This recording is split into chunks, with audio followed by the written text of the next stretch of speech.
Who the heck is Pep Talks? I'm not gay, but I fantasize about Marco Rubio. Pep Talks. Pep Talks. Pep Talks. Let's eradicate the Kung Flu. I'm literally coming. Pep Talks. Pep Talks. Who the heck is Pep Talk? They want our women. They want our children. Pep Talk. Sometimes no means yes. Grab them by the Pep Talk. Grab them by the Marco Rubio. Obama is a racist. Pep Talk. I'm literally coming. I'm literally coming. Pep Talks. We found weapons of mass Pep Talk. destruction. My fellow Americans, it has been confirmed today from Pep Talks that we are indeed all high on politics. Welcome to the new week on this space. I am your host, Pep, of the show PEPAGANDA over here on this fine platform. We have a lot of fun in store for you guys this week. I know that there is going to be some coverage of the Zoran Mamdani Trump meeting today. We're also going to talk a little bit about the MTG stuff. Because it was a packed weekend. Kind of covered it a little bit yesterday on my channel, but I saved a good amount for today. What up, Dieter? Welcome to the show. Here, you know what? Put the chat on up. Appreciate you guys stopping by. Welcome to the show. Hey, Etch, Johnny, how you doing? Trek fan Wanda, how you doing? All righty. Well, let's start the week here. Also, there is a secret story that you guys will have to stick around for at the end of the show that will impact every single one of you. It's going very, very underreported. So I will be covering that at the end there. Real quick matter where I want to do a little promotion. I did a short today. So go to my channel over on YouTube if you guys don't mind. If you're not already subscribed, please do that and check out some of the new content. I really appreciate it. But with that out of the way, let's get to the first bit of business here. Thank you. All righty.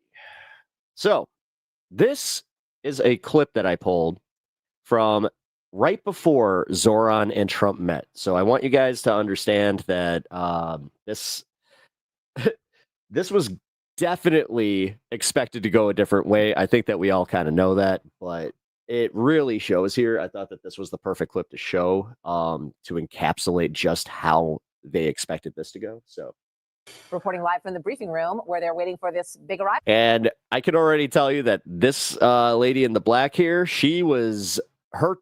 her tone in the White House was something else.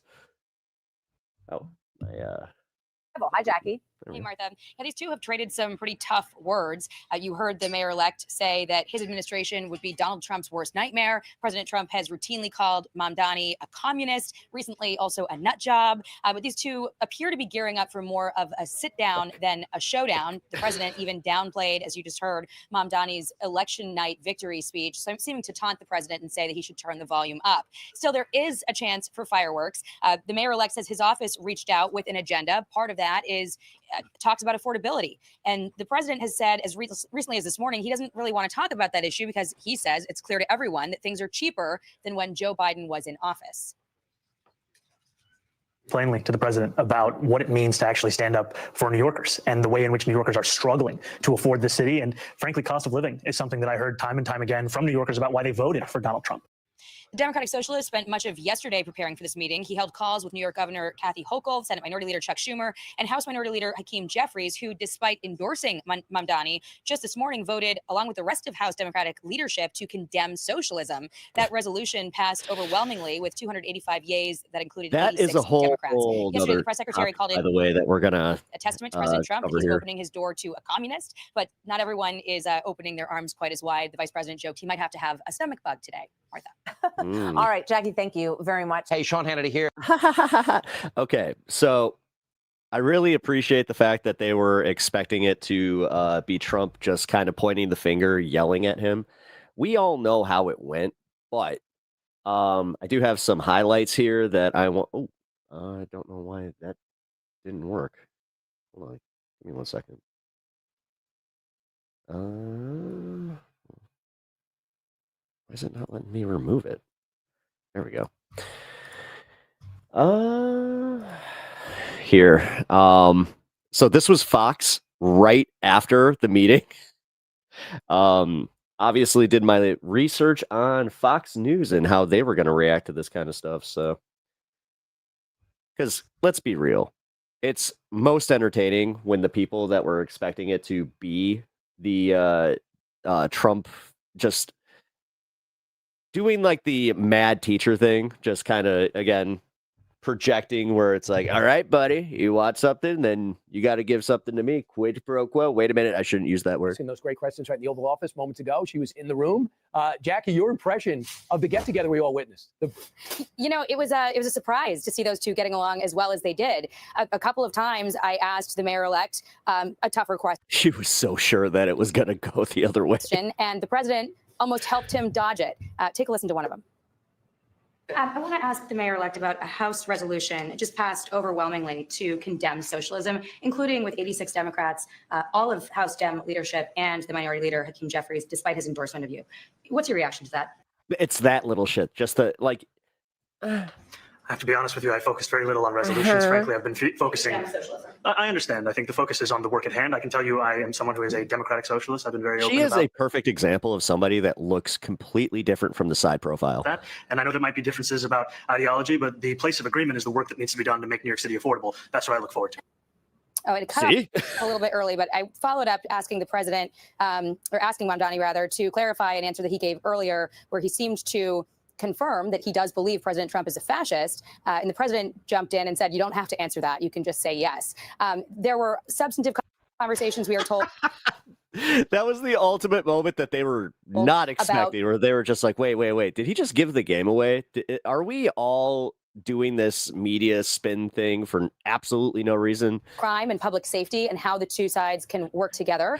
The president said that regular folks. Is she pissed that Trump defused her question? Yeah. Would be surprised at how much they do agree on. I'm glad that you caught that. Expressed that the mayor-elect has some interesting ideas about housing and some other cost of living issues that maybe they could find some agreement toward.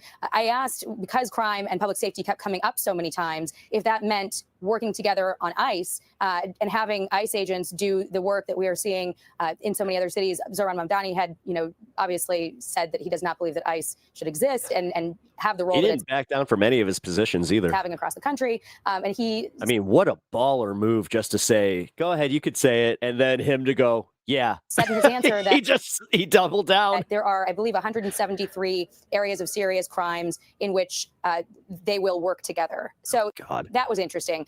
The way that they're hyper fixating on like 2 Chicago crimes. You also heard the mayor-elect affirm. They're just like, bring them back to Chicago. You see what happened? You see what happened? That he will keep the New York City police force 35,000 strong. And that was significant. And the president multiple times seemed to downplay the idea that maybe they would not be able to work together despite all of this fiery rhetoric on the campaign. You hear President Trump routinely call Mamdani a communist. You routinely hear Mamdani talk about how his administration Mamdani effect is now a thing. Nightmare for the president. But there was not. Yeah, that's actually what my short was about how just not even one day, 30 minutes with Mamdani, and all of a sudden Trump changed his entire style, took the makeup off. That tension in the room. They were just was like cool as a cucumber. Clearly trying to find ways to move forward together. And President Trump also made clear that this is, about New York City, where he, built his life and career, has a lot of love and affection for. He even said that one day, he longed to be the mayor of New York City. That's how much he loves that city. And so he's wishing Mamdani a lot of success. Brian. Right. Did you hear that? You heard that, right? You heard the disdain in her voice. Start off on the right foot. Remember, Cuomo got along with the president too, sometimes in the first term, and they blew up famously with each other. And they just want they're just like so angry that this happened, and now they're just waiting. They're just like, well, just remember, you know what? It fell apart on the left too. On MSNBC, they're doing the same thing. Rally together at the end. Jackie, great job. Great tough questions. You had 2 people. Yeah, great tough questions. Same with Jack Posobiec, who, he had such a banger question that he decided halfway through the answer to his question that he was just going to kind of Homer Simpson into the bushes, just kind of go, oh. That was another wonderful moment that happened there. Here, let's get a few highlights from the Trump Mamdani meeting, and then we can discuss. I appreciated the meeting with the president, and as he said, it was a productive meeting focused on a place of shared admiration and love, which is New York City. And I've noticed on YouTube that the audio on certain videos is just complete dog ass. Notice how that those Fox News clips completely fine, but once you get to the Guardian or dare I say left-wing publications or even my channel, I noticed that the audio is scuffed. and the need to deliver affordability to New Yorkers. I want to clarify your answer to Stephen Nelson. He asked about your comment calling the president a fascist. And your answer was, both President Trump and I have been clear about our positions and our views. This is Are you my favorite part. affirming that you think God, she's such a bitch. You know, I try to not do that, but she really, President Trump like, is a fascist? I've spoken it's another level. about That's okay. You can just say yes. Okay. Okay. It's easier. It's easier Yes. than explaining it. I don't See? know. Why did you fly here? Aren't trains greener? Oh, again. I'll use every form of transit, and I want to make sure that they're all Aren't trains greener? affordable in New York City, and that's why making buses fast and free is a centerpiece of our campaign. Did you? There's a bus that Well, goes. but I know, but if you flew, that's a lot quicker too. I love how he just kept standing up for him. You know, I mean, That lady had to just be like, God. he's working very hard.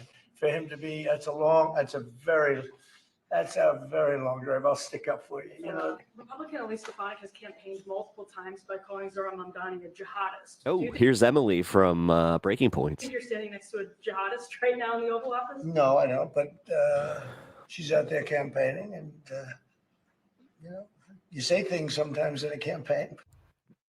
That right there was so underrated as far as like a moment from the meeting, which I'm glad that the Guardian kind of caught on. He gave the game away right there. Like if you're MAGA and you heard that and you can do, you know, critical thinking, which I know, I'm not trying to be too insulting, but let's be real. The critical thinking MAGA had to hear that and just go, oh, you know what? Fuck this guy. Like I've given so much to this charade. I don't know how you guys say it, but I go charade. Let's do the Hardy. But here we are. Like they're in the middle of just being puppets, and I have a feeling that a lot of people are going to start waking up to that, or they're just going to know what they are doing and just continue the grift. Which one do you think? Isn't that sort of She's a very capable. God, as I was saying it was one of those situations where I said it out loud and I realized I'm like, no, you know what? It's so obvious. They all know they're grifting. Come on. Person. But you really have to ask her about that. But I don't particularly. I think I met with a man who's a very rational person. We talked a number of times about it on the campaign, was shifting the tax burden for property taxes from Here it is, Jack Posobiec with his gotcha question. what he called minority communities to white-based communities. And then he ran to Fox News and was just like, I got him. Did you see how uncomfortable he was? I got him. Putting more taxes on white people. I also noticed that in your acceptance speech, you didn't mention anything about America or Christians or white people in general. And so I didn't know if that was one of the policies that you guys had spoken about. We focused on affordability. We focused on the cost of living crisis. What I will say is that I am very much interested in property tax reform, because what we see right now in New York City is a system that is so inequitable that it can't even stand up in court. You used to call New York City home. Would you feel comfortable living in New York City under a Mamdani? I love this Yeah, answer. I love this answer. Especially after the meeting. Especially after the meeting. 30 minutes. It was only a 30-minute meeting. We agree on a lot more than I would have thought. Ultimately, it's for the good of New York. I don't care about affiliations or parties or anything else. By the way, being the mayor of New York City is a big deal. Absolutely. I always said, one of the things I would have loved to be someday is the mayor of New York City. Being the mayor of New York, and especially now, because I think you're at really a turning point, one way or the other. It could go great, or it can go in a different direction. And I think you really have a chance to make it great. Again, these moments gave like literal heart attacks to some of these people. This is a romance. It is. I mean, you're watching this guy. I know it's been overstated in the media that he doesn't even give his sons this type of adoration, which is true. Yeah, the son he wishes he had. No, for real. The way that he is glazing him is crazy. And then for him to do the meme that I thought it was AI for real. The first time that I saw it, I saw somebody post on Twitter a picture of him with the red scarf and no makeup, and they're like, "Look at him, just one day with Mamdani, and he changes his entire aura." And I was like, "Well, that's got to be AI. Like that's got to be like a mix of like a picture of Biden." No, it was completely real. Did not see that coming.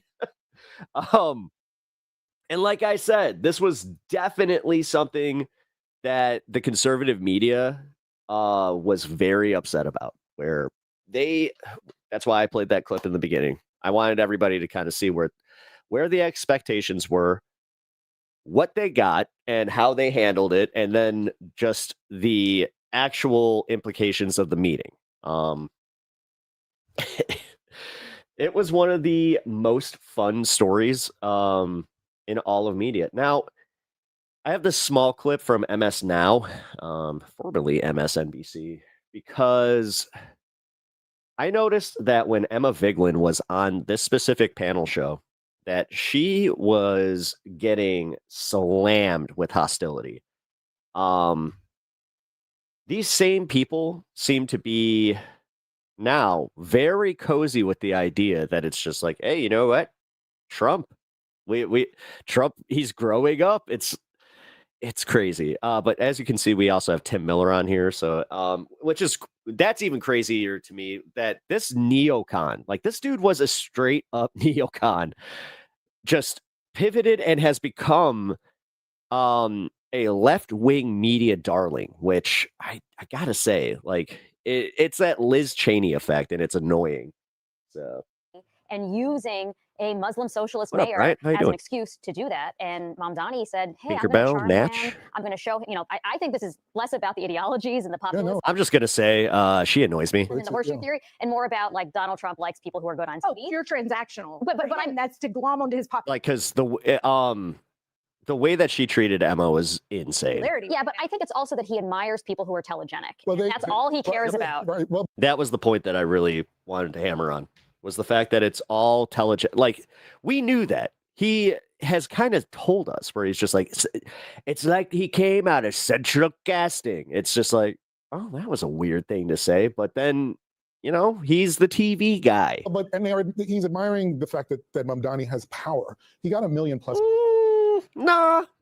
There's something called Riz, dude, and he's got it, and he admired the Riz votes, and that had not happened in a mayoral campaign in quite some time. He got 1 million plus votes at a time where Donald Trump lobbied everything he That's an old head take. could at him to try to get him to lose, and the guy won anyway. And then asked for the meeting and went down there and stood at Let's get to the unks now. his desk. And every time Donald Trump tried to sort of bait him in a way, Mamdani was like, "Yeah, okay, whatever." Yeah. Right? Do you And really that's think he defanged Donald Trump in that meeting? in that moment. Because in a way, I think I thought that at first, like in the first few minutes of watching it, especially just like the extent to which he was tapping his arm and looking up at him lovingly. I was like, this is sort of odd. Even I was prepared for a little bit of like Is she the conservative? I'm guessing she's the conservative. almost a flirtation. I wasn't really ready for all of that. Because remember, but go ahead. no, I guess that went fast. Well, the one thing that I thought of last night was, say you're a sort of typical voter who's not paying attention to everything that's happening Monday through Friday in this news cycle, and you see the memeable images and videos coming out of this meeting.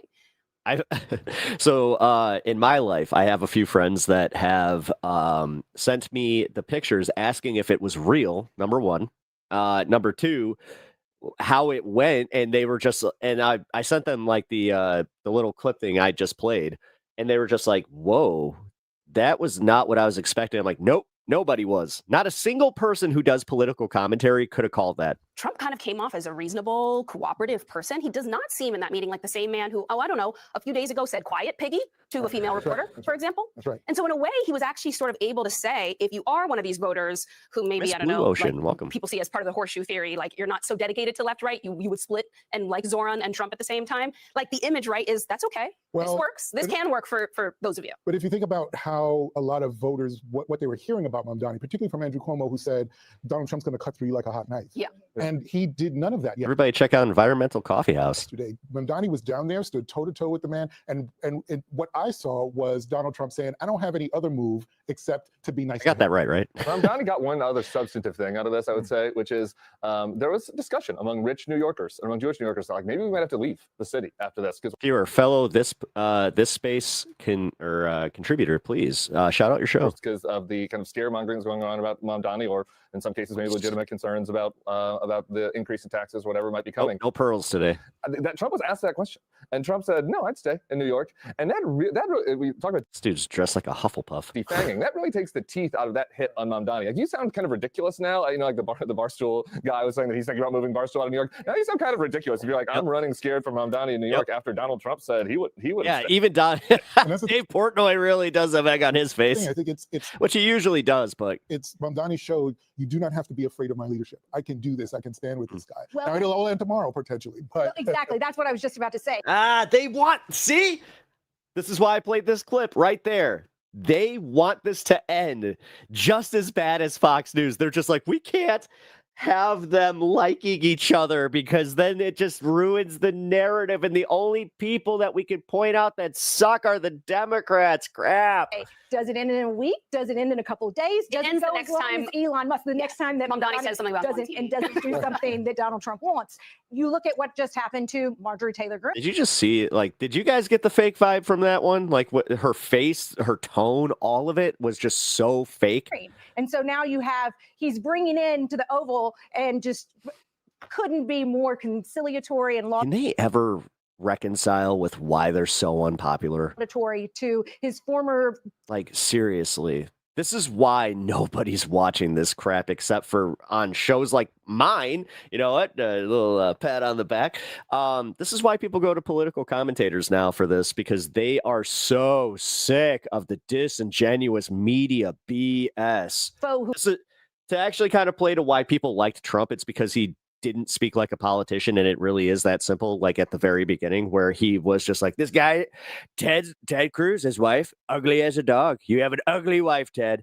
That, again, was one of the funniest moments ever in politics. Who he called a communist. Which we need to bring that one back, calling Ted Cruz's wife ugly as a dog, and see what he says, because then we could just be like, Trump said it. And then Marjorie Taylor Greene, who really was his strongest advocate for so long. I'm so glad people are coming to this space. I am too. I actually had a really cool moment where I can't say who, but I was on the phone with somebody's campaign manager, and halfway through the conversation, he kind of stopped and he was just like, "Oh, by the way, shout out this space because I know I watch this space. I enjoy all the commentary and all the contributors. And unfortunately, mine was one of the ones that he somehow missed. But still, it was really cool to see that this space is catching on.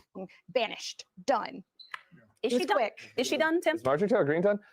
Does it hurt her face to smile like that? I hate, this is not good punditing, but I don't know what the heck is going on with Marjorie Taylor Greene. It's hard to fathom, because she just beat Trump.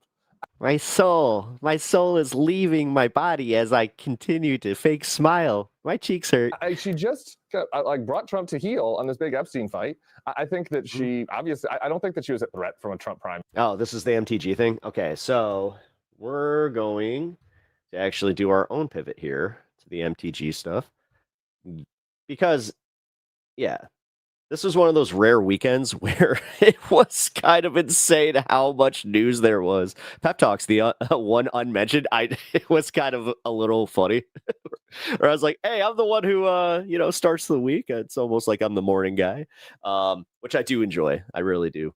Oh, my God, he does look like a Hufflepuff. I'm telling you, he totally had Hufflepuff energy. I'm a millennial. I get to do this. You know what? Don't judge me. All right, let's get the start to the MTG thing. I found some of the best clips I could pull of this. Alrighty, we got MSN or NBC Today. Now to the news that has rattled Washington over the last couple of days. Firebrand Republican Congresswoman Marjorie Taylor Greene announced. Oh my God. Okay. I did notice in this clip. I'm gonna just preface this. This guy breathes annoying. Announcing she will resign from her seat in January. The Georgia representative and longtime loyalist of President Trump has spent the last several weeks in a public feud with the president over the Epstein files, healthcare, and more. And NBC's Julie Lower your lapel mic. Sirkin is at the White House with new details. Julie, good morning. Immediately, my media training is just like whoever put his lapel mic on it, like, because it sounds like he has congestion. So what would happen is if you had a talent that sounded like that, and they were used to having their lapel mic on a certain spot, you as the audio engineer would just have to kind of pick up. It's like, okay, this guy's having breathing issues today. Move it down. Willie, good morning. President Trump on Saturday telling reporters here that he disagreed with. Whoa, she looks a lot like that. The girl that everybody was freaking out about was Cinderella. Marjorie Taylor. Or Cinderella, Snow White. Greene's philosophy when asked about the Georgia Congresswoman's shocking decision to T-Bone Global, how you guys doing? resign. The president claims she made the announcement, which caught him and House Speaker Mike Johnson by surprise, because she wouldn't have won her primary after he threatened to fund a challenger to. Okay, can somebody in chat explain to me why there's all this fear of losing the primaries to the point where she would just abandon the post? And this is kind of the narrative behind a lot of the other Congress people that have now all of a sudden gained a consciousness or a conscience where they're just like, yeah, you know what? Maybe we'll resign too because we see the writing on the wall. Run against her. MPG, as she's known, is leaving Congress on January 5th, and that means House Speaker Mike Johnson will soon have an even slimmer majority and even fewer votes to enact the administration's priorities. Meanwhile, she really does have the face. Like I've been saying this on my own channel. Her face looks like the bottom of a foot. this morning, the White House and Pentagon not commenting on reporting that the administration is planning new action in Venezuela as they try to ramp up pressure on Nicolas Maduro's government. The president spoke to us on his way to tour the golf course. It's kind of weird knowing that those are fishermen because, yeah, Joyce their whole fentanyl narrative is complete BS. Joint Bates Andrews that he plans to redesign, taking on another Bleach blonde, bad built B word. construction That project was with dude. a busy few days ahead Jesuit Crockett. of Thanksgiving. Willie? Julie Sirkin at the White House. Julie, thank you. Hey, thank. All right. Yeah, this one. Wanted to start with the mainstream take there. And mainstream take number 2. And then we're going to go to how MAGA's responding. Okay, why is this not? Huh. That was weird. Sorry about that. I don't know why that wasn't adding to the stage. There are still shockwaves over the upcoming resignation of Republican Congresswoman Marjorie Taylor Greene. That happens in January. Greene made the surprise announcement online Friday night during this very show. Tonight on Bigfoot Mysteries. Essentially what she'll do next after 5 years in office. She started as one of the president's staunchest supporters. Little did they know that Bigfoot was actually a person that has a foot on their as their And face. will leave Congress branded as a traitor by him. You guys remember the Bigfoot pizza? After their Like very that was shaped like a foot. falling out. Jeff Seleny went to her district in Northwest Georgia to see how voters are reacting. We wanted Marjorie to be Marjorie. We appreciate her. She doesn't blend into the curtains like other people do. Rome is listening. Washington. I'm gonna go out on a limb and say that Rome is the town. Like so many others here in Georgia, David Goldenshoe was talking about Marjorie Taylor Greene and the bombshell announcement she will resign from Congress in January. Sorry. But unlike most who only talk about her, he knows her well. And after finishing his weekly radio show today, he said, I don't know, as somebody that has like an inanimate, not an inanimate object, but just an object as a last name, Golden Shoe, because like my family has always had the running joke that when we came to America, our name was either complicated or we have a theory that whoever came here was on the run from the law. So they didn't think of a name, so they just pointed and just said, and it happened to be a pepper cart. 3 things above all, explain why This she's guy leaving. probably did the same thing. Golden Shoe. She may be very, very, very conservative, At the same time, she wants to see things get done. The second factor, I think, was the Charlie Kirk assassination. That had a profound impact on her. And then the third thing, I think, was just the falling out with President Trump. Among friends and foes alike, and there are many of both in her hometown of Rome, Georgia, a sense of disbelief at her decision reverberated from one conversation to another. Yeah, I was not aware that she lived in Rome, Georgia. Sunny Knaus runs the Sunflower Community Bakery and had started to reconsider her view of green after she stood her ground against President Trump over the release of the Epstein files. Oh my God. Her constituency really is deep red. I disagreed with a lot of the stuff she did early on in Congress. I applaud her for breaking away from the pack because that's a really hard thing to do in politics. There's just a handful of people that are brave enough to do that. So I got to hand her that. Like breaking away from Trump, you mean? Right. Breaking away from Trump and just standing up. The 14th congressional district, stretching from Atlanta's suburbs to the Appalachian foothills and Tennessee state line, has long been Trump country, and the congresswoman has long led the loyalty parade. Come on up, Bungie. Come on. Yeah, so it's like right to what, Memphis? Mr. President. All that a distant memory after she criticized the president and he turned on. Wait, or is it Chattanooga? I keep forgetting. What's the main city that's like right on the border there? Marjorie Trader Green. The remarkable feud that ultimately led to a resignation video on Friday night I refuse to be a battered wife, hoping it all goes away and gets better. was still fresh on the minds of many people here today, including these two Green supporters out for a morning walk. How was she as a congresswoman from the district? Well, I think she represented the people, what they felt. Not everybody felt that way, obviously. I wouldn't have called her a traitor. That's Trump, but he hits back if you hit him. With 42 days now left in her abbreviated term. But that's the thing. You realize that you have to have such a elementary school mentality to even think that way, where it's like, oh, you know what? He just bullies people. It's kind of funny. There's no shortage of opinions about Green. Radford Bunker was among them. Oh my God.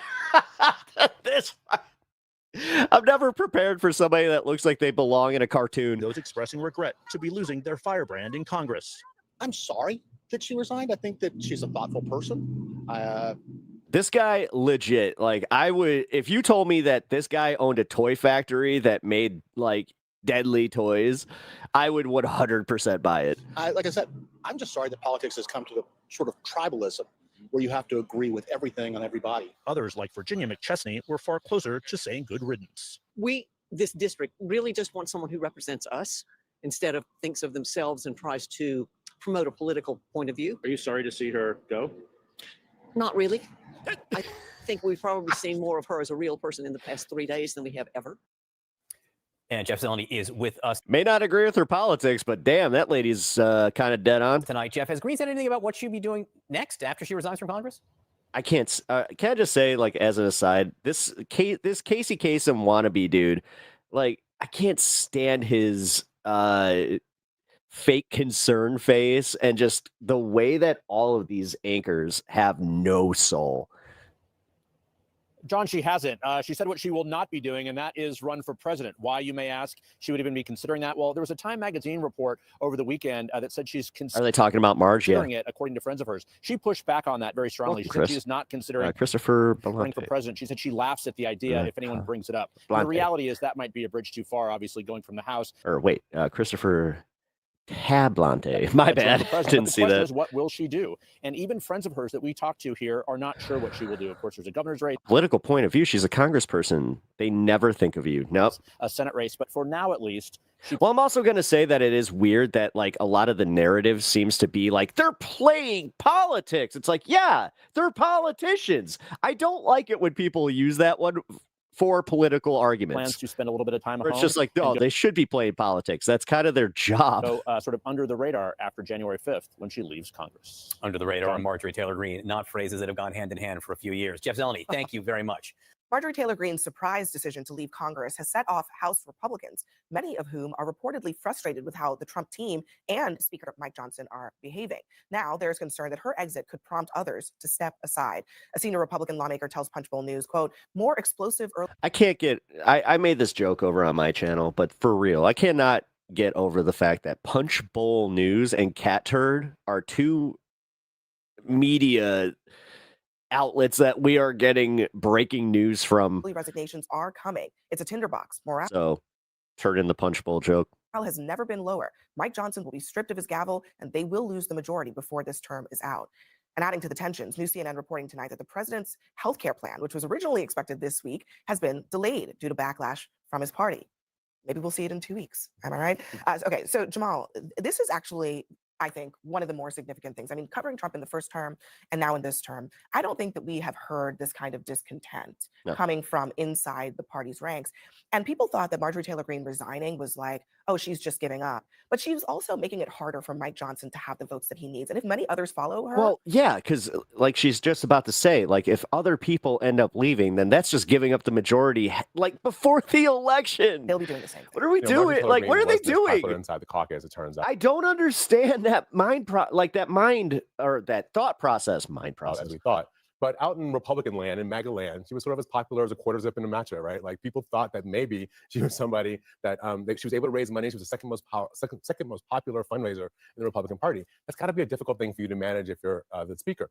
So what we're seeing now is the wall is cracking around Donald Trump, and people are now starting to realize that maybe you can oppose him, whether it's Marjorie Taylor Greene or is dealing with the filibuster or it's opposing him on this healthcare bill. Maybe you can oppose him, you can push back, and if that begins to be the We're just gonna ignore the fact that he also met with Mamdani and all of a sudden, started dressing like him Norm, too. I Like think- it does kind of like it seems like they're skating this side where it's just like he might be, we may see full of shit, and he just kind of goes where the wind blows. Trump 2.0 start faster than we thought it was going to start. I will tell you, I wish she had stayed and served out her term, because I think that the significance of being a MAGA, Trump-loving Republican, she's voted with Donald Trump over 90% of the time, speaking out against some of the abuses of power and calling a spade a spade. Pissing from inside the tent is a lot more effective than doing it from outside. So I wish she had served out her term, which is she's got another. Did she just say pissing inside the tent? Year until January 2027. I also think a lot of Republicans logically are reading the writing on the wall, and they saw the consequences, the effects. They saw the results of the elections a few weeks ago, and the idea of going from being in the majority to being in the minority, frankly, is painful because it's it's very different. and they're not being treated well. That's part of the problem. Here's one GOP source saying the entire White House team has treated all members like garbage. And then they blame Mike Okay, then leverage it. Johnson for letting it happen because the Trump team, My they don't God, think that Epstein vote really broke a lot of people because they were just like, so this is what happens if we push back. Well, I might as well just quit. Congress matters. And so they have basically ignored them. They've stepped all over them. And now some of these members are speaking up. So I think it goes even deeper than this, her resignation. So first of all, I'm from Georgia, and it surprises exactly 0 people in Georgia that she resigned because John Ossoff has been fundraising off of a potential challenge for Marjorie Taylor Greene for like a year. So that's obviously a potential, but I really think that Why does this guy look like a sleepy turtle? there is a potential for her to be the head of this new Republican movement, the one that is perhaps being created by Tucker and Nick Fuentes. I think that it makes. He's turtly enough for the Turtle Club. I know it sounds crazy, but think about it. It makes sense, right? They're both America first, anti-Israel, which is a whole big movement there. And she's made lots of anti-Semitic comments in the past. They're both. She wouldn't walk away from them when she was on She won't. CNN. She's like, I told you, Jews control the weather. He kind of looks like the big guy from Ed Wood. Wasn't that Tor? They're both great replacement theory. They both don't like LGBT people, and they're both Christian nationalists. And as the Yeah, Republican because that was supposed to be Tor. Party breaks apart, as we're seeing All right, my Mystery Science Theater crowd knows who I'm talking now, about. and there's another faction, and with Donald Trump being a lame Yeah, duck in the Tor. office, I truly think that she's saying, you know what, there's an opportunity for me here because I've been saying these things. People are just now catching So on are to you for a saying long you time. think she's going to run in a Republican Yeah, Tor primary Johnson, for yeah. Senate in Georgia? I think that that's possible, and I Or think for that president? I think she's going to be the head of this new movement. I think she and Tucker and Nick Fuentes can work together to create this new movement. I don't think there's going to be nearly as many defects. Oh my God. They're giving credence to the Nick Fuentes pivot, like the way that they're trying to make a white nationalist movement. And did you just hear the way that she just sold that, where it was like, yeah, you know what, they'll do that, and that's gonna be normal. It's like, no, that should not be normal. Defectors, as we're predicting right now. I think Marjorie Taylor Greene, and who knows, maybe she has a few other defectors with her. They've gone rogue. But I think what most of the GOP in Congress, which to your point, Abby, they want to recover their agency and actually start legislating, which is a really good idea because that's what the three branches of government are supposed to do in harmony. I think what they realize is that this is what happens when someone takes a movement and turns it into an ideology that's divorced from reality. Trump never said America first means America alone. But if Marjorie Taylor Greene had her way, it means that we would isolate from the world stage, retreat fully, we'd have no alliances. Well, I mean, the America First movement is gaining traction. There's no denying that. I've already seen a bunch of people that have lost their faith in Trump that have started pivoting to the America First thing. So don't be surprised if you see a bunch of blue America First hats, which gotta say that's a little weird that they keep doing like the swap there. I dare say it's got a little bit of that psyop feel, because why else would they do that? Like, because you know how like those simple tricks, they do work. You know, your average person seeing like, oh, well, I thought they were Democrats now because they were wearing blue hats. Like, yeah. All right. Damn. Actually went through all of the little bits of news there. So there was a few things that, because of the Zoran meeting and the MTG resigning, that have not been getting enough attention. And that's some of the legislative damage that has been done and some of the decisions that have come out of the administration in the last week. The biggest of which was going after professions and reclassifying them as not being professional degrees. The most egregious of which was nursing. Now, I have been in a situation recently with my, actually, you guys can see the GoFundMe in the chat here. My wife has cancer. We are in the middle of her treatment. She's doing well, by the way. I appreciate everybody that has reached out and had kind words, and just in general, I really appreciate it all. But with that, I've spent a lot of time in hospitals, and I've spent a lot of time with nurses and professional like the nurse professionals that really run hospitals, and the fact that they are now trying to reclassify their positions as not being professional degrees, that means that there's going to be pay cuts. There's going to be massive shortages, because my sisters were also they were nurses, but they were pushed out because of situations kind of like this, where they were in the middle of trying to become an RN. And there was another, my other sister, she was trying to be not a nurse practitioner, but the one that you can go for your doctorate in nursing. But she even just couldn't do it anymore. Miss Blue Ocean, thank you for that. I appreciate that. I'll just call you Sandy, if that's okay. This whole Department of Education thing is pissing me off, as I worked and hired for my whole career, and people are starting to panic. Well, I was just about to say, teachers are now being reclassified. Now, this is the weirdest part, is they're going after, and it's all the targeted stuff, obviously. Like, they're targeting education, they're targeting health, but they're leaving alone certain other things that are very telling, like religious education. Like, say you want to go and teach doctrine. Apparently, you can get a student loan for that now. That's insane. But there's also I know that there's a little bit of worry amongst other professional groups that have to like get certifications where they are certified professionals of whatever they are part of, like hairstyling and construction. There are ways that this is trickling down, because everybody's starting to see the writing on the wall there. If they're going to go after teachers and nurses, they literally will go after anybody. But with that being said, I have number one, Tom Powell. Love me some Tom Powell. Also, here, you know what?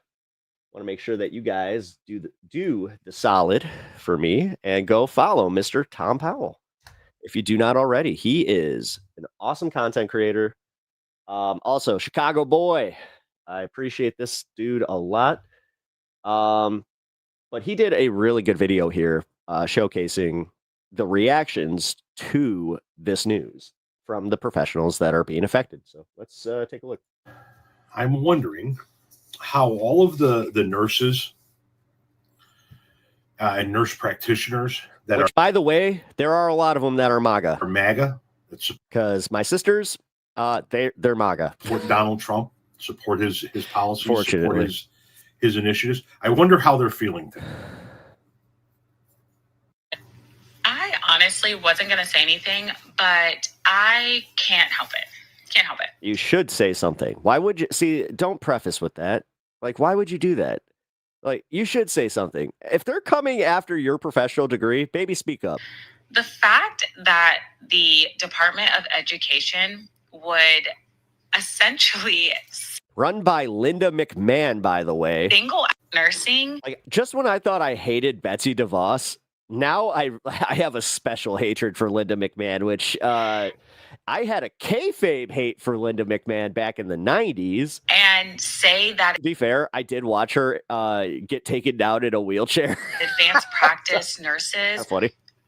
degrees cannot be recognized as professional degrees is absolutely insane to me.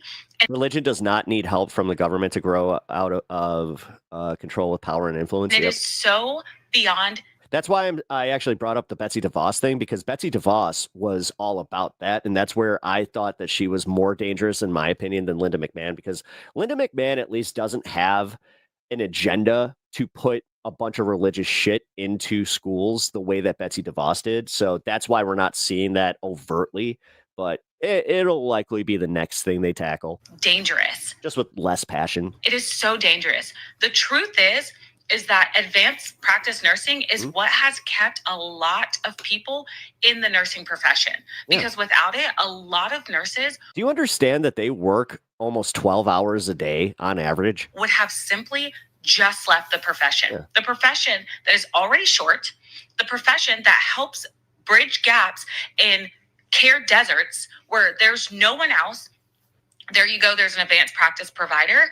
And the fact that they would seriously even entertain the idea that would not recognize these programs is insane. And as a consumer of health, people should be concerned, because the reality is that nurses will not. Just wait till more Americans go to the ER, and now they don't have immigrants to blame, because I thought Trump would took care of the immigrant problem. So I guess immigrants weren't the ones clogging up ERs. So what is it? Why are there all these exorbitant wait times in ERs now?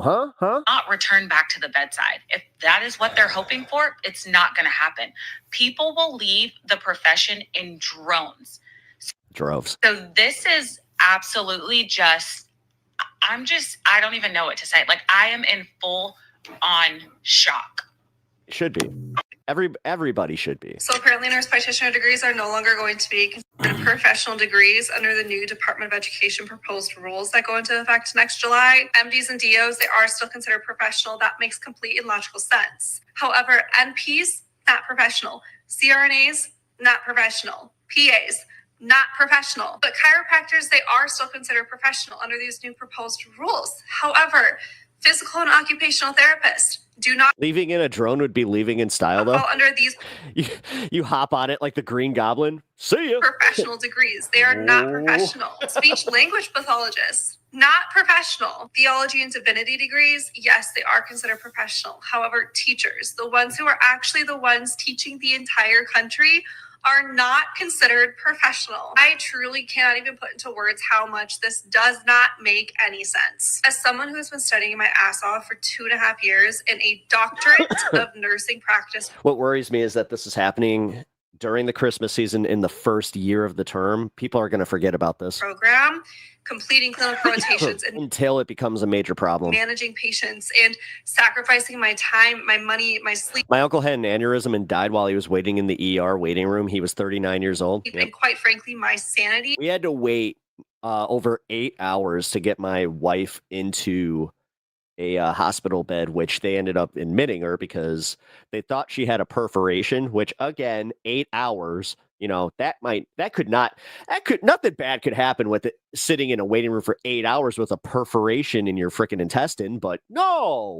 To now be told that my profession is not professional is beyond disrespectful to not just NPs, but to every single professional healthcare degree out there. Yeah, but like I said, this is good. Like, radicalized. This is why I got mad at that first video where she's like, I didn't want to make this video. It's like, you should be making a ton of these videos to bring that much more awareness, especially if you're in the profession. NPs, CRNAs, PAs, PTs, Like her. OTs, SLPs. She's doing the Lord's work. Social workers, even teachers. Like, it is so disrespectful in so many ways to not consider these professions professional enough to be worthy of loans. This decision doesn't just impact job titles, it impacts federal loan caps and affordability and access to education and the future workforce. It's all in all very insulting to every single advanced practice provider out there who works on the front line of a very broken system, but still chooses to show up for their Time to get activated? No, normies. This is for normies. This is like, we're already activated, folks. So like, if you're here on this space, chances are you are already activated. patients every single. Hopefully this does start reaching people who are more curious about, just the goings on of politics and kind of want to see, people within the working class covering these types of stories and getting the explanations from us. Single day. So to the Department of Education, follow this space. I don't know who came up with this list and how you guys decided on which profession is more professional than the others, but please go back and try again. To the first lady, it's people will leave the Do nurses get salary or hourly pay? I know that they get salary after a certain point. industry in droves, not drones. But they're both 100% correct on the If they aren't professionals, then they have to be paid hourly with overtime. damage this is going to do. You're not going to be able to get certain loans or certain Once upon a time, a strike worked and they lived happily ever after. dollar amounts for loans for certain educations because they're not considered professional. The eroding of our education system from the top down is so has been so damaging within the first 10 months alone that it is going to take a shit ton of time to repair just that damage. I shudder to think of what they're going to do over the course of the next 3+ years. And he should. We all should. We should all be terrified by this because this is going to impact everybody, whether you have kids that are going into school, whether you are aging and you're going to end up in the hospital at some point, because that's just how that works. You're going to feel it. Like, people are going to feel this. Your average everyday Americans are going to feel this. The problem is they don't associate a lot of this with the political structure that is around them. A lot of it is just the easy Karen way of going about it, where they're just going to be like, what's going on? Why are the nurses so impatient with me? They seem like they're totally overworked and underpaid now. Well, why are they being mean to me? It has nothing to do with, the fact that you like. I'm not sure if you guys have ever seen how nurses are treated, but because of the time that I have spent in the hospital recently, I have gotten to do some people watching. Specifically, I'll tell you a quick story here. So the second time that my wife ended up in the ER, and this is where she got her diagnosis, because they missed it the first time because she had too much inflammation in her intestine. So the CT scan didn't pick up anything. Another 8 hours to be moved into a we didn't get a room. They actually kept us in a hallway. They triaged us into a hallway where there was just everybody else. Apparently there was a bar brawl, which was hilarious to witness the back end of, because they had a bunch of cops there. They had one really drunk guy that got the crap kicked out of him, who was being a problem. And then you had some what I would call patients from hell, where you could tell that these people, they didn't give a shit about anybody around them, and it was all about them. And specifically, there was this, it was an old man who had 2 daughters there. The 2 daughters kept bothering a bunch of the nurses that were running around the ER, and they're just like, we do not have time. At one point, one of the nurses snapped on her, and she just told her, go stand against that wall. We need you to be out of the way, and please quit bothering my staff. We will get to your father when we can. Now, with all due respect, this guy had to be 90-something years old. Like, he was literally on his way out. And they were just like, isn't there anything you could do? Is there anything you could do? Now, Also, to be open with you guys, I lost my mom in March. It was sudden. She was sick for a very small amount of time. It was a heart attack caused by pneumonia. I had this moment of kind of coldness where I was just like, let him go. Like, he sounds absolutely like he was doing the thing where you could hear him in the room going, "Arr! Arr!" At that point, what are you doing? Like, I just put down my 16-year-old dog as well, where it was just like, there are times where it's just woo. But to see the stress that was on these nurses' faces and the one that was helping us, and when she did come to us, how she had this level of gratitude because we were not being problems, which again, to know that my wife was sitting there suffering with pain from cancer that was undiagnosed, and like these people they had the nerve to be the problems that they were, really does it sat with me. And I'm still bothered by it. But that makes me think about the whole, like, so you're taking away their classification and their ability to make a living on this. Wow, you've been dealing with a lot. Yes, I have. 2025 has been a year. It has been the absolute worst. I'll say it. I can't stand 2025. I want it to end so bad. And Sandy, you might appreciate this. I'm not sure if you've ever dabbled in tarot. I never really have. I didn't really give it much credence, but I had a tarot reading right before all this stuff started happening to me, and it kind of was right. I got some bad cards. People were just saying, hey, just so you know, like, this isn't a great reading. And yeah, you know what? I'm starting to think that it's like, dang. But let's also be real. Tarot is one of those things where you only have so many cards, so your brain is going to attach itself to something in the deck and just go, that must be what's going on. Oh yeah, I've had a bad year also medically. Peritonitis or peritonus. I don't know how to say it. Peritonitis.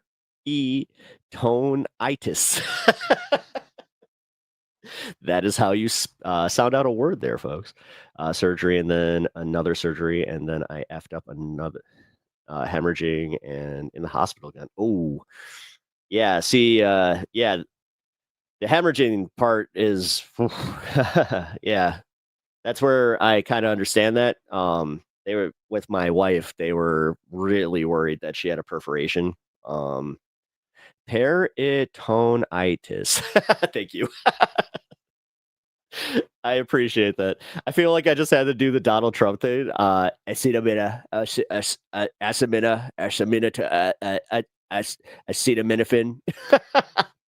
That was, I didn't know I needed that.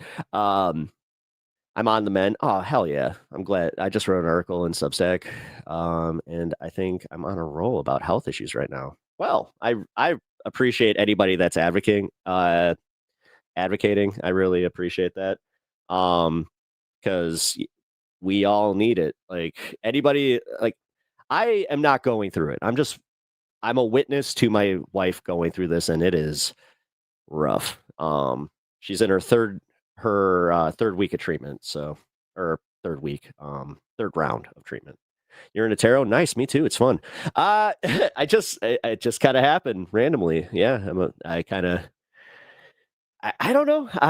Now that that I got those cards and I'm in the situation that I'm in, I might be, but no. Sandy, thank you for checking out the show today. I really appreciate that. Thank you all for being here today. I really appreciate you guys checking out the show, being part of the PEPAGANDA.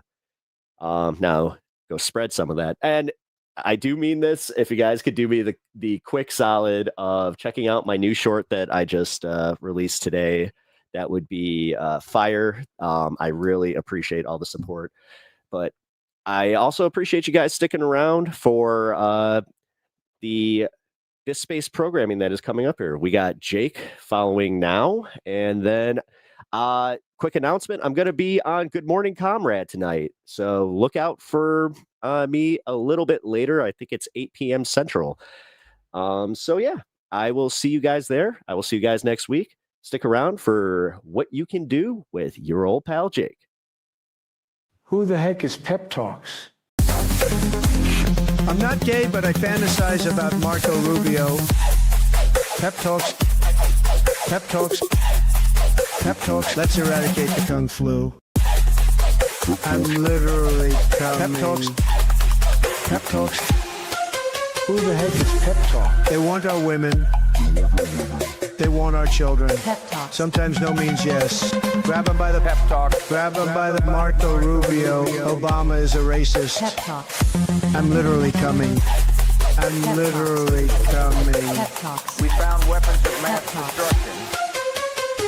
My fellow Americans, it has been confirmed today from Pep Talks that we are indeed all high on politics.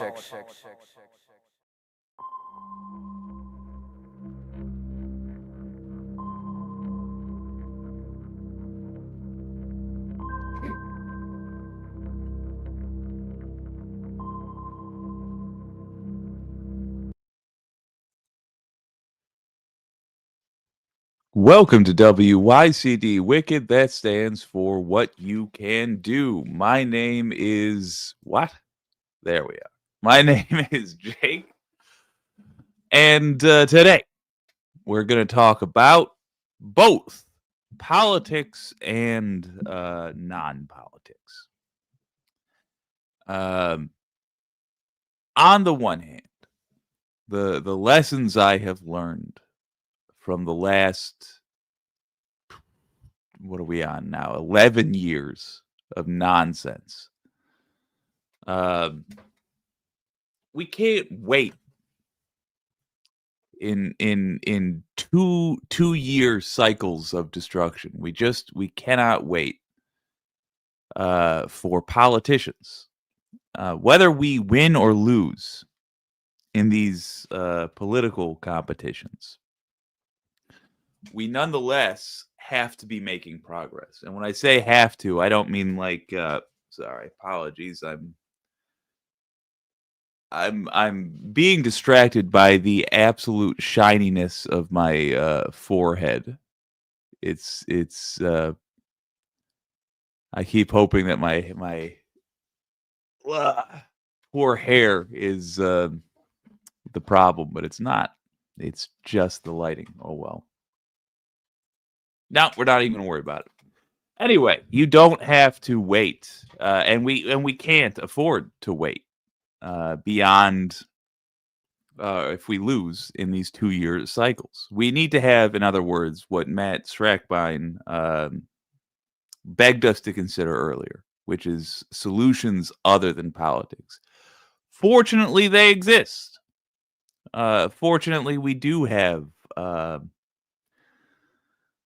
a thing that every unfair boss has been terrified of that we can do that we simply haven't. We can withhold our power. We're going to talk about that. But within politics, we got good news as well. It's a strange thing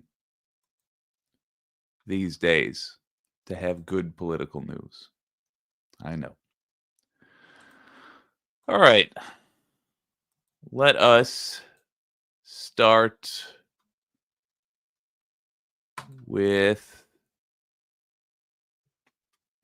I hope, Tough Afton. It's a Tennessee gal that I want to talk about. I'm trying to take a page from Carlos's book and be more chill about being on the air and looking for the thing you need. All right. Afton Bain. Our gal Jack from the Riverboat Jack show was talking about this gal recently. And I got to give credit to her. Here we are. Okay.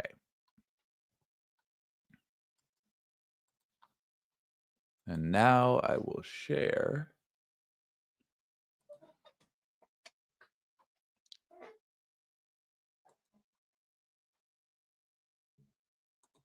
Yes.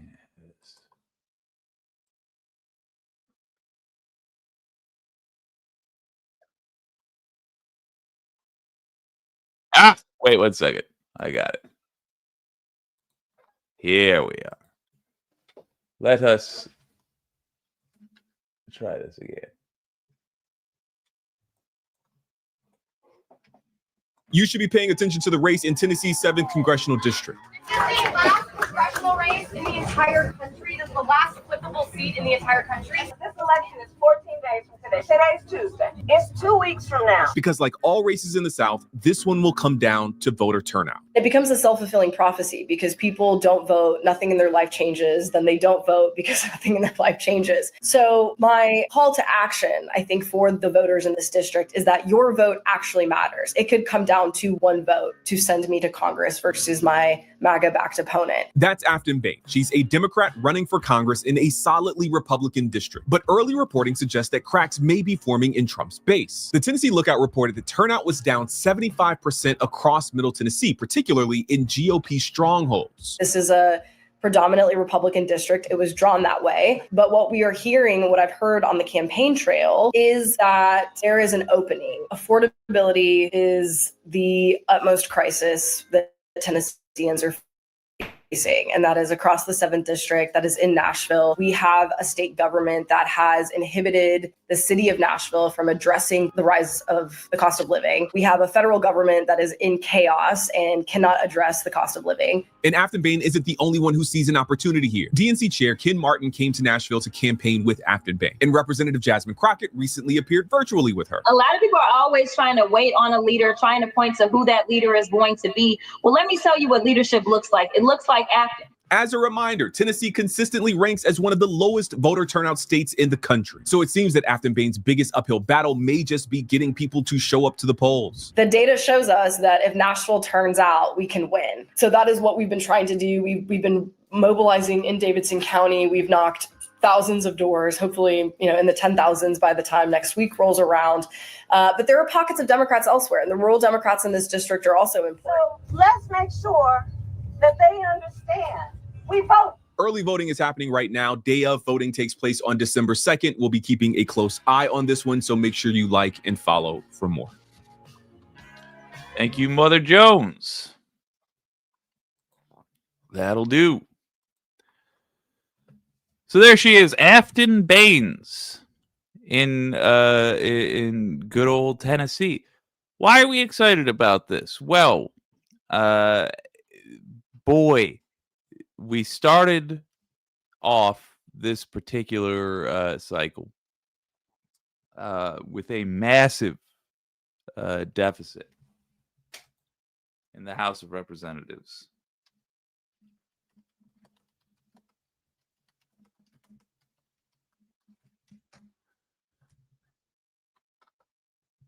There are 219 Republicans, 213 Democrats, and 3 vacancies. Marjorie Taylor Greene has just said she's sick of this this whole thing. She doesn't feel appreciated for her particular brand of bigotry. It's clashing with a different brand of bigotry. So she's quitting. She's quitting the whole thing. Well, gosh, that 218 to 213 then becomes, 219 to 213 then becomes 218 to 213. Now we're only at a 5 seat deficit. There are rumors that other Republicans are going to do the same thing, either announce their retirement or straight up quit. Quitting is different than announcing the retirement. Quitting means there is going to be a vacancy. So we're going to be down to we are at a deficit of 6. We're going to be down to 5 in June. What the hell? January. We're going to be, we are expecting more Republicans to follow suit, because it is going to be a hell of a hard time to get reelected, because unfortunately the worst thing possible has happened to Republican politicians, which is that they've won. They've won thoroughly and completely. They have control of the entire U.S. government, and they are running it like Republicans run everything, which is to say poorly and often criminally. The Republican Party being a criminal organization, it's not a surprise that that is how they are running the country, but it's so obvious. They used to have a little finesse. You know, they used to be those bank robbers that would time the strikes of the sledgehammer to the sounds of thunder or some stuff like that. I don't know. They used to have, I don't know from robbing banks. The point is they used to be smarter criminals, the Republicans. But now they're blatant and obvious, and Trump will throw a Gatsby party, a fancy party, to celebrate Halloween while SNAP benefits get cut and people wind up starving. They have literally sent troops in the streets to harass U.S. citizens. Trump murdered a bunch of people, a bunch of Venezuelan fishermen, and it's becoming increasingly clear that there was no justification for the killing. I mean, on and on and on. Trump's literally ripping down the White House, destroying U.S. history so he can put up a gigantic ballroom that you are not allowed to go into. Only he and his friends. It's becoming obvious who Republicans are, how they're going to run America, what their intentions are, what their abilities are. By the way, people are broke as a joke. They don't fix anything. It just gets worse and worse and worse and worse. And midterms are coming. And you know what? What's different this time about every other time is that it really feels this time like nobody's ever going to go back to Republicans. I don't know if that's true or not. I just know that's how it feels. This time it really does feel like the end of the end of the end of the end. It feels like anybody in office right now, if they are there to take bribes, should take their last bribes and then hide themselves. So a lot of people don't want to face re-election. A lot of people are not interested in the idea of putting themselves through that sort of scrutiny, that sort of an embarrassing loss. It's definitely not fun to run for office, at least that's my understanding. But it sucks to lose a run for office, and that is what is ahead of a whole lot of Republicans. It's also just how it traditionally goes. Breaks my heart to say that, but it's so. A lot of times, America is just fickle, and for the sake of prudence, we will toss out the last person who was in office. So no matter how you slice it, the cards say it's going to be a rough time to run for office if you're a Republican. So a lot of people don't want to do that, and the rumor mill says they're going to leave. We're at freaking 219 to 213. 6 vote difference, about to be a 5 vote difference.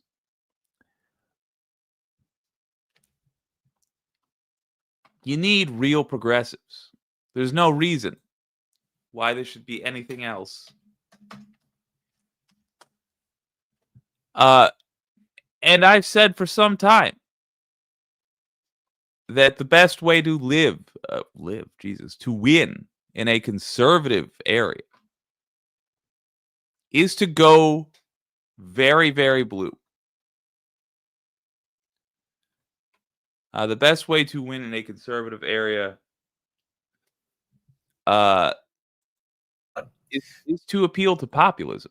And centrist Democrats cannot do that. Centrist Democrats are not populist. They are servants of the oligarchy, just like all Republicans are. Now, Republicans often, MAGA type Republicans, the I suppose ultra conservatives, they'll often try to I was going to say appeal, but this is too much of a tangent. The point being, you have a better. They'll try to appeal to populism. Is all I'm saying. But they can't truly fulfill populist demands because they don't serve the people. They serve the oligarchy like everybody else. But their rhetoric certainly is populist, I suppose, if you believe in evil fairy tales about race. The point being, if you're trying to win in Tennessee, you're not going to win by saying, hey, listen, I know you want to lynch all these brown folks, but, instead I'm going to offer you a tax break for your boss. Huh? Would that make you put the noose down? Doesn't work like that. Let's listen to, can we get away with MSNBC? Yeah, I think MSNBC is good. Let's listen to an interview with Afton Baines so you can get a sense of who this Democrat I want to put in office in Tennessee is. Joining us now is Afton Bain, current Democratic representative in the Tennessee State House and candidate for the U.S. House of Representatives. Thank you for being with us tonight. Thank you for having me. There were some big changes in last week's elections. 22 points is big. This is big. Tell me why you think you've got a reasonable shot at this. Well, affordability is the crisis in Tennessee. Groceries, rent, utilities, and gas from Trump's tariffs, everything is going up, and Washington Republicans have no response to deal with the spiraling costs. Democrats who ran on affordability last week had a great run. And so if you knocked doors, if you made calls, or you sent a few bucks to those candidates running, thank you. And don't forget that there's one more election left, which is this one. So this is, you bring a good point up. The affordability was central to last week's election. In fact, people willingly said that they would vote against their ideology if you could make their life better, if you could make hard work result in a good life. That's right. And that's what I've been hearing across the district. People cannot afford to live anymore. And Washington Republicans and my opponent have not addressed this issue. I got my start as a healthcare organizer in the state of Tennessee, trying to make healthcare more affordable. And this race is one about healthcare. I have. Our girl was a healthcare organizer, yes say. Sounds to me like we've got a Medicare for all vote, but let's find Republicans across the district reaching out and saying, I will vote for a Democrat for the first time if you promise to ensure the subsidies for the Affordable Care Act. Yeah, this is interesting. Democrats stuck to this message all through the shutdown, and it made it real for a lot of people, including in red states, where lots and lots of people benefit from these subsidies. That's correct.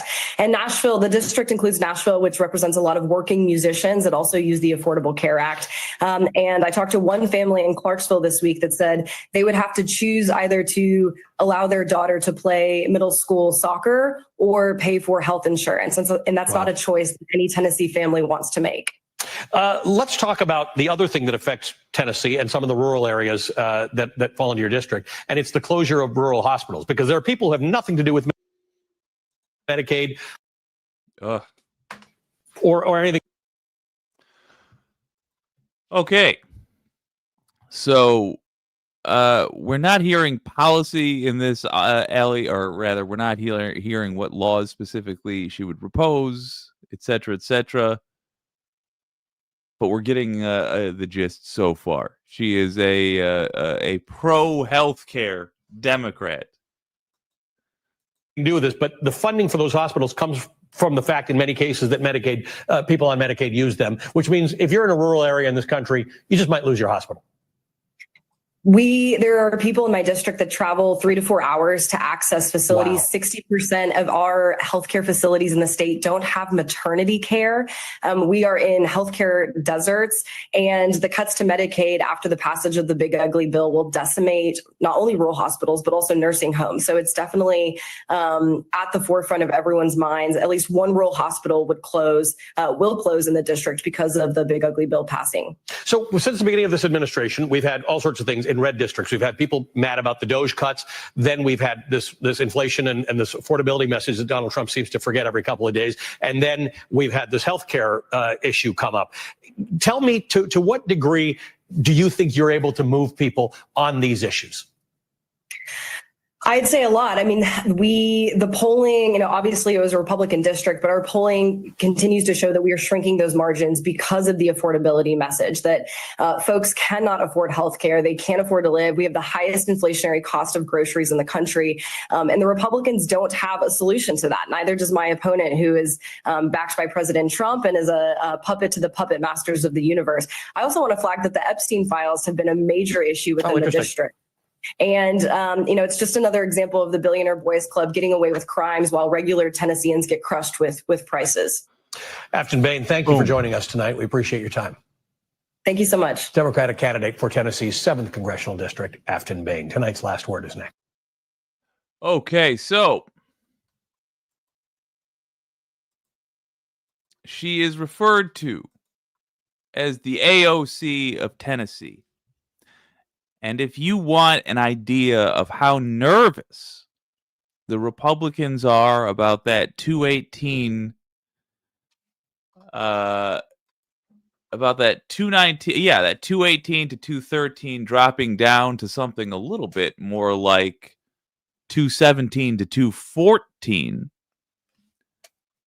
they just dropped $3 million into this little Tennessee race. They just dropped $3 million into it. That's enough to fund the entire race for some small districts. So why are they so afraid of this lady? Well, she's a populist. She is a left-wing populist. People are interested in her. They're actually listening to her. They're coming out to her events. They are volunteering to campaign for her. And by the way, if you want to offset the $3 million that Republicans have just thrown at her, by the way, they had Dave Rubin do a hit piece on her. They had Fox do a hit piece on her. This race is probably only on your radar because they are so scared of her, but they are trying to drown her in campaign ads, in various bought energy. In various bought ways. Sorry, I was just looking at the private chat. That's my bad, y'all. But yeah, the reason you're hearing about her is because she is attempting, or because she's doing well, and because the Republican Party has just dropped $3 million into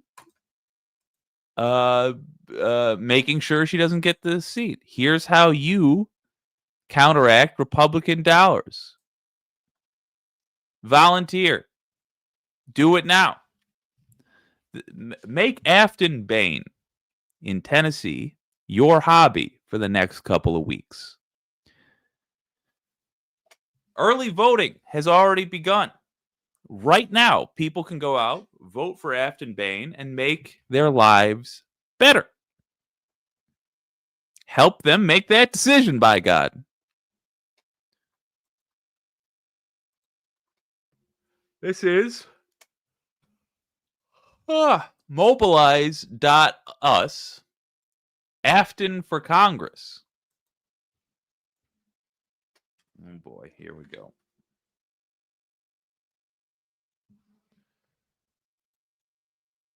Yeah. It's AFTYN, Afton for Congress.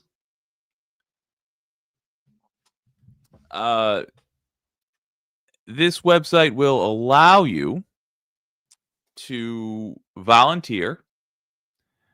Yeah,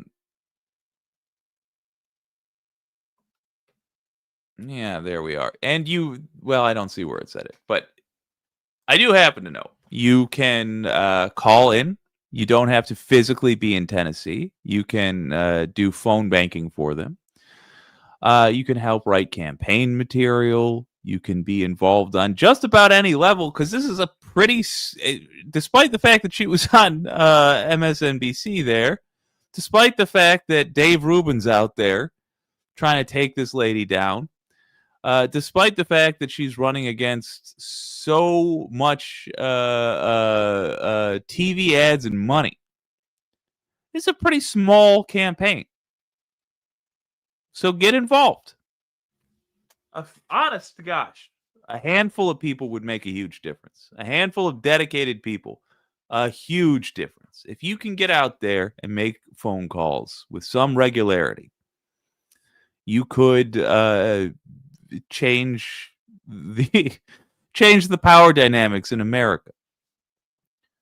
I mean, it seems often silly that it can be so simple to just have a series of calm conversations with Tennesseans. But it is. It actually is that simple. The greatest nightmare of the oppressive oligarch class is that we will submit ourselves to doing the boring work of getting rid of them, of quietly and calmly making about 200 to 300 phone calls over the course of a couple days, and just chatting with people about somebody you would very much like them to send to Congress. That's it. Just chat. Just talk to folks. If you can, drive all the way to Tennessee or fly into Tennessee or whatever you do, and go pound the pavement, walk around, and just talk to folks via going door to door. But it's the same thing. You just tell them hi. You have an opportunity to make America better. You have an opportunity to put a populist in office that isn't just going to use it as an excuse to hurt other people, but is actually concerned with getting you health care, restoring SNAP benefits, etc., etc., etc. Afton Behn, that is AFTYN BEHN, Afton Behn, running in Tennessee, has an opportunity to win. The Republicans have just demonstrated that they are terrified of her. Good. Go to mobilize.us/Afton for Congress. That's mobilize.us/Afton for Congress. It ain't all political, gang. As I said, there are things you can do instead of politics.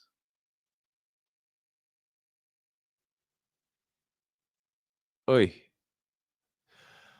But I want to first show you the town hall meeting with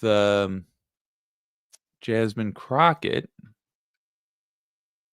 Hey, there we go. Okay.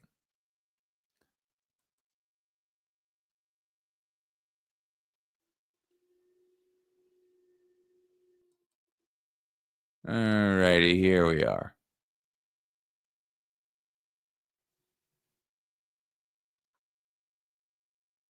Well, this may not work, but I'm going to play a bit of it.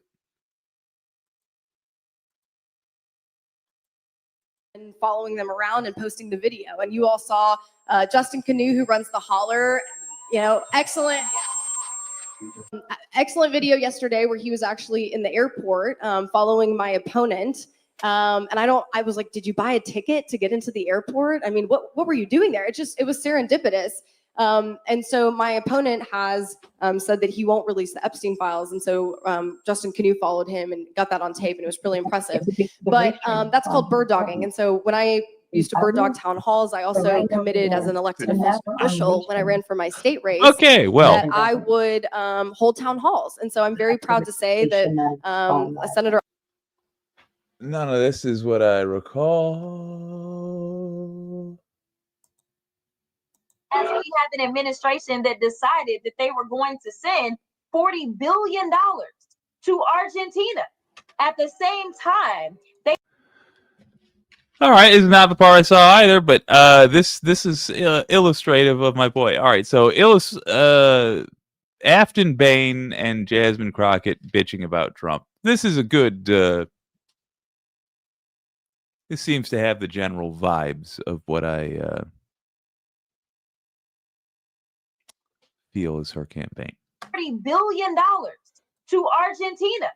At the same time, they didn't want the measly funds that we send to USAID that also supports our farmers. Because when we send money out, we actually spend that money here and we send the resulting resources. So what happens? Our farmers ended up losing a consumer being the federal government. And so now here it is, we're not doing the goodwill that hopefully keeps other countries from hating us. Something as small and kind as giving people food, or as small and kind as giving people life-saving medication. The Republicans decided that that was just too much. And here is the gag. We are talking about less than 1% of our budget was going to USAID. So, I mean, I want to make myself available. Again, I hate that I'm not there. One of my very good friends I know is there out in the audience, Miss Odessa, who started on this trek. We were actually running at the same time. She is a fierce warrior, and I am so happy that she is there. She was texting me and telling me everything y'all was doing. But I just want y'all to believe that you deserve better. And deserving better looks like talking to your friends and your coworkers and your There it is. One more time. Tennessee, I feel like you. Wait a minute. Tennessee, I feel like you need to hear this. Jasmine Crockett saying it, but saying it about this lady that you have an opportunity to elect. I just want y'all to believe that you deserve better. And deserving better looks like talking to your friends and your coworkers and your colleagues and your family members and all those that don't want to vote. And you tell them if Mississippi could somehow break the supermajority, then Tennessee can flip a seat. You tell them if somehow in somewhere between 20 and 25 years, Georgia somehow elected not one, but 2 Democrats statewide. You tell them that there is nothing that Tennessee can't do. And I know that the gerrymandered lines are why so many people get to feeling down. But at the end of the day, again, if there's over 40 million people that are needing SNAP, let me tell you, there is a number of them, regardless of where you sit on the political spectrum, that share in that. All right. Appreciate Jasmine Crockett. But look, that is a thing I want Tennesseans to take to heart. You deserve better. That also includes not just which political party represents you, but your conception of government. You certainly deserve better than the kind of government that Republicans tell you is all they owe you, that Republicans tell you to expect.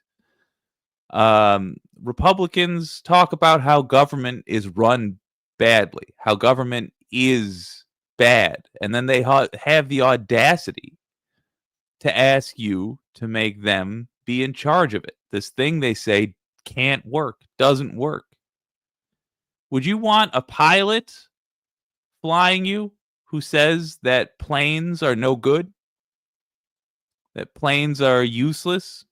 And in their experience, quite dangerous? Hell no. So why would you have a Republican ever in an elected office? These are people who say that the government is no good, can't work. They got to make it small. Gotta defund it, the government, because we got to privatize these things. Because government doesn't work. Well, of course, it doesn't work when they're in charge. These motherfuckers cannot run to the store, much less run a government. You deserve better than that, Tennessee. You deserve somebody competent. You deserve somebody who actually intends to do their job well, rather than do it poorly as an excuse to turn their responsibilities over to private industries who will take bribes out of your tax dollars and do an inferior job, who will literally cut corners.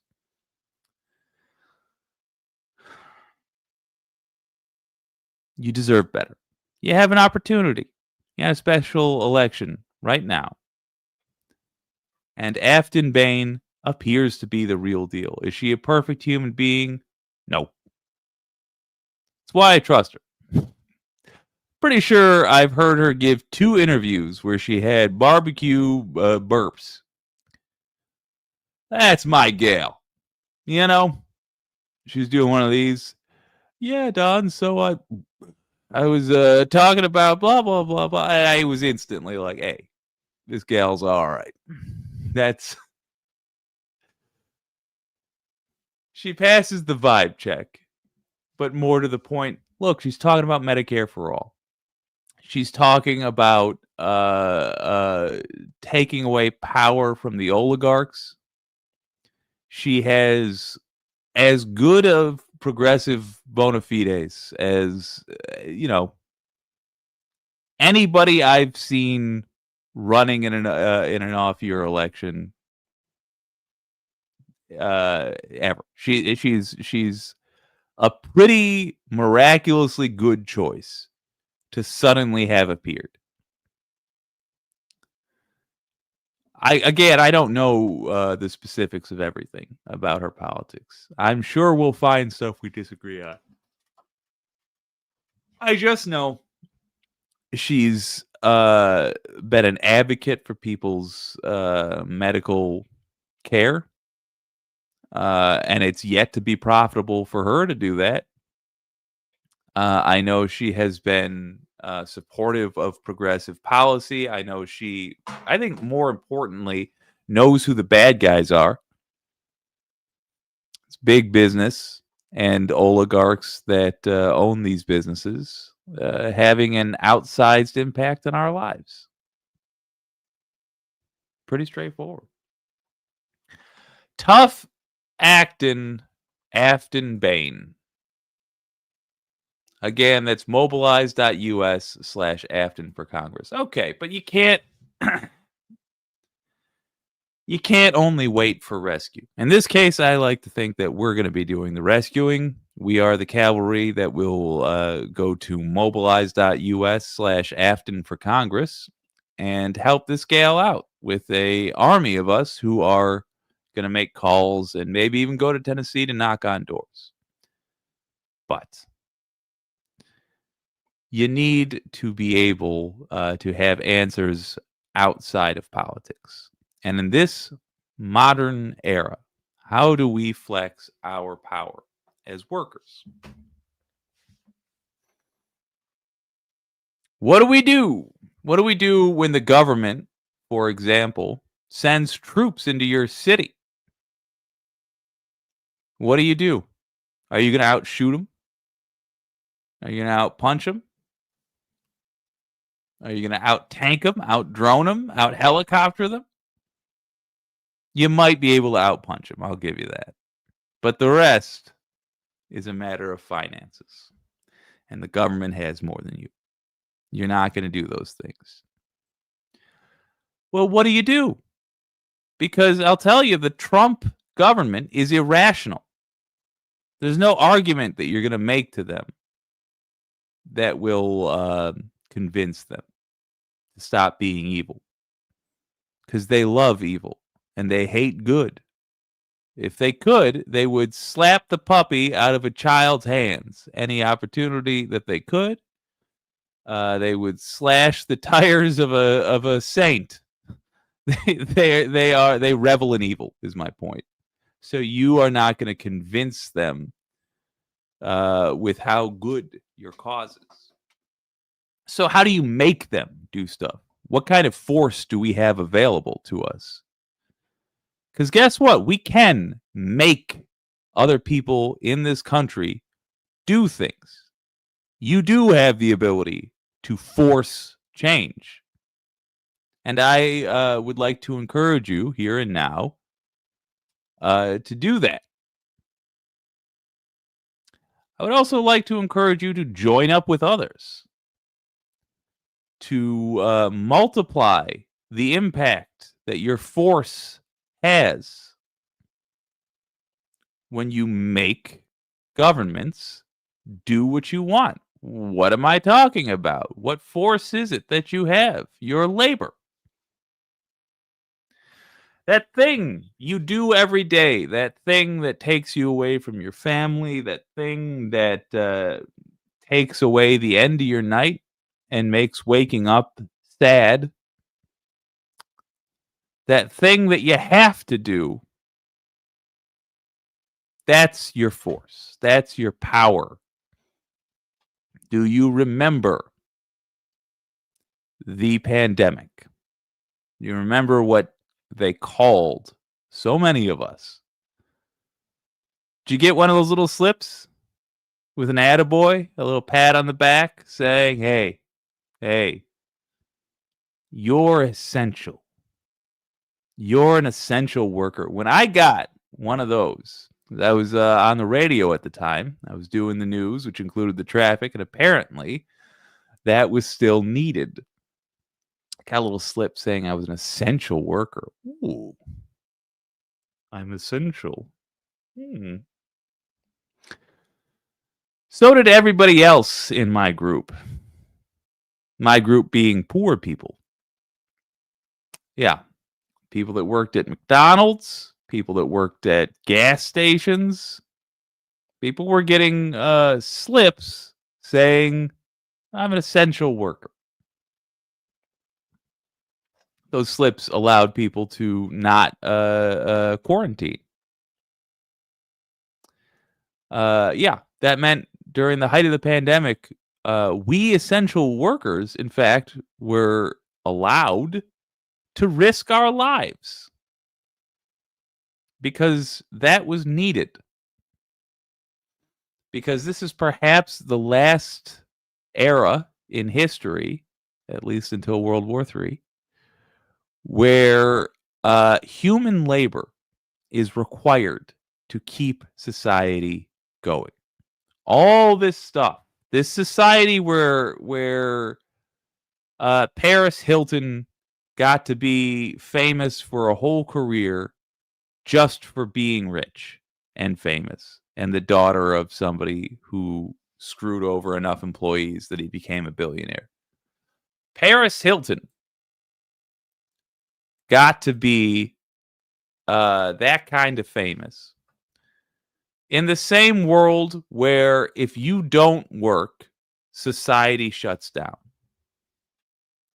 If it annoys you that Paris Hilton can have literally anything she wants, but your kid can't have needed surgery because you can't afford it, don't go to work. Or at least consider structurally, consider in an organized manner withholding your labor.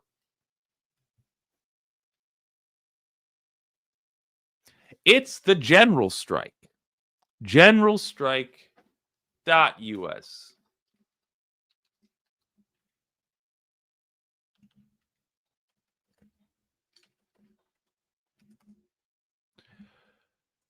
GeneralStrikeUS.com is the website where you can learn all about it. They've got a Discord. Here's what you do.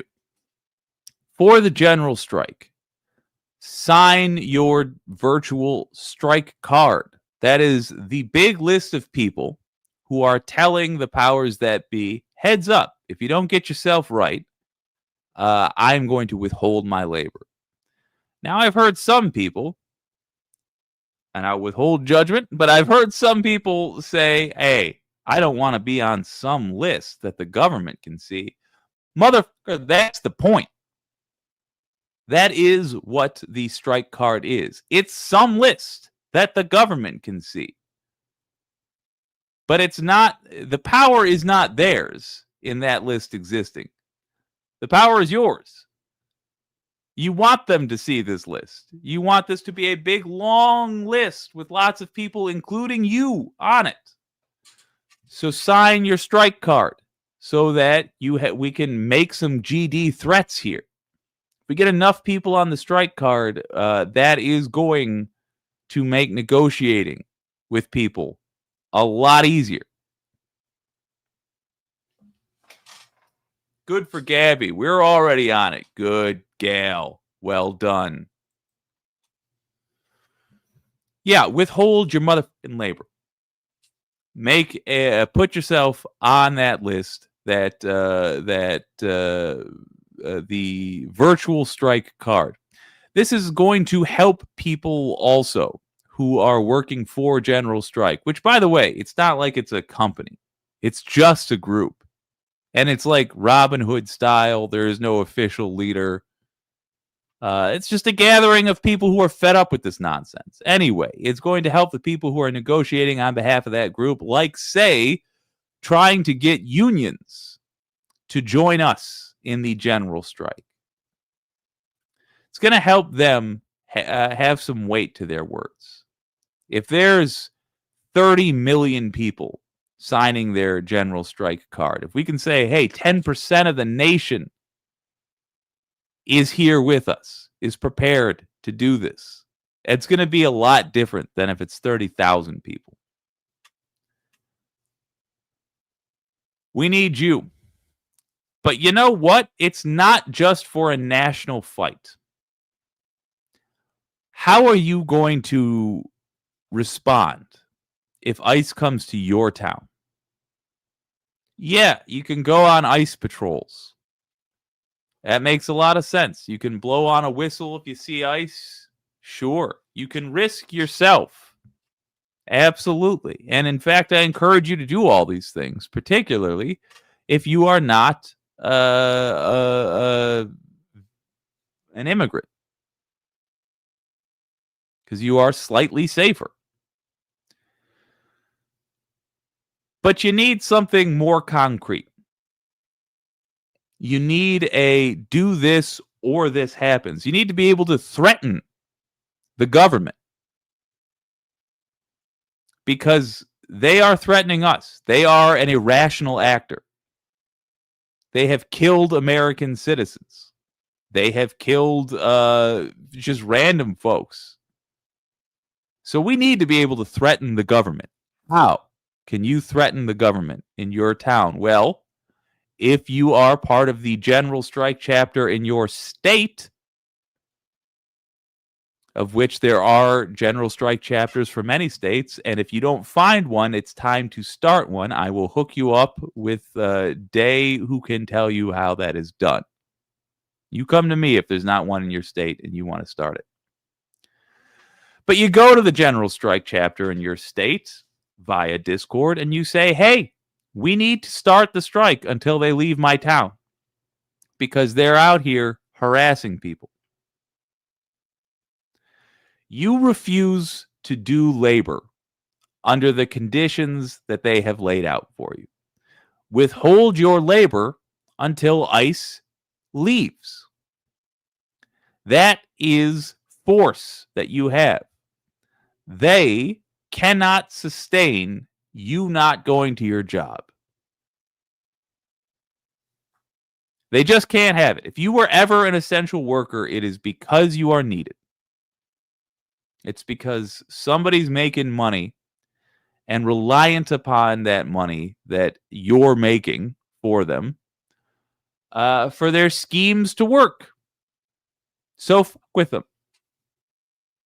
F them up. Withhold your labor to force the government to do what you want. Join the general strike at thegeneralstrikeus.com. Join that motherfucker. Now, if you have no job, or if you sincerely cannot afford not to do your job, as if leaving your job for 1 week will mean that you get fired, and then you will not make rent, or you've got kids that are reliant on your income to survive. I get it. You have to live in the real world, too. It is still pretty darn easy to participate in the general strike.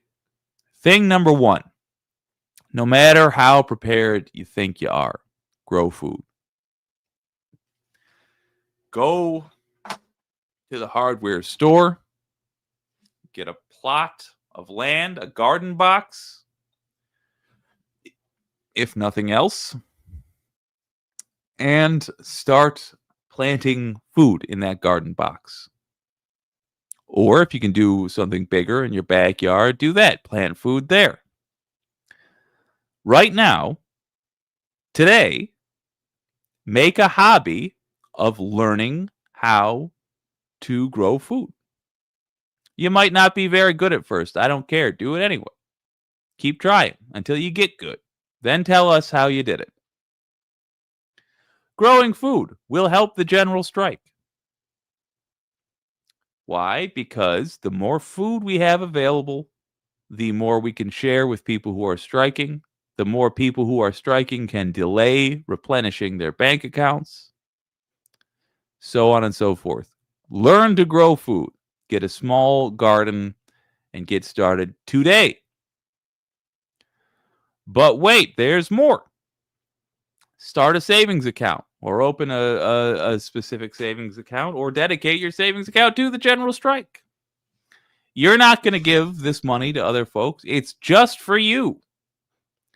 Start saving now so that you can strike later.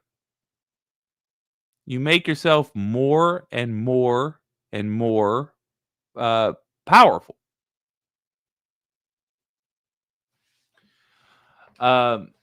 Terribly sorry. Let me inspect this real quick. Welcome back, Nick. Yeah, you make yourself more powerful by saving money, hoarding supplies, things like that. Not hoarding, but stockpiling. Yeah. So start saving money. Start learning how to grow food. Save, if you can, save non-perishable food that you can stand to eat for a very long time, like ramen noodles, etc. Do that as well. Pretend in your mind that you're going on strike tomorrow and look around you. How would you pay rent? How would you eat? How would you get things done that still need to get done, whether or not you're striking? If you don't have answers for those questions, try to find them. Now you know what you have to do. If you don't have answers for those questions, begin making the answers. If you don't know how you feed yourself, start growing food. Start saving up cans and packets of dried yada yada. Start saving up food. If you don't know how you'd pay rent, start saving up money. Make it your goal to be able to afford 2 months of rent. Have that just set aside. I understand you might not be able to do it. I know. That sucks. Try anyway. Because you'll get farther than you would have if you just sat there, if you just accepted oppression. At least you will have tried. Even if you utterly fail, even if you don't manage to save a single dollar or grow a single bean, you will at least have a better idea of how difficult it is to do either of these things for you. And you can make more accurate plans. I have a piggy bank, says good for Gabby. And I'm making lemonade. Good on you. Barter helps too. Absolutely, it does. Nothing wrong with bartering. You can barter labor for labor, things for things. But yeah, prepare yourself to withhold your labor. Pretend like you're going to do it tomorrow. Make an assessment of your current situation. And make note of what you feel nervous about. Then go prepare for these things. Make that part of your plan. If you are so mad at the government that you ever thought, ooh, I wish I could just make them do the things I want them to do, you can. And in fact, it's the way that Americans traditionally have defeated the rich man. Withholding our labor. Now, this has resulted in a battle between the rich and the American working class. Took place in I do believe, the Tennessee mountains.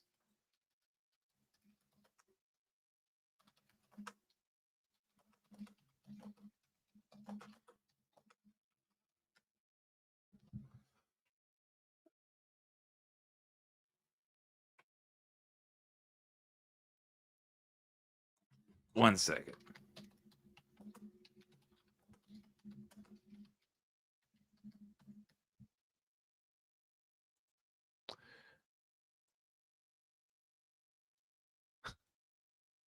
Yeah.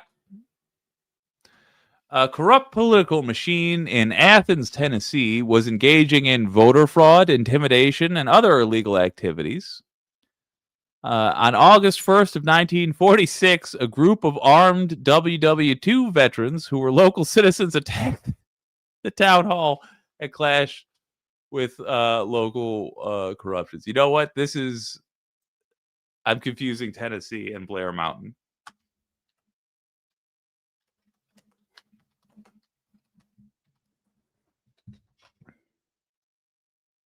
Yeah, the Battle of Blair Mountain was the largest labor uprising in the United States history and the largest armed uprising since the American Civil War, but it did not occur in Tennessee. It was in Logan, West Virginia, according to Wikipedia. My bad, but the point still stands. Labor being withheld is how we defeat these people. And the reason we are at odds with them in the first place is because they are abusing our labor. The reason there's any conflict at all is because they are thieving our labor from us. So if we simply withhold it, if we simply say, okay, you know what, buddy, you're not making any money today. You're not going to leech off of my efforts today because you're apparently using it to send ICE into my town to harass me and my neighbors and my friends and my family, and I won't have it. I need to be free today to look after the brown folks in my community. So I will not be going to work. That is the thing to prepare for. If you are not ready to go on strike tomorrow in an organized manner, as in with everybody else while declaring why you are doing it, start preparing. Open up a savings account, get a piggy bank. Thank you, good for Gabby. Start growing food, or at least knowing where food is grown near you, and plan. Stockpile. Be ready to fight.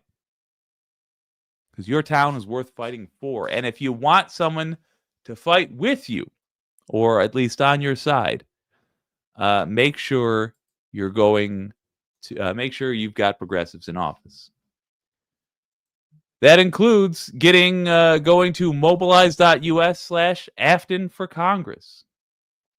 This has been WYCD Wicked. That stands for What You Can Do. My name's Jake, and coming up next, I do believe, is the Power Report, but we'll see shortly.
Hello, humans. This is your power report for the 20th November, 2025.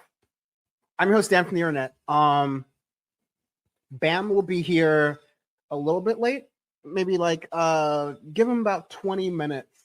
And you know what they say, may not come when you want, but he's on time. Hope y'all can hear me and see me okay. My camera is doing a little bit of reverse on double focusing here. I have the leave-in conditioner in my hair from the new haircut, so please bear with me. And my heater is on full blast and I can't control it, so hopefully you can't hear that too much. This is pure old school PowerPoint hours. A little bit of programming notes. Good to see y'all in the chat here. Thank you all for the folks who've come.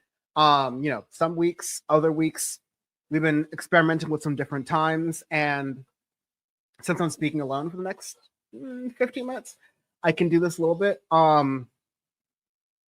PowerPort is going to still exist next year. It's going to be a little bit different next year. Hopefully we want to bring you even more quality, while still honoring the spirit of the show and honestly what all the contributors are most interested in doing, which is going beyond the headlines, beyond the day-to-day, what happened Monday, what happened Tuesday, what happened Friday, what happened Thursday, what happened Wednesday, and get to the big picture, the so what of all the things that are happening. So all that's coming soon.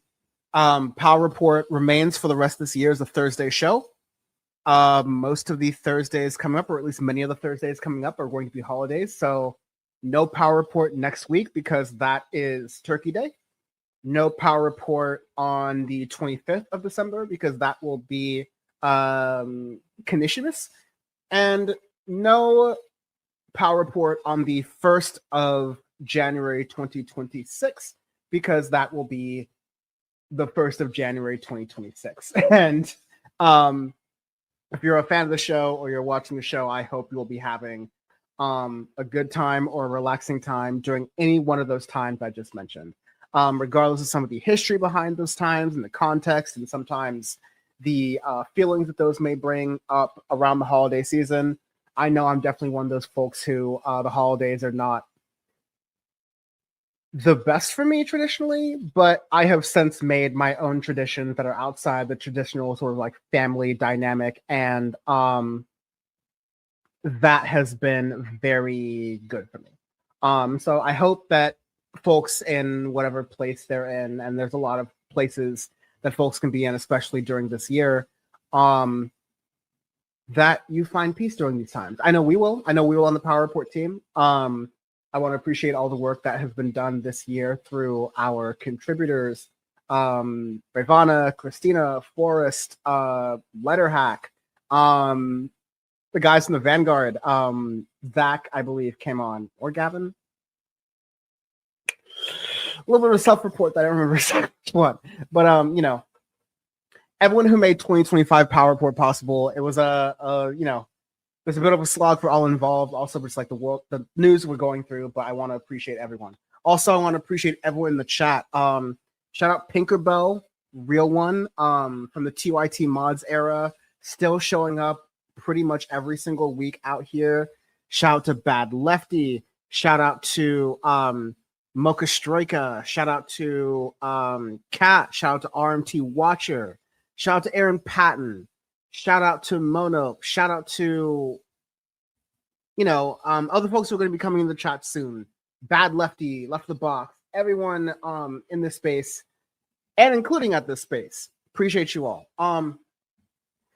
There's a lot to talk about this week. I don't have that much to talk about muscle mommies, as during the cold open apparently was a big talk about on Fox News. But I would be remiss, and I've been told 10 years ago, actually, when I was younger, that remiss is not a word, and what I actually mean to say is remiss.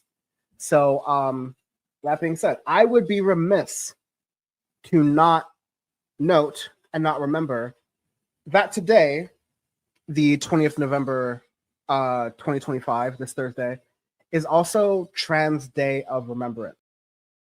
I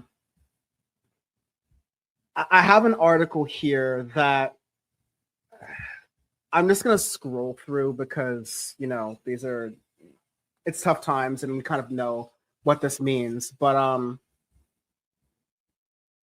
if I can pull this up here. For not even every day there's been this year, because we're not fully 365 days through this year.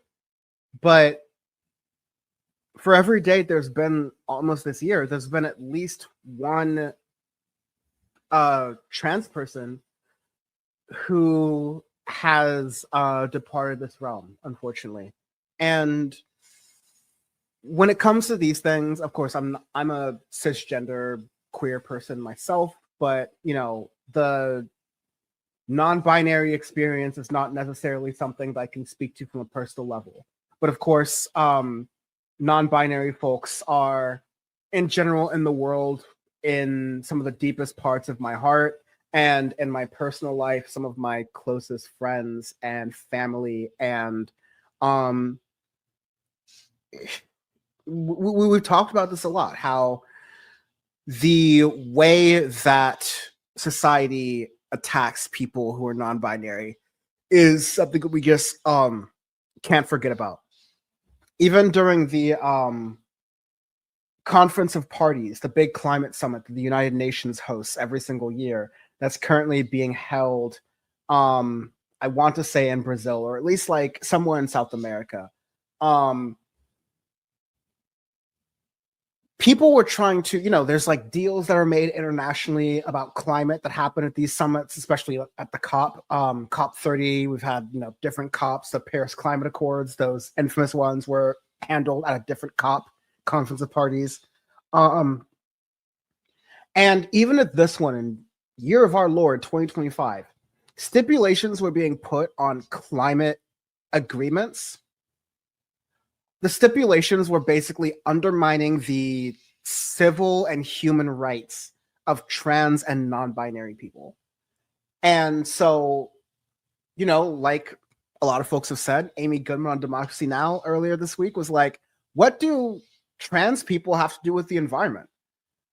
And I think it's very similar, or at least to me, it's very similar to when Greta Thunberg was speaking about the intersections between the struggle for Palestinian human rights and the environment. And the lesson is that those things are intertwined, like they're together. They are essentially one and the same, because human rights on one part of the world are human rights for every part of the world. Human rights for one person are human rights for all people, because the moment you start to impinge on the human rights of someone who may be vulnerable in one part of the world, that's how it all starts to break down. Where, you know, at worst, laws start to get created for discrimination, and at best, people just look the other way when communities are crying for help. And so, you know, I don't want to start on too much of a down note, but you have to acknowledge this.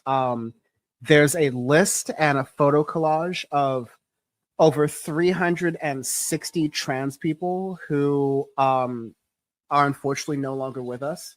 This is a very long list. I'm only in the hundreds. There's 100 plus more. And of course, this list, I think, is fairly centric to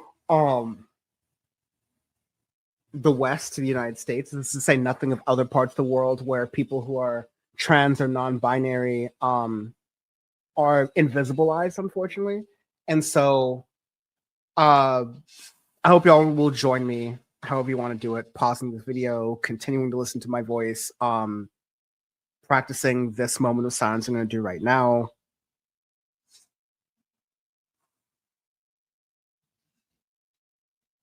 But however you do it,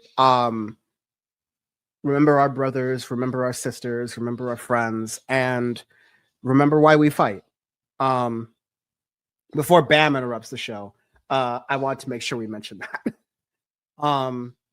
So yeah, thank you for that time. And I also, in any sort of, you know, movement, I don't believe it's always, you know, I was this way during Black Lives Matter in 2020 as well, right? That we can't stay in sadness or anger. Not that those emotions aren't valid, but those emotions lead to crash outs and burnouts, and those emotions end up not being productive for the kind of work that we need to accomplish in the very near term.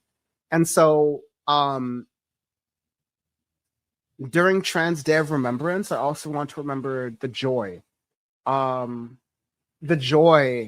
in life that people had while they were alive, if they got to realize something resembling close to their true selves. The joy that people like myself, who don't get to, within my own body, experience the trans experience, but I get to experience it through very close loved ones, and celebrating the joy that the blossoming that folks have gotten to have, and that I've been honored to be able to be a part of and be able to experience. That dichotomy is important. Let's remember why we have to be joyful, and let's not let our joy and our celebration completely overshadow or whitewash or invisibilize the pain and suffering that has gotten to this point. So that's what Trans Day of Remembrance means to me. Please shout out in the chat or in the comments if it means something to you, what it means to you. I'll happily read it out, happily, somberly. You get the tone. Welcome to Power Report, y'all. I'll read it out during the broadcast. And yeah, thank you for taking the time, at least right now, to acknowledge that piece of what's going on with me. Otherwise,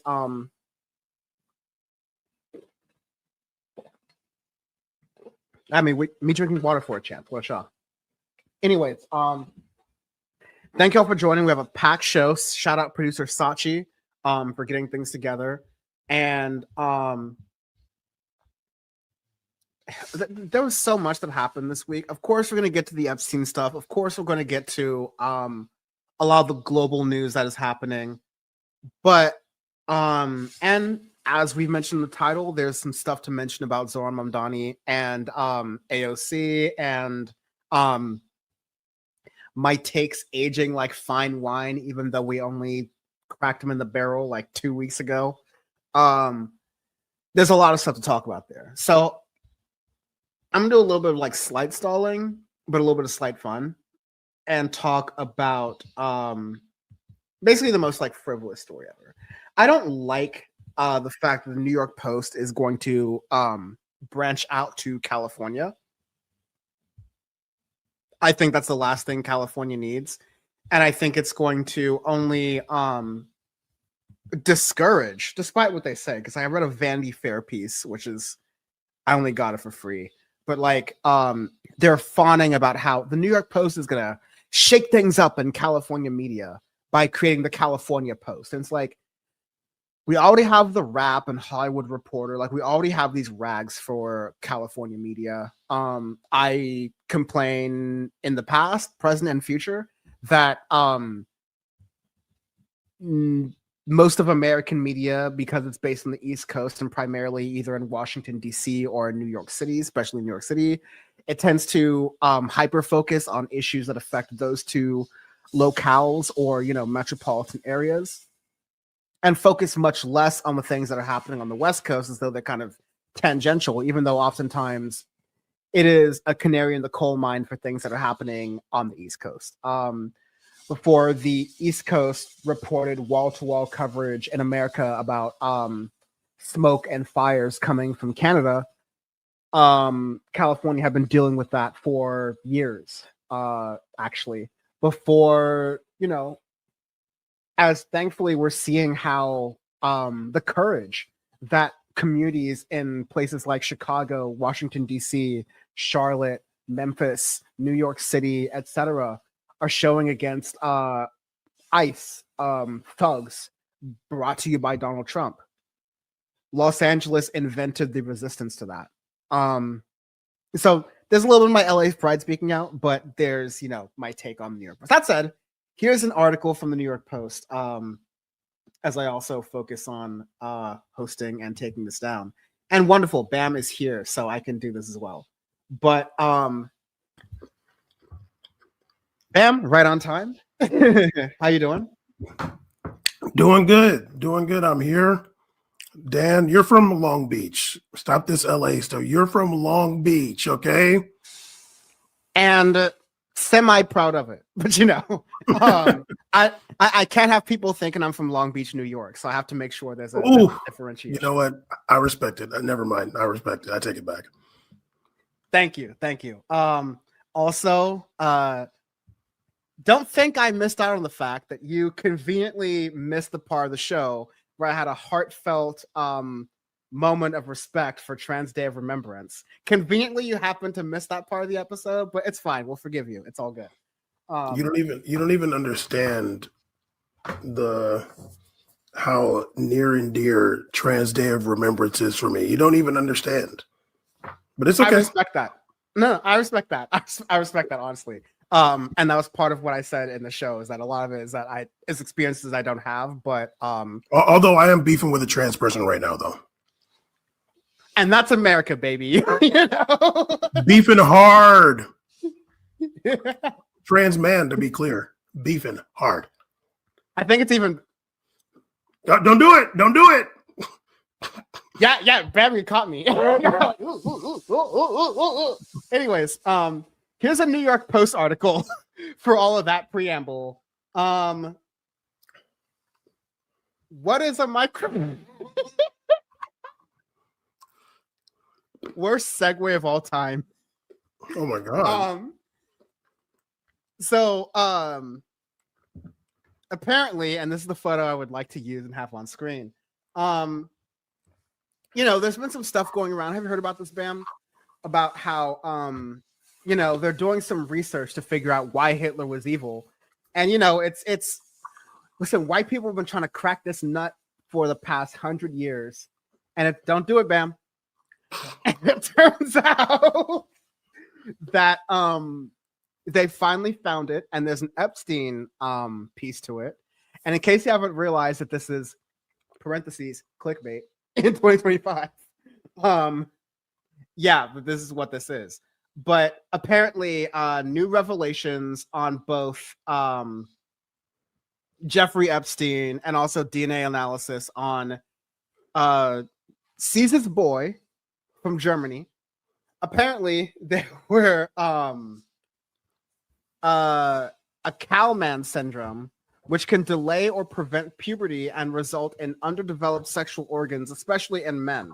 This comes from one of the Epstein accusers, alleging that Epstein had a quote-unquote probably like 2-inch deformed Pawangawuni. That's a medical term. I don't like how the New York Post is measuring I'm uncomfortable. I'm uncomfortable with that part. Yeah, I'm just gonna scroll right past that. Like, Rupert Murdoch, you're not sending your best. But this is just for gags. This is just for fun. And honestly, barely fun.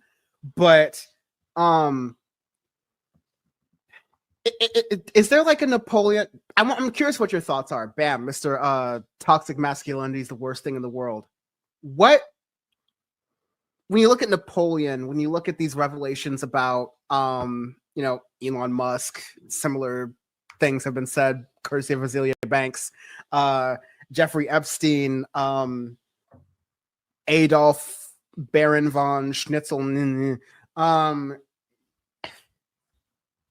Do you think, and this is pure speculation vibes, this is just like an old classic Power Report fun question.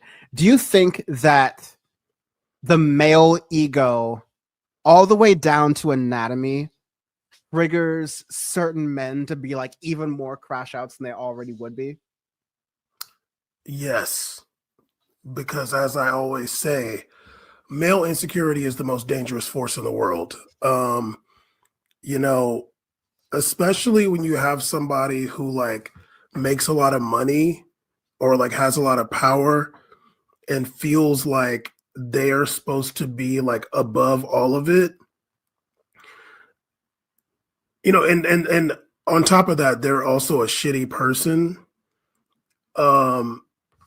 There's one thing that you can't hide from. Like, they're not going to be able to hide from that.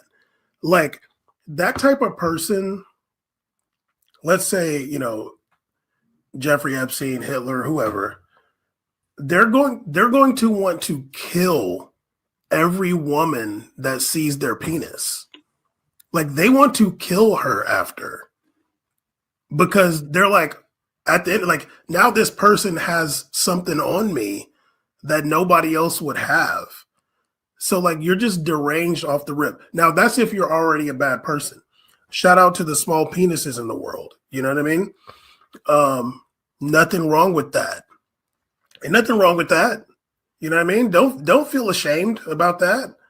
I'm saying I don't know what you mean, but like, I respect to all them out there. We've seen Dan's size 15s. But anyway, now here's my question about this whole ordeal. Like, is it just, some freaking clickbait? I don't know, but I would also like to know, where did they get the DNA for Jeffrey Epstein? Like, where did they get his DNA? Like, what did they get his DNA off of? Because I ain't seen a body. I don't think they got Jeffrey Epstein's DNA, but these are first, they got Hitler. And these are first. Oh, okay. So somebody said that about Jeffrey Epstein. Okay, because I know the Hitler thing was a DNA thing. Yes, that's correct. Hitler thing was a DNA thing. Epstein is in the news, and there are also survivors of the Epstein Maxwell experience, if you will, who are speaking to that. I also forgot to mention Roger Ailes, who was also the former head of Fox News, who was also described. And we're already here, but we're gonna get out of this really quickly. I'm just gonna use the 2 words: 3 words: raw hamburger meat. I mean, even Trump, Stormy Daniels said he had a mushroom. Oh God, yeah, that's right. Yeah, so I think that's a good thing to be said. Like, if you crack in it and if you pack in it, like, you're much less likely to crash out, because it's like, hey man, at the end of the day, don't do that. No. I was also gonna say,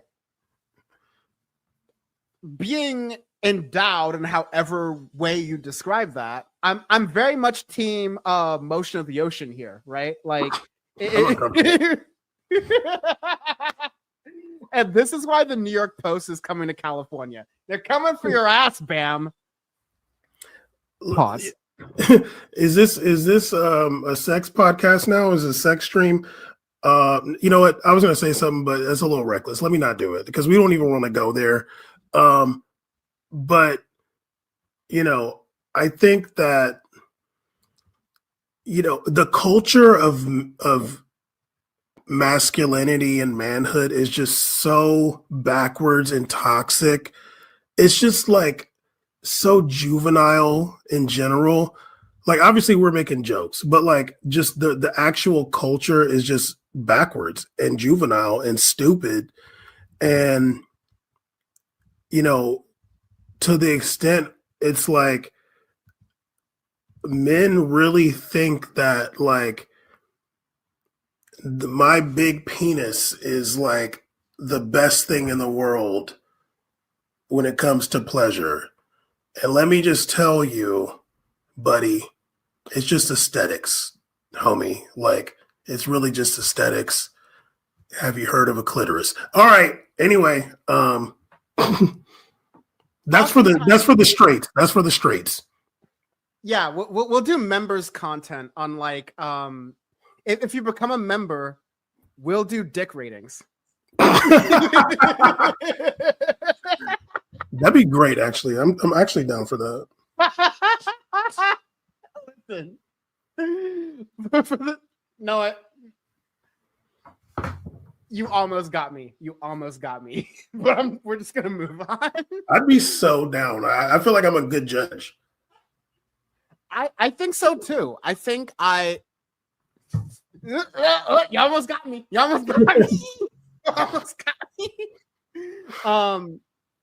The big story of the week, like I want to get into a lot of the domestic news because I think there's a lot to talk about. We're about to have the I'm trying to get all the jokes out of my system. I'm not going to do it right now, but like we're about to have the Mamdani Trump summit tomorrow morning. It seems that might be a video on that. So we'll talk about that in a moment. But we just got to get rid of the fact that, like, I think we're kind of in the moment right now, and this is very, very difficult. But when it comes to the whole Teflon Don ideology, the Epstein thing is the only thing I've seen that has actually broken Donald Trump over the past, 2 terms. 100%. Things that make you go, This fool he got bullied. Yeah. He got bullied by his own team. He got bullied by a girl.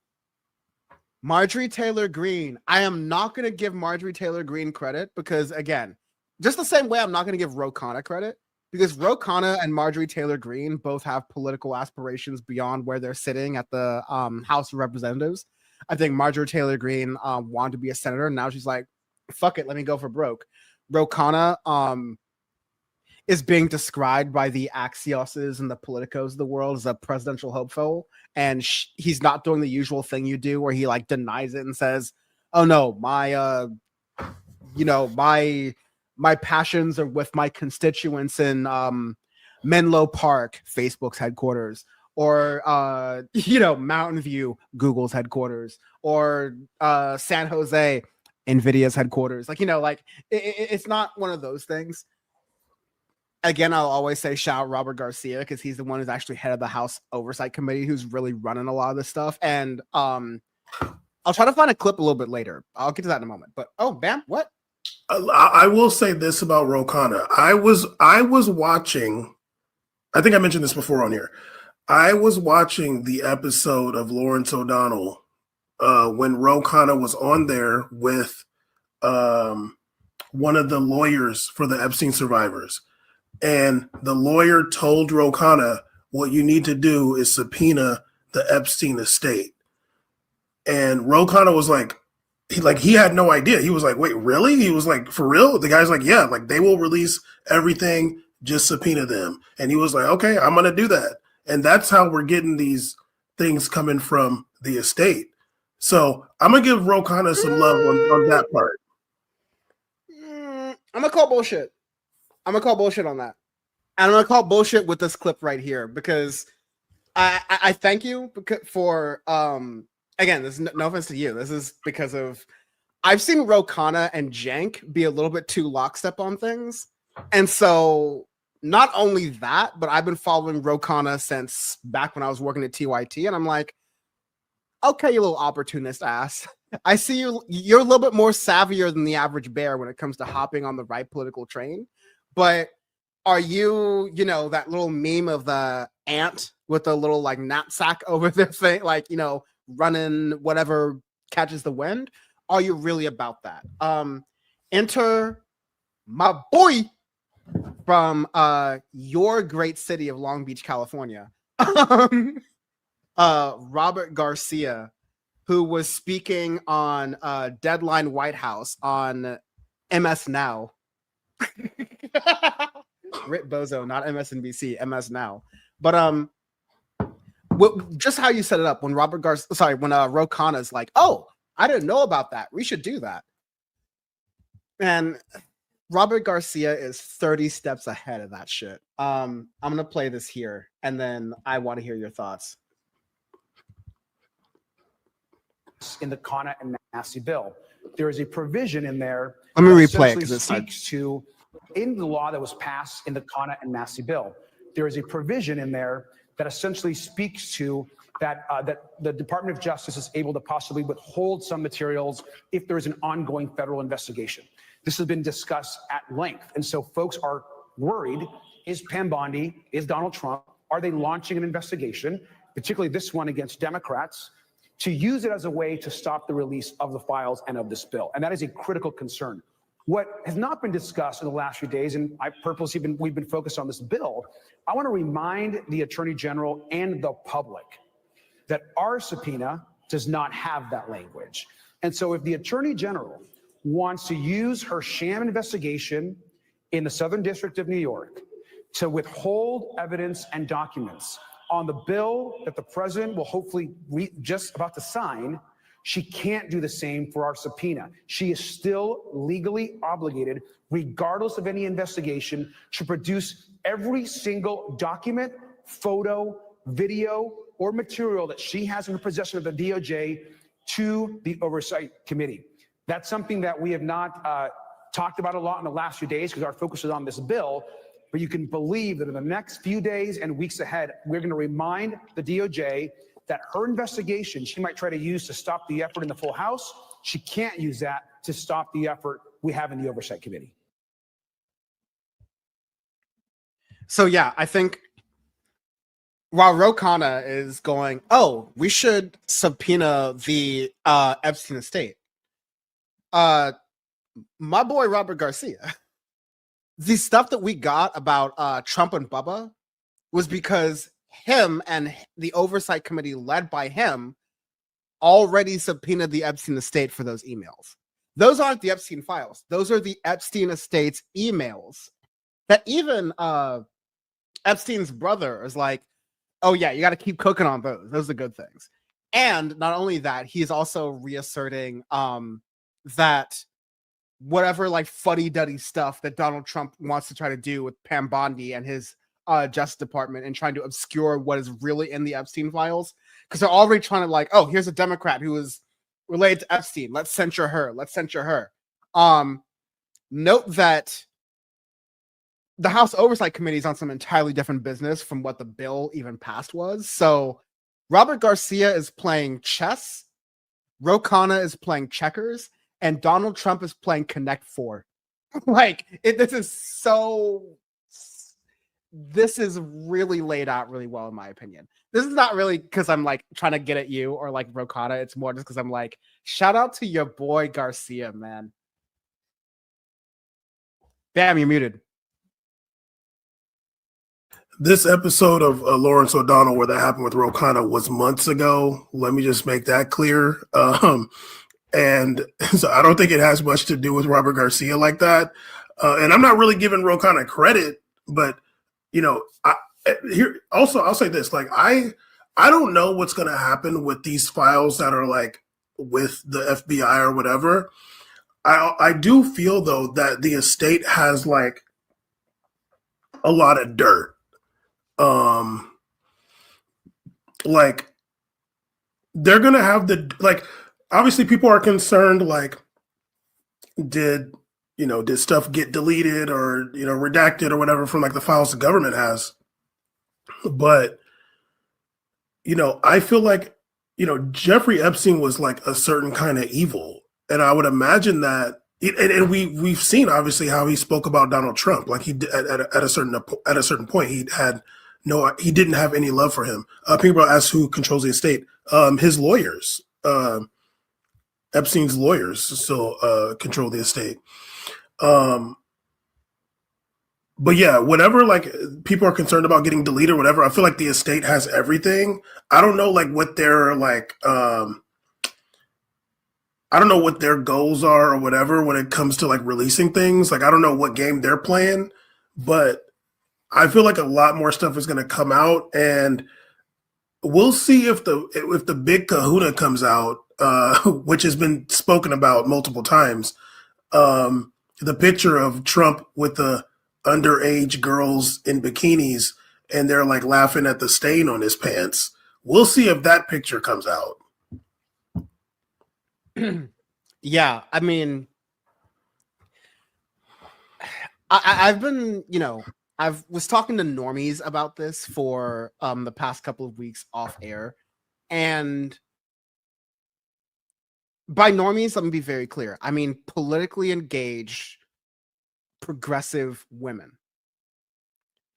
And they're saying like, yo, I've got Epstein fatigue. Like, we get it. Everybody and their mama who is powerful is in the Epstein files, whether it's they were tangentially mentioned on like an RSVP for a party, or they were putting their RSVP into someone else's party. Like, and I get that. And I think in a darkly political way, I understand that this is a tool, because I think, maybe not even all Democratic elected officials understand this, but I think a lot of people understand this, is that people get away with horrendous crimes like CSAM related or etc. or otherwise against minors a lot. Like the fact that we have a joke about libertarians arguing about the difference between PDF downloaders and a feeble whatever downloaders is like a testament to how much in the society this not only happens, but how often there is a certain sector of the political side that tries to like argue around this stuff. And I understand that this is being used as a political tool, and in my opinion, rightfully so, at a time when Americans don't seem to be able to unite and care about the brass tacks pieces of what's happening to our society, whether it's ICE agents taking legal immigrants off the street and abusing them, pointing guns at civilians and journalists. Fucking today, like we had just earlier this week, we had a lot of Democratic legislators, many of whom I might have the clip here, but a lot of them were former armed service members from like the Army, Navy, Marines, Air Force, etc., and some people from the intelligence community, which are like, this is not the spook report here, right? But they were all saying, but they were all saying, you are not allowed to carry out orders that are against the Constitution. That's like within your general protocol. Like you abide by the Constitution, you defend the Constitution, you take an oath to that, and you don't take an oath to some guy who just like happens to be there. And so it's trying to create some leeway, some room for people to disobey unlawful orders, which is very important when you have a president of the United States saying he wants to use American cities as training grounds for the National Guard. training grounds for the U.S. Armed Services. He tries to say, "Oh, it's not the military, it's not the army," but he's a liar. Trump's response to that is truly, we really should kill them. So yeah, we're at the point this week where Trump is like calling for the open execution and assassination of his political opponents. And if that wasn't sad enough, let me just add one more word. Again. Right. Like, we've been doing this so much. So like, I say all that to say, the Epstein stuff is the only thing that seems to be breaking through to conservatives who are like, yeah, going after former armed service people who are Democrats in the same year, not even fucking 6 months removed, when you had Democratic politicians in Minnesota assassinated, ostensibly, because of this heightened up rhetoric. The fact that you have the president of the United States calling for the assassination of more politicians, calling for the execution of more politicians, that doesn't, reach in. You have some new numbers saying that, Republicans prefer Biden's economy over Trump's, and we haven't even hit the worst parts yet. We ain't seen nothing yet, y'all. But the fact you're already seeing those numbers, that's not really moving the needle. But for whatever reason, emphasis on the whatever, and whatever's doing a lot of heavy lifting here. These right-wing bigots who are able to see all this other stuff aside, once they're able to picture white and Asian women who are being accosted and assaulted by the deep state, possibly even the guy they've been voting for, that's when the Teflon Don starts to crack. And I think we can start to have a conversation, maybe not even here, not even now, but in general, about how toxic masculinity translates and gets us to this point where we can accept all these other things, but when it comes to this white savior complex, now we're actually able to move the needle in politics. But we also just got to sit here and say, this is working against Trump, and a lot of other stuff should have, but we've got to be as hard as possible on this, because if this levee starts to break, sorry to that analogy, there's so much more that possibly can, that we can start to go, okay, let's talk about the economy. Okay, let's talk about immigration. Okay, let's talk about jobs. Okay, let's talk about inflation. Okay, let's talk about everything else going on. But the fact that Americans have to consume it through this, okay, here's the pill of the reality. Let's put it in between the bologna and the dog kibble and the treats of the Epstein files. I think it's both an indictment, but we also got to just take our wins where we can. And another thing, no, I agree. I mean, when you see, obviously we've seen Marjorie Taylor Greene, but you see even Lauren Boebert going against Trump with this. I mean, and the way I see it is he got ahead of it and said release the stuff before it was going to look really bad for him. Politically smart, don't let the 100+ Republicans come out against you. Try to play it. He played it well politically. But I think pretend you're winning right when you're losing is a really good strategy, honestly. Right. Great dictator strategy too.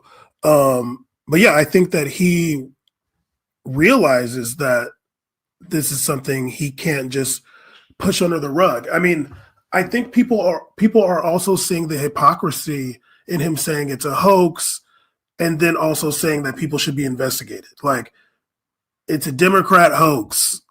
We're going to investigate these people, and I just don't think it's going to work, because ultimately the Epstein estate is going to release stuff they already have. Obviously, it's going to be embarrassing. We saw a whole weekend we saw an entire weekend of TikToks and memes and jokes and reels, and I'm sure it was on Truth Social and Rumble, people literally cracking jokes about Trump giving top.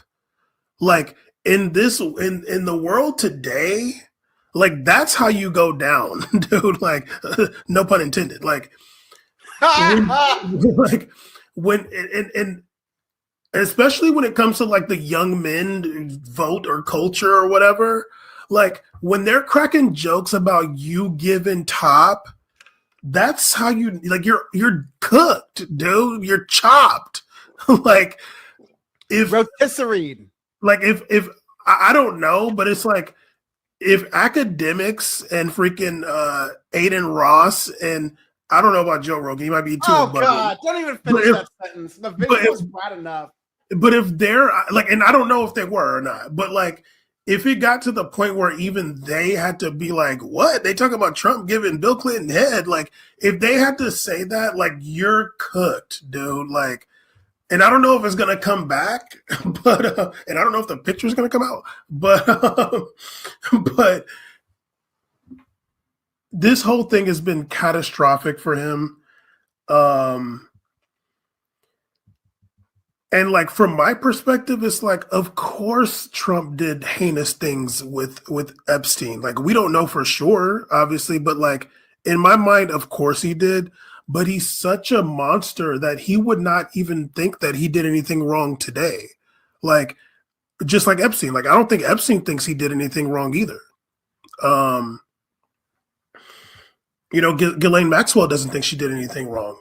And honestly, I feel like there needs to be more, you know, shout out to that woman that asked those questions to Trump about about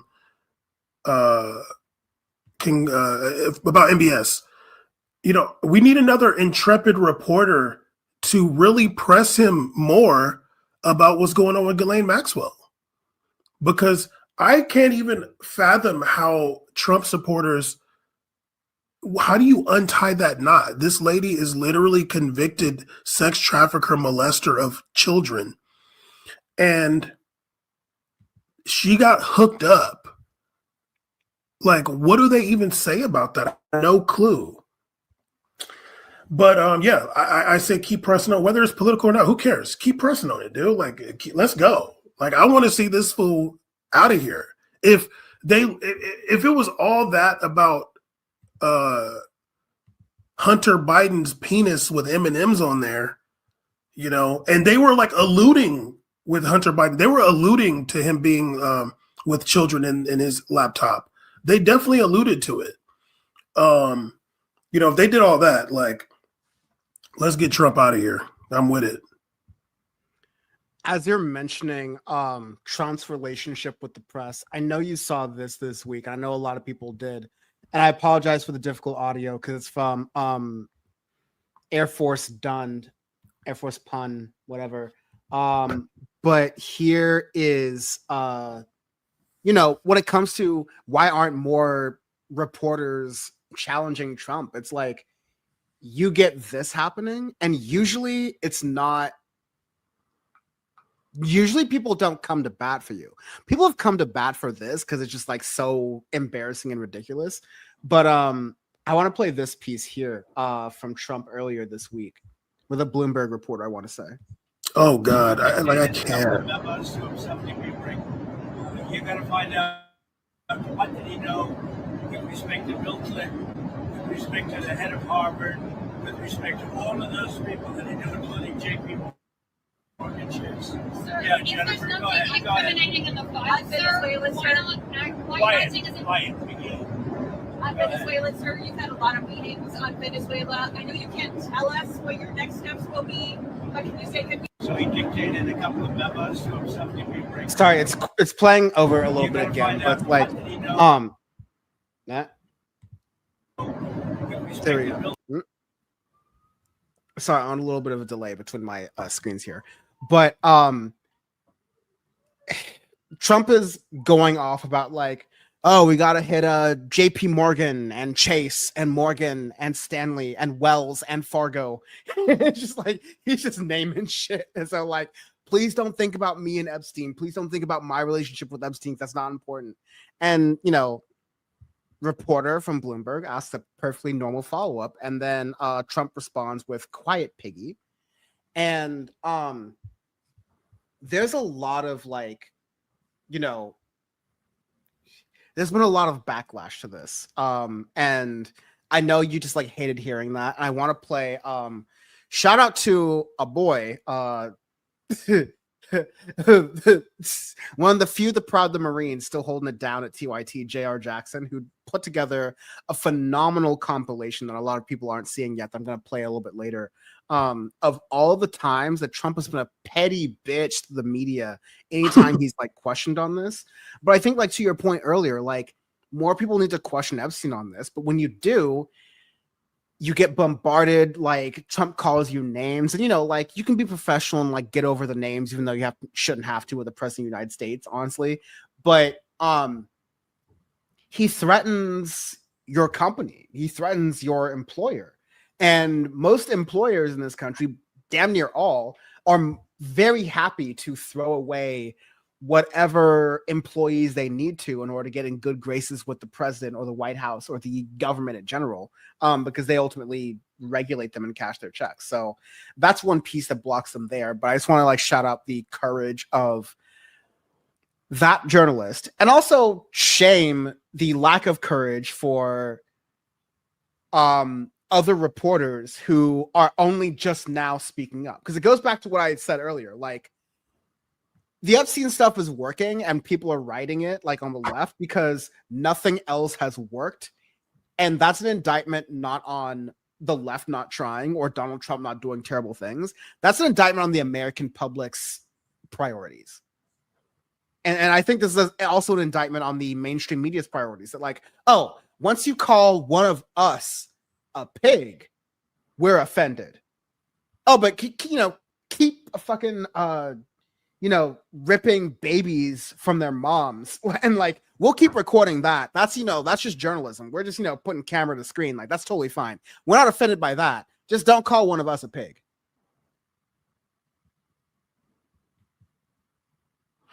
Sorry, I thought you were gonna play the clip. No, I don't have it ready yet. Okay. No, that clip, him saying that, like that is just like like it's on site now. Hopefully they don't know what that means, but like, dog, like I can't even like you are just this. You already were the scum of the earth, but it's just like you're really scum, and I feel really sorry for that woman who had to experience that because, like not like there's like a fraction of a % of people that'll crash out on the president. Now that person does exist, and they're probably a black woman, but like nobody's gonna crash out on the president. Like you can't really defend yourself in that moment. Like maybe this woman, if some guy in a bar said that, like maybe she would have went off and like defended herself. But like this is the president, this is your workplace, and you over here getting verbally accosted by this piece of shit, and it's like, what kind of, like, really, dude? Like, also, it's, like, once again, it's like piggy, like, it's just disgusting, dude. Like, this is like such a disgusting person. I would imagine also, like, a lot of the MAGA people too probably didn't like that. Like there's nothing like it's not funny, dude. Like it's, you know what I mean? It's just like really nasty. And like it's not like a tweet or some shit on Truth Social. It's like he said that to somebody. And you know what? Like, I don't know if that reporter has like come out and made any statements or whatever, but I really hope she doesn't. Like, I really hope she doesn't put herself through that. Like, don't do it, dude. Because it's going to be really just, like, really bad if you do that.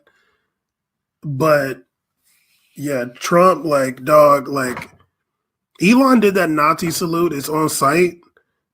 And you calling that woman Piggy, I'm sorry, doggy.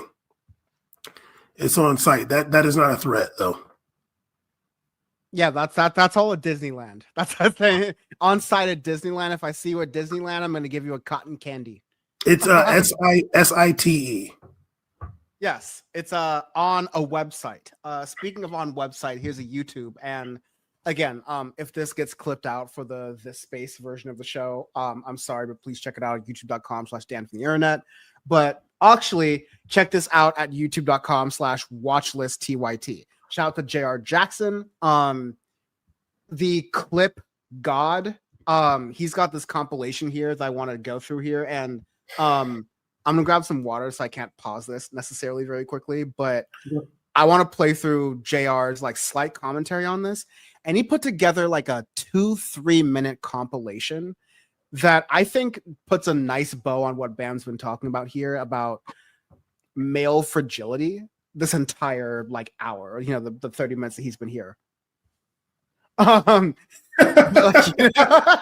40, I'm just 40. fucking with you. 40, I'll be fair. I'm just messing with you. But like I think JR puts a good bow on this when he's talking here. So I'm gonna play this, and then once I'm back, if we want to pause it, we definitely can go through it a little bit. But it's a little bit of a longer clip. But like I want to get some praise to my man. Like this is I did not join TYT for jank, and I'm not just saying that like in retrospect. My first photo, and I've said this before, my first photo that I took when I visited TYT for the first time was with jank. My second one was with JR specifically, and it's for shit like this. This is my man right here. Knows where they are. I thought that was fixing the immigration system, but Representative Salazar is okay with. Sorry, let me like. It's lagging a little bit With him attacking reporters and calling them piggy. Let me lower the frequency here. He needs him to do something about the immigration situation. It seems like she's just making shit up. But like I said, this isn't the first time and last time that Donald Trump lashes out at reporters, specifically female reporters, that ask him questions, you know, like normal things. Here's several minutes, you guys. Here, a few minutes. Let's cut to that. A few minutes of him being the guy that somehow people are surprised by right now. Will you let me finish my statement? You are the worst. You're with Bloomberg, right? You are the worst. I don't know why they even have you. Quiet. You say that, darling, that's fake news. Why would you Department of Defense? Listen, be quiet. Listen.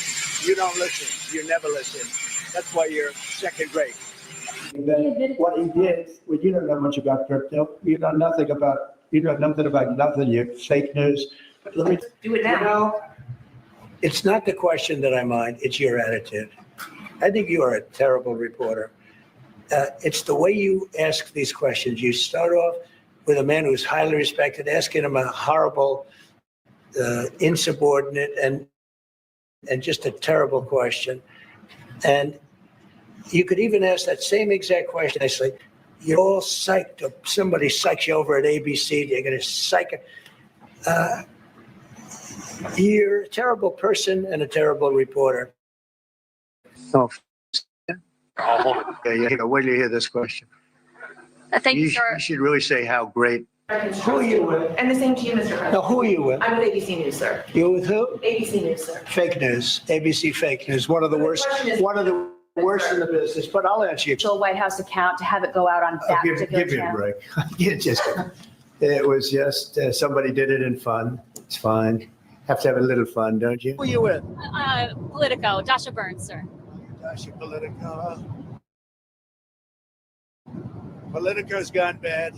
They've been so wrong about everything. Politico has been so wrong about everything. Let's get somebody else to ask some questions. You mind? Is that all right? As a personal gift to you, why not leave it behind? Your ABC fake.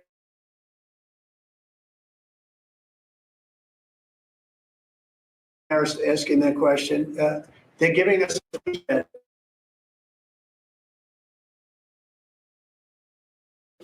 fake news. NBC. There's a lot of glitchiness happening because I'm like trying to make the connection better as this is happening, but I'm going to go back just a little bit so you can see like the full experience of this is not just this year. This is a lot of this was this year, which is already bad enough, but this has been Trump the entire time he's been president going, anytime he gets a question he doesn't like, it just turns to personal attacks, which I don't always mind.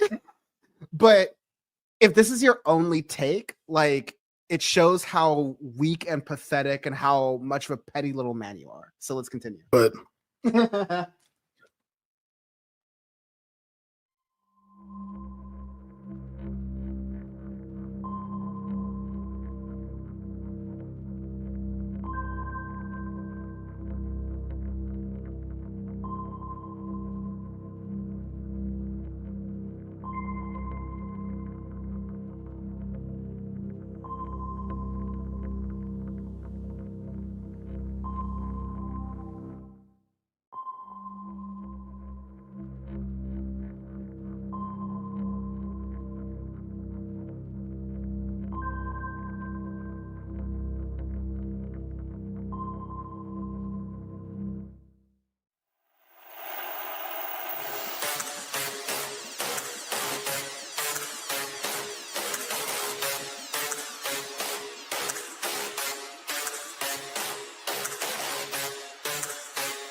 Good morning, comrade. You're listening to WHIVLP New Orleans 102.3. This is your weekly Good Morning Comrade. More information about our show, goodmorningcomraderadio.com, WHIVFM.org, and you can listen live anywhere in the world, WHIVFM.org/listen. We have, it's funny, we have our guest last week was also named Alex. Oh, yeah? Yeah, she's like she runs a bunch of she works in sort of like labor movement, and she does a lot of social media about unions and organizing, and like that's kind of her brand, and she's really cool. But we have another Alex this week. We have Alex from Devil's Advocate Productions. What is up, my dude? How you been? Hey, what's going on? I am happy to be here. Just part of this space, and we met, and now I'm on the show. All things pop culture and politics. Yeah, so yeah, we met through this space, and I think you actually joined us on this space one time too, like right after the Superman movie came out. And we talked. We actually before the show, we were talking a little bit about comics, and on that episode, we also talked about comics. I was just like talking about how much I loved All-Star Superman and stuff like that because Superman had come out, and there was all of the like woke Superman is. When did Superman go woke? BS. He's always been woke. He's literally an immigrant from another planet that his parents created by two Jewish men from Brooklyn who were upset about rising attitudes in the world at the time in 1938. Yeah. Pretty significant. It really does parallel what we're dealing with right now. I mean, pretty much based on the tale of Moses from the Bible. Like, I mean, it's just like very, very much like, I don't know. It's so silly when this stuff pops up. Yeah. When were comics? When was culture? When was art ever political, man? What's going on? It's like, well, it's funny too, because comics, first of all, as a medium, have only been around for a little under 100 years. Yeah. Yet have been so influential. Like they were propaganda in those early days to get people to buy war bonds and whatever, and be like, hey, they're talking about Ubermenches in Germany. How about we have our own? And he's on our side, and screw you guys. And they strive to be part of the cultural narrative at any given point throughout their history. They've gone for Seduction of the Innocent was a book used in the McCarthyist trials as an example of like how polluted our culture is, and the first Make America Great Again movement. Well, maybe the second, but it's also very funny to me. Also, when you look at it, like the culture, like people who complain the most about like, oh, the culture is, get your politics out of the comics. Like Ben Shapiro will do a 3 hour or whatever long, like this is all the stuff wrong with the Superman movie. But then also remember when his Daily Wire or whatever had a like movie production piece where they tried to make like stupid movies like Lady Ballers. Well, the Daily Wire like sank like the Titanic. Actually, I saw a trailer not too long ago for a new one for a Daily Wire. Yes. Oh man, Jeremy Boring. Oh, he's still going. I will say this: I did watch Lady Ballers, and it was very, very painful. I did it just to like. I got to see what's going on. Yes, you can see all the clips, and you can see all this crap. It was pain. I didn't pay for it though. I did find a place to watch it where I didn't have to pay for it. I'm not giving Ben Shapiro my money. They like you were saying, like they want to be part of the cultural narrative, and they want to force it because they know they don't have a hold on it. Yeah. And like I was saying, comic books, like in The Seduction of the Innocent was a book written against not just comics, but like attitudes about women and race at the time that they didn't want out, and sexuality. And then, comic book companies, they are companies trying to make a buck. So they will provoke at Denny O'Neil and Neil Adams in the 70s writing Green Lantern and Green Arrow. And the issue where Green Arrow's sidekick Speedy is addicted to heroin. And they didn't, the company said, we don't want to publish this. And they pushed back and they got into, you know, the Comics Code Authority was something that came out of the, like, you know, crackdown on media. And they said, we're not gonna, and that was really just a panel of, you know, influential people. I've been watching Succession. I'm literally on the last episode. So like I've got this in my head, but it's not a real like agency. Neither is like the MPAA who rates movies. They're also not really an agency. They're just a bunch of old fogies who look at something and decide if the public should be able to see it or not. Yeah, it's the companies that run that stuff essentially self-regulating. Yeah, they're like they've sort of like taken it upon themselves to, I guess, police themselves so that the government doesn't do it, or at least that's their purported sort of like, oh, this is us being responsible. Famously, Matt Stone and Trey Parker talked about this when it came to the South Park movie. When they were making that, they would take a scene to the MPAA and they would say no, and then they'd take the same scene back and not really change it that much just to see, and they'd be like, oh, it's okay now. And you know, they're like, there's no rhyme or reason to this. Yeah. But like that comic book about Green Arrow's sidekick on heroin came out with no Comics Code approval, and they thought it would like drop in sales because no parents would buy it. But it was one of the most bought comics because it didn't have a label on it, because it was like unsafe and edgy, because kids go into the comic book stores, or, you know, back then the newsstands, wherever, were like, ooh, this one doesn't have a safety approval thing. Like when you were going to CD shops and Virgin Records and you'd see the parental advisory, you're like, well, that's got to have some cool stuff on it. Dude, when I worked at GameStop, like early 2000s, everybody wanted the M-rated games. All of the kids wanted the M-rated games. It doesn't even matter what it is. It doesn't have to look great on the cover even. It's just like, ooh, that's there's something in there that they don't want me to see. Like Grand Theft Auto San Andreas, right? That game was already great, obviously. But when you have the rumors swirling around about the hot coffee mod where you can, you know, do the sex with the, you know, the female character or whatever, it's just like, oh, you know that them kids want that game. I mean, that was the first GTA game I was able to get and convince my parents I could own, because I was like, you know, I did basically give like a floor speech on the Senate and be like, look, I've played the other games. You haven't stopped that from happening. I know curse words because I'm already watching South Park. I know this violence isn't real. Like, I'm using my own money. I'm just basically arguing for them not to throw it out when I get it. And really, like, I remember very distinctly in my mind, because my parents did not like Mortal Kombat, for example. But like Midway was genius all the way up until Mortal Kombat 3, I guess. Mortal Kombat 4 was terrible. But like they leaned into the violence marketing of it all. And that like, oh, you're gonna slap a rating on their game? Okay, Tipper Gore, we win. Yeah. You really just made our stuff the coolest stuff ever, because it's like forbidden. It's outside the norm. That's why like all of in that, like the 90s was the perfect time for that. The 90s was like the perfect, like, we're extreme. I mean, it never really ended. It's just sort of like morphed and changed in different ways. And now the extreme is like Hitler. That's kind of the flip side of that.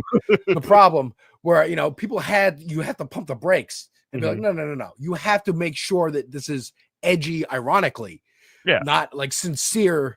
We're about this life. And I think that's where it kind of flipped. And, you know, the conservatives rode that wave. They did. They noticed it. Ben Shapiro, Breitbart, like those outlets knew that this like bubbling, oh, we can harness this and turn this into votes and turn this into energy and just like whatever. Literally, Trump's entire career is that. Entire career is just trolling and memes. And I think again, they thought they had a lock on the culture finally, and they got comfortable. But culture is constantly moving and constantly fluid. And we're back in like the 60s where it's just cool to be like care about stuff. And it's slipping away. They had it for a minute, or they thought they did, but really it's not Charlie Kirk. It's Asmongold. You know, that's which is incoherent politically. Yeah, exactly. You can't button that up.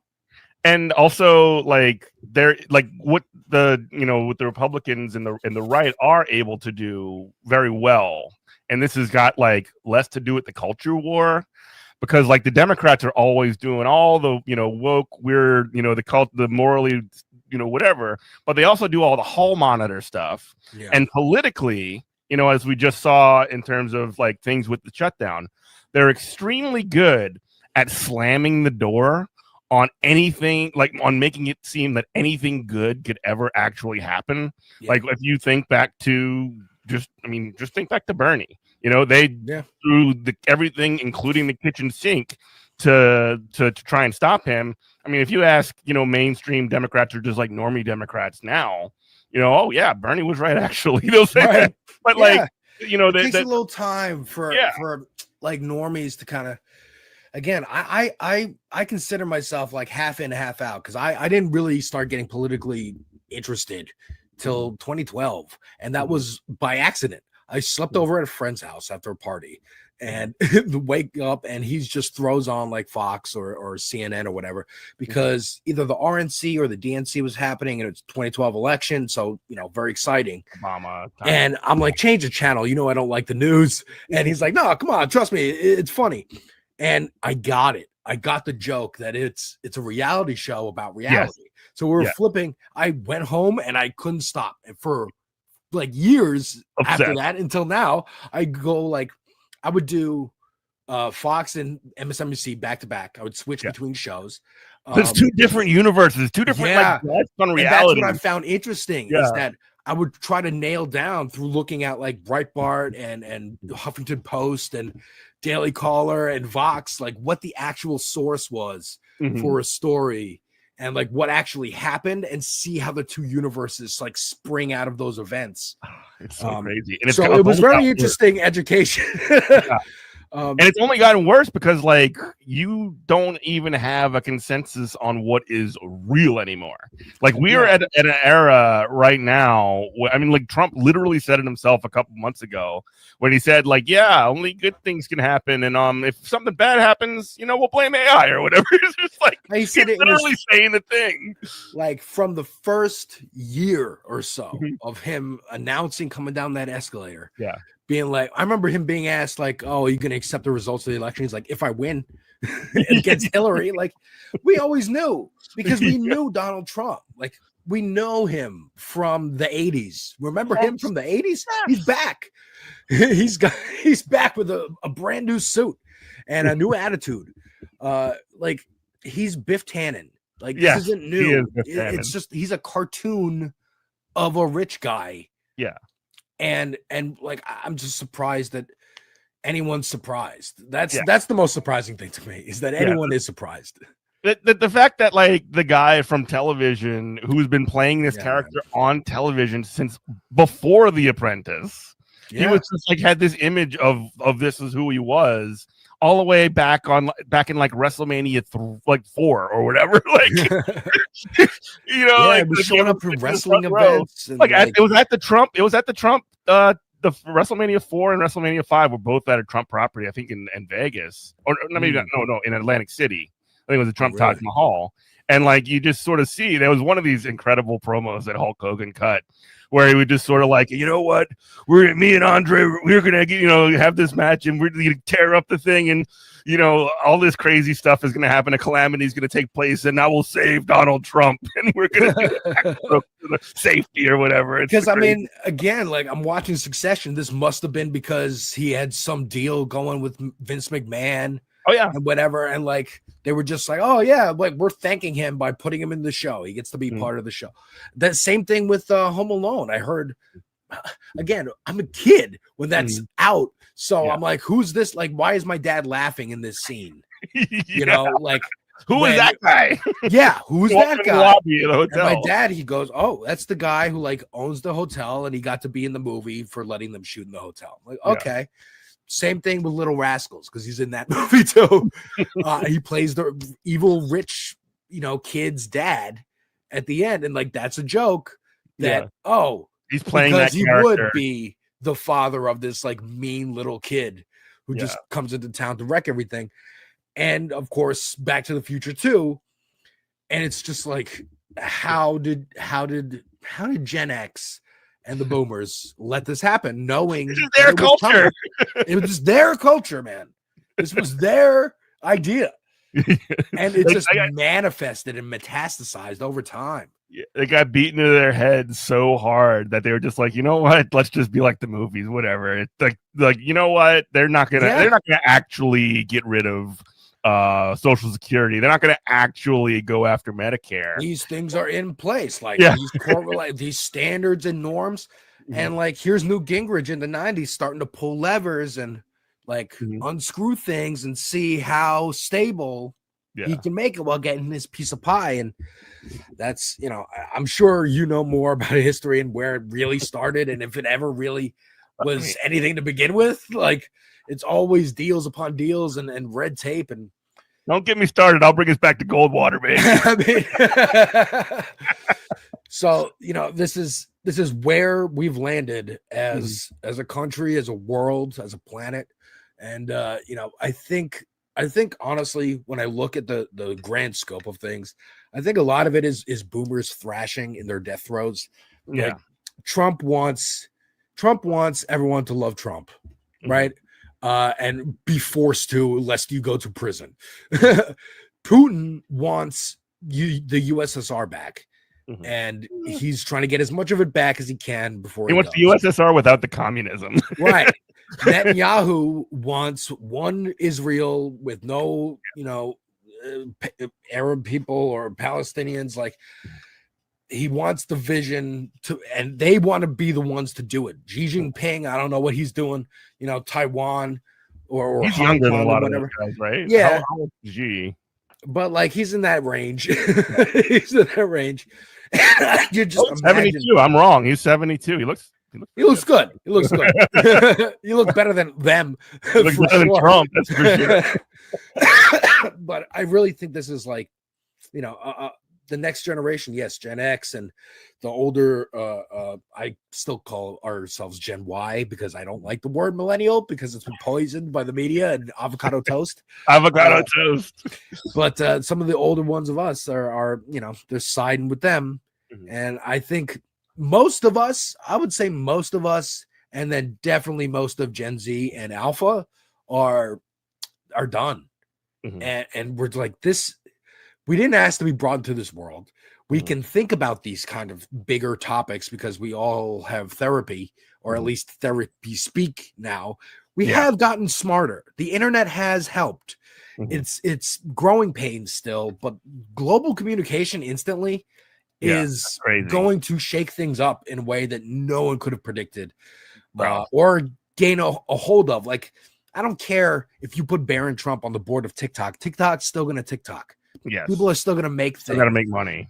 And yeah, people are still going to make things that you don't necessarily want to be popular that get popular. It's going to happen on YouTube. It's going to happen everywhere forever because it always has. History gives me hope. Yeah. You're listening to WHIV-LP New Orleans 102.3. This is Good Morning Comrade, goodmorningcomrade.com, WHIVFM.org/listen. We are talking with Alex from Devil's Advocate Productions. You know, you mentioned something that's really interesting, the idea that, like, you know, we have this instant global communication that immediately, like, I'm old enough to remember the time before we even had internet in our home. You know, Yeah, man. I remember when we had a computer, the very first computer I remember having was MS-DOS, you know, command line. So like, it was like one of those sorts of things when we got sort of like these GUI, you know, Windows or whatever, which I don't even use Windows anymore most of the time.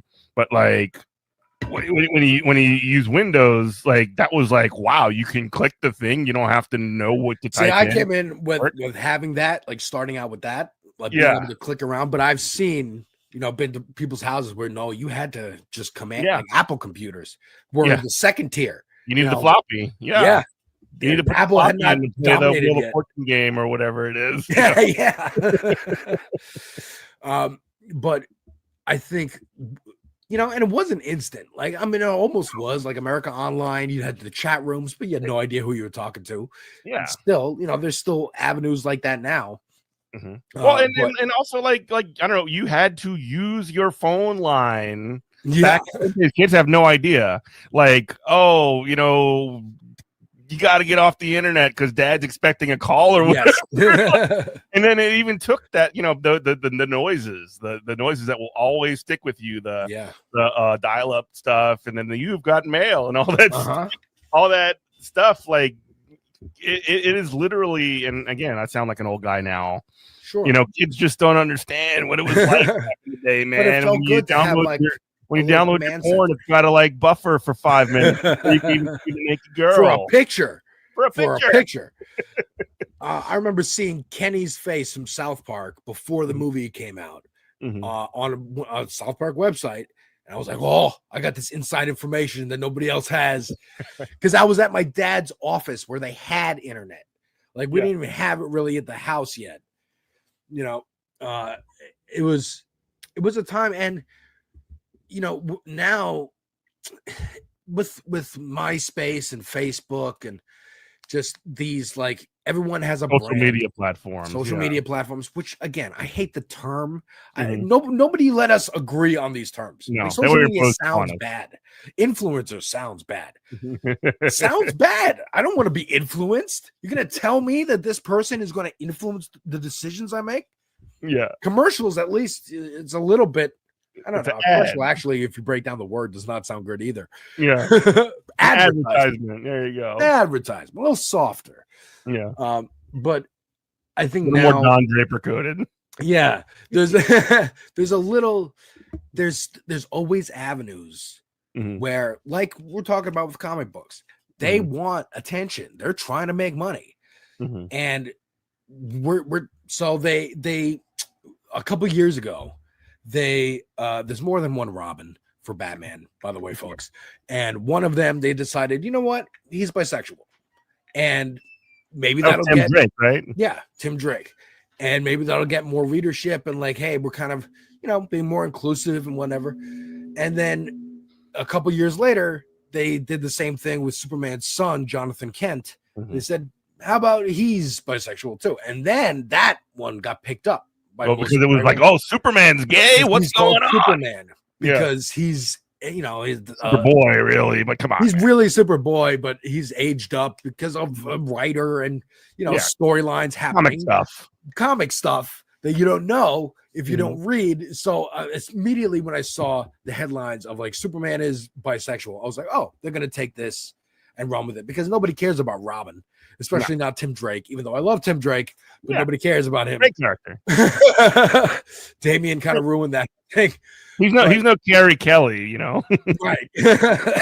But then with Jonathan Kent being Superman and being aged up, they could say Superman is bisexual now.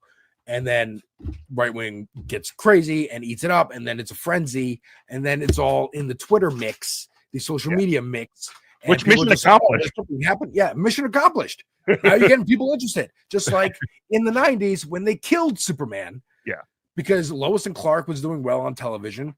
The writers were pissed that no one was buying their books. So, like, what if we just kill him? We'll just kill Superman. Yeah. And there's 4 books related to Superman at the time. Superman, Action Comics, Man of Steel, and Man of Tomorrow, I believe. Another one. Or, yeah. There's 4 of them. Yeah. Or Superman, just Superman by itself. Yeah. And then they were like, okay, so we have 4 books ongoing without the main character. What do we do? How about we create one for each book? Yeah. And it got people interested. I remember hearing about it as a kid from a kid at school who read the New York Times. It was in the New York Times. So I'm like, that must be big if it meant, you know, people are reporting on it. And that's what comic book companies have been chasing. It's, you know, since the 90s, but always, and still trying to be on that bleeding edge of culture. Well, now they've gone Hollywood, though. Now it's a little bit different. Like, you also kind of see them taking these comic book worlds that have existed for years and years, and they'll do things to make them look more like the movies. Yes, I've noticed. Yes. So, like, you know, oh yeah, the movie now has, you know, like, there's always going to be differences, and there's going to be, you know, all this other stuff, but the sort of like editorial mandate becomes, well, we're about to do a Civil War movie. We already did a Civil War in the comics. Boom, Civil War 2. Let's just do another. Whatever it is. Oh, great. People will, first of all, the idea that people are going to go see a movie and then be like, I'm so inspired by that movie. I got to go rush to the comic book store and buy the comic is a fantasy that comic book companies have been dreaming about. It's what a comic but it book, doesn't happen. Like a guy who only talks to editors who makes those kinds of sale pitches would sell. Yeah. So instead of thinking, oh, great, they'll come to the store and buy this, 6-7 year old book called Civil War, we'll just write another one that's ongoing and you can jump in now. But it's all based on the context of that first one. Yeah. You need to go. I mean, and they've been doing this since since X-Men. Yeah. Honestly, like Grant Morrison's X-Men. The new X-Men, yeah. Look. Yeah, inspired the look of the movies because we don't want, they even make a joke in the movie. We don't want to be running around in yellow spandex. Yeah. We got to look cool. We got to look like the Matrix. We got to look 90s and leather. The only time that Wolverine wears the classic yellow suit is in the Deadpool movie. Deadpool Wolverine. And he looked great. He looked so cool. It looked awesome. It was, that whole movie was just like, here you go. Yeah. All you nerds who wanted to see these things, here it is in this movie because it's a throwaway because Fox is sold to Disney already. And this, it's fold Deadpool. this in. It's Deadpool. Yeah. Deadpool's a joke character half the time anyway. Like he breaks the fourth wall. He knows he's in a comic book or a movie or whatever it is. He's got all the weird stuff. You might as well do all the other weird stuff. For sure. And it was a great movie to do that with, and I like that movie quite a bit. I think the Ouroboros of this, snake eating its own tail, is like a perfect example. Is Nick Fury. Nick Fury is a character, long-standing Marvel character, white guy who was in like Vietnam or something, or like World War II, actually, I think. Yeah. And then Marvel Comics in the early 2000s spun out another universe called the Ultimate Universe, where they could just do whatever they wanted and be like, what if? And they gave Mark Millar the Avengers. Like, what are you thinking? And then so they created new Spider-Man, new X-Men, new Nick Fury, and he was black. He was based on Samuel L. Jackson, the artist. And then when they started making the Marvel Cinematic Universe, they based it off the Ultimate Universe, the Ultimate line of comics, because it's just cleaner, it's newer. It's kind of one vision, like Brian Michael Bendis, I believe, or Millar wrote the Avengers. Bendis wrote Spider-Man. But Spider-Man was the thing that started it because Spider-Man's the flagship character. And then so it's just easier for them to use that as a blueprint while for the Marvel Cinematic Universe, while taking some influence of bigger historical stories that have happened. Well, plus you also get to have Samuel L. Jackson in your movie. And then they literally just cast the guy that the artist based the character on in the movies. But in the mainline Marvel universe, Nick Fury is still the old white guy. So what do we do with that? We do some convoluted story of how he actually had a kid who with a black woman, and he's black and he looks like that Nick Fury, and then the old Nick Fury goes away and does something else, and he killed the Watcher and then I like that book, but I didn't know that's what it was for, and it's really hilarious that that's what it was for. Can I just say, I mentioned the Watcher. I cannot believe they made a Fantastic Four movie with Galactus in it and didn't have the Watcher in it. Why would they do that? Like, they pulled back that movie. I have a review for it on my YouTube channel. It didn't go, especially come right after Superman, where Superman has Mr. Terrific. Green It went Lantern, for all the crazy stuff. Balls to the wall. Like, we are going to. I'm James Gunn. I'm here to take over the universe, literally. And I like picking unknown characters to most people because I can define them for a generation. Yes, I may not get like royalties every time this character is used because that artist and writer who created it, they get bad deals because comic book companies are also companies and screw their artists out of royalties and work and all that. Peter David died like fairly, like not super well off when he passed. Unfortunately, Peter David died only a year or two ago. And I always loved him. I always specifically loved his runs on She-Hulk. Yeah, and he defined She-Hulk. I mean, that show came out, a year or two. Like, it is still, we're having a fun chat here. It is still dystopic, thinking of like this premiere for a streaming service TV show coming out based on your work, and you are suffering, dying because you can't afford health care in this country because the company you made it for owns it and you don't own it. That's why Alan Moore is so grumpy in his cave in Scotland, which God bless him. I understand. God bless him. God bless the wizard. He done great stuff, and I understand what he's saying now. I get it, but DC owns your stuff, man. Yeah, and they're gonna do the Watchmen what they're gonna do. I let me pause for station ID. You listen to WHIVLP New Orleans 102.3. This is Good Morning Comrade. Alex joining us from Devil's Advocate Productions.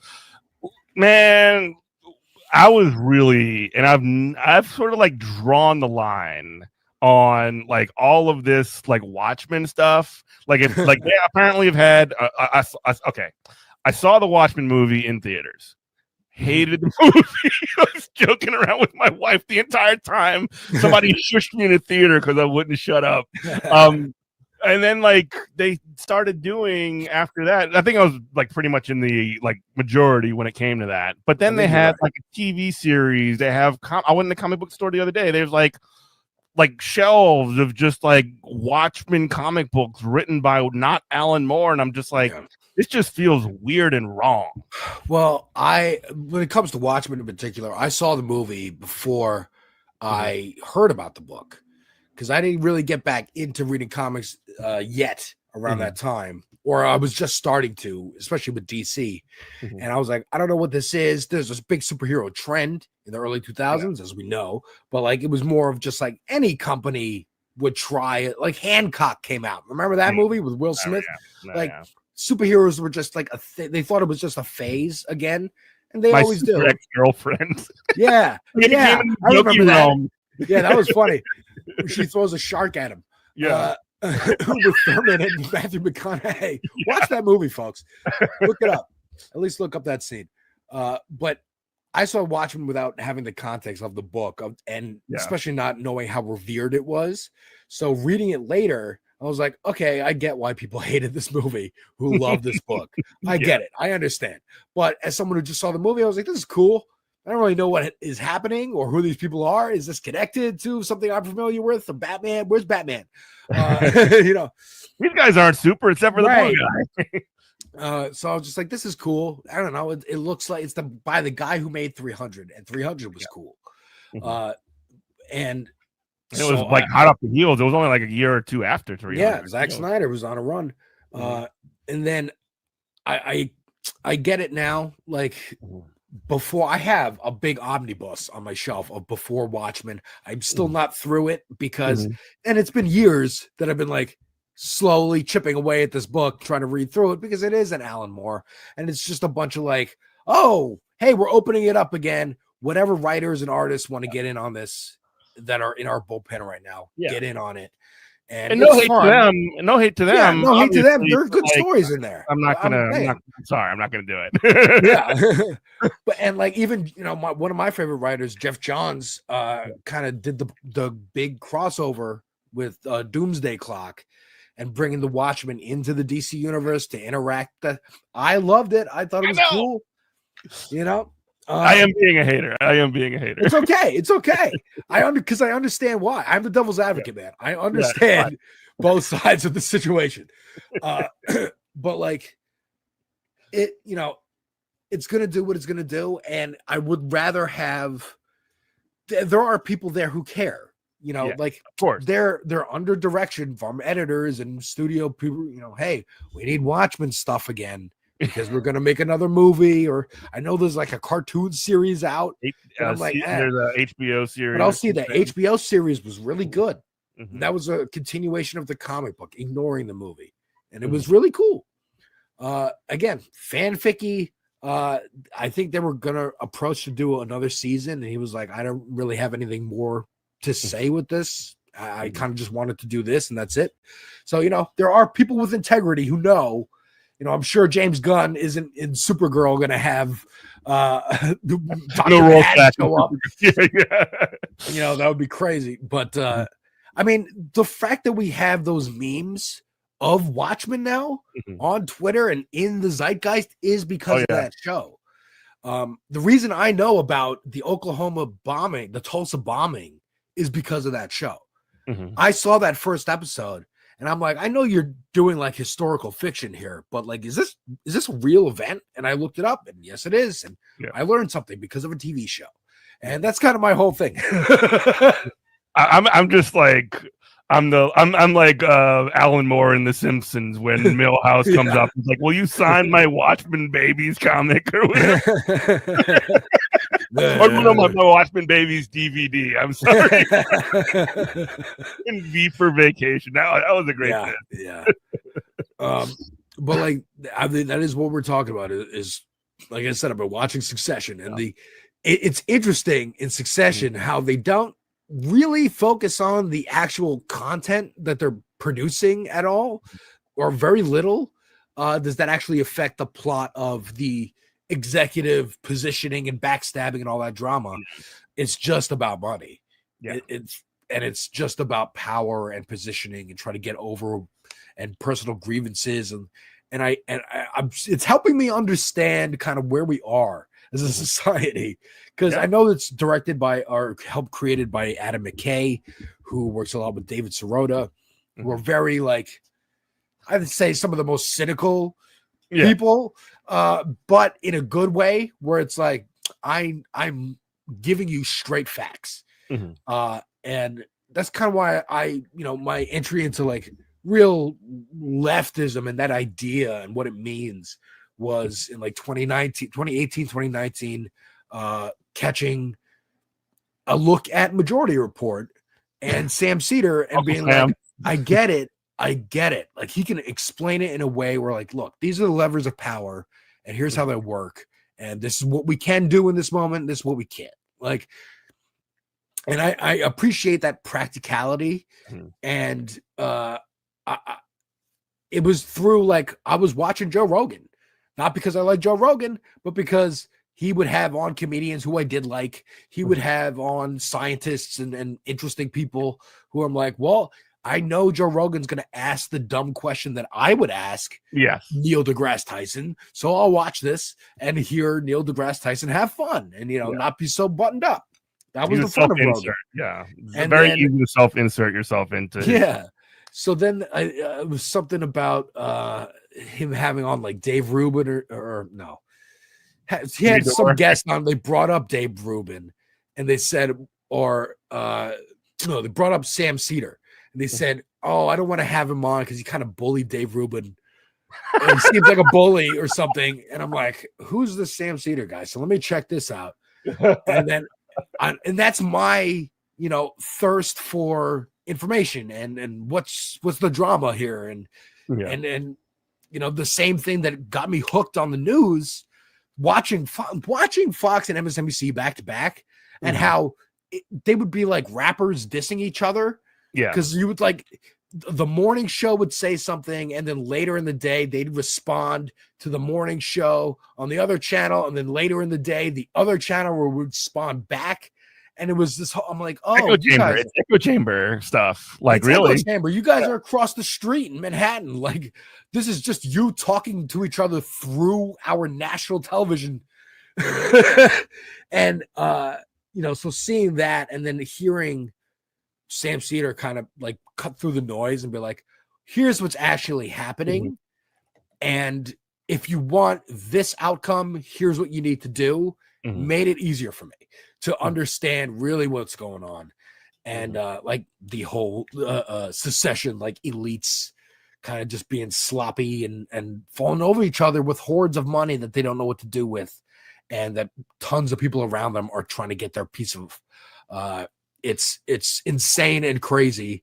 But we are living through it. And I think, again, younger people are mostly into the idea of like, let's not burn the world for a piece of pie because we're gonna have a place to eat it. Well, not just that, but like, and again, I hope this is becoming more and more kind of clear as this comes through.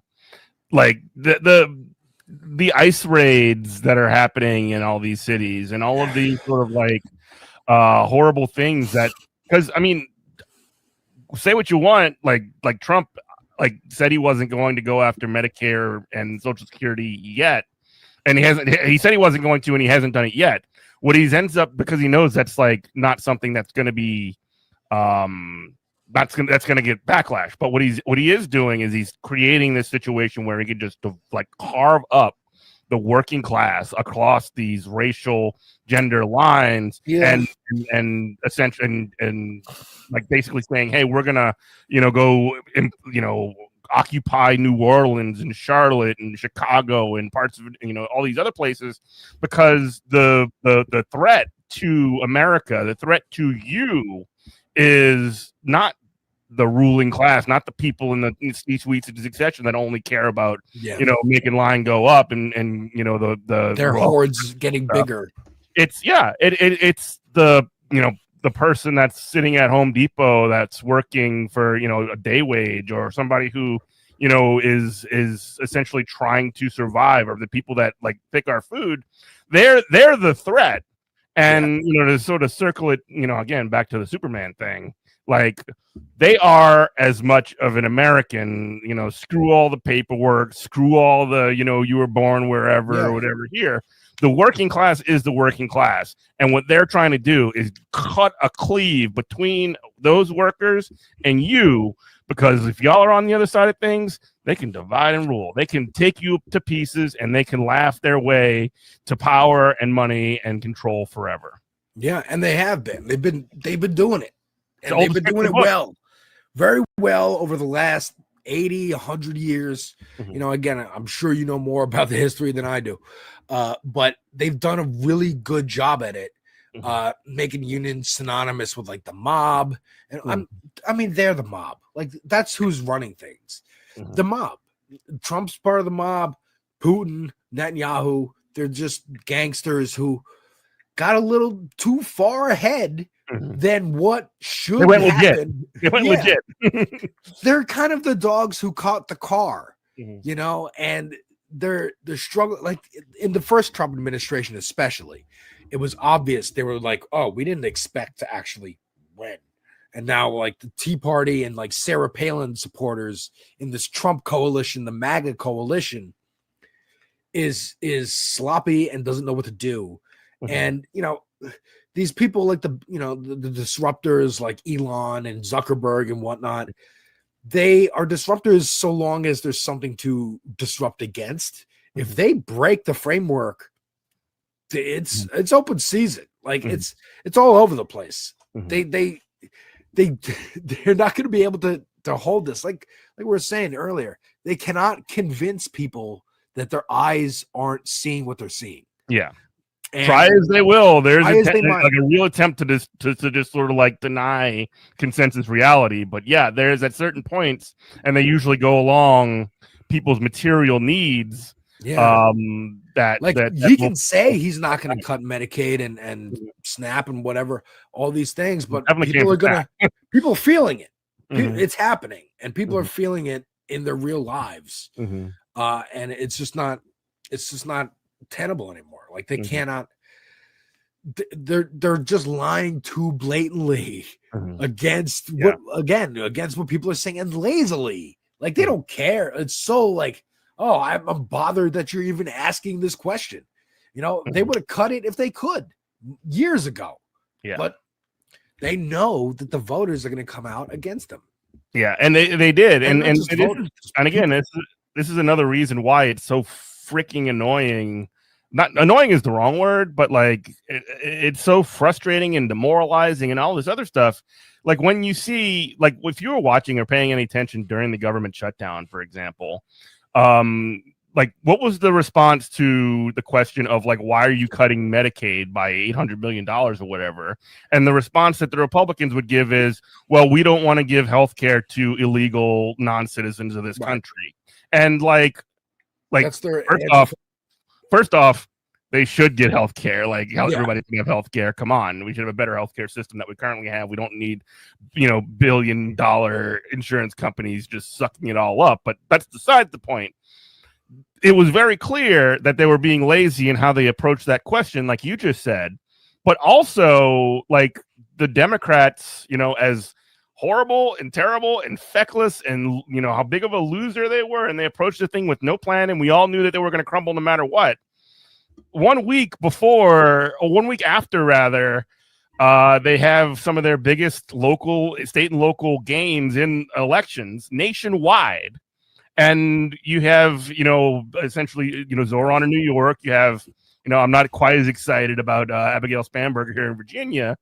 But also we had a socialist mayor in Seattle was elected. Like all these kind of things that indicate that if it's not an embrace of the Democrats themselves or an alternative to what's going on right now, it's certainly rejection of what's going on, the status quo, and a rejection of the Republican perspective in this shutdown. In the middle of it, and the Democrats are like, okay, well, you know what we need to do right now is give up.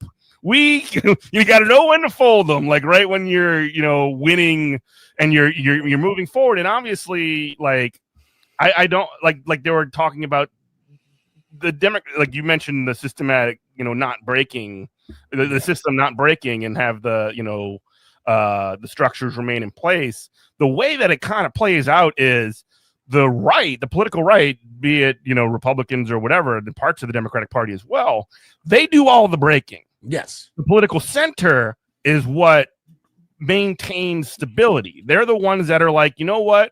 We need to make sure, like, we want to make sure that people get health care or whatever, unless they're going to, like, nuke the filibuster or something, unless they're going to actually change this system in a way that doesn't benefit all of us. That's a good way to put it, because you're right. The right, like I said, in the 90s, Newt Gingrich started pulling levers, unscrewing things, smashing everything. We saw what Elon did, 30 years later, just walked in and started pulling plugs out. And the center, when they went back to Biden, the center won because people had enough of Trump in 2020. They just said, stop it. I just don't want to see the tweets anymore. They voted for Biden, and it was... we maintain whatever you just broke.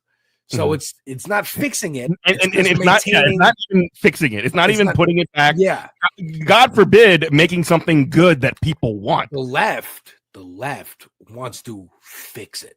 They or want make to it better. put it back together. Exactly. Not put it back together. Build a new foundation. Yeah. A new deal, if you will. A Green New Deal, if you will. And say, okay, we heard you, people. You're going to revolt. We're scared. Here's some concessions from the class holding all the money. And that's, I think, unacceptable. What's going to happen again. Because like with these wins that you're seeing and then the Democrats folding, I think a lot of people, I think I might be in my bubble. But I think a lot of people are starting to see the difference between Chuck Schumer and Jeffries and like Bernie and AOC. That oligarchy tour, I don't think they should. I think they should keep going, keep doing it, keep making that distinction, keep getting on air, keep putting out messages that make it a clear. This candidate, they're both blue on the ticket, but you know which one has APAC, like APAC tracker is a great resource to just be like, oh, let me look up this local race happening. Who do I vote for? Okay, this one is green, this one's red. Like, you got to make it simple for people and digestible. And I think that's happening now. And especially, again, the internet, social media, it's growing pains. Things can happen without the elite's control of it, but that's a good thing. That's a good thing for us. That's a good thing for organizing. And I think that's been happening over the last decade. Yeah, and again, New York City always the center of at least some kind of some of these discussions, especially over the last year when it comes to Zoran Mamdani and his huge victory and like what he was able to do. Obviously, he was lucky in the fact that he was running up against a very, very deeply discredited mayor, Eric Adams, and then also, a literal sex pest in Andrew Cuomo, and he kind of like was able to run, not just being lucky in that his opposition was so sort of goofy and not to be taken seriously. Not to underestimate the fact that like Cuomo was like from like political Titans, blue blood, essentially. And I think that's a great because like I was almost like aghast that Cuomo would even try again. Like you literally just had to resign because you were going to get impeached, and then you're like, I'm back. And you only do that. You only do that if you're a political blue blood. You only do that if you come from like royalty. And just like they don't stop, like Succession, they can't stop. It's just in them to keep being a predator, keep trying over and over again. And this time, the DSA and Working Families Party here were really smart about, okay, here's our slate of candidates. They're all going to cross endorse each other, so it doesn't matter who we get. It's just we need a spearhead, and we'll be the shaft if whoever gets picked is the head, and that's it. And it worked. And Modani also just happens to be like very charismatic and likable, and I don't know if it would have worked if it was Michael Blake or one of the other candidates, but Michael Blake is using his cachet now to, I think, run against not Jeffries.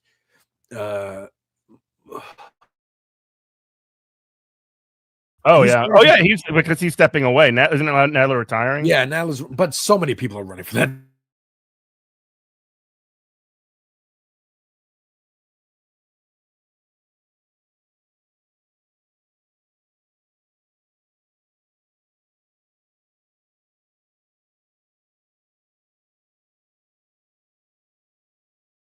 Ridiculous guy anyway, but also just the capitulation to Trump. I think that Breakfast Club interview with Olayemi Olurin was not insignificant. Like, it was pretty bad. It was really bad. Like, if you really knew who she was and what she was talking about, it was really bad. But if you didn't know and you were just casually listening to this, you're just like, oh, he seems afraid of her. Yeah. What's going on? And that just weakened his social capital, and he's just going to Turkey and Israel and whatever, trying to get money. Israel is the New York City, or Tel Aviv is the New York of Israel. Tel Aviv. Like, he gave Diddy the key to the city. It was locked in, like that's what locked it in. That key locked it in that he was not going to get another term. Yeah. I do have to ask. I mean, like there has been a little bit of controversy. We talked about this a little bit before about this, Chi Osei, and I'm like, this is my sort of situation here. Yeah. I don't live in New York. I'm a member of DSA, but like y'all gonna do your thing, and I support you no matter what it is. But like, have you been paying attention to what's been going on with him? Yeah, essentially reaching out, or not even reaching out, like essentially.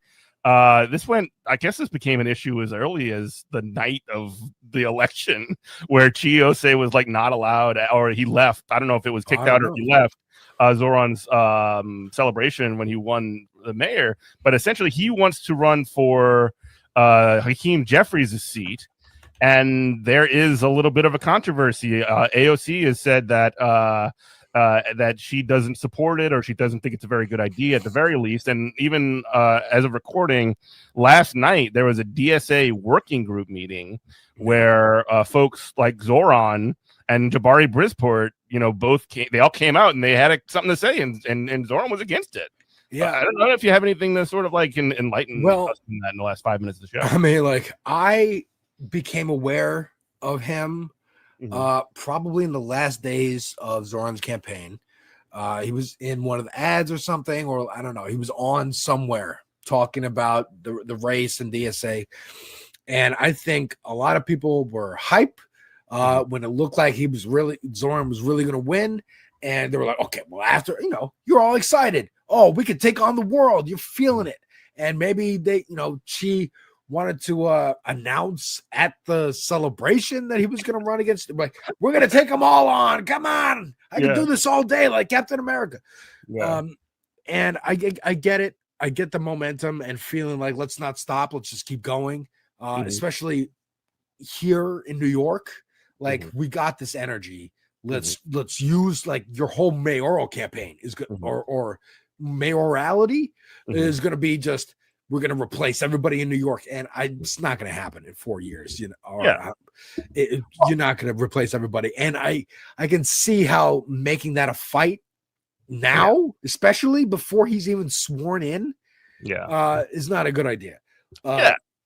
Let some Also, other people. you are in a bit of like a resource fork from the perspective of: do you want to snap up more? Do you want to run more elections right now, or do you want to? Because not long after the election and like before even the whole transition team was announced, Zoran announced essentially, or people associated with Zoran announced a group called Our Time, where they're gonna essentially be the shock troops on the ground essentially to make sure that not that Zoran himself gets more political power or whatever, but the idea is to essentially implement the agenda that he ran on, which when it comes to American politics, very refreshing. I'm reminded of Obama from 2008 when he had his big apparatus that he had constructed, Obama for America, and essentially said, okay, guys, we won the election. Y'all can go home now.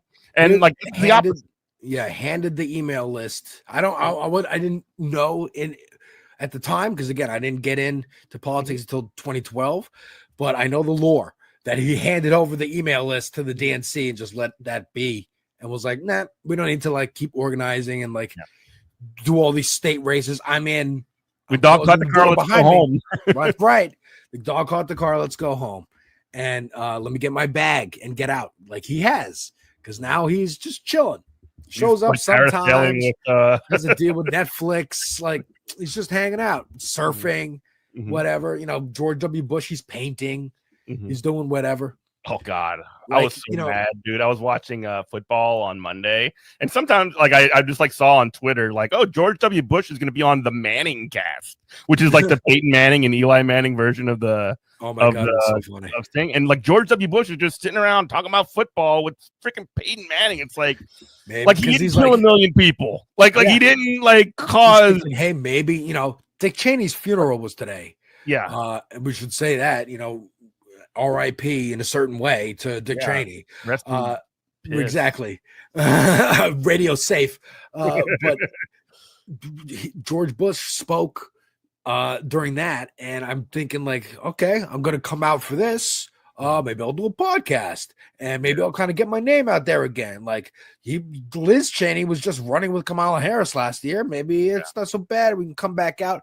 The Republicans against Trump, the Lincoln Project.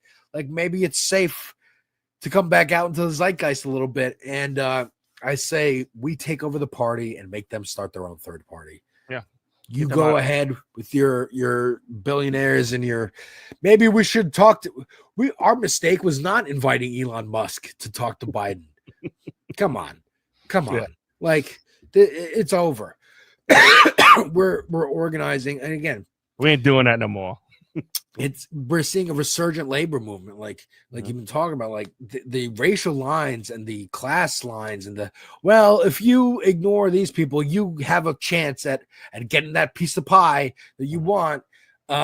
It's just been too long, and things have gotten not only stagnated but gotten worse and worse and worse and worse and worse. Like they say in Andor, if they choke you slowly enough, you forget that they're choking you. Yeah. But if you pressure a little too hard, we wake back up and we go, oh God, we got to fight back. And now we're, it's like the 20s and 30s and 40s again with organizing labor, but it's happening on these digital platforms that, again, they think they can control these digital streets, and you did not grow up with the Neopet. So no, you cannot. No, you cannot. Where was your Tamagotchi? We built these streets. Yeah. Our streets. It's our streets, our digital streets. Yeah. And I'm trying to do my part talking about like pop culture and that avenue of it, because I hate the way it has become a good avenue for the right to bring in people to their side by being like, don't you miss when movies didn't have women as main characters and blah blah blah blah blah. And it's like, no, but you can still be, you don't have to be mean and cruel to people to be cool. Actually, it's lame to be cruel. Yeah, and like it can be done in ways that put forward points that are like anti what they're putting forward. Yeah. Essentially, like that's the thing. But Like, yeah, I mean, it's a weird example of it, but like the like every time they attack Jimmy Kimmel and they're like, you were racist, you did blackface of Charles Barkley or whatever on the Man Show. Like the point of it was that it was ridiculous. It wasn't like, again, not a good example because you still shouldn't have done that. But yeah, the joke wasn't like Steven Crowder would do. Let me put on this uniform and the uniform is the joke. Yeah. Like it would have been in like the 50s or Yeah. 60s. But now, like, yeah. Also, he just likes doing that. He just likes he likes putting on costumes. That guy. Yeah. He's a theater kid. These are failed theater people. Yeah. All right. Where can people find you, Alex? And where can people I am all over the place. I am on YouTube and Twitch as Devil's Advocate Productions and Blue Sky and Twitter as Devil's Advocate C, the letter C. And that's it. Cool, man. I love talking with you. You know, I hope we do more. Yeah, we'll have you back, on man. this space, and check out this space. You know, Yeah, this space on YouTube. You can find Good Morning Comrade there on Tuesdays. I believe you're on after. No, you have Kristina, and then you're on after her, right? I'm at 6. Yeah, and yeah. Thank you for listening to Good Morning Comrade. This is WHIV LP New Orleans. Tell the people bye. Bye, people. Bye, New Orleans. Hope to visit one day. Yeah. Oh man, you got to. All right, love you. Bye, everybody.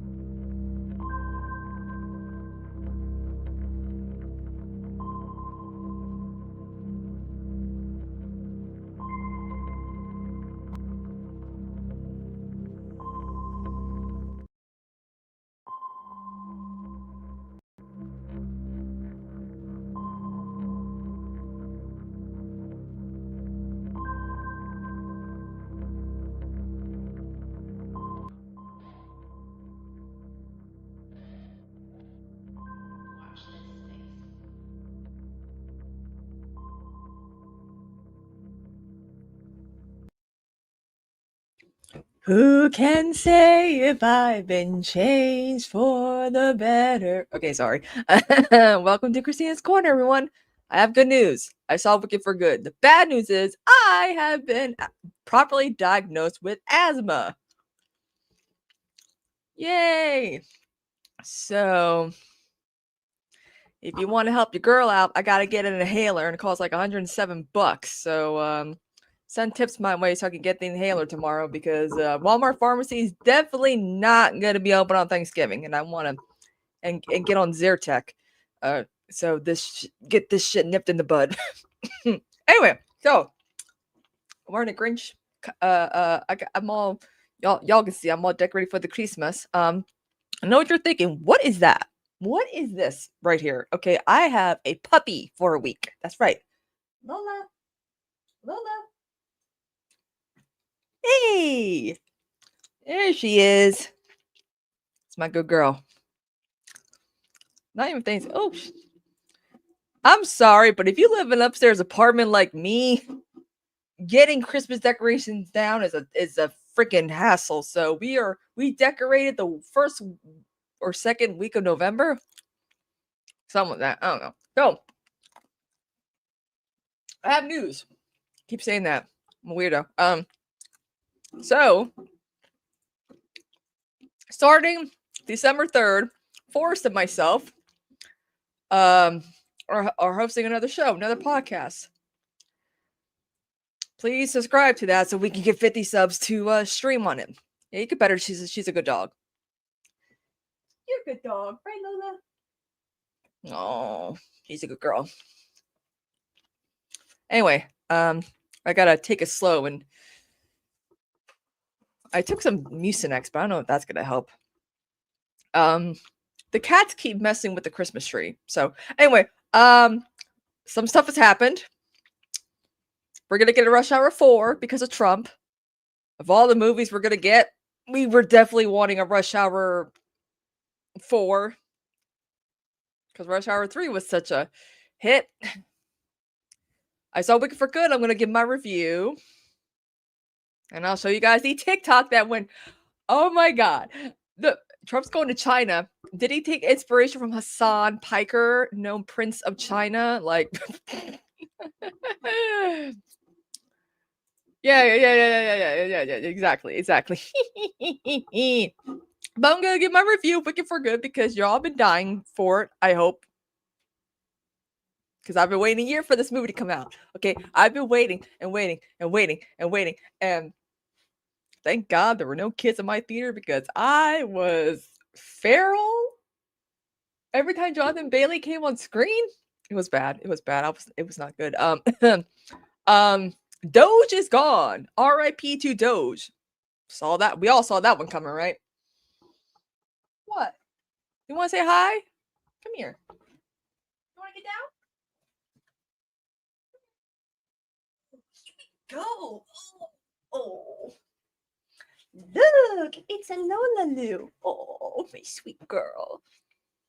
You good, baby girl. Oh, she's like almost 10 years old, but she's a spring chicken. She can't get up on my bed, but other than that, her and my cats, they get along really well. Right, BB? Right, BB? Oh. I guess I'll have to stay like this for the whole stream, guys. Oh, she's a good girl. Who's a good girl? Who's a good girl? You are, right? Oh my god. Don't be falling. You're falling. Oh. Oh, she loves attention. She loves to have lovin's. Yeah, I can't believe I'm not gonna do too much reading, guys, because again, my voice is. I finally went to the doctors today, and they put me on Zyrtec, and they put me on an inhaler. That if you guys can send some money my way, so I can get the inhaler tomorrow.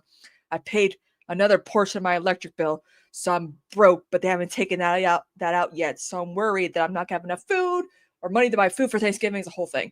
You're a good girl. You do the good girl. Are you gonna lay in my lap? You could be a good girl the whole stream?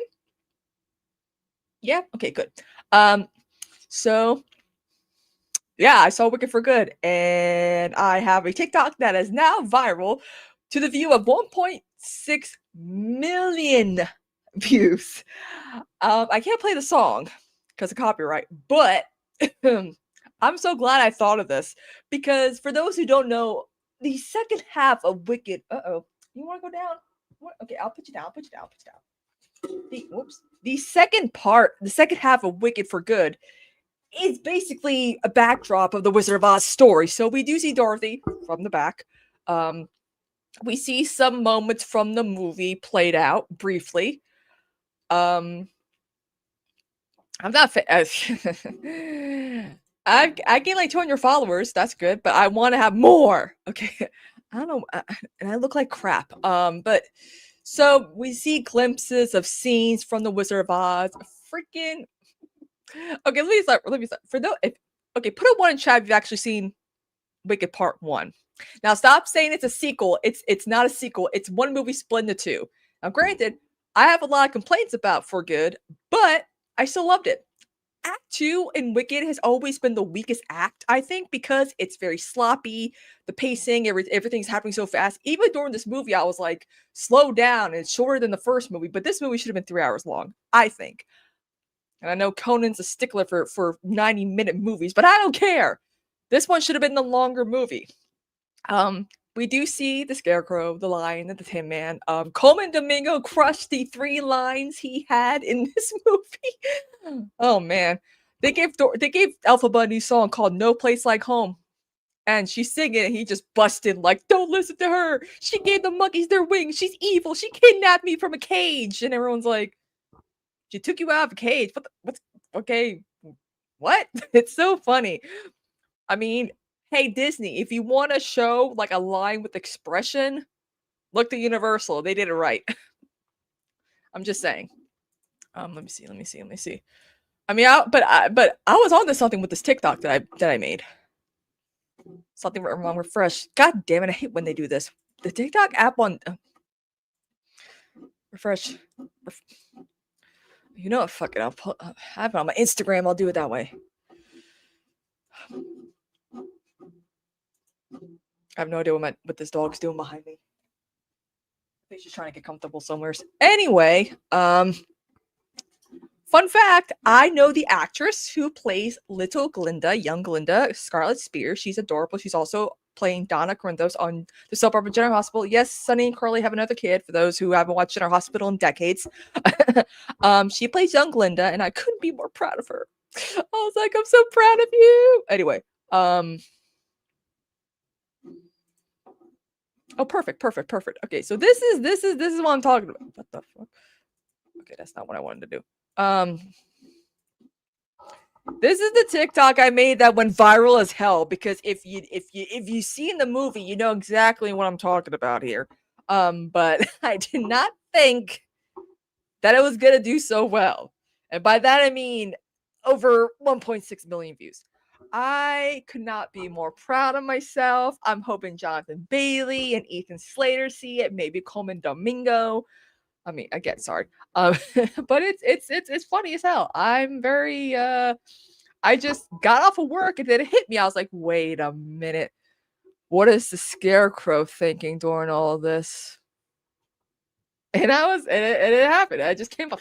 And also I have the song March of the Witch Hunters playing, which I cannot play because of copyright, obviously. But there's quite a few Easter eggs in Wicked for Good that I point out from The Wizard of Oz. In the beginning of March of the Witch Hunters, they reversed the chant of the March of the Winkies, because I kept thinking, I'm like, if there's one way they can pay tribute to that song specifically, is they add a little something, little something to March of the Witch Hunters, which they did.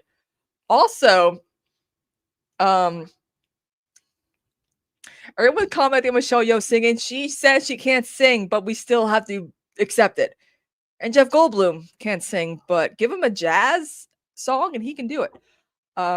Honestly, his solos, his songs, the few songs that he did should have been jazzy renditions, but what? Anyway,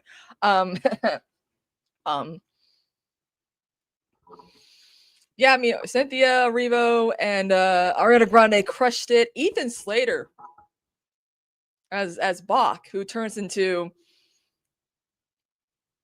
do I even spoil it for you guys? I don't know. There were people in the theater who were like during some of like the reveals, and I was like, oh, you guys haven't even seen the musical. Cool. This is all like I knew what was happening, but like the only thing is, my biggest complaint is that it was rated PG. This part 2, Wicked Act 2 was always a lot darker than Act 1, so they could have. It is a little darker, but like PG dark, and it's like not even like 1980s PG dark where you can still get away with like darker stuff. You know what I'm saying? Like PG is just might as well have been rated G. But the duet between Fiyero and Elphaba, As Long As You're Mine, it's literally a song about them having sex. Like it's literally the green the blue diamonds on a green field chapter in the Wicked novel. If you know, you know. If you know, you know what I'm talking about. If y'all read Wicked, The Life Inside the Wicked novel, you know that chapter, what it's about, okay? And that's basically that song is just that chapter. But they have to make it not so sexy, because you have Elphaba in this nice little sexy black teddy, and then she's wrapping this ugly ass gray shawl. Oh, Jeff, you just saw the play. What did you think? Tell me. You know, she's wrapping herself around this shawl thing, and I'm like, God damn it. See, if I had directed that number, it would be them singing the song in the air, yet it would cut clips of a montage of them making love all over Elphaba's hideout. That's what it was supposed to be. But no, it had to be PG for the kids. Whatever. Anyway, I mean, Cynthia Erivo is a queer woman. Jonathan Bailey is a queer man. Yeah, they had a lot of chemistry with what they had to work. And then them in bed together and he's shirtless. Y'all, the noise.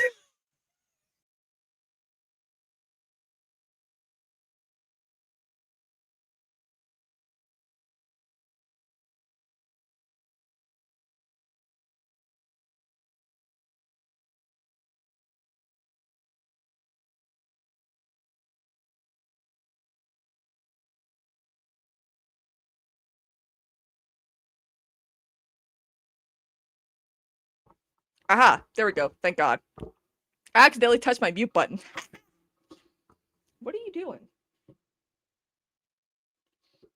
So yeah, that I was the audience was going very, very feral with a shirtless Jonathan Bailey.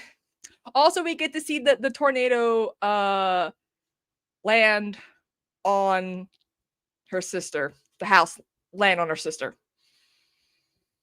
So there's that. I was very much what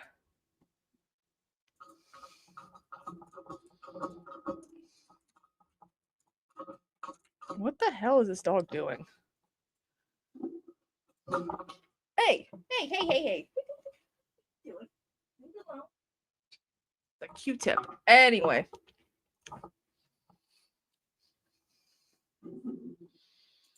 Yeah, I mean, yeah. Also, too, basically, it is very political. It's very, very political because Alphaba's like, you know, we're gonna tell them the truth that you're a fraud. He's like, I can tell them the truth, but they won't believe me. And I'm like, yeah, we're dealing with that shit right now, honestly. You know, and yeah, it's crazy. But again, this movie could have been longer. I mean, we do see the monkeys take Dorothy. It's so clear that Glinda couldn't care less about this girl, which I kind of figured. If you've ever watched the original Wizard of Oz, which I hope you all have, because I know people haven't, and I just wonder what barn were you raised in? Wait a minute, that was a line from the stage show. Elphaba literally says in the stage show, who steals a woman's shoes? She must have been raised in a barn. Why did they cut that line? There's a lot of lines that cut out from the movie, and I'm like, okay. But a lot of people are wondering how come they were in ruby slippers. Again, MGM owns a lot of copyright to the 1939 movie, and even though Steven Schwartz made a lot of changes from the novel to add more 1939 film references in the stage show, there was a lot of stuff they had to play with to not get sued by MGM, which is so fucking stupid. We all know the slippers are ruby. But I mean, they do glow red when they give the sister the ability to fly, because in the show they give her the ability to walk. But that's ableist because the actress who actually plays Nessa, the sister in the movie, is actually disabled. So I know Marissa, she streams on Twitch. She's great. I love her. Though we all do make fun of how she screams, "Fuck!" Anyway. I also, when we go over Wicked for Good, probably in February for Oscars, because those who don't know, on Moon Night Extravaganza, we go over Oscar nominated films February leading up to March for Oscars. And my friend Julia Linger, who is an actress and content creator, we decided, because we're gonna have her on because she loves musical theater, and we're gonna dress up as Elphaba and Glinda. I'm Elphaba, obviously. Obviously, I'm Elphaba. Obviously. Who else would I be? You know? Just saying. What are you doing? This doggy's being cute. She's like my own little It's funny. Glinda calls Toto Dodo. Again, she just doesn't care. She's like, it's just that one road the whole time. Yeah, yes, there's a train to Emerald City, but you got to go down the Yellow Brick Road instead. Oh man. God, I love Wicked. You know what's interesting though about Wicked? It wasn't a hit on Broadway. Like, I mean, okay, how do I put this? When Phantom of the Opera opened up on Broadway, it got mixed reviews. It got mixed reviews, but it did win the Tony Award for Best Musical over Into the Woods, and that still pisses off Sondheim fans to this day. A lot of people thought Wicked was going to win Best Musical, but no, Avenue Q, the X-rated Muppet musical, did a campaign and be like, yeah, Wicked seems like the better musical, and they're the big blockbuster, but we're the underdogs. We should win, and they ended up winning Best Musical. But Wicked is now one of the longest running musicals on Broadway, so I think it's the fifth longest running. So yeah, look at that. Oh, they should adapt Avenue Q into a movie. I would love that. It's basically Sesame Street and the Muppets, but for adults. I love it. It's like, what would Sesame Street and the Muppets be for like grown ass adults who contemplate their life's choices? Avenue Q. Oh man. Great. I love Avenue Q. I remember all the guys in high school singing the internet's for porn. I'm like, I knew that song when I was 10. Yeah, it's actually the musical Avenue Q is written by Jeff Marks, a big Bernie person, and Bobby Lopez, who I know personally, and his wife Kristen wrote songs for Frozen. Right? Frozen, the Frozen movies, and Agatha All Along. Oh, the 25th annual Putnam County Spelling Bee. That's so cool. That's a fun musical. I did that musical. It was great. I remember Magic Foot. That's a good one. Sorry, this dog is just being very curious and I'm up and about. But anyway, I think, I mean, again, some of the plot twists, I mean, twists for people who've never seen the musical were like, oh my god. The More Wicked for Good. I mean, I was impressed. Yeah, I did theater in elementary school, middle school, and high school. The problem is that I couldn't afford to take singing lessons or dance lessons or acting lessons like all the other kids, so I had to quit. So I had to give up my dreams. I should have done sports like my sister because that's all free, but I'm not athletic at all. Yeah. So if you guys have no plans, go see Wicked for Good. First of all, you got to see Wicked Part 1 if you haven't, because, I mean, you have to. It's the first part of the show. It was funny. I saw the show 20 years ago. Carol Kane was my Madame Morrible, which is so cool because I love Carol Kane. And my sister was like up all night studying for an exam, so she was like asleep during the musical. But every time Glinda said something funny, I could hear my sister like she's like and I'm like, just wake up, sit up, just watch the musical. It's good. Because and I was stupid enough to read the novel after I saw the show because I thought, oh, this is no, it's not. Listen. Here's the thing, guys.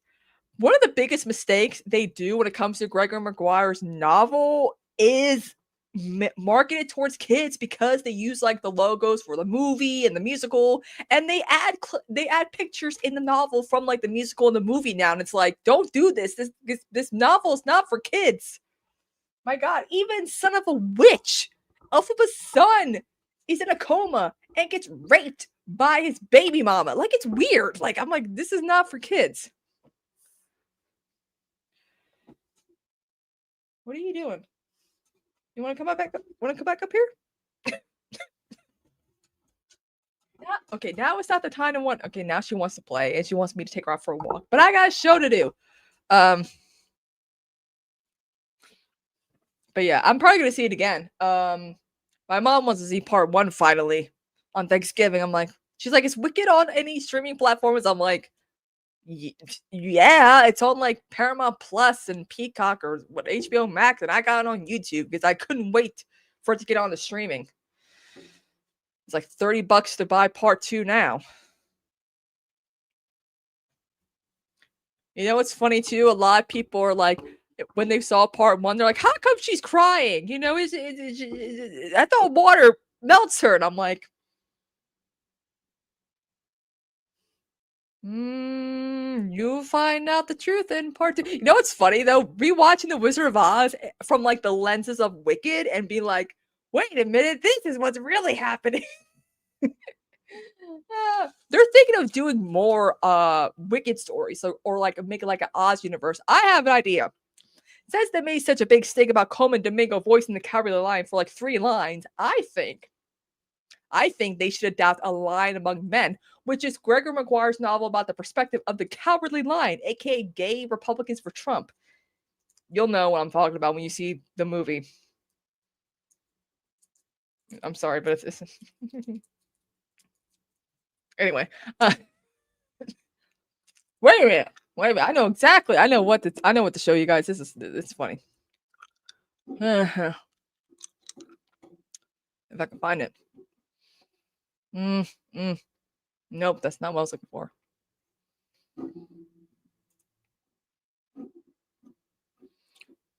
Wait a minute. No, that's not who I was looking for. Damn it. Anyway, I can't find it.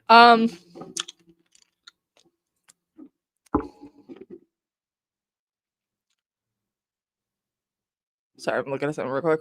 Okay. But yeah, be prepared for Wicked for Good on Moon Knight Extravaganza in February. The guys have well, Conan's been on tour, but he's coming back tonight because we're going over the Big Lebowski on Moon Knight Extravaganza tonight. That's just like your opinion, man. And I'll take you out for a walk after I'm done with my show. Come here, come here, come here. Come here, baby. Come here. Come here.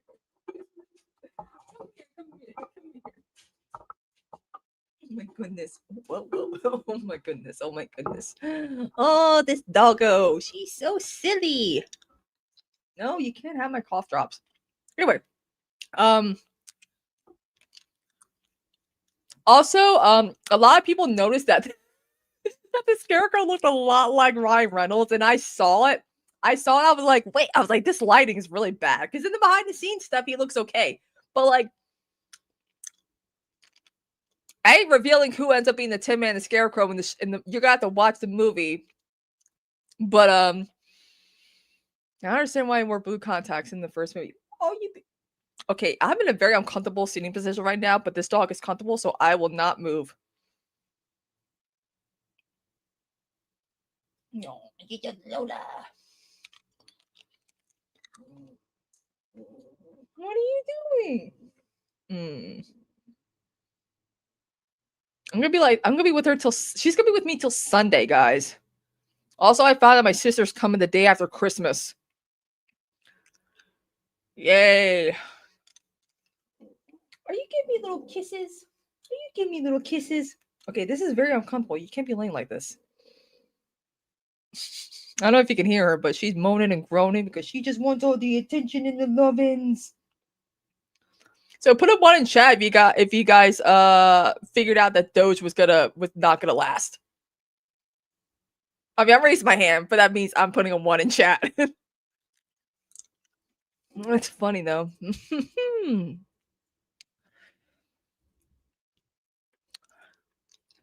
Okay, I gotta get closer. Cool. Anyway. Okay, well now.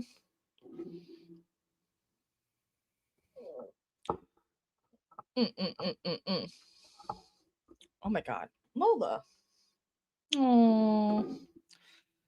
Trying to stream with a dog in your lap is so difficult. Now I know how Hassan feels, but his dog's like 10 times the size of this one. Eat that right. Eat that right. Lola. Oh no, don't fall. Don't fall. Don't fall. Oh my god. Give me a kiss. Give me a kiss. I've known this dog for like 10 years. I'm just gonna stream with this dog and you guys just talk to me. This would have been a normal show, but like again, this dog requires a lot of attention. I have a mirror right here and she's staring at herself. Oh, there she is. There she is. Oh. Who's that? Who's that pretty girl in the mirror? It's you. It's you. Okay. Oh, whoa, whoa, whoa. No, don't get on the desk. No. See, this is why I need a computer because I have my laptop on my desk and there's no room. Oh my god. Lola.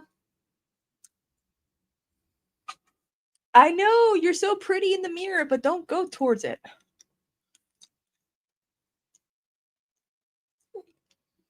Oh, guys, did you hear Barry Weiss say that we need more like Dana Loesch's and Alan Dershowitz when it comes to needing like a diverse, like opinions and stuff like that.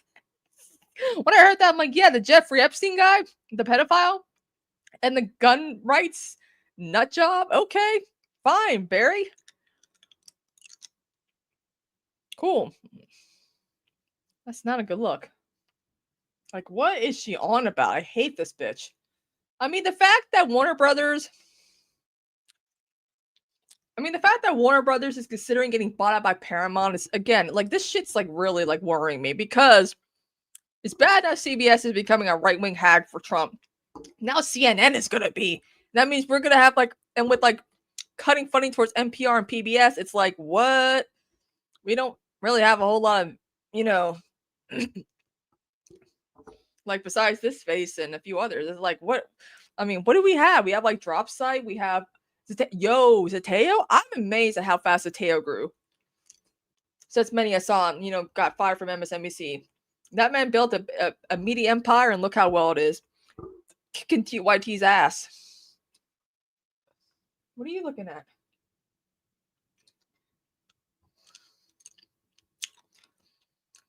Yeah, we're going to hear about liberal media this and liberal media that. I agree. Also, just a reminder, guys, feel free to tip because I need money for my meds that I pay out of pocket because I don't have health insurance. I can't afford health insurance, and I've been diagnosed with asthma now. So I have to get an inhaler. Oh, she's such a sweet baby.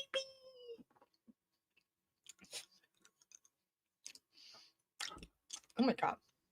Girl, relax. Say hi to everyone. Say, wait.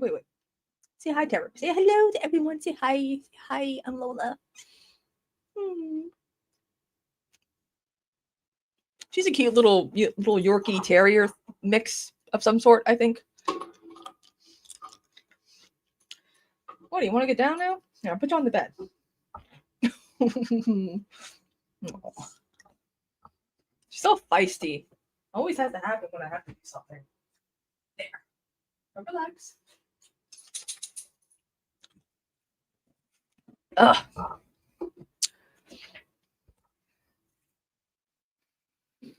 Anyway.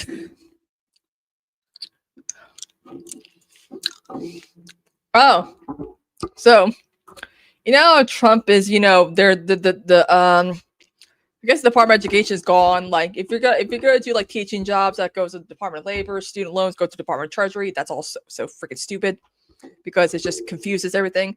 Therapists and nurses, they're no longer considered professions, which means it's gonna make it harder for people to get student loans to study for those professions.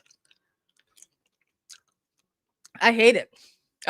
It's ridiculous because the funny thing is I know I mean I know people in my family who are nurses who are big Trumpers. And I'm like, they're like, well, I got mine. They literally said like, well, I'm able to be a nurse when we're still a profession. I'm like, yeah, but you're gonna be all alone. What? Girl. Come here.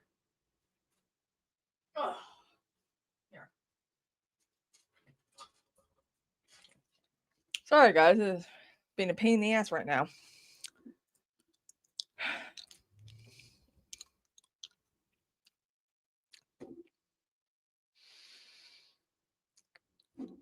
Also, apparently, in Katz District, Illinois, you know who I'm talking about. The Democratic Party has decided to nominate to endorse the like moderate anti-choice candidate over her, and I'm like, what? Why risk a solid blue district for like? I don't get it. This is why Forrest and I are doing the absurdity space because we're being the anti. The whole point of Forrest and myself's show is that we're going to be the anti-Ezra Klein. Oh man. Just a reminder, guys, please subscribe to this channel. So that we can stream, we need at least 50 subs. Yay. Also, YouTube's doing a thing that I hate. They really want people to, I guess, buy premium instead of using like an Origin uBlock or whatever. But if you've noticed that if you have a YouTube channel, or you know, if you follow someone's YouTube channel who has a big following, a lot of views are going down. You know why? Because they're not counting people who use ad blockers for views.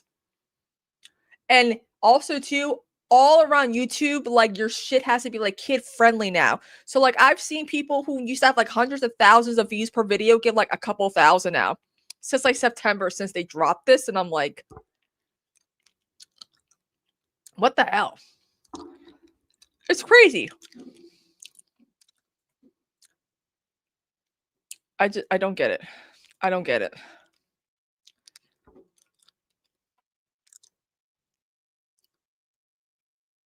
Oh my god, Arthur aired on PBS nearly 30 years ago? Ah, I'm getting old. I don't like that.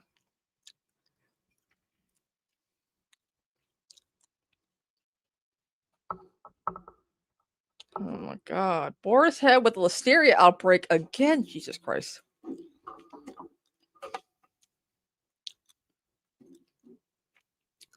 Test that.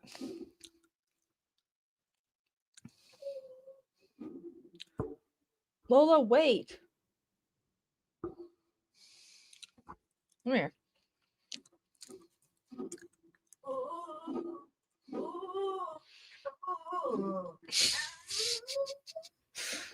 Oh my god. Stop. Come here. Come here.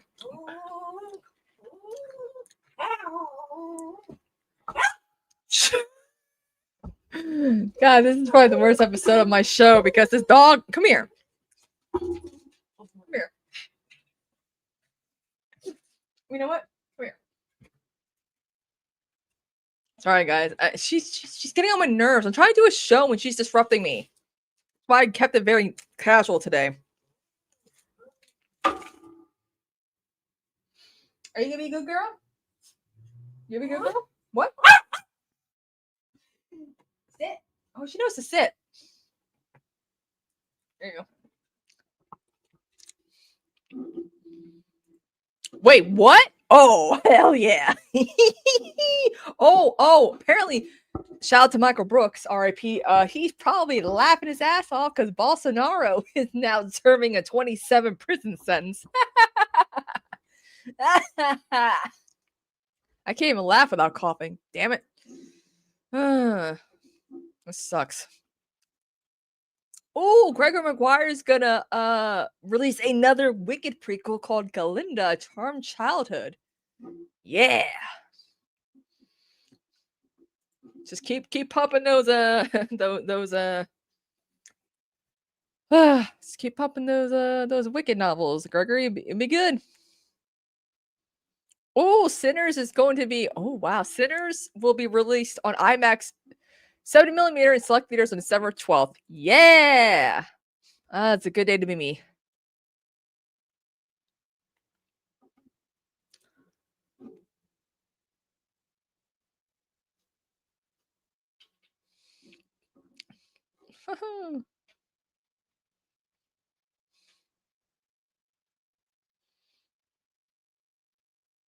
Ugh.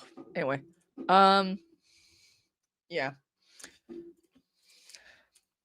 There's a lot of I don't know, my mind is just so focused on Wicked and also on the Big Lebowski since we're covering that tonight. I'm excited because that's how we're gonna be closing our noir November month, and then we're gonna be doing movies about movies. I don't know what to call it. We should just call it Movie Night Extravaganza. Oh man, shit! I gotta get my Jessica Rabbit cosplay. Shit. Hey guys, we're doing Who Framed Roger Rabbit later next month, and I do a good Jessica Rabbit impression. Very, very good. Like when I do it, guys are like, "Oh, whoa!" So I'm excited. I gotta do that. I gotta do that. Oh man.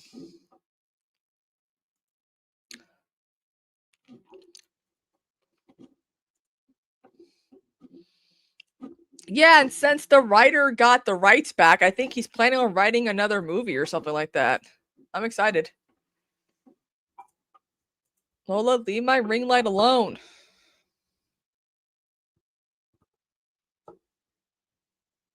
She's so distracting. Lola. I don't know where she's at. Anyway.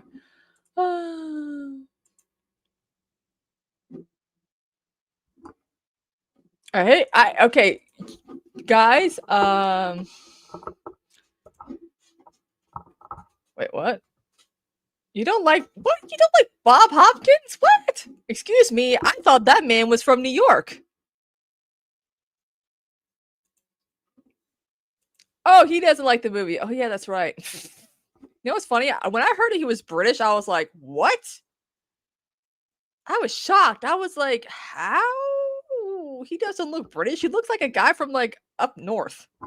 I mean, he also was in Mermaids. I love that movie with Cher, Winona Ryder, Christina Ricci. He's in it too. I was like, oh, he's from whatever. But he's not. He's British. I was like, it's like Mark Addy. I did not know he was British either until I saw him in Game of Thrones, and I was like, what? Still standing? Like what? How? Ooh. Ooh. I don't get it.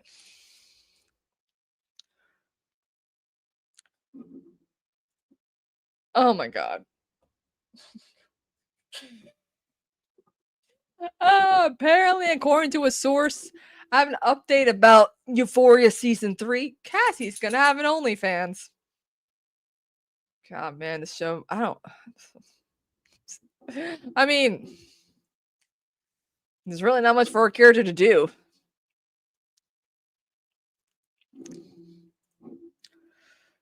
Oh my god. Isn't it funny how like MAGA loves Sydney Sweeney and yet they can't go and see her movies because her movies don't actually appeal to like the Trump base at all? Like her stupid, like, well, actually no, Immaculate was actually pretty good, but also it was very similar to The First Omen. Like the movies that she's done don't appeal to the MAGA base. It's just they find her hot and racist. So it's like, okay. It's not like she's a country singer like a Morgan Wallen or whatever who can, easily be appealed to, Oh, shit. Okay. Guys, did you guys watch this past week's Welcome to DERY episode? Fucking Bill Skarsgård is back. You know what's weird though? I was like, I saw Maddie. I was like, that ain't Maddie. No, I'm like, I'm not buying it. And then when they took like all those Xanaxes, the kids are like, wow, this feels great. And I'm like, I had a feeling once they started taking those Xanaxes in a previous episode, I'm like, they're going to take too much and they're going to be loopy-doopy-doop. Oh, man. But, you know what? Welcome to DERY. It's a prequel to It. It's a prequel to It movies with Bill Skarsgård. It's good. And I recommend not skipping the intro because with each passing episode, it gets more distorted, more like weird in the with each episode. It's got ties to other Stephen King lore. You got Dick Halloran as a character from The Shining. You have the Shawshank Prison being a location. You have indigenous people warning white folks, like, don't go in the forest. There's a monster in there that we're trying to contain. What do the white folks do? Never fucking listen to indigenous people because duh. Yeah, so I mean it's really good. I mean a lot of people kept wondering when is Bill Skarsgård? No, that's a little before her time. This show takes place in 1962. And then the second season is going to take place in 1935, and then the last season is going to take place in 1908. They got 3 seasons planned. And I can't wait. But yeah, yeah, I agree. I could have played her. I think I could have done her really well. People say that if I got into acting, I would have played a really good psycho. And I'm like, yes. I could have. It's these green. What are you doing? It's these green eyes that give it away.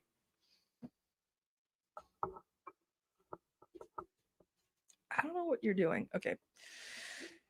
This dog.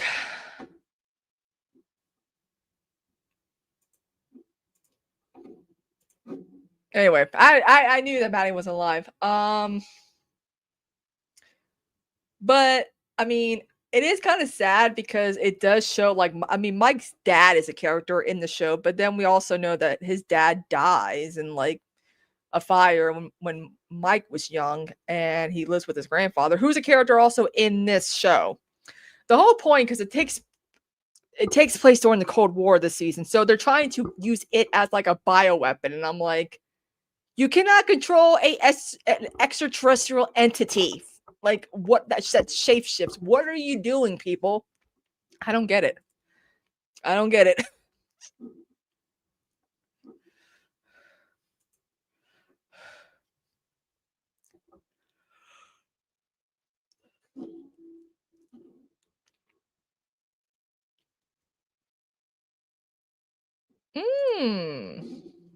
Anyway. But yeah, you gotta wait. Give me 15 more minutes, okay? Yes, because a guy who had a history with it, who was friends with an indigenous girl in DERY, leaves DERY, comes back, remembers everything. He wants to use his entity to control. What?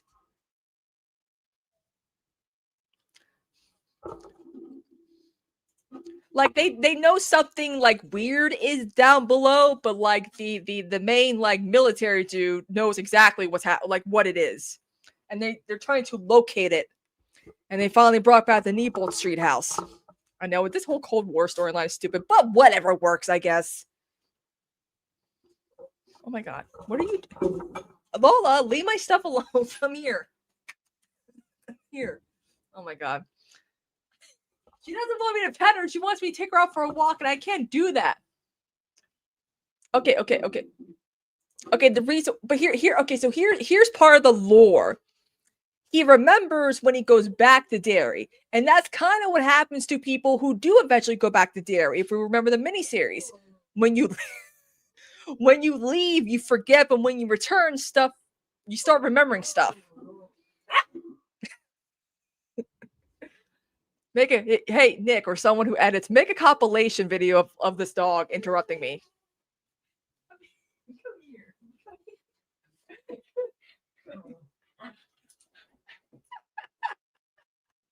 She's so silly. Oh, man.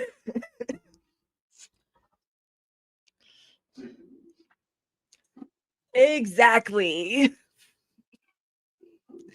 Yeah, this is the content you guys want to see. Come here.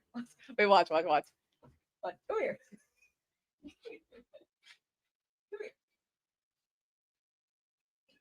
Wait, did you peel something?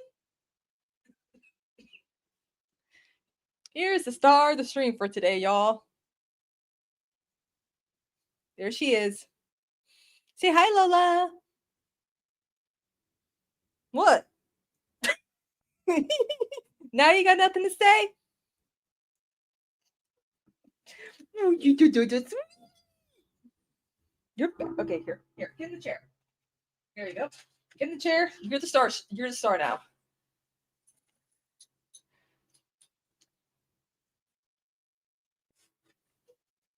Okay. No?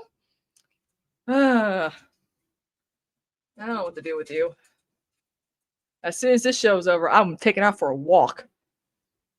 Because that's what she wants, I think. Anyway.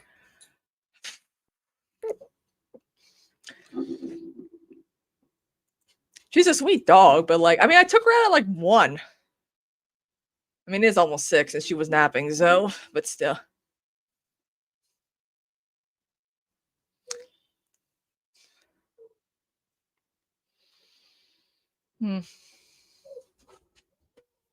Whoa. Lola. I know she's adorable, but she's driving me nuts. Hopefully I can mellow her out before the movie podcast. What? Shush. Oh my god. Those are Gina first time. My show is never like this, but like I have to watch over this dog.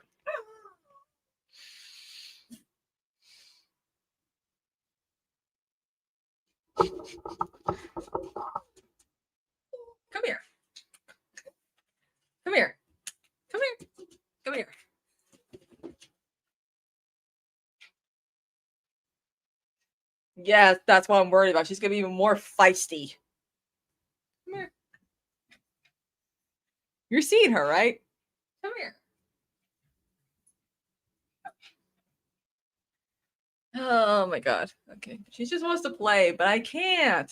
This is so distracting. No, we have not, but I feel like we would need to invite a certain someone on for that one.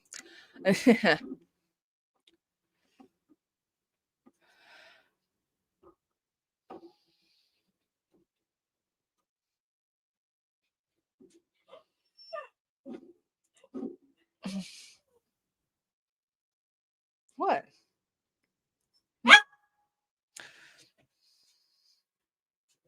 I don't know. I feel it, but I feel. I don't know. Yeah, but this is not my dog. I'm just dog sitting for the week. Shush, shush, shush, shush, shush, shush, shush, shush. Oh my god, she's doing the dog ears.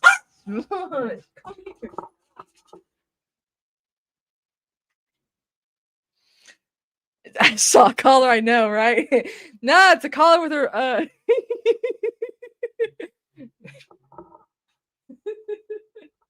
it's a collar with her phone number and address on it. It's a pink collar. Yeah, start that rumor.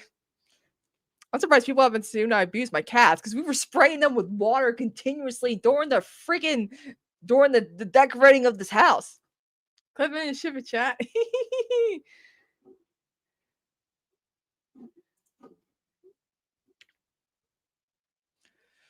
Mm.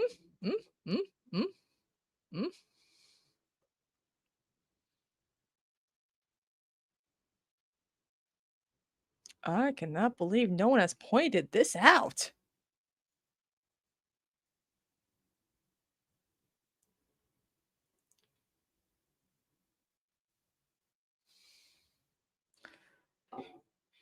This dog is driving me nuts.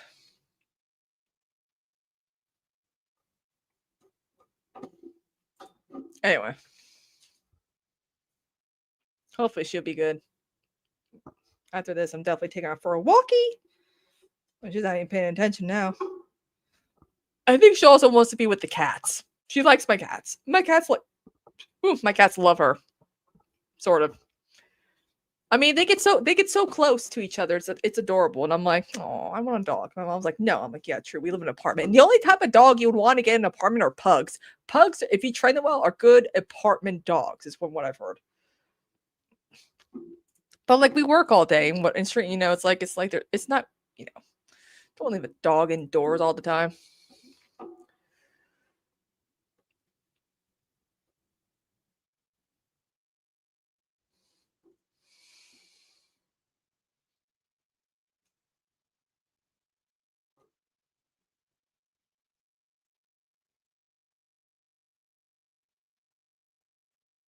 When the Cowardly Lion interrupts Alphabet singing a place at home, you can hear a familiar tune from Home from the Wiz. That's what it sounds like. Sorry. I'm reading an article. Oh, yeah, I forgot to mention the letter hack's coming on tonight for the Big Lebowski. Wow. I'm so out of it. I'm so out of it right now, y'all. Oh my lord. I can't even right now. So anyway.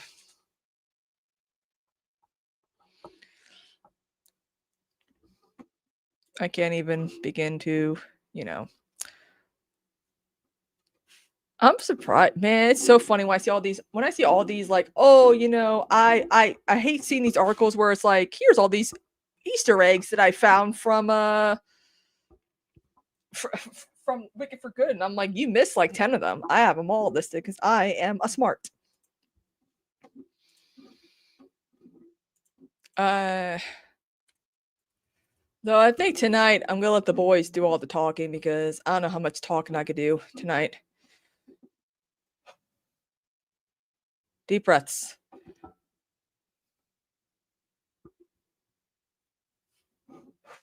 Sorry. I cannot breathe for some reason. But the puppy host, I know, right? She would do a better job than I would. That's for sure.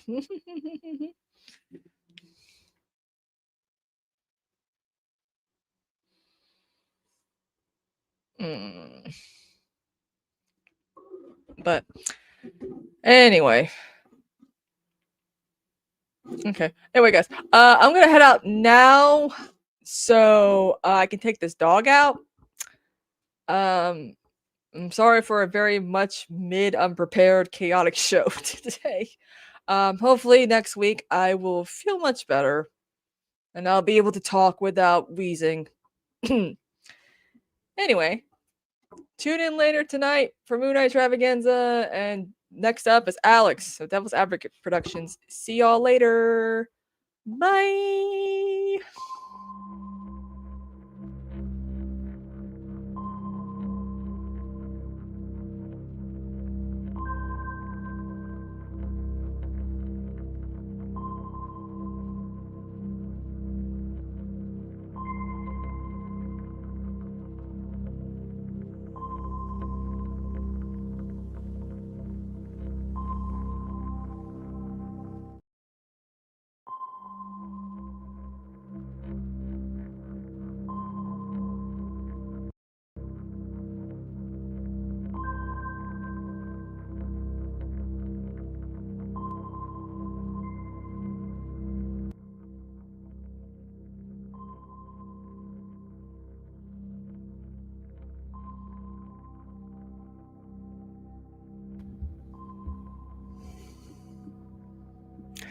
Hello, and welcome. I am Alex. This is Devil's Advocate Productions, and you're watching me on this space. How's everyone doing? How are y'all? I'm gonna put the comments up on the screen. What's going on, folks? We have a guest, and he will be joining us momentarily. I just wanted to say I have taken about a week off, incidentally, of making content for my YouTube channel. I didn't mean to. I just it was a very busy week last week. Things kind of got away from me. But I'm back, and I made something literally just moments ago, finished uploading to my YouTube channel.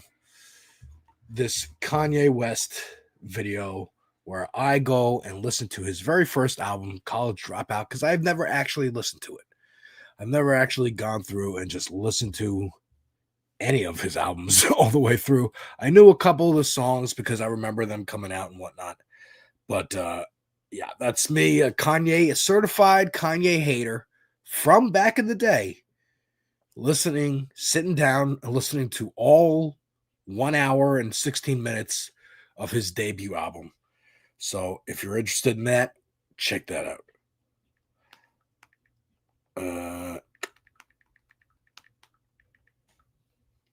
Boom. And yeah, so we got John Ross is going to come on in a second. But first, I just wanted to talk about, Friday was a day, man. Friday was a crazy day. And, we're going to get into it, the Zoran Trump of it all. But I wanted to begin with some of this crazy shit that I've been seeing from some Zionists. And yes, I'm going to press the John Ross. By the way, folks, you probably saw it already, but I was on Good Morning Comrade last Thursday, which was a very fun conversation I had with Jeff. And I was on the radio in Louisiana. So that's fucking cool. That's something I could put in my cap. But first, I wanted to talk about these Zionists because they're starting to really piss me off. And I mean, by starting, I mean, October 7th, 2 years ago. But they're really getting bold. And it's, mask off again, pretty much the day of October 7th. But it's gone beyond at this point. So this is who is this? Melanie Phillips, a clip from the Rage Against the Hate conference in New York, which also I'm sure Rage Against the Machine is not thrilled with. So here's this video. Why is all this happening? Well, I think that the Palestine cause is absolutely central. The Palestine cause, as we all know here, is based on nothing other than the destruction of the Jewish state.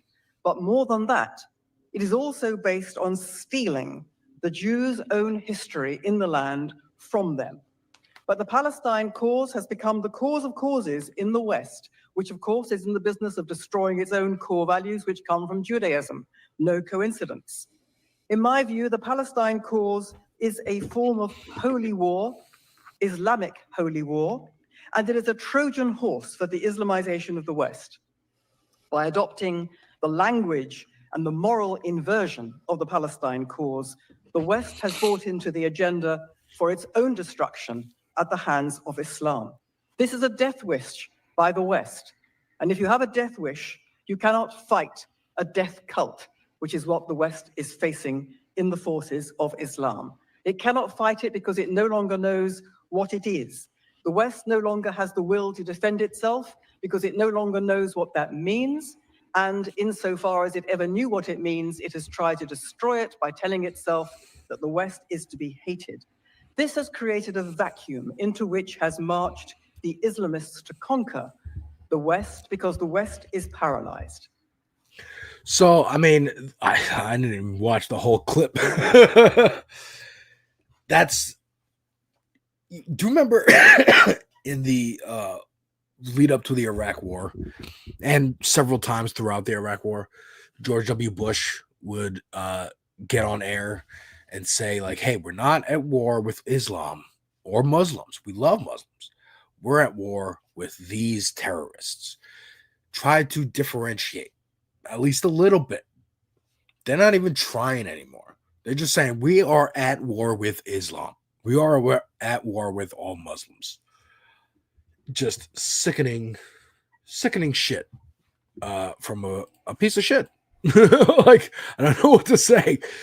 You know, again, the mask is off. It's been off, but like, boy, is it just bare-assed face. Bare-assed face. I think no better example than this lady who kind of went viral last week with a different clip, but this is Sarah Hurwitz. Again, talking about Israel and what the West has gotten wrong here. We're kind of entering a post-literate society, and if like all day long your brain is just smashed again and again by TikTok with really upsetting carnage in Gaza, then like you're talking and like, I'm sorry if this is a graphic thing to say, but like when I'm trying to make arguments in favor, for Israel, I realize I'm talking through a wall of dead children. Like that's what people are seeing. So when I'm like, yeah, but it's 1.5 civilians they're just seeing carnage. But right? that's like, the emotional blackmail. I mean, fair enough, but like again, I mean that's nice, but like again, I'm hearing that through a wall of screaming children. It's like I think it's a harder argument than we're understanding. So I actually really strongly think that like Jewish day schools should absolutely say no child owns a smartphone until senior year. They don't own one at all. Period. We give it to them senior year and we teach them like this whole not during the day. Great, nice start. No smartphone at all until senior year. Dumb phone, sure. Like, but I think that we've got to like give our kids' brains a chance and their mental health a chance before they start getting really warped. So her answer, again, this is a Democratic strategy. She was a speechwriter for the Obamas, both Barack and Michelle. I don't know who that first woman was or what affiliation she has, but I would also wager that she is on the Democratic side. Because, man, Zionism knows no bounds. They know no party. This is insanity to say the cure is to ban kids from having a phone. Now, is there mental health reasons to say, hey, you don't get a smartphone until you're in senior year? Sure, That's a parent's choice.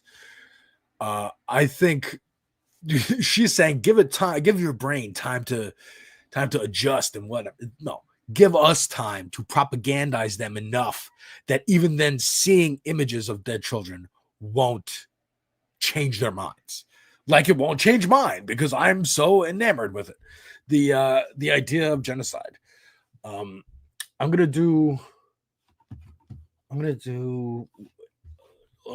bring on my guest, John Ross, first and foremost. Hello, John. How are you? Do these people even know what the hell they're talking about? I mean, seriously? Are they serious? Like, what, give a kid, wait till they're old enough to get a phone? It's like, dude, this is how people get into activism now, is looking through TikTok and finding their own. At least in what I've seen in the last year, 2 years, 3 years, however long it's been. These Democratic strategists are just so out of their mind, really. Well, that lady was. I'm pretty sure Barack and Michelle, the Obamas, are probably going to have to disassociate themselves with her. Oh, sure. Very soon. But I highly doubt it. I think they're just not going to address it. Just be like, who is that? No, it's typical of them. It's typical of the Obamas. If they're even asked, if it's even brought up to them. But thank you for joining me once again. Absolutely. How are you today? I'm doing really, really good. Right away. No, that was actually a good opener. I was glad that I waited to come on and let you play all that. It's crazy. It's crazy. And we got full war criminals. I would agree. I mean, we've buried war criminals already. They're walking all among us. They are like George still to this day. Yeah. Cheney, and it's like Cheney is like died. Down in, he's down there. Yeah, and so is Rumsfeld and Kissinger and Kissinger, obviously, yes. Kissinger, Colin Powell. Next would be Bush, Clinton, Trump, obviously, Obama. Sorry, liberals. He's a war criminal. Let's call it how it is. In the same vein of Zionists, we have here. We're not going to watch this whole clip, but someone who might elevate those two voices, those two women's voices who, God, believe women, listen to women, especially when they're Zionist white women. Bari Weiss here, new head of CBS News, and kind of laying out her strategy here in terms of what she plans to do with CBS as the new head. What she plans to do. Let's put that in quotation marks. In front of the Jewish leaders conference. And all of us see that the choices that it feels like we have sometimes, which is Hassan Piker and Tucker Carlson, or Nick Fuentes and, Andrew Tate, the kind of people that are rising in the podcast charts, those don't actually represent our values. And I don't think that they represent the values and the worldview of the vast majority of Americans. And so I mean, first of all, the quickness of which she equates Hassan Piker and Tucker Carlson. I'm sure Tucker Carlson would be insulted. I was on the news. All three mainstream news channels I was on and hosted a show. You're gonna equate me with some podcasting Twitch streamer? Fuck you. Yeah, exactly. I think this woman, she's gonna run CBS News into the ground. I mean, not that it already is. It's had a number of controversies, obviously, in the past years, but this is going to dig it even deeper further down the rabbit hole. Yeah, I think so. And it's just also, sorry, I didn't mean to cut you off there. I know it's your show. But does this lady even know the changing landscape of media? Not. I mean, know does she know about backwards.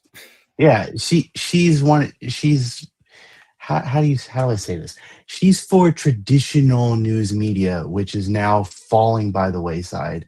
99.999% of the time, people of our generation, I keep thinking of generations of our age group, are watching people like us. Yeah. It's just how it is. Yeah, exactly. It's just how it is. There's not a lot of people that watch the mainstream media anymore. I certainly gave up on them like a few years ago. And when I say a few years ago, I mean just like the by fact 5. that like people our age won't have a cable box because we're not going to buy a cable box. Who buys the cable? Yeah, who buys those anyway? We'll get an Amazon Fire Stick, or we have a PlayStation or Xbox, and we got Or Roku. Netflix, or Roku. We got our Netflix, our HBO, our Paramount. We don't need an actual TV.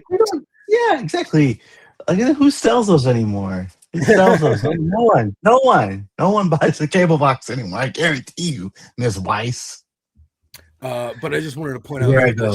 that she says that she wants to elevate voices like Alan Dershowitz and Dana Loesch, who reflect the vast majority of where Americans actually are, as opposed to Hassan Piker and Carlson. Oh boy, does she have as if CBS didn't already have enough trouble with having Mick Mulvaney. Aren't you clamoring for more analysis from Alan Dershowitz and Dana Loesch? Do you remember Dana Loesch? I do. Yeah, she's like the biggest NRA advocate. She was on Piers Morgan back when he was on CNN years ago, debating, ironically, like debating gun control. But yeah, Dershowitz. Big L, Jeff, bring back Bill O'Reilly. Bill O'Reilly's long gone. He's on News Nation now, but he's an old fart. He's an old fart. Jeff's right. Bill O'Reilly had a presence on TV that was fucking entertaining, man. Like I hated him, but I'd watched him every night when I got into news because he was one of the more put together, entertaining shows. And it was fun to yell at him through the TV screen. But I'm saying, like, now he's kind of lost it. I've seen the clips from Newsmax. He's an old man. He's not in that step anymore. Last week when we were talking about Succession, you're right. The legacy media is dying, and the future is tech. The future is the internet.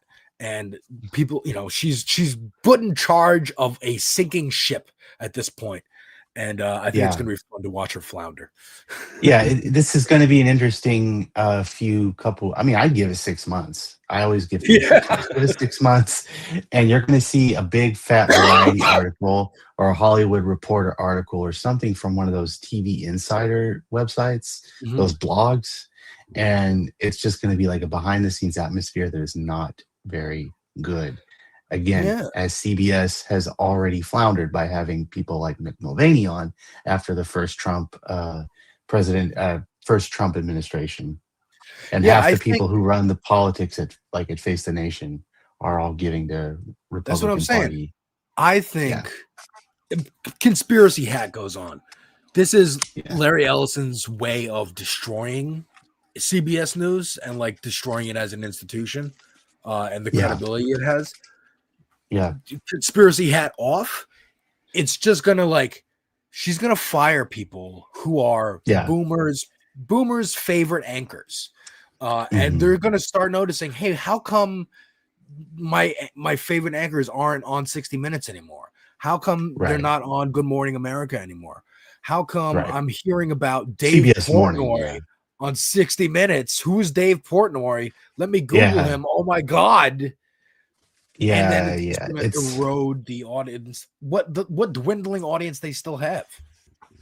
I mean, generally speaking, and not to put an ageist statement on this, but generally speaking, the people over 50 and over tend to watch the traditional 3 networks. Yeah. People like us, we turn to the internet because we do it. See, now I had a whole point. Now I just lost my thought. Yeah, no, it's fine. Even the boomer audience is going to see that, yeah, this editorial stance has changed. And hopefully, fingers crossed, they'll see it for what it is. And they'll change the channel. They'll either change the channel or they'll just cut the cord completely, which they should have done a long time ago.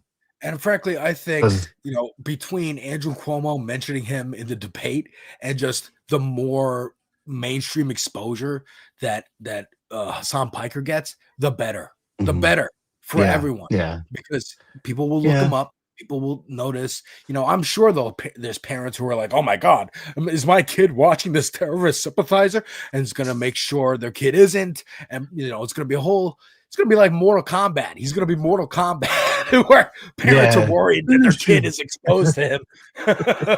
As if, we were exposed. Arjun, again, I keep saying again a lot. We were exposed to him at a young age. Yeah. And I'm saying, we were quote unquote indoctrinated with, look at us. We're drinking the Coke Zero. We'll drink a Coke Zero. Look at that. This is a Coke Zero type show that we're doing here. That's what we're doing. We're doing. And I think, to bring it back around and close this segment off, that the first woman's or Sarah Hurwitz's idea of don't let your kid have a smartphone. Okay, their friend has one. Their friend's gonna show them TikTok. Just like when we were exactly. kids, you go to your friend's house and you play Mortal Kombat. You go to the arcade, you play Mortal Kombat. Like you can't. There are other ways to Yeah, exactly. There are other ways for them to find this content, and then they're gonna want to go and get an iPhone. If you make it taboo, they're gonna want it. They're gonna want it more. You're gonna drive them more away from you. But yeah. So this next clip I got is someone who Barry Weiss would never want to elevate. Someone who is a Mamdani supporter being interviewed on the street. I don't know by who exactly, but she gives a really good answer to this clearly adversarial journalist. Mamdani fan by chance? Based on the conversation in the t-shirt you're wearing, I just don't feel like engaging in a hostile conversation. Well, hopefully not a hostile conversation, but like an interesting, maybe a debate or a discussion of ideas. Sure. So why do you support him? Because I grew up in a place where I saw that when the government doesn't prioritize actually taking care of their constituents and rather catering to the needs of the most wealthy, it does nothing but make people poor, unhealthy, and uneducated. And I think Zoran really is prioritizing the needs of the people. We want people fed, we want people educated, we want people to know that their children are safe. Do you think that there's any second order effects to some of his policies that might take shape if he's able to do them? I think it's really going to help revitalize the communities that actually build this city rather than the billionaires who own every building and charge us 3 times its worth to live there. Some of those billionaires also create a lot of jobs in the city. They pay the most taxes in the city already. Is that true? Do you think that that's true? We need the billionaires in a way? In the way that like a flea needs a rat to live on, and that same plague is going to spread to everybody. I think all these billionaires are bluffing when they say that, oh, if Zoran wins, I'm going to pull all my business out of New York, because why would you do that? At the end of the day, we are still the economic center of the United States. We are still considered the meeting point for many of the biggest organizations in the world. That's why the UN comes here every year. Okay. I think that it's all just fear mongering, and it's once again the wealthy trying to make us think that we depend on them, when actually there are so few of them and so many of us. Actually, up to 10% of New Yorkers said that they're considering leaving now that he won. If that does happen, what do you think the ramifications could be? Well, you're anti-Zoran. Are you going to leave? I don't live here. Exactly. I think that really says more about his points than anything else. Just the fact that he's a person who does not live here, does not pay taxes, does not experience life here, does not care about the community of people around him because he's not from here.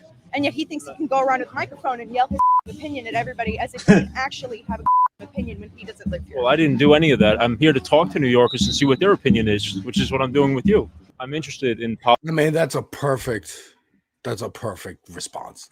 Whoa, it's just like this is just like he's just putting the microphone. She's just sitting there having a cigarette, or it looked like she was having a cigarette, and he just came up and put a microphone up to her face, like, "Hey, why are you supporting Zoran?" It's like I'd have just been like, "Why do you want to know?" Like, what's it to you, bitch? Go get away from me before I put my cigarette out your damn eye. But, you know, he pushed her, and she was like, "All right, Yeah. I'll give you my opinion." Boom, boom, boom, boom, boom. Just rattled off. That would have been just been like a total. It's just would have been a total like face drop, mic drop moment. Like, yeah. And just Eminent says, reminds me of when Dasha talked to that InfoWars guy. I have just learned about this woman again because I watched Succession and she was in it. Yeah. And I remembered, oh, she's that girl from that viral meme of being like, do you think socialism is Sandy. good? And she's like, yes. And just like casually left it at that. I guess went on to do fuck shit and kind of sucks now. But like, all right, that was a good one moment. Maybe this girl, she'll have her moment and she'll get a podcast. And maybe she could do better than Dasha did. Yeah. Miss Blue Ocean in chat said, "Did that guy have a Cuomo shirt on?" I am not sure. Sandy. No, that guy had a Zoran shirt that had some kind of anti-Mamdani slogan on it. That's why she was like, by the look of your shirt, I can tell what you're doing here. But I'll give it to you anyway. It's like you could tell right away that this guy's a anti-Zoran, anti-Mamdani person. Probably what's his name? The not Cuomo, but the the radio guy on the Curtis Conservative. Sliwa. Yeah. I know who that guy is. I know that he used to work for 77 WABC up there in New York. So did he really? Oh yeah. It was back when I was still listening to radio on the internet. Because he looked to me like he could have been Elon's son. Like he had that same kind of voice. he probably is in another He world. could be. He has a lot of kids. Right.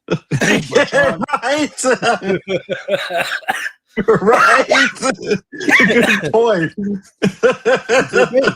We don't know. But John, last Friday we had a meeting. Yeah. A meeting of the minds, if you will. That I was very nervous about. I was like, dude, I hope they don't snatch him up and deport him, snatch him up and put him in jail, just straight up snap him. But man, this meeting went the total opposite way that I was expecting. And it was just a love fest between Zoran Mamdani and Donald Trump. Let's check out a couple clips and just break this down, man. Yeah. Where were you? Were you watching this live? I honestly saw, this is actually the first time I'm going to see this live, but I've watched bits and pieces on YouTube, and I'd heard about it through other like content creators, and I was basically seeing the comments here and there, but I hadn't fully yet seen it until now. So most of what I've seen is, I guess you could say, it's negative, and there's every right for it to be, because this is not this. And it didn't go anyway. Let's just play the clip. Yeah. I better shut up. Let's play the clip. The price of oil is coming way down. That anything I do is going to be good for New York. If I can get prices down, it's good for New York. Really? And we've got them down way down from last year. We have, as you know, I've been saying to a lot of people, Walmart said that Thanksgiving this year is exactly 25% less than last year. So that's good for New York, good for everybody.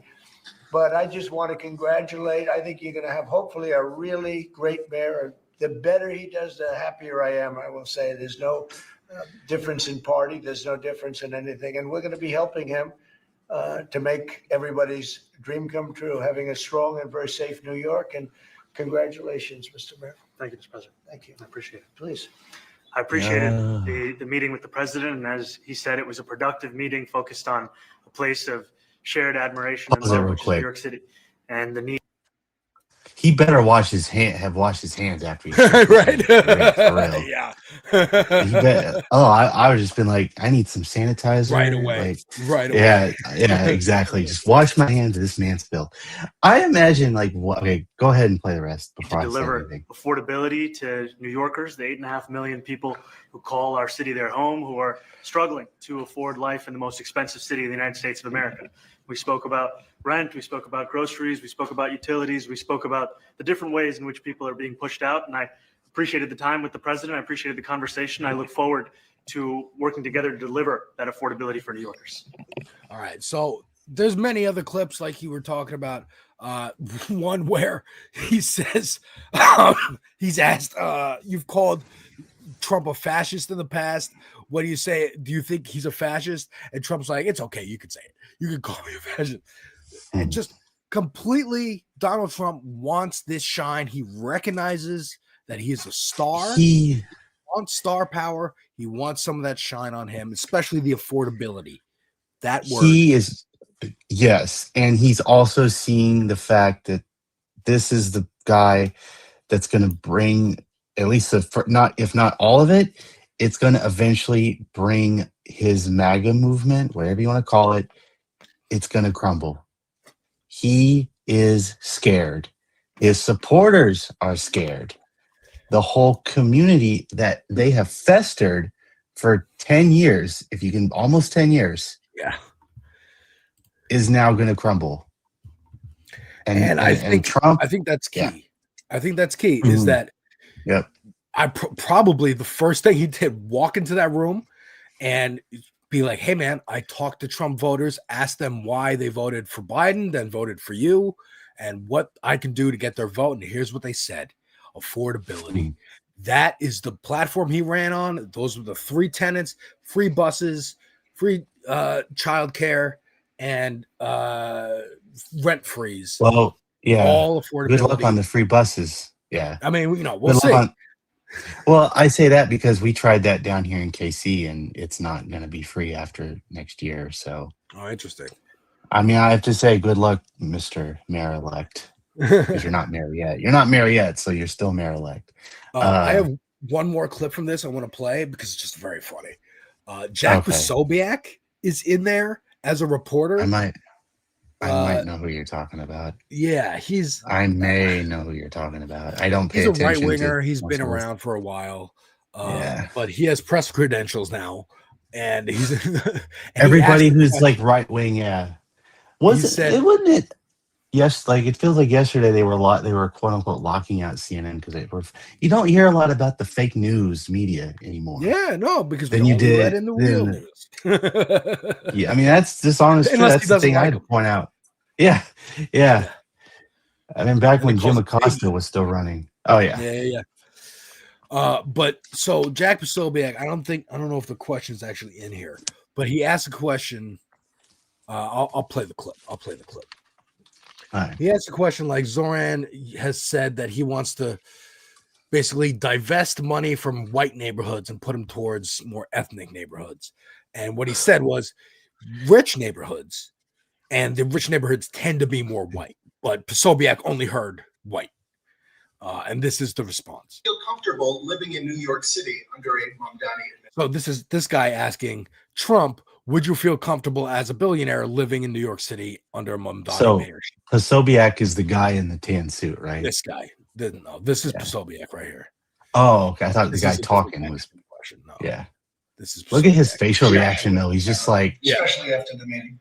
Absolutely. Well, he looks as orange as Trump. Look at it. Agree on a lot more than I would have thought. See the eyebrows?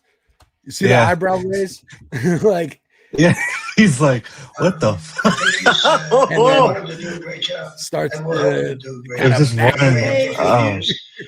But in many ways, we were discussing when Bernie Sanders I'm outta here. the race. I picked up a lot of his notes, and people had no idea. He is so embarrassed. Oh, yeah. He is so He's like, embarrassed, I'm and out of that here.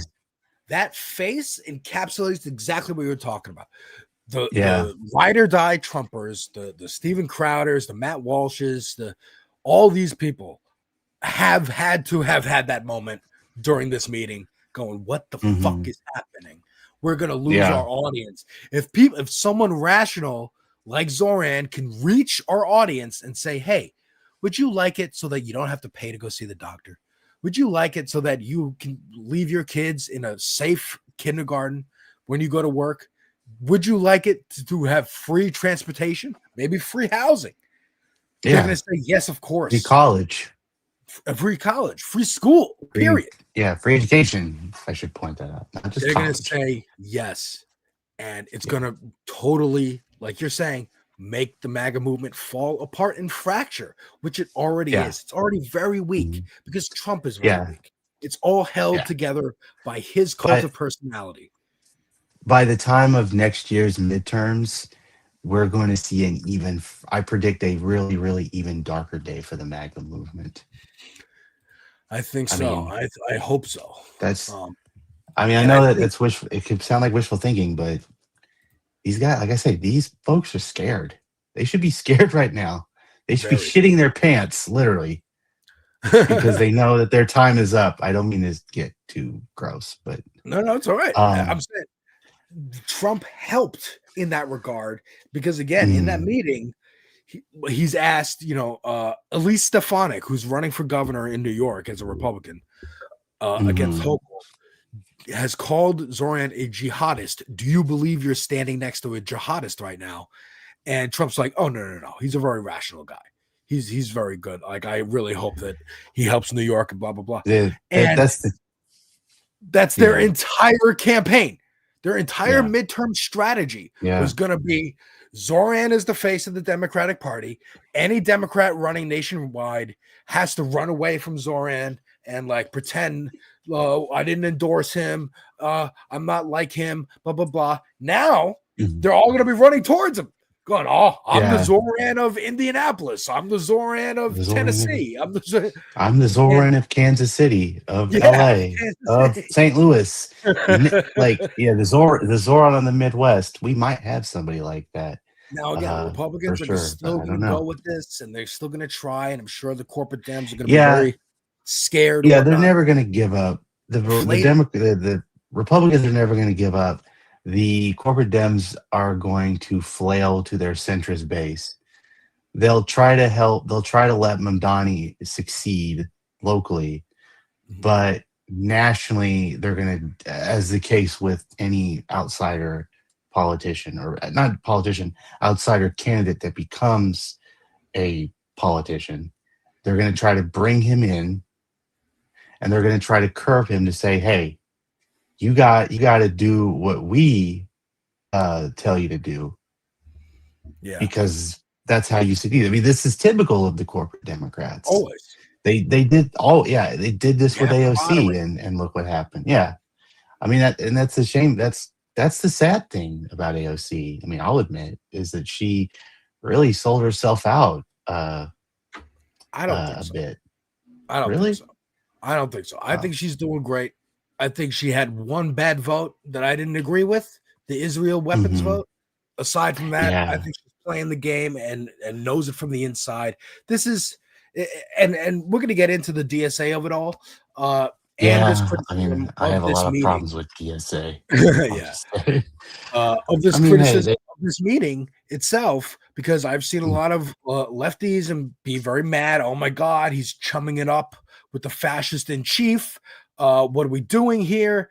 But this isn't like Chuck Schumer or Hakeem Jeffries trying to suck up to him, placate the Republicans, placate the right. This is him standing 10 toes down on his principles, not equivocating at all. Trump is the one who equivocated. But I wonder what he's thinking here. I do see an opposite view where the Boston mayor had an invite to a meeting, and she said no. Michelle Wu said that she does not want to have a bromance with Trump. I'm not interested in going there and dealing. Now, this is a totally valid way. And Nina Turner, agree with what she says here, former Bernie strategist and ran for Congress, I believe, in Ohio. She says, I praise Mayor-elect Mamdani for his meeting with President Trump to deliver for his constituents. I want to praise Mayor Wu, too. This is what coalition politics looks like. Difference of opinion and public discussion. This isn't messy, and she's not being a hater. This is healthy. The point is to continue to move in the direction of justice. Sometimes it looks different in different scenarios. Coalition politics can work when they are mutually agreed upon red lines. I agree. I don't know if she, I think she might be, she's not an incumbent, or she's an incumbent. She's already been elected, right? She's not brand new. She didn't just get elected, 2 weeks ago. And I think she's working for her people. Like that's what she said in the article. If you actually read it in the Boston Globe, I've got stuff to do here. I don't have time to go down to Washington and get chummy with Trump. Chum it up. He's Yeah. also not like outwardly threatening Massachusetts like he is Yeah. with New York with federal funding and sending the National Guard and ICE and whatnot. So I understand her position of being like, I'm going to stay tough and be like, I'm not going. Versus Mamdani, who's like, dude, I'm incoming. I'm 33 years old. I just got voted. Which is hard to mayor of the believe. biggest city in the fucking country in the world. And Mm-hmm. I got to go negotiate with this guy who's threatening to send in the army. Let me go see if I can like stop it at all. And he did. So, you know, we'll see what happens when he actually gets sworn in. But I see this difference of opinion, and I think Nina Turner's spot on right here. This is part of being in this messy coalition of the left. So we're going to have disagreements as long as we all have the same goal. What do you think, Joe? Yeah. I think that, I mean, Mayor Wu definitely has a right to not want to be there. You know, for what it's worth. I think that I'm imagining what Mamdani must be thinking, Mayor-elect Mamdani must be thinking when he's standing there silent with his hand like this going when Trump is talking. He must be thinking, man, I'm going to have a lot on my plate.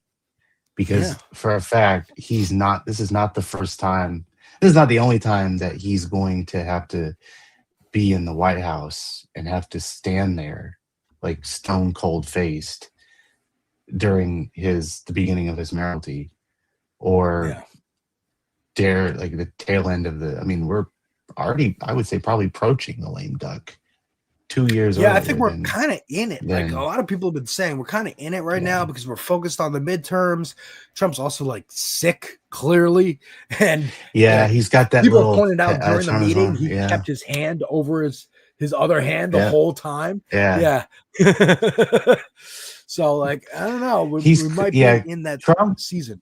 Yeah, he's clearly at the end of his lifespan at this point. I mean, you know, God willing, Inshallah. what happens what happens a year from now, but you know, he's clearly not all the way there anymore. Yeah.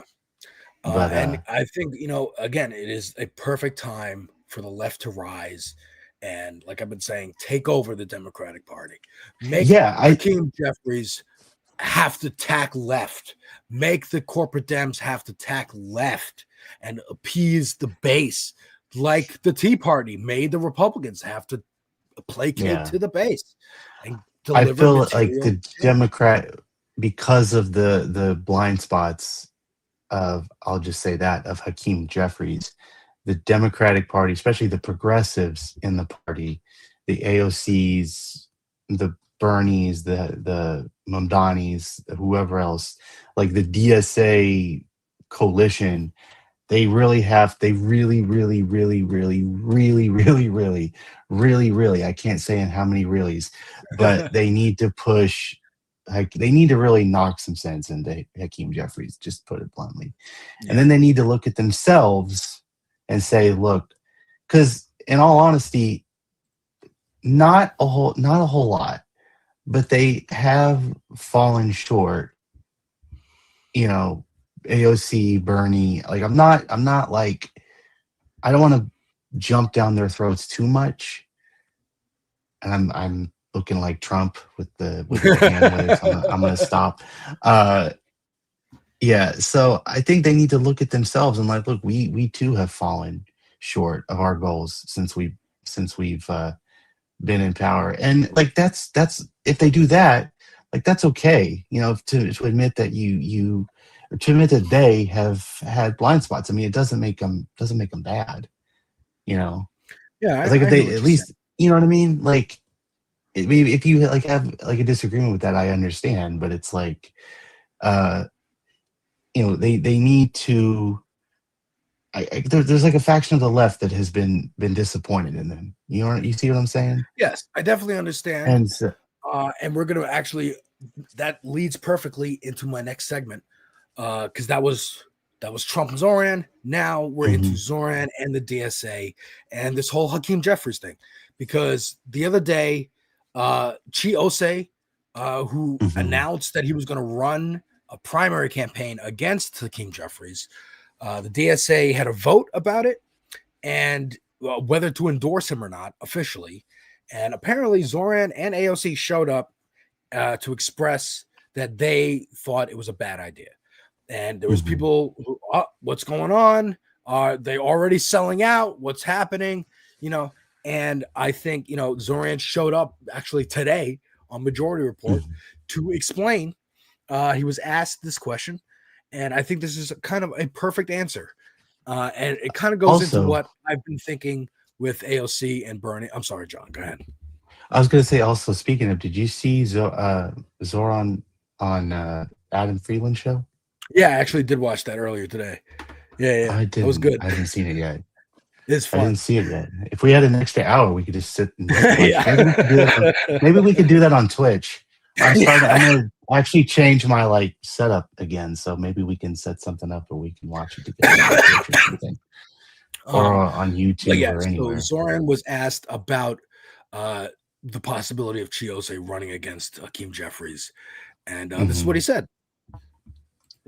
Around and this clip is 4 minutes, so let me know if you want to pause it. The question of primary challenges, and you know, much of this I would say is typically private within DSA, but everything I've said has been reported publicly, so I might as well just speak about it to you directly. Is, you know, I went to the endorsement forum that was considering whether or not to endorse C in that primary challenge, and what I said there is that this is not a question of the ballot box of who you would rather vote for. This is a question of how you want to. It looks like we got a picture freeze. Yeah, it's darn it. Twitter. Yeah, I know. It's just a cesspool. Is that this is not a question of the ballot box of who you would rather vote for. This is a question of how you want to spend the next year. Do you want to spend the next year fulfilling the agenda at the heart of this movement, or do you want to spend it defending the caricatures of that movement?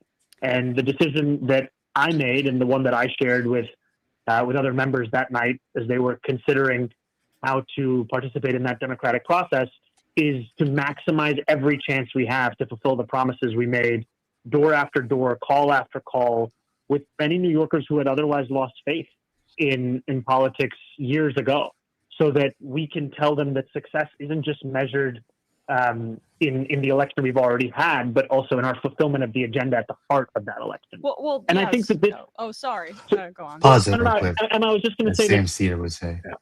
I hope he does. I hope he does all that because, you know, at the end of the day, as a card-carrying DSA member, I've had my disagreements and my criticisms on the local level. I think this is I believe this is a very good stepping stone to rebuilding trust within Democratic Socialists of America, because a lot of the selling out has happened. Like, let's be honest, and it could just be nameless, faceless people. We don't even have to know them. I've certainly seen some of the behind the scenes problems that at least in my chapter. But this right there is a good opportunity for not only Mamdani, but also left media and also DSA to rebuild and gain trust back into the organization, so that as people have re-registered and reapplied, I guess, in my case, reapplied with DSA, that people will stay this time. It won't be like, it'll be like the AOC wave, but it'll be even bigger, if that makes sense. I like that, and that's why I'm glad I have you on, because you're in DSA and I'm not. So I'm looking at this from an outside perspective, looking at it from a myopic view, a big macro perspective, that this is probably the first time a lot of people are even hearing that name of Democratic Socialists of America. Who's this guy who's running New York? So this is a big opportunity to drive membership and to get people back in who maybe fell out of favor with it earlier.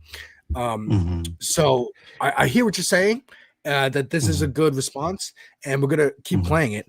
But that's why I think this makes sense to be like, hey, we don't want to spend the next year fight. First of all, the election wouldn't even be until more than a year from now.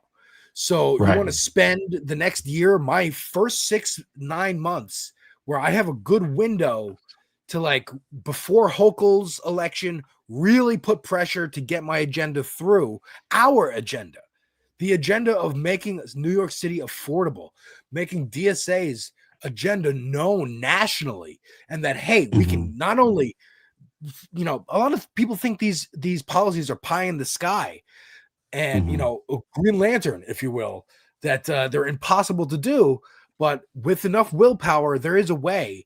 And I think focusing on that, like laser focused on getting these things done, making it a successful mayoralship, is most important, because it will show not only can we win elections, but we can actually pass our policies and people like our policies and they're popular. And then we can really spread this nationally, because this, you know, it really reminds me of like the Green Party or independents who run only during presidential elections. They're clearly only trying to get their profile up to sell a book or get on, be a contributor on one of the national news networks. But they have no platform. They have no examples they can point to of here's where our candidate won and passed the policies and helped the people. This is an example of the biggest example of doing that, getting it done, get your policies through. I hope, I cross my fingers and I knock on wood that it works. And we can have more copycats like this throughout the nation on different levels. And like on that last point of third party, not like, I'm not going to I don't mean to cast aspersions on places like Green Party and stuff, because I have supported them in years past, but they basically just need to throw the old rule book out. You know what I'm saying? Yeah. And start from square one again, because it's not working for them. Yeah, let's keep going through this. This interview. That's my mild critique of the Green Party. For anyone in chat. And so anyone in chat wants to cast aspersions on me, like, John Ross's mild critique of the Green Party goes viral on TikTok. Goes viral. I don't think I'll go viral on TikTok. Make it happen. I'm a nobody in left media, so I'm not really that important. I don't ever presume that everyone will come. Everyone's important in left media.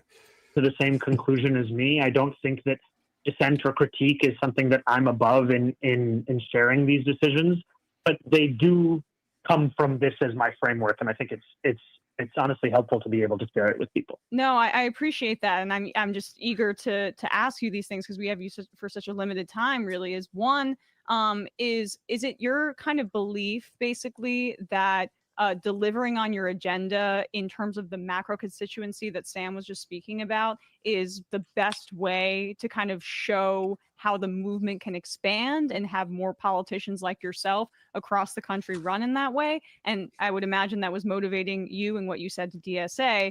And two, does that mean that you're ruling out supporting primary challenges broadly throughout the city? No, that I've made no sweeping decision on something at like a larger level as that. And to your first question, you know, I think often about what Bernie said at our rally, which was that what our opponents in the campaign feared the most was the power of example. And that example is not of just winning the election. That's the example of delivering a rent freeze, of fast and free buses, of universal childcare. Because those are things you can hold on to. Those are things that you can actually feel and see in your life. And so much of politics is this game of translation where a politician says something and then you have to jump through 10 hoops to understand how it relates to you, or if you're eligible, or if you hit the threshold. And these are not things that require that kind of a translation. These are things that are direct to our lives. And I think that it's, you know, I remember when I was running for assembly, a friend of mine, Kara McCurdy, who's an incredible photographer who works on our campaign, I gave her the palm card that we had just designed with Anish, who actually created the logo for this mayoral campaign. And I thought it was the best palm card we'd ever made. And she looked at it and she said, "What do these words mean?" And we were just using a language that speaks only to a very specific set of people. And I think it just comes back to that you need to speak directly to people, you need to speak about policies that are also direct to their lives, and it all needs to be without translation. And so to me, once we succeed in the fulfillment of any part of this agenda, it becomes an example of why New Yorkers made the right decision to believe that politics could be more than this, as opposed to that they were wrong to have hope again. Yeah, so that's the rest of the clip. I agree.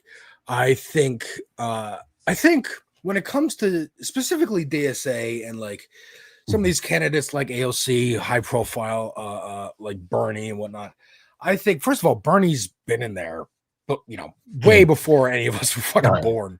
But AOC he was in known particular, before.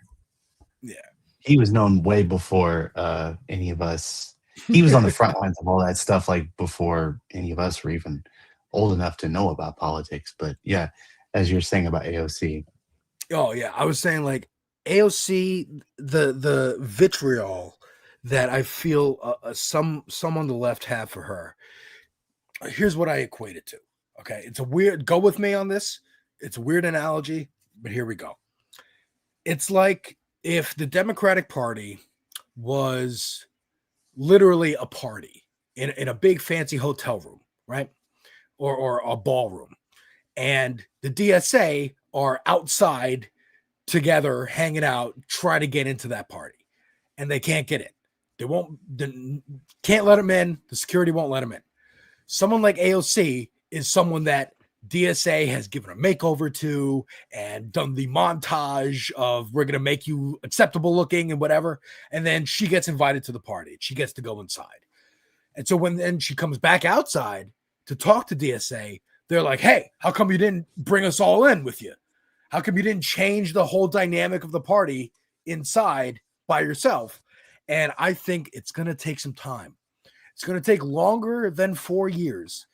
Longer than, however, it's been like 7 years now. She was elected in 2018. Yeah, she can't do it on her own. They call it the squad for a reason. There's only like 5 people who are kind of ideologically aligned.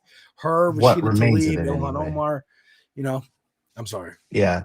No, it's in a lot of ways it's a club. It's it's what I would call a DNC pull AOC to the side and say, this is how it's really going to be, and if you don't do that, we're going to basically bury you with every chance we get kind of club. It's like we're not really for socialism, we're for capitalism, which is like very terrible. We should all agree that capitalism is the most abhorrent thing in this country and around the world. And to an extent, and again, this kind of goes back to my like mild critique of AOC, is that she's bought into it. She's bought into it a little bit, where it's like, it's like with the tax the rich, dress at the ball. She's promoting, socialist politics and then going out and hanging out with at the a big capitalist elitists. event. Yeah. I understand it's that. just, but Again, like I on understand the, just go ahead. I was like, but on like the politics of socialism, she's, no pun intended, but she's on the money. She should do more, and this is where I feel she's also misstepped, is that she hasn't, unless it's an election year or like a protest event, she doesn't really go out there and talk to the people, at least from my perspective. This is from me, I could be jumping the shark. You might see it differently than me. That's fine. Sure. People in chat might see it differently than me. That's all fine too. Okay. Yeah, yeah. But Broad yeah, coalition. I just hope that this election of Mamdani can turn the page on that, and we could all come back together and we can fix the blind spots, right all the wrongs, and we can see a lot of young people that are, younger than us now. I mean, it's hard to think that 10 years ago we were in our like early 20s during the Bernie campaign. And so this, like that, like the Mamdani campaign got a lot of young people out to vote locally, got a lot of people inspired again, got a lot of people active in politics again, and that's the page turner, basically, if that makes sense. I hope that I think you're right, and I definitely understand. I understand. Like that's the thing.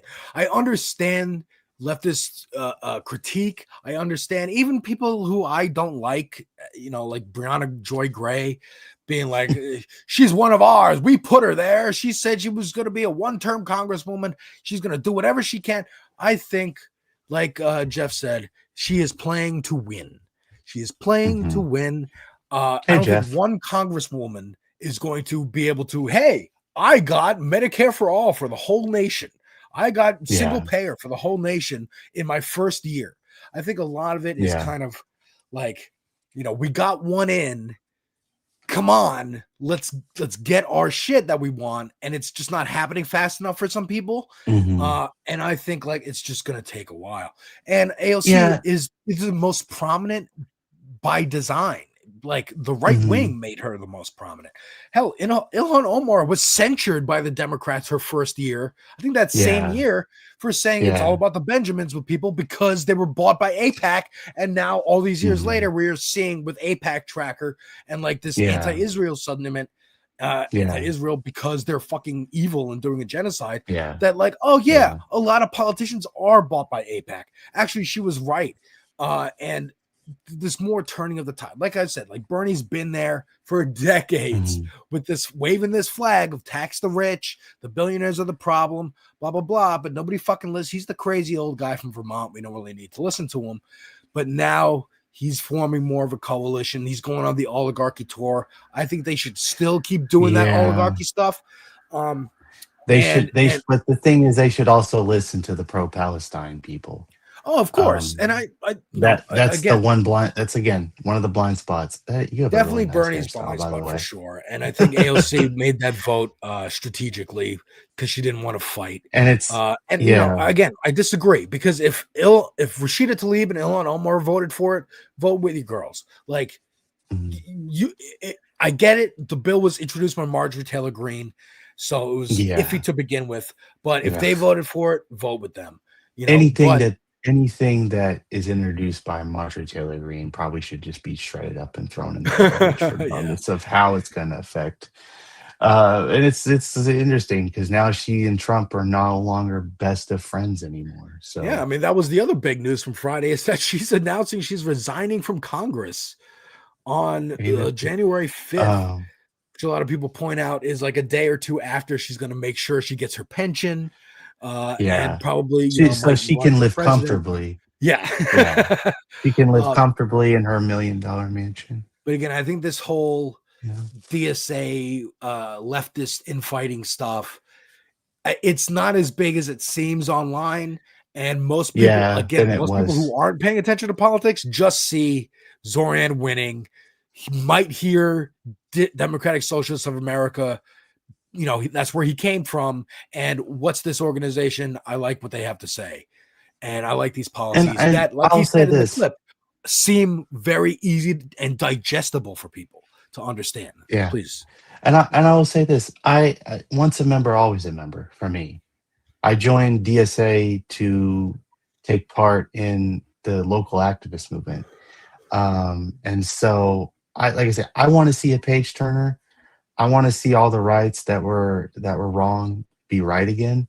Yeah. I want to see the wipe the board clean. I want to see more, as you say, a broad coalition on the left, and hopeful, fingers crossed, that organizations like DSA can really put that forward. Because if they're for that, then Yeah, You know, I think so. I I think DSA has a great opportunity right now to use this momentum. Again, like Zorian was saying, not to pick a fight with the Speaker of the House, Yeah. but to implement the agenda. Get one example on the board of our policies in effect helping people. And that can be used in ads across the country. That can be used for campaigns across the country in every level of races. And you know who else can help it? Us. What Us. no, what do I mean by us? Left media. Online left media that has fallen by the wayside itself since the last Bernie campaign. This space right here, this little thing right here that we're doing could be used to get young people out to vote again, to take politics seriously, to take can I get an amen in that in chat? Where is the chat still up? Can I get an amen in chat? Can I just can we get a big chat? No, I don't mean to shame, but I'm like, can we get a big capital amen, Jeff and Jeff Bearwalk? Can we get that? Because I know you're I've hung out with Jeff on Discord in the Majority Report. So we've had and Jeff was like one of my first guests when I started doing interviews. Oh, nice. So, and I will say this, the comment you were saying, Jeff, about DSA being generally good. I think it just went past. There we go. I said generally good, but there are hiccups and mistakes, and locals do vary. But ultimately, DSA has a positive political force. Yeah, I mean, I would agree to that. They're not perfect. They have their blind spots, but if they're doing good, then it's a net good for the country. Exactly. Yes. If it's good for locally, just like I said nationally. earlier in the show, if Hassan Piker's getting mentioned in a national debate stage, which the mayoral debate was national, it's a net good. The internet, in my opinion, is a net good. Social media is a net good. Despite the fuckery that happens, despite tech billionaires owning it, they cannot control what you see. They cannot. They can try. They can try and tweak the algorithm. They can try and push pages in your face like Elon does on Twitter. But I'm still calling it Twitter. I'm not calling it me X. too. I have not called it X since. But that's he what I just bought mean. it, Is so. it's like societally, they cannot force a cultural change, and they know it. That's why they've been trying so hard since the 60s. Yeah. They've really been trying this to fight against counterculture, and it never works. It never has worked. I don't think it ever will work. They're feeling themselves right now. They're having a moment, but that moment was fleeting and fast. I mean, we're already seeing the comedian, the Joe Rogans and Andrew Schultz's turning And the Theo on them. Vons, Yeah, we don't really like. We don't. I was like, hey, you guys, it's not cool, you man. guys voted for him. Yeah, and you see and speaking of you see places like South Park, parodying him, satirizing him, making fun of him, and he's pissed off at that Trump. So it's it's speaking of South how as I say, let's if we could squeeze in a little bit of South Park conversation while we're still here. Absolutely. Before what's his name? Different Truth Carlos, comes on. Difficult Truth. Carlos, yeah. I should know all the names of the people that work here because I've hung out with all y'all. But what were you going to say about South Park? They've been doing a lot of Trump jokes and a lot of satirizing him with his the way he looks, physically speaking. And he's getting pissed off, and I have to admit I have Pluto TV and whatnot, so I watch the reruns of South Park when I get a chance, but I've just been busy with school that I haven't really caught up on it. I know you're the resident South Park. Well, so, I do have the poster in the background, and on my channel, I do have reviews of every episode, including last week's or 2 weeks ago, because they're doing every 2 weeks this year. Trump actually finally has sex with JD Vance. And if you want my convenient South Park season 27 reviews playlist, got all the episodes reviews get a little nifty little playlist on my channel. That's good. I need to start doing that for my own YouTube, even though I don't have as many subs as others here. I mean, I don't flaunt it. I mean, me neither. I only have 286 now, and I had less than that's not 50 bad. last year. Like last year is Yeah. when I really started putting effort into my channel and posting a lot, and It's it's like- only grown since then. So consistency. When you seems to take be the key. when you take breaks and if you don't go if you don't post as long, if you don't interact as much, places like YouTube tend to purge you a subscriber or two or 3 or 4. I guess depending on how interesting often you break, it's one of those things. But well, should I bring Difficult Truth on for a transition? yeah, let's do it. Let's All bring right. Carlos on. I can say hi. I haven't said hi to Yes, him please. since we did the There mod. you go. Hey, It what's might up? help. There you go. It What's might up, help Carlos? to unmute the mic. Hey, how's it going?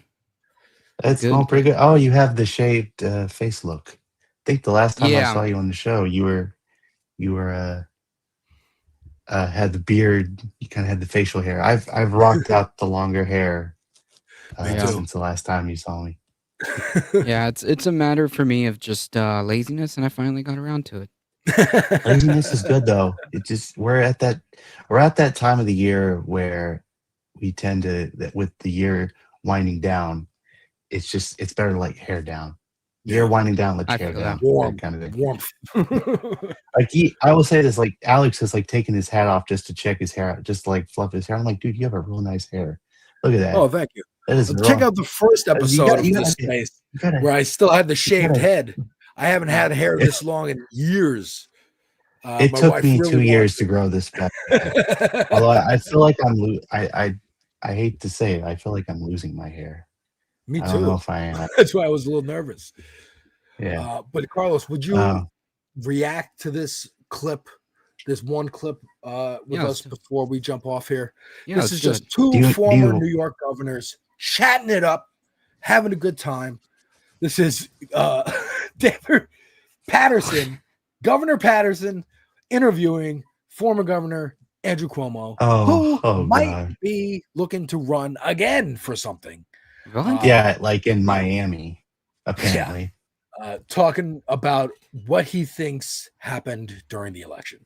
Sliwa has been a total fraud for decades.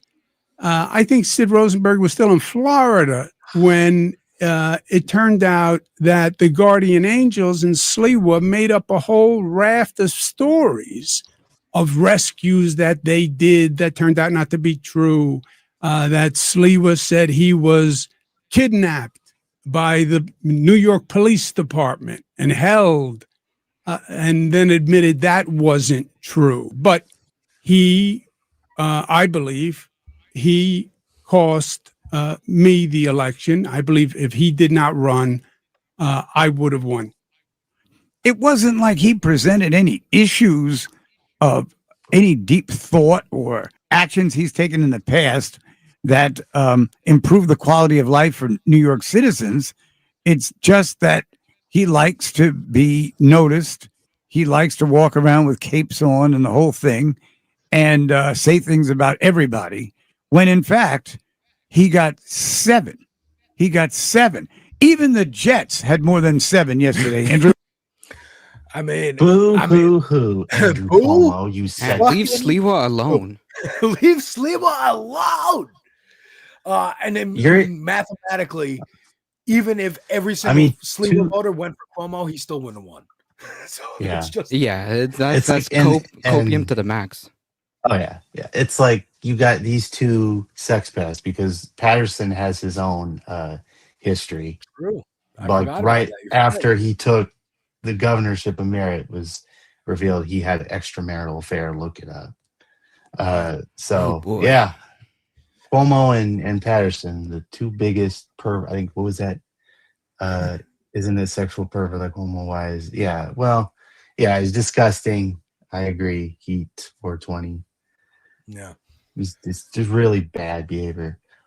But I want to thank John Ross for coming on again. Yeah. hanging Yeah, out. as always. I think the And next time I come on here, I'm gonna have a different setup. This is the last time you're gonna see me do it from a laptop. last time, I'm folks. actually gonna Exclusive. I'm gonna actually be rearranging everything. My computer is going. My desktop computer is moving in here, so I'm gonna be on the mic again. Do you want me? Oh, see, and we got 3-time Coke Zero. 3 Coke comrades. Zeros. Oh, what? This is Oh, done, man. but I It's was Coke What? Zero land. yeah. Wow. So do you want me to do the usual plug stuff? I mean, Yes, please. everybody knows who I am. I mean, everybody knows who I am. I mean, I'm on YouTube. I'm the John Ross Show on YouTube. I'm on Twitch. I'm on Kick. Just have to throw that out there. I'm on the Green website. I'm also I blog on This Blog Is Not For Sale on Substack. I'm going to try to get into more blogging pretty soon. I have a few things in mind. I do a little Sunday stream Q&A every Sunday night, and I need to get back on that. But that's me. And I'm also on Twitter, Blue Sky, Facebook. Follow me on all those platforms. I'm sure Thank you so Johnny Too much. Late can. Yeah. Yes. And Thank Carlos. you so much. And Carlos, I appreciate take us it. away with the Yeah. difficult truth and some real, actual news. Relax.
In a world where we get so caught up in the day-to-day, just keeping your head down and fighting to survive.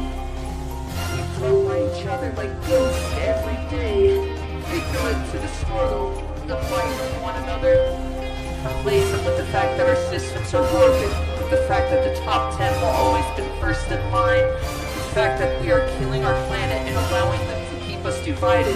We must stand together and rise up. It's time we wake up, and that is a difficult truth.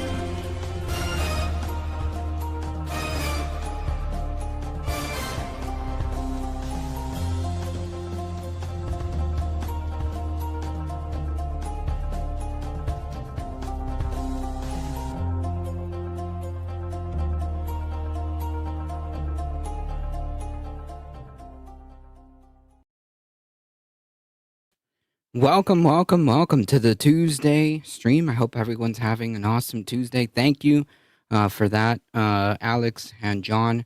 That was really cool. Appreciate. I like doing the little small crossovers before. That's pretty cool. It only happens here on this space where you can go from one live stream to another, or maybe you just catch yourself watching some Humanist Report or National Rational. It's all here on this space. I appreciate each and every one of you being here.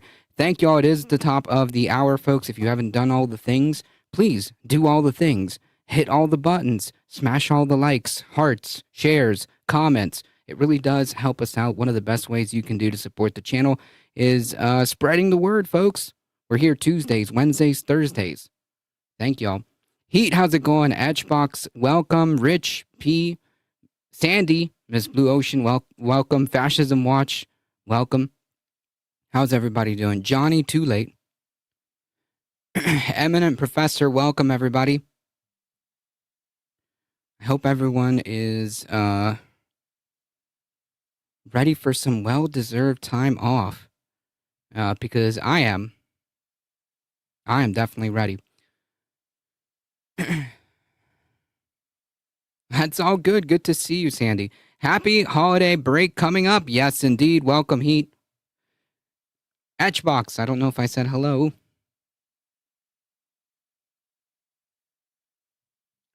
Welcome, welcome.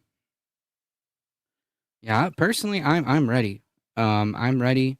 It's been a rough couple weeks, from work, but it's almost holiday time, folks. I'm ready for some good food and cozy vibes. You're looking cozy. Yeah, that's the vibes I'm trying to bring. That's the vibes I'm trying to bring. Ladybug, welcome. Alessandra, welcome.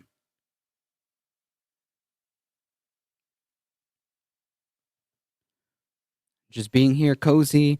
It's chilly outside. It's kind of storming out here. Yeah. The only thing missing here, I kind of ruined it with the soda, but the only thing I'm missing here is some hot cocoa. That's it.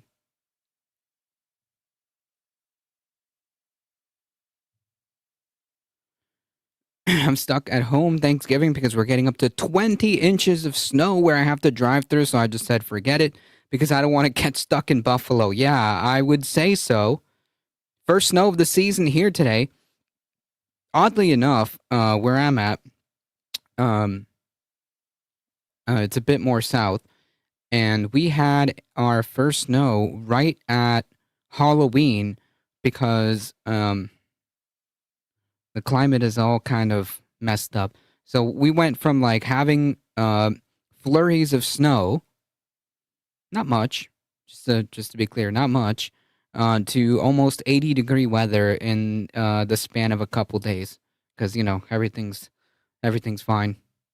Nothing to see here, folks. Nothing to see here.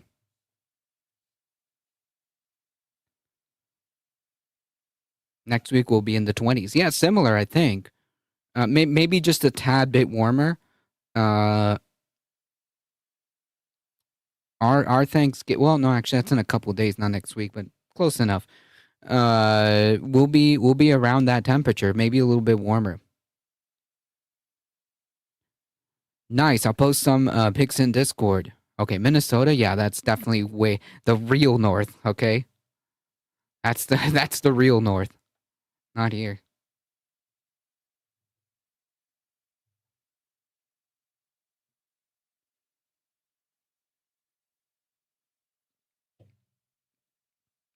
Does this space have a Discord? Not yet. Not yet.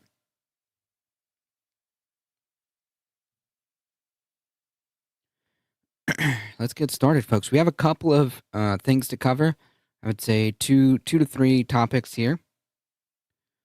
Let's get ready, folks.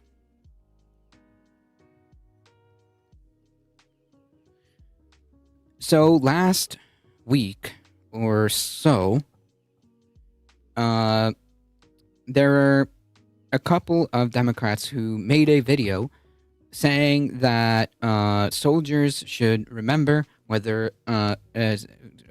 soldiers should remember their oaths and to not obey any unlawful orders. That is the bare minimum that you should expect, right? From a soldier. There is zero. How do I say? It's not illegal. That's my point. It's not illegal. It's not seditious. It's not traitorous in any way, shape, or form of reminding soldiers the law. Okay, that's pretty much what happened here. Donald Trump took it as a personal slight, it seems, even though at no point was Trump referenced in that video by these handful of Democrats. I think it was 6 or 8. But nonetheless, he took the video personal. And for a while, he went on True Social and started posting that this is seditious behavior, this is traitorous behavior, the punishment of sedition is capital punishment, so on and so forth. He did this for a couple of days. Immediately, there were bomb threats. I think it was Senator, I want to say Slotkin. Slotkin received a bomb threat. And now, apparently, this has escalated to weaponizing. Hey, wait a minute. Wasn't it? Huh. Don't think about it too much, chat. Who was it that said that the government was being weaponized against political opponents? Nah, it couldn't have been the Trump administration, right? It couldn't have been Trump, right? It couldn't have been Trump constantly complaining the Biden DOJ was politically targeting him and other Republicans. That can't be Trump. That can't be the same guy who is now weaponizing the Justice Department against his political opponents. It can't be the same guy. Yeah. Every accusation is just a confession, folks. Okay? There is no point where the Biden you can say a lot of things about the Biden administration, okay? Going after political opponents, like weaponizing the DOJ, meaning like, just going on witch hunts against political opponents. That was not a thing that happened during the Biden administration, okay? Not a thing that happened. However, under this administration, the DOJ is being weaponized against political opponents. Yep, constantly. The guy would be complaining about this day in and day out. Yeah, not committing illegal acts to becoming illegal. Illegal to mention during nullification on court property. Yeah, but that's nothing to do with wait, actually, yeah, hold on, wait a minute. Is it illegal to remind jurors of jury nullification? That's a thing though, right? Like, or is it technically not, is it heavily frowned upon? I can't imagine. Is that really illegal? Meanwhile, Hunter and Joe are not bothered a lot. They were the principal target of all their attacks, and suddenly everybody but them also suspicious. So now we're at the point where the FBI is seeking to interview these senators that are being accused of seditious behavior. Just to be clear, there have been no convictions. There's been no trials, nothing to say that these people have committed this crime. There is, however, a trial and a conviction for seditious behavior on the Oath Keepers and I believe the Proud Boys as well for January 6th. You want to talk about seditious behavior? For sure, the Oath Keepers, 100%. You want to talk about convictions for sedition. This is straight from the Justice Department website.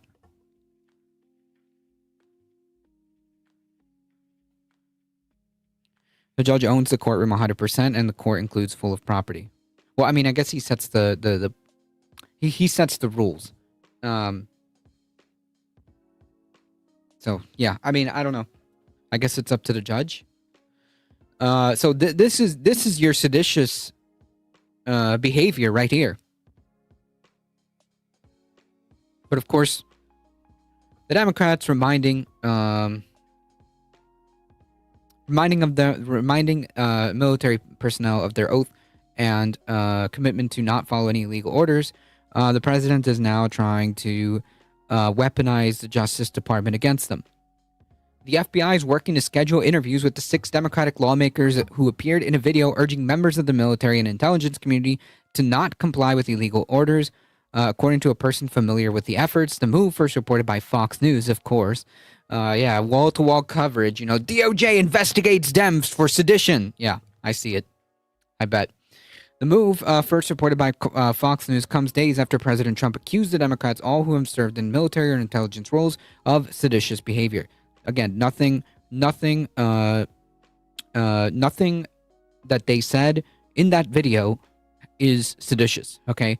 That is not trying to incite an insurrection. However, going up on stage on January 6th and talking about how you need to fight for your country and that the Dems have stolen everything from you. They've stolen the election. They've stolen your country so much so that you whipped up a mob of, tens of thousands to put it on the conservative side to break into the Capitol and engage in insurrectionary behavior and seditious behavior. Yeah, but that doesn't count, right?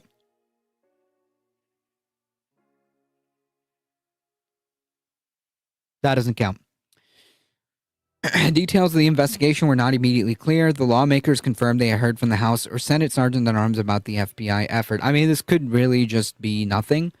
This could just be another wild goose chase that's being put by the FBI as a waste of money and taxpayer dollars, really, just for the sake of harassing these Democratic members of Congress, the senators. In a joint statement, 4 of the Democrats in the video, all members of the House, accused Trump of using the FBI as a tool to intimidate and harass members of Congress. Yeah. No amount of intimidation or harassment will ever stop us from doing our jobs and honoring our Constitution. The statements from Representative Jason Crow, Maggie Goodlander, and Chris DeLuzio, Chrissy Holohan, said, "We swore an oath to support and defend the Constitution of the United States. That oath lasts a lifetime, and we intend to keep it. Will not be bullied, and we will never give up the ship." 2 other Democrats in the video are Senators Mark Kelly and Elisa Slotkin. The Capitol Police referred questions to the FBI, where a bureau spokesperson declined to comment. Cool. My opinion is that this is going to be a whole lot of nothing burger. This is just probably to generate a lot of negative press because Trump needs that. Trump needs the negative press on the Dems. Based on all the stuff that's been happening, Trump definitely needs a lot more negative press being focused on Democrats. You know, maybe nothing comes out of it, but this constant headlines of, oh, Democrats are being investigated for seditious behavior. Democrats are, saying that members of the military should violate their oath or rebel against Trump or whatever. Yeah, it just keeps that gas lit.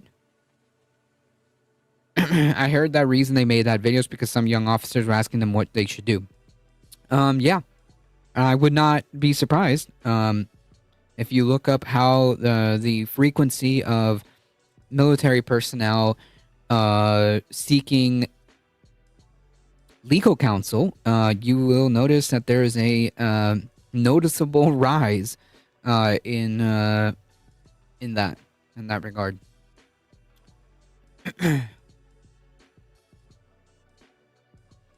My Left Eye, thank you for the raid. Hey, welcome everybody. Welcome. Thank you so much for the raid. Hey folks, go check out My Left Eye UK.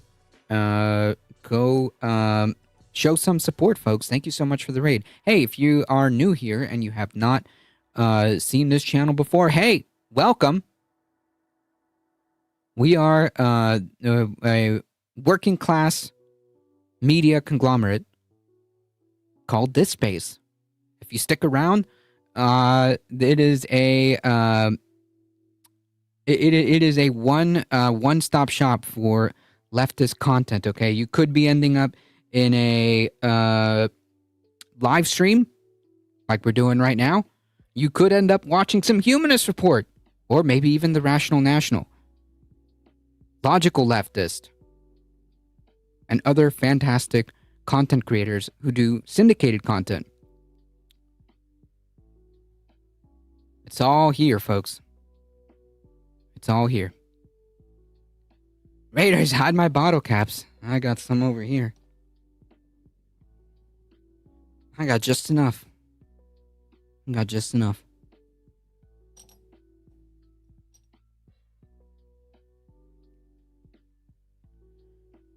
The Justice Department guidelines require investigative steps against sitting members of Congress to go through an approval process within the Justice Department to ensure that federal law enforcement power isn't being used for political purposes. Well, I can trust that that's exactly what's going to happen.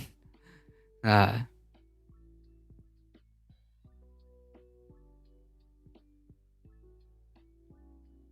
and check it out. Look, see? You can even check out Environmental Coffee House if you want environmental news and videos. But the Trump administration has dismantled the DOJ's public integrity section, nice, which traditionally served as a check on investigations into political figures. Wonderful. That office now just has 2 prosecutors, down from the 36 at the beginning of Trump's second term, according to a source familiar with the office. Phenomenal. A spokesperson for Kelly said in a statement, Senator Kelly won't be silenced by President Trump and Secretary Hegseth's attempt to intimidate him and keep him from doing his job as a U.S. Senator. The Defense Department on Monday announced that it was opening into an investigation into Kelly, a retired Navy captain, saying he was subject to the Uniform Code of Military Justice as a retired member of the military. For what? Defense Secretary and Fox News and drunk Fox News host Pete Hegseth on Tuesday posted a memo directing the Secretary to the Navy to report on the outcome of your review by December 10th. The 4 House Democrats are former military but now retired. Slotkin is a former CIA officer.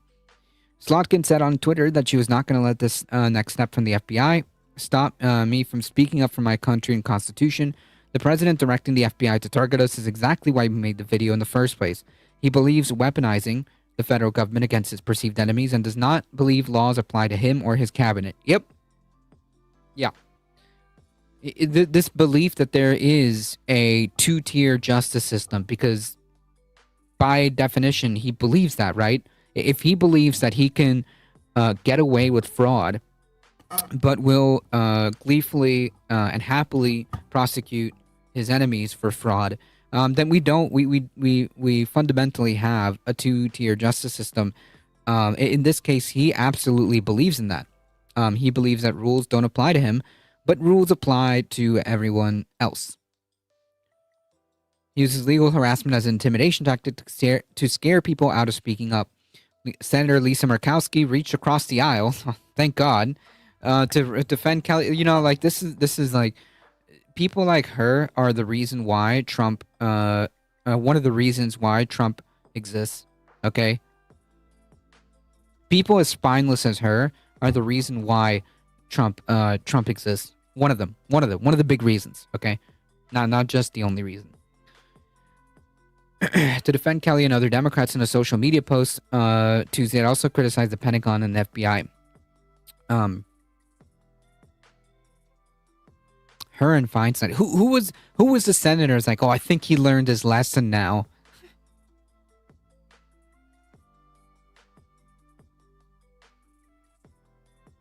Was it her or was it Dianne Feinstein? No, it was Susan Collins. My bad. All of these, like these 3 senators, like all kind of like in my mind, they're all blended into one, because they're all pretty spineless. But anyways, Senator Kelly valiantly serves our country as an aviator in the U.S. Navy before later completing 4 space shuttle missions as a NASA astronaut. To accuse him and other lawmakers of treason and sedition, or rightfully pointing out that service members can refuse illegal orders, is reckless and flat out wrong. Yeah. Hey, real quick. Where was that energy when Trump was facing impeachment twice? Yeah. You could have removed him. Your party could have removed him.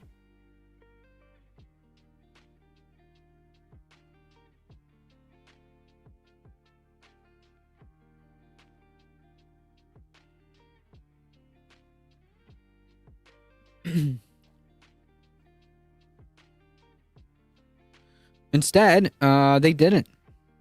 So that one's on you, Senator. Okay.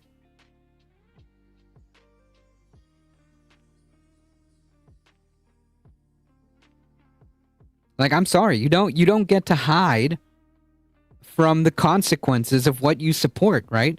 Like, you can say that you're a vocal critic of the president and that you don't agree with every single thing that he does, but you are supporting an entire party, a entire institution that supports the president. Like, I'm sorry. I think I made this, I did this bit last Friday. But I'm sorry. When you order the number 47, it comes with the sides, okay? It comes with the weaponization of the Department of Justice side. It comes with a side of swastikas, okay? It comes with a side of misogyny. It comes with a side of racism and bigotry and fascism, okay? You just can't go and say that you're a vocal critic of Trump and wag your finger, okay, and still be a part of the very institution that supports him. And you know this. All these senators know this, just to be clear. So I'm sorry, you can't do that. The Department of Defense and FBI surely have more important priorities than this frivolous investigation. You know, one of the things that Congress can do is have oversight of the executive. I mean, you can make this stop.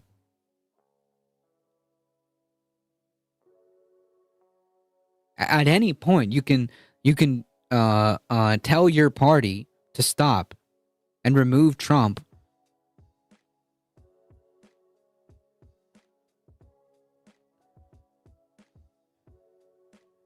Or end up kirked. Yep. Trump accused the 6 Democrats of seditious behavior punishable by death, but then later claimed he was not threatening death. Well, Senator Slotkin did end up getting bomb threats. So, I mean,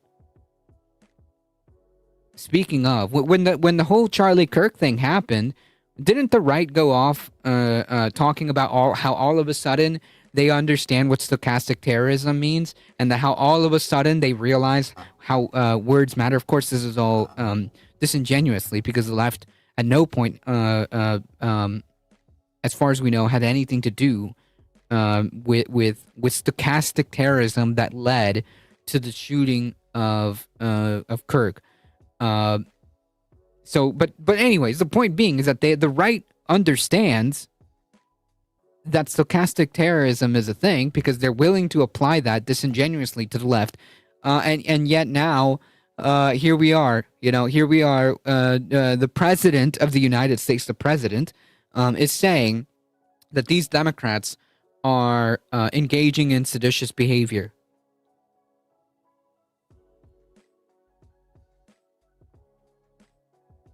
Those are his words.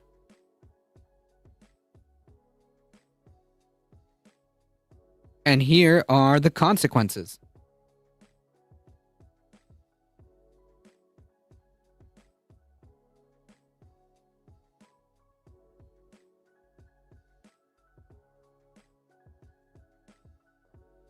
Yeah, they all turned in their weapons and peace reigned on the earth. Did they ever figure out who blew up or what happened to that judge's house in the South?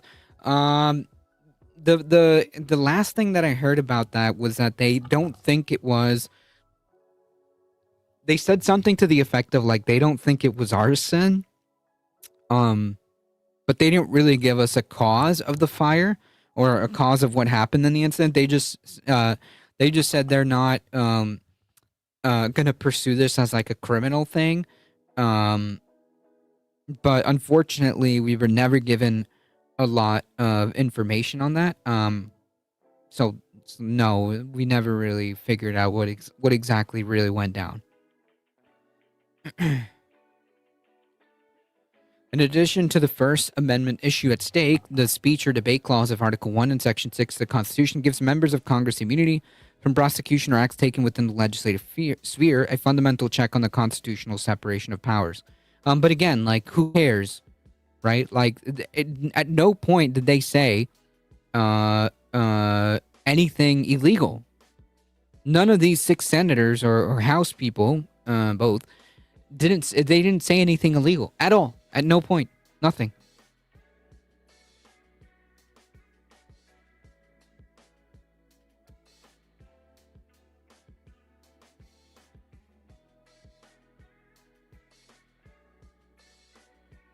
I've never been a conspiracy-minded person, but I think there's a lot of dirty, underhanded crap going on where that judge lives. Someone's getting paid off I can't prove anything, of course. Yeah, it was kind of weird. What was weird about it was that they didn't really give us that much information.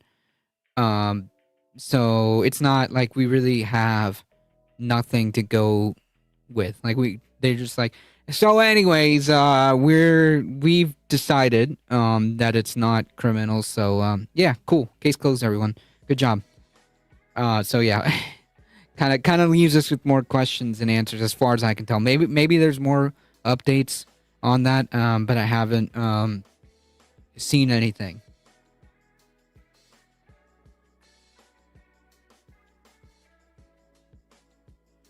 Shifting gears here, very cool stuff happening in the CDC. Controversial Louisiana Surgeon General tapped for CDC leadership role. Yeah, it's another anti-vaxxer, folks. Looks like this administration is going full send on the anti-vax stuff.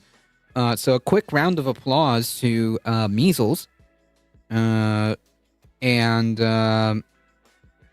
any other preventable diseases. Maybe polio. What other tuberculosis? What other stuff do we get vaccinated for?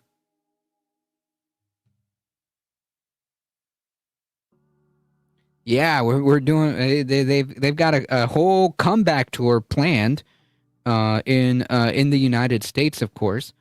So a big MMR, all of that. So a big round of applause for those diseases. Congratulations.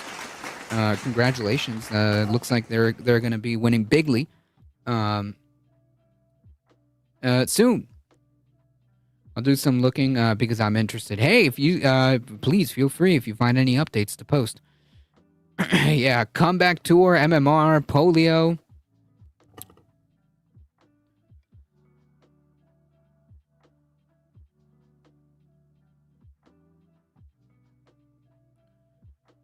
Okay, Darwin, you win. Yep.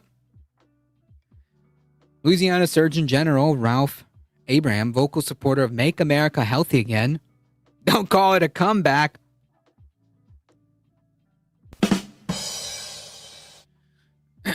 And harsh critic of COVID shots have been named principal deputy director of the CDC. So fantastic. Fantastic. A spokesperson for the Department of Health and Human Services confirmed the appointment to NBC News, though it hadn't been made public as of Tuesday afternoon. So this is just hot off the presses. The principal deputy director at the CDC is a high-level appointment. As second in command, Abraham would be in a position to act as a key advisor on a variety of public health issues. A anti-vaxxer. Abraham, a 3-term Louisiana congressman, practiced for 10 years as a veterinarian before he went to medical school. According to his biography on the Louisiana Health Department's website, Abraham was practicing family medicine physician. When he was appointed state surgeon general last year, he described himself as a country doctor in an essay published in April. Yeah.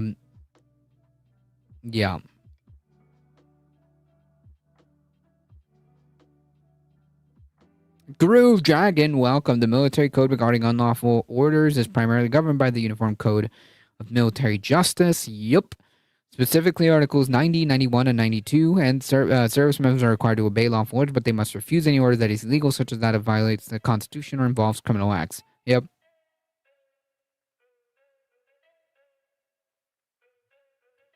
They're being charged with violation of the WCJM by repeating the WCMJ. Sorry. Yes, that's correct. While Abraham is licensed to practice medicine in Louisiana, the Louisiana Illustrated reported in February that he didn't appear to be board certified in the specialty of family medicine. I can take a guess as to why, given the fact that he's pushing anti-vax stuff. A search for Abraham on the American Board of Family Medicine yielded no results. Fantastic. Fantastic.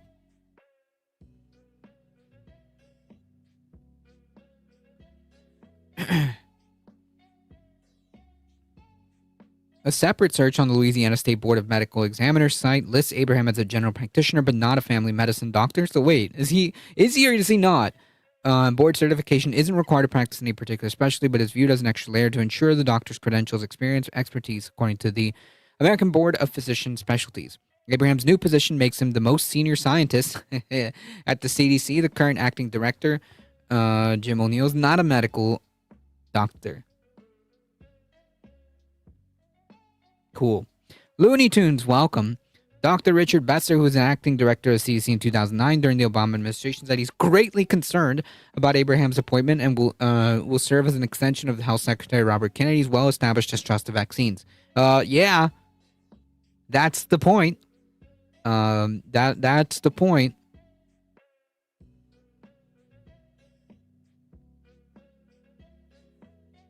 I mean, you know, it'd be one thing if, like, the whole Maha movement, okay, is just, like, affecting the Maha people, but that's not how this works.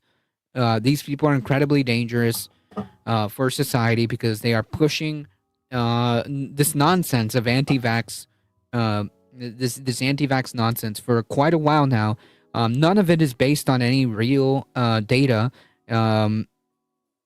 It's just pushing conspiracy theories, some for clicks, some for money, I'm sure, but dangerous nonetheless because this affects everybody. Okay, this affects everyone. I agree. It's disingenuous. As well, like Maha's not just stupid, it's also disingenuous, right? Like, none of those people actually care about making America healthy. Like, you want to make America healthy again? Hey, how about we work on affording, being able to afford food? Okay?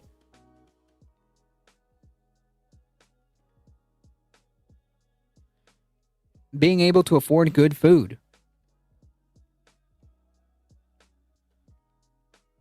You want to make America healthy again? How about you make programs for mental health? How about you make programs that relieve the socio-economic stress of people? Okay?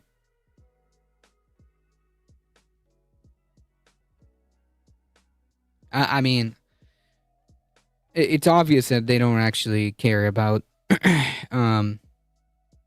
making America healthy again. It's just to push nonsense. Why? I don't know. Some are grifting, some are true believers.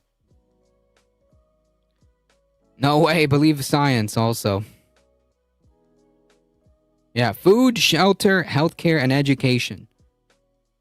You want to make America healthy again? Look at that. The 4 pillars, folks. That's what I call my 4 pillars.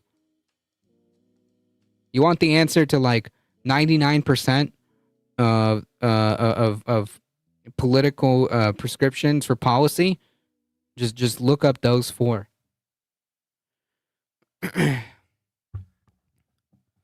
Dr. Abraham, rather than being someone who will push back on that, I think will further the secretary's agenda because that's why he's there. A pediatrician and president of Robert Wood Johnson Foundation.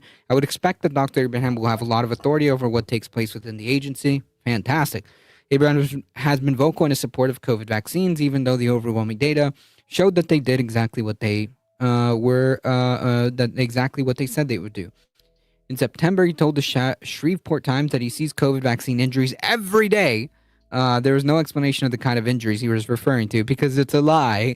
That's why. Can you imagine if you saw like a vaccine causing this many problems? You would know about it. Okay.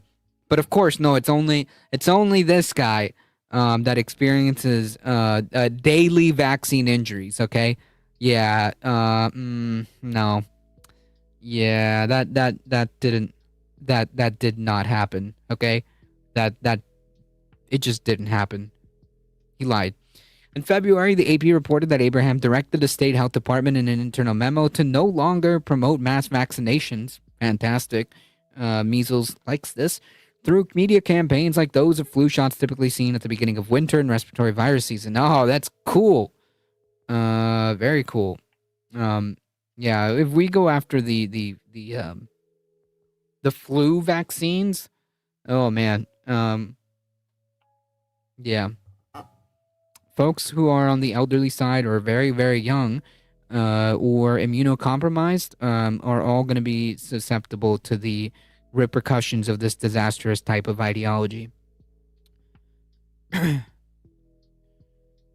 Abraham's office didn't immediately respond to a request for comment when flu activity is low so far this season. According to CDC's latest flu report, Louisiana is reporting high-level flu-like illness in the country. Wow, who would have thunk? The state being ran by an anti-vaxxer is experiencing an illness that could easily be helped by vaccines. They want to call the people that they see as drugs of society, disabled and older people, people on Social Security disability. This tracks. In the past year, Abraham at the helm, the state health department waited several months after 2 babies died of whooping cough before it formally alerted the public about a rising case in the state. Fantastic. Man. What a record. What a great record this guy has. On Twitter, Abraham touted a drug called leucovorin as a promising treatment for some children with autism. That is a massive red flag. That is eugenicist behavior. There's limited evidence that it could help a small number of children, but large studies suggest the broad benefits are lacking, which I believe even the people that made this study came out because they were using this. If I remember correctly, I may be thinking about another one, but I'm pretty sure that I think that the people who made this study came out and said, hold on, we need more information. I could be getting, because these people do this so often. There's several times where this has happened, where the Maha movement, like your RFK Juniors and stuff, zero in and cherry pick one study, and then the people that made the study have to come out and say, hold on, please. I mean, maybe they'll say,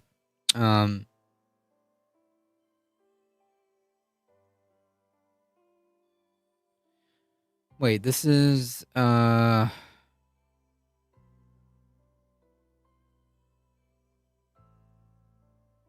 yeah, I'm pretty sure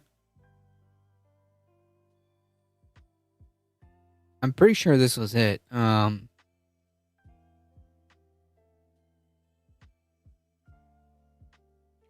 Don't put us on a list, bro. That's all I'm saying.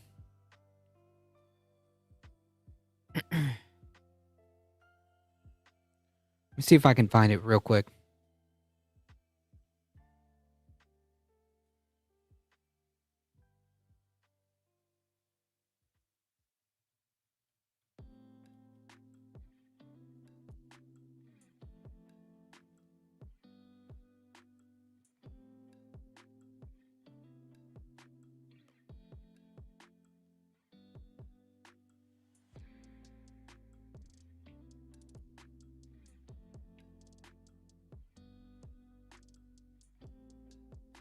I may be having this this story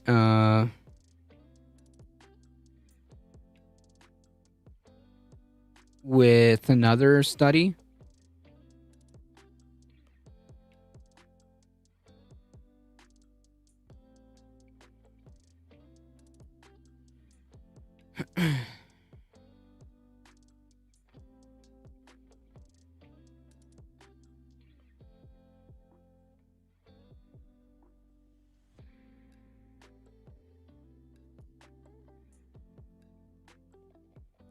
Yeah, this may be a different drug that I'm thinking of.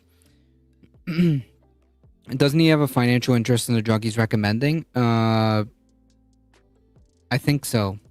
It wouldn't surprise me, to be honest.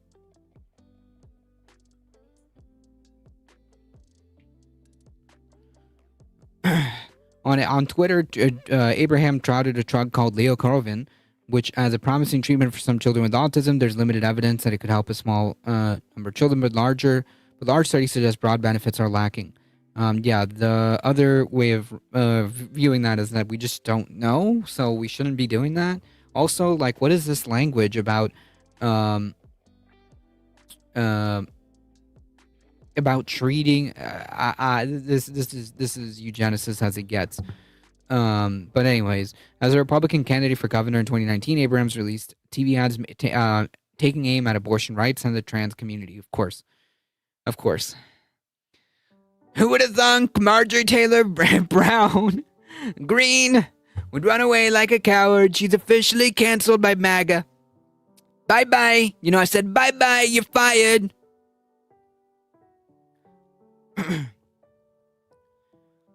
As she's slowly becoming a radical, woke, leftist. Sad.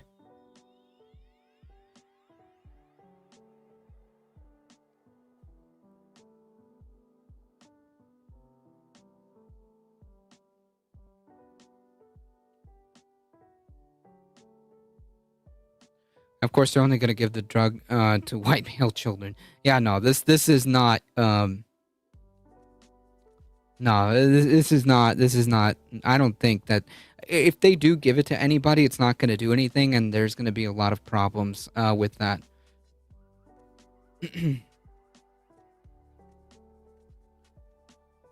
Speaking of healthcare, we've got a few minutes.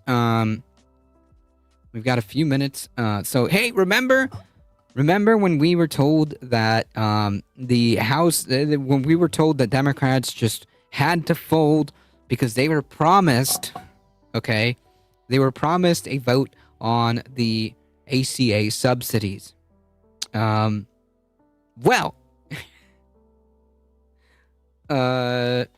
surprise, surprise, the House Republicans have been saying this since the beginning, but here they are again.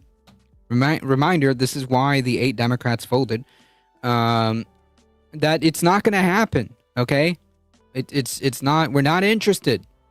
Speaker Mike Johnson has told the White House that most House Republicans have little interest in extending the ACA enhanced subsidies. Johnson delivered the message in a phone call with senior administration officials as Trump advisors were drafting the plan to continue the subsidies for an additional 2 years. You know, the plan that Democrats wanted, more or less. The Wall Street Journal first reported Johnson's warning to the White House regarding the lack of GOP House support for the plan. Any White House healthcare plan would require overwhelming Republican support, so no plan.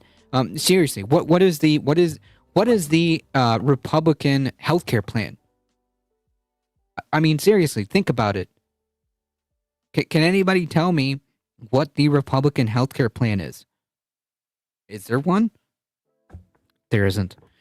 Democrats made an extension to the tax credits their central demand to reopen the government, and then they folded, demanding the Republicans negotiated on the issue to secure their votes, but GOP leaders insisted they would negotiate until after the shutdown ended because they didn't want to talk about it. Ultimately, the group of 8, Hateful Eight, supported the deal to end the shutdown, securing a commitment to vote on the tax credits within a month, which you can have those votes until you're blue. It doesn't matter if the House is telling you and has been telling you, okay, this is not new, that they would not take up the issue of extending the Obamacare credits, okay? Yeah, concepts of a plan. So once again, the Democrats with egg on their face, because it's not going to happen. I mean, anyone could have told them that. Everyone saw this coming. By the way, everyone saw this. Everyone saw this coming here. Healthcare proposal circulated by the White House in recent days is running into the reality of Republican divisions on the issue. The division being that, like, they don't want to give you healthcare. Meanwhile, President Trump is retreating to the original Democratic line of extending these ACA subsidies.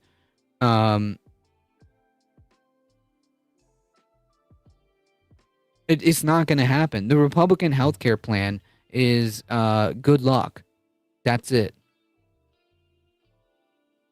And this is what the 8 Democratic senators caved for. They caved for nothing. Okay? Knowing that this was never going to happen. Okay?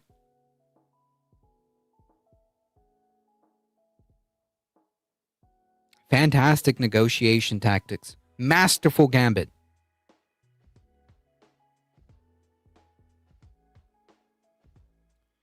Masterful gambit there.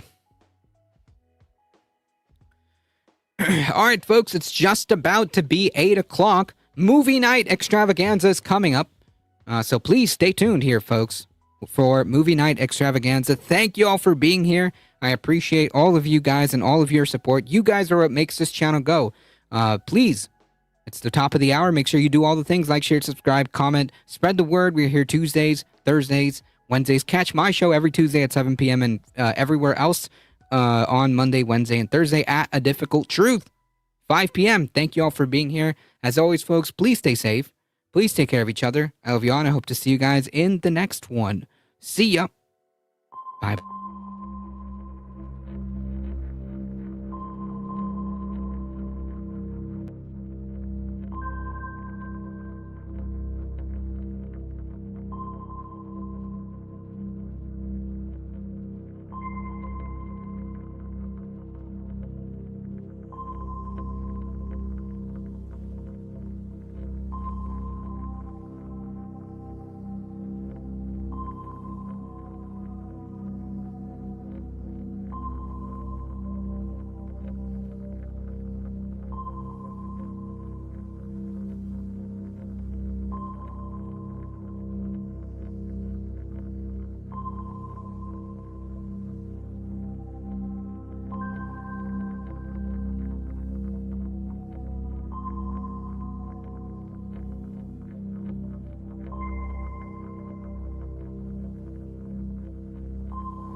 Where's the fucking money, shithead? It's down there somewhere. Let me take another look. Don't fuck with us. Finishing up our noir month, we're talking about a Coen Brothers movie we've wanted to cover for a long time. It's Lebowski time, baby. The Big Lebowski was written by Joel and Ethan Coen, inspired by the work they did with John Turturro and John Goodman for Barton Fink, as well as The Long Goodbye, which we discussed last week, and the work of Raymond Chandler in general, as well as a producer they had met named Jeff Dowd, who had been a member of the Seattle Seven, gulped down White Russians, and even went by the Dude.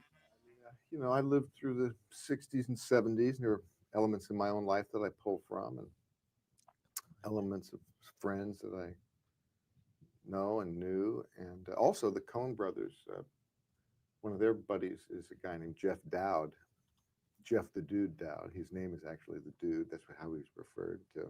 And he was on the set occasionally. And you all called him Dude? Dude, yeah. So they would call you Dude and him Dude? Yeah, that's absolutely right. Couple of dudes. Couple of dudes. Isn't that funny? Isn't that weird? As well as a Vietnam vet they knew named Peter Exline, who lived in a shitty apartment and whose dirty apartment had a little rug that tied the room together, whose fellow Vietnam vet was a private eye who helped him track down a stolen car that a teenager had taken. At a certain point, the Coens ran into Jeff Bridges and told him they were writing something for him. They'd also written parts for John Goodman as the dude's Vietnam veteran friend Walter, and Steve Buscemi as Donnie, as well as for their friend John Turturro, who they had seen act in a play in the late 80s playing at Pederast, and they wrote the Jesus to really let him run wild. Was definitely the dude we wanted. I think he did have a good time making the movie. He got to eat whatever he wanted. Yeah. I mean, it was clear to Jeff that the character wasn't into this sort of Los Angeles health, fitness, and beauty, and that he could sort of let himself go, which you probably kind of enjoyed even just for that. Well, One one thing he did take from the real character, the real dude, is, the real dude is quite overweight. And I think when Jeff met him once, and I think he looked at him and went, okay, yeah, I can kind of let my waistline go for this part. About all Jeff wanted to know, actually pretty consistently, Jeff Bridges, the beginning. Coens went on a long casting session to try to find the older, big Jeffrey Lebowski, going for some really surprising actors, including Anthony Hopkins, Jack Nicholson, Gene Hackman, Tommy Lee Jones, and even Marlon Brando. Kristina can read out the whole list. They eventually cast David Huddleston. The cast also includes Tara Reid as Jeffrey Lebowski's young wife, Julianne Moore as his daughter Maud, Ben Gazzara as the pornographer Jackie Treehorn, Peter Stramer as Uli the Nihilist, and Philip Seymour Hoffman as Mr. Lebowski's assistant, Brant, as well as a cool, easy narration provided by Sam Elliott as a rambling cowboy.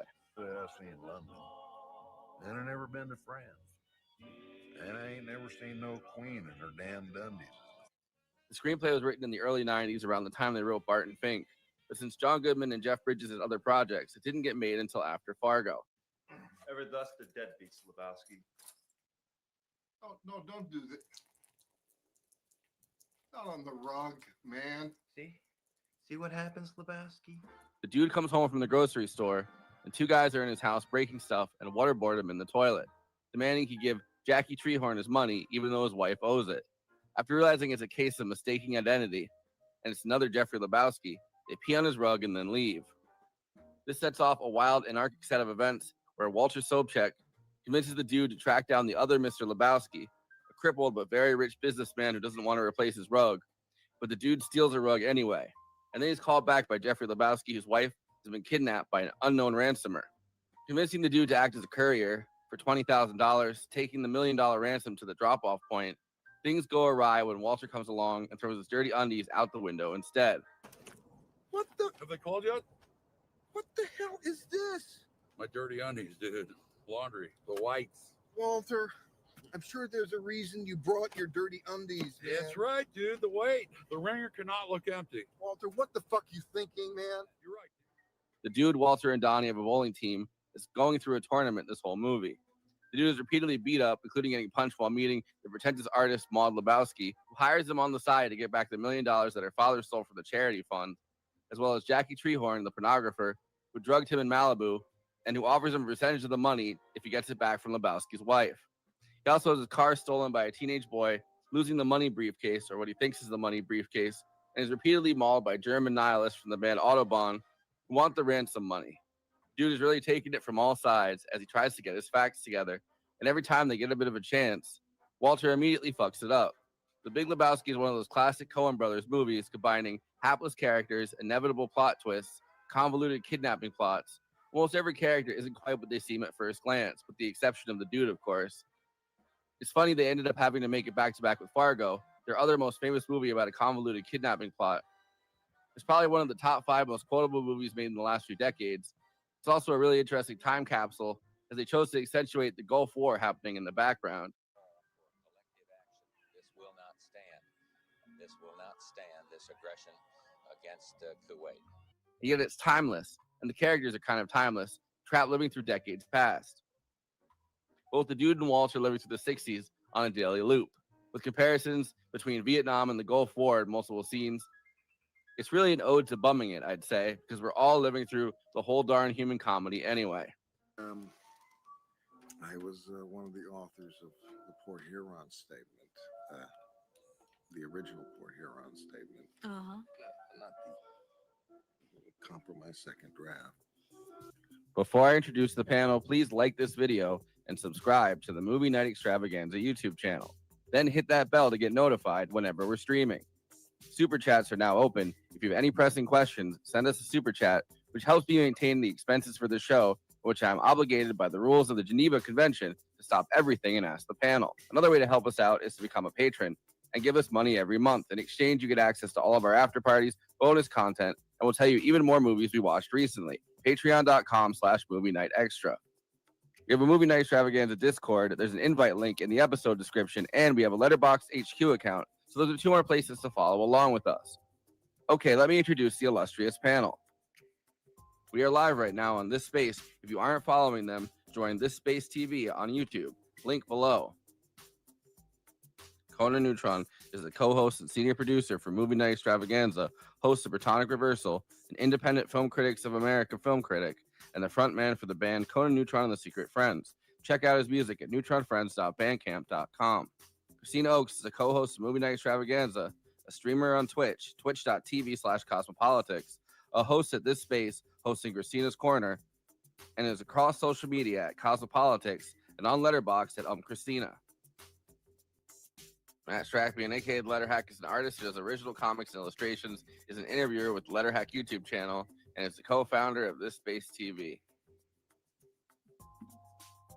I, of course, am your host and El Duderino, if you're not into the whole brevity thing, Forrest Miller.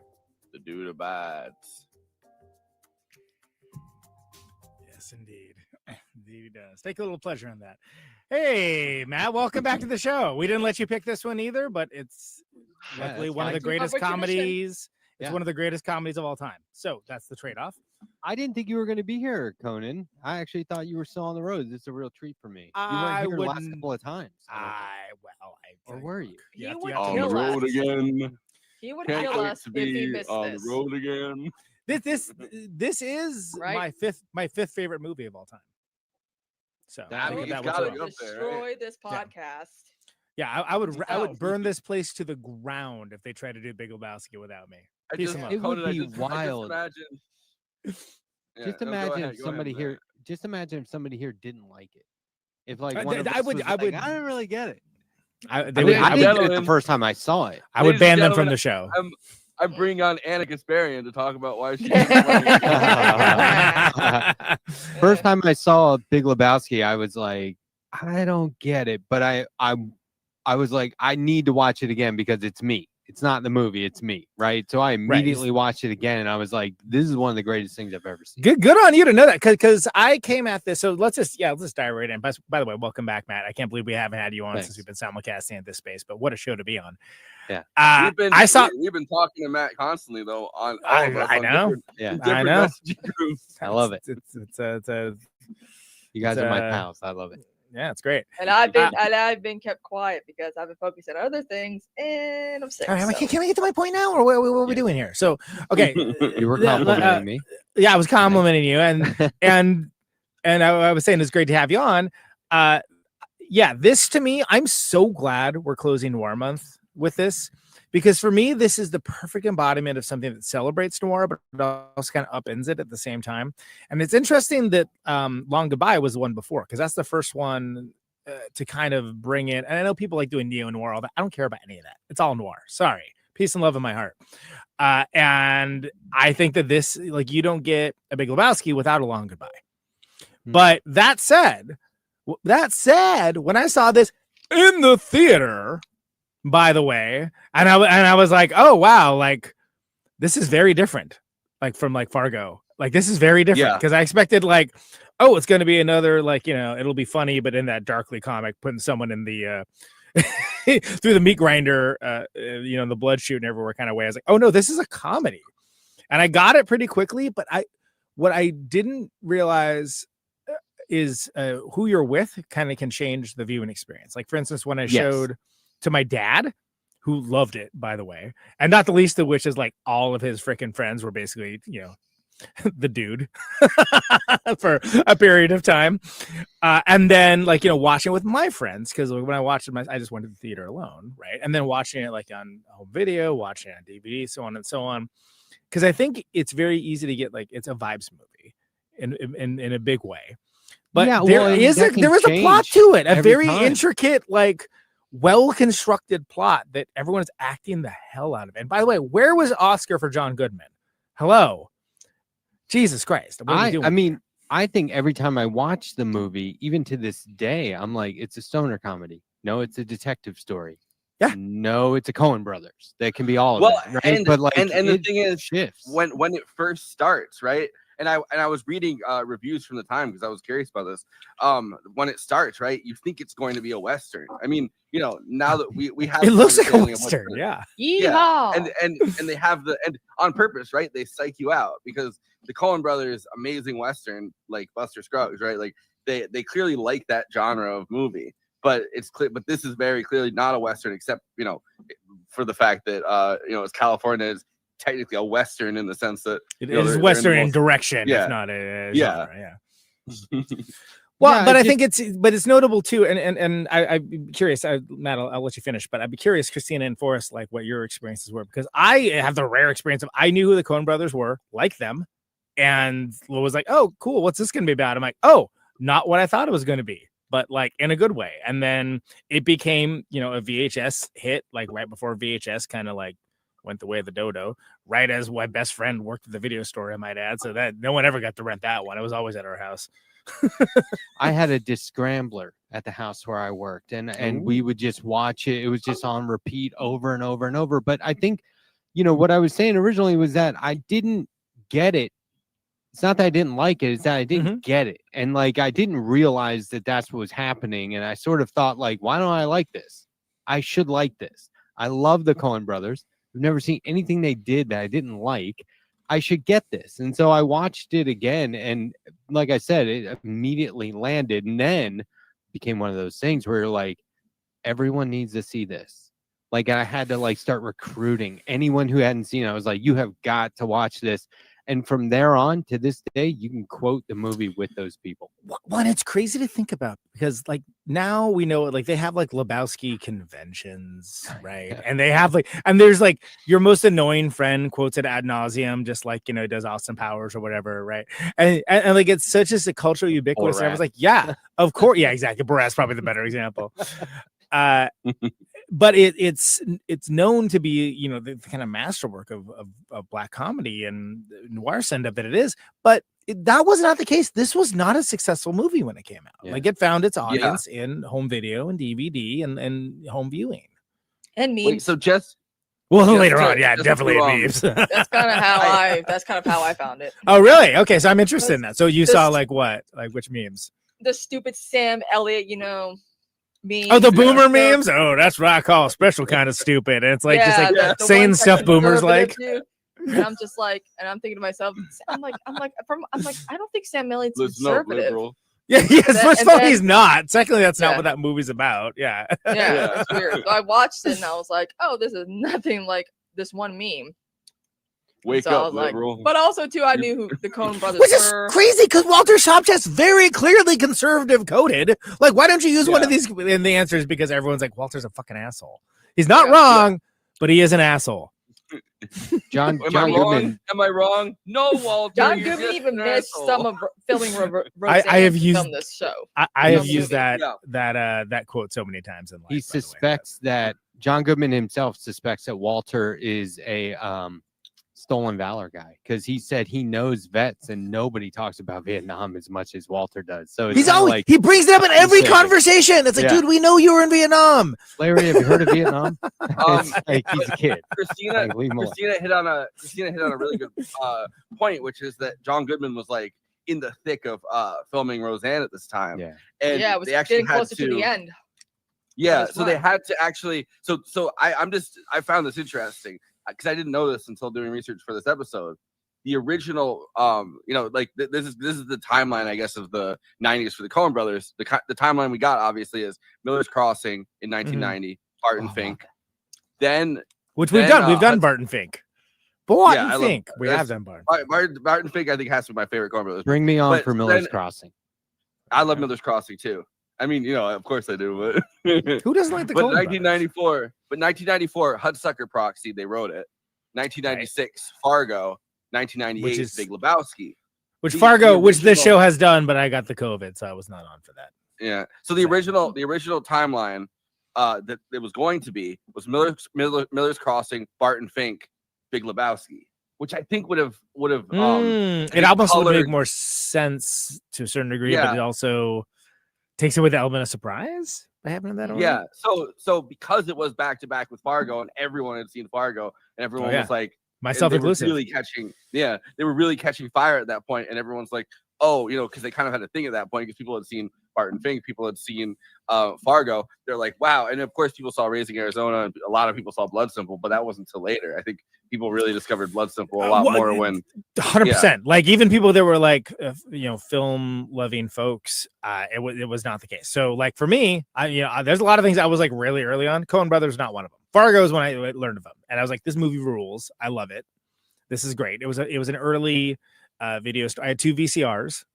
So it was you put the tape in one and you tape it on the other. That was an early taper one of me. I went backwards to Miller's Crossing and Raising Arizona.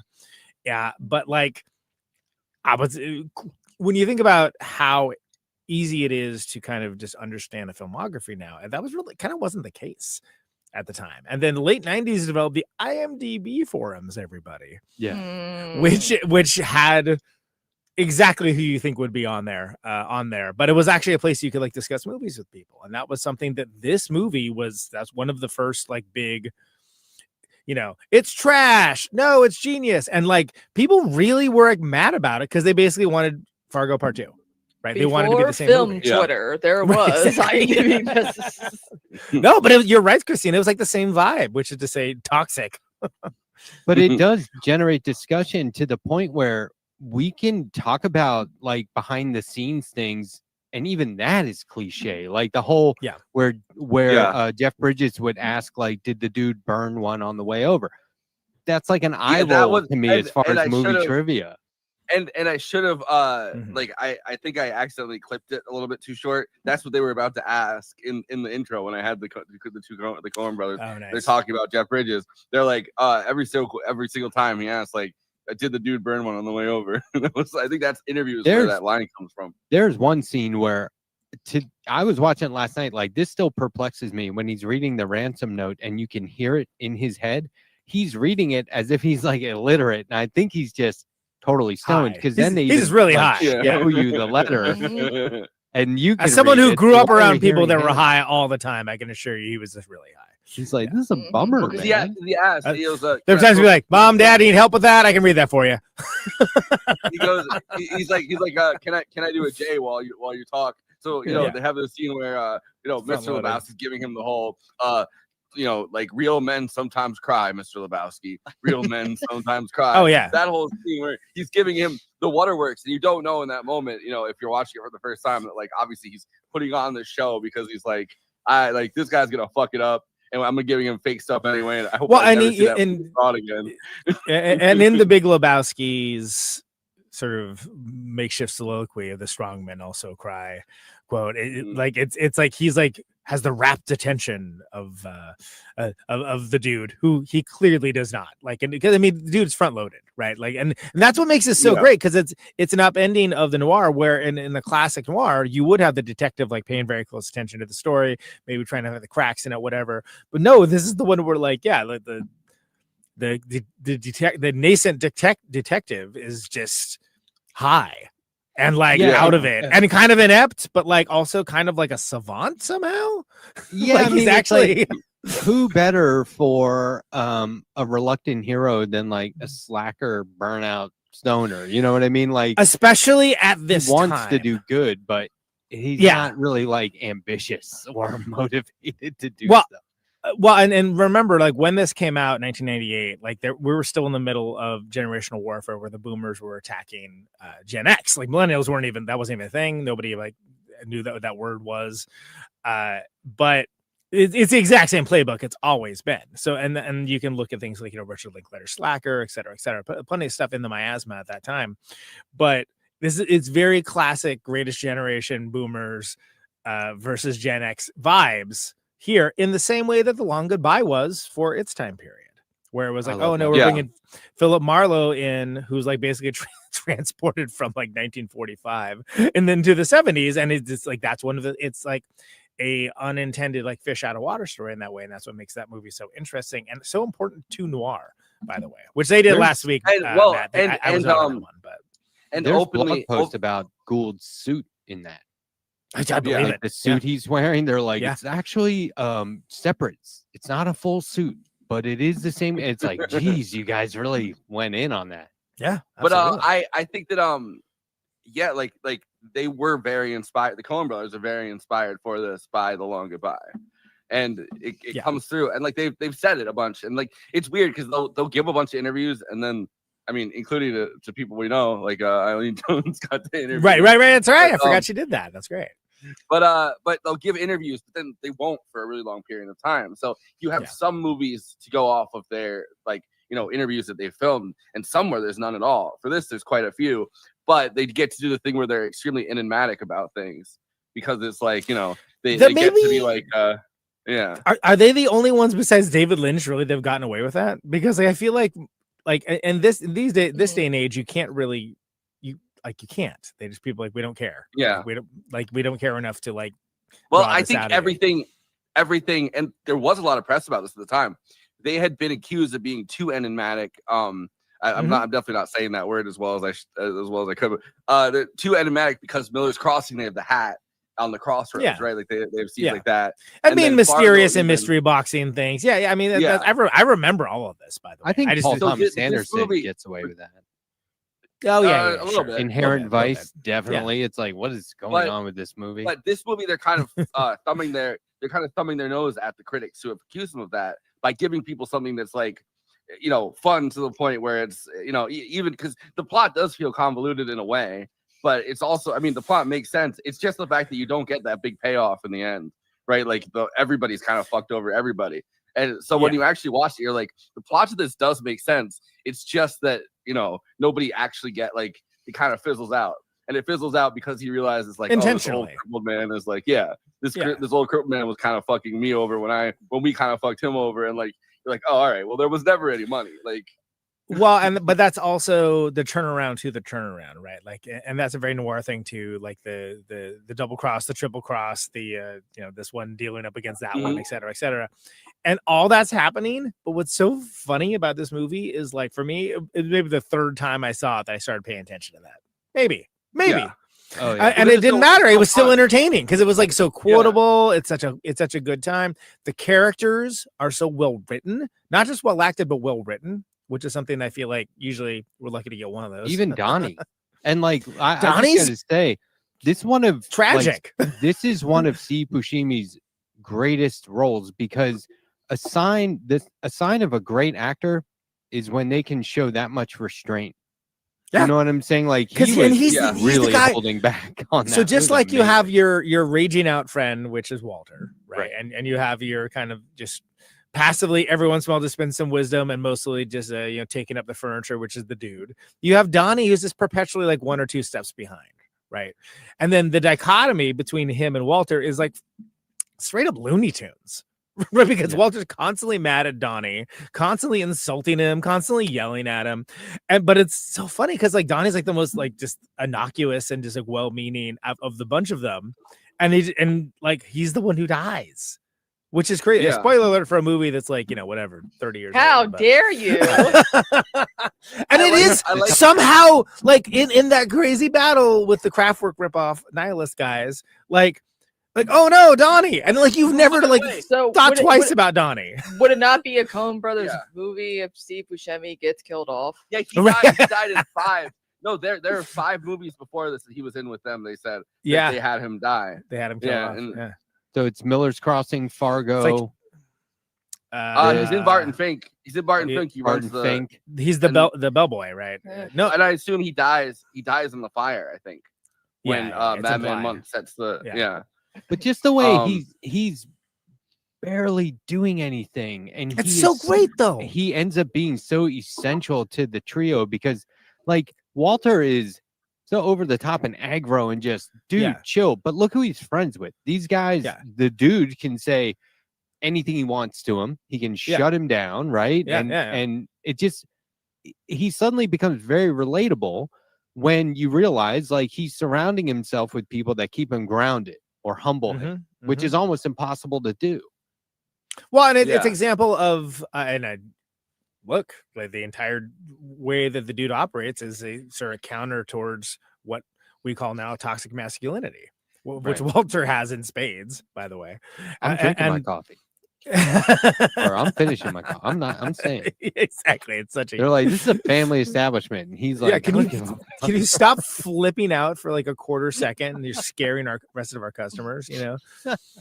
And yeah, it's something where I've thought a lot about it, and you know, it makes sense. As annoying as the fandom of The Big Lebowski can be, that has kept a lot of people away, and you know, given the normal cursory, oh, half star, terrible movie. F you, first of all. But like, I get it. Like, you know, it is annoying when something is like in your face all the time and you can't get away from it.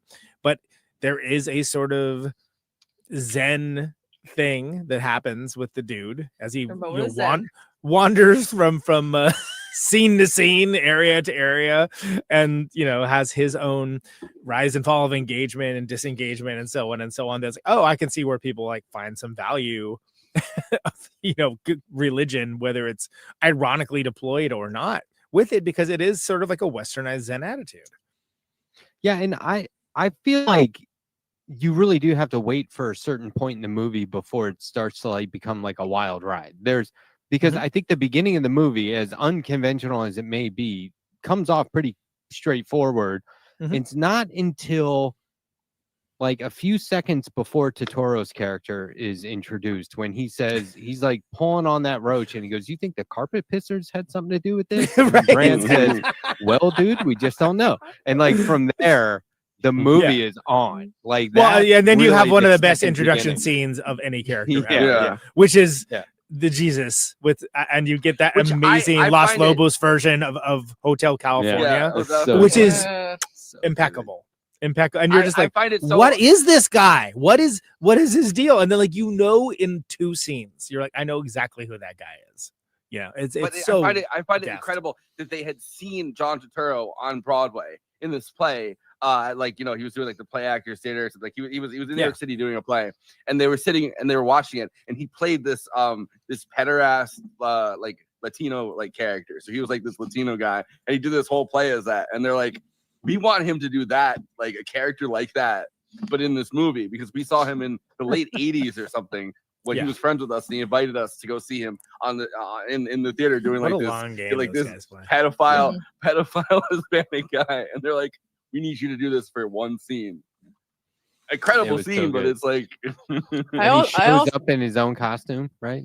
I also forgot that Steve Buscemi and John Goodman reunited in Monsters Inc. a few years later. Oh, well, they were in. They were both in a lot of, I mean, most of the Coen Brothers movies around this time. Like they had like a dynamic, and very opposite of Johnny though, and Randall, you know. See, the thing is that they had put him in Fargo, and he never stops talking in Fargo in any scene he's in. So they thought it would be funny if instead of doing something like Fargo, where he's just won't shut the fuck up in any scene that he's in any scene with anybody, whether it's William H. Macy or Francis McDermott or anybody that he's in the scene with, they said, what if we had him, but he barely doesn't even know what's going on. He's just like out of it. And it's so great and so perfect because it's a mediating force between like the two sort of more powerful personalities, which it absolutely is. It makes sense. And actually, I'm glad that comment got highlighted, because I was going to bring up that, you know, the classic involvement, you know, call to action, noir wise. It just isn't a person, it's his rug, which is just funny. It's just funny because, first of all, that dude, like, the dude lives in squalor. The dude has, like, you know, a bachelor pad where it was like, oh, this is maybe cute when you were 20, but like it's a little less charming now. And like, just is quintessential like stoner dude, doesn't pay his rent on time. Wrote a check for 69 cents. He's writing a check for milk at the beginning. The first scene, the dude is writing a check for milk, and from the look of the cashier, not the first time. It's not the first time that's happened, and you know everything you need to.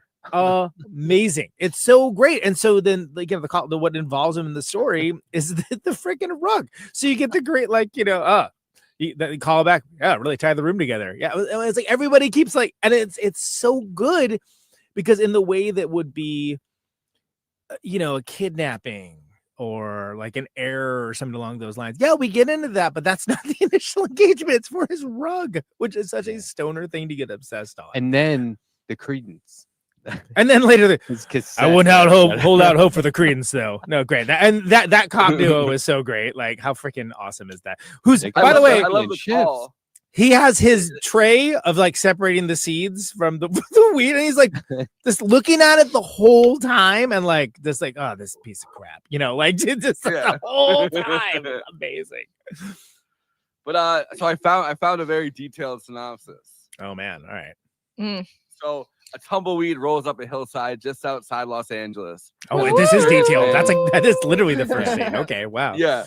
All right, this is extremely detailed. It even says who the actors are. Narrates about a fella. It also has an accent. Narrates about a fella he wants to tell us about. Named I've never heard about tumbleweed. I just go to that. With not much use for his given name. However, Jeffrey goes by the name of the dude. We are told in the first 35 seconds, right? But we don't care because like we don't know what we're in for. Like, who the dude? Okay, what the heck? Yeah, go ahead. Why a narrator? The stranger describes the dude as one of the laziest men in LA, which would place him as high in the running for laziest worldwide. But nevertheless, the man for his place and time. Why is there? I was trying to narrator. Why this narrator? Why do you think? I know they like his voice and whatever, but why I think they said it really was just that they liked him doing. They said that he didn't understand the script and he was just like, I don't know what I'm doing. I don't blame him. Well, the narrator can't even do it right. He keeps getting distracted. Like, I don't understand. Yeah. But that's perfect. But that's perfect for the turnaround for what this movie is, which is to say a celebration and an upending of the form. So it's one of those things where even the narrators know what the hell is going on. Great. That's amazing because that had never really been done. If it had been done, it was done in a more farcical manner and in a different way where the character is serious, almost too serious, almost from a different movie. What Western did this guy wander in from? I don't know. It doesn't matter. And then they just throw him. They just throw him into two different scenes where he's hanging out at the bowling alley with no explanation. And he's just there. To know the dude, but the dude doesn't he's just like.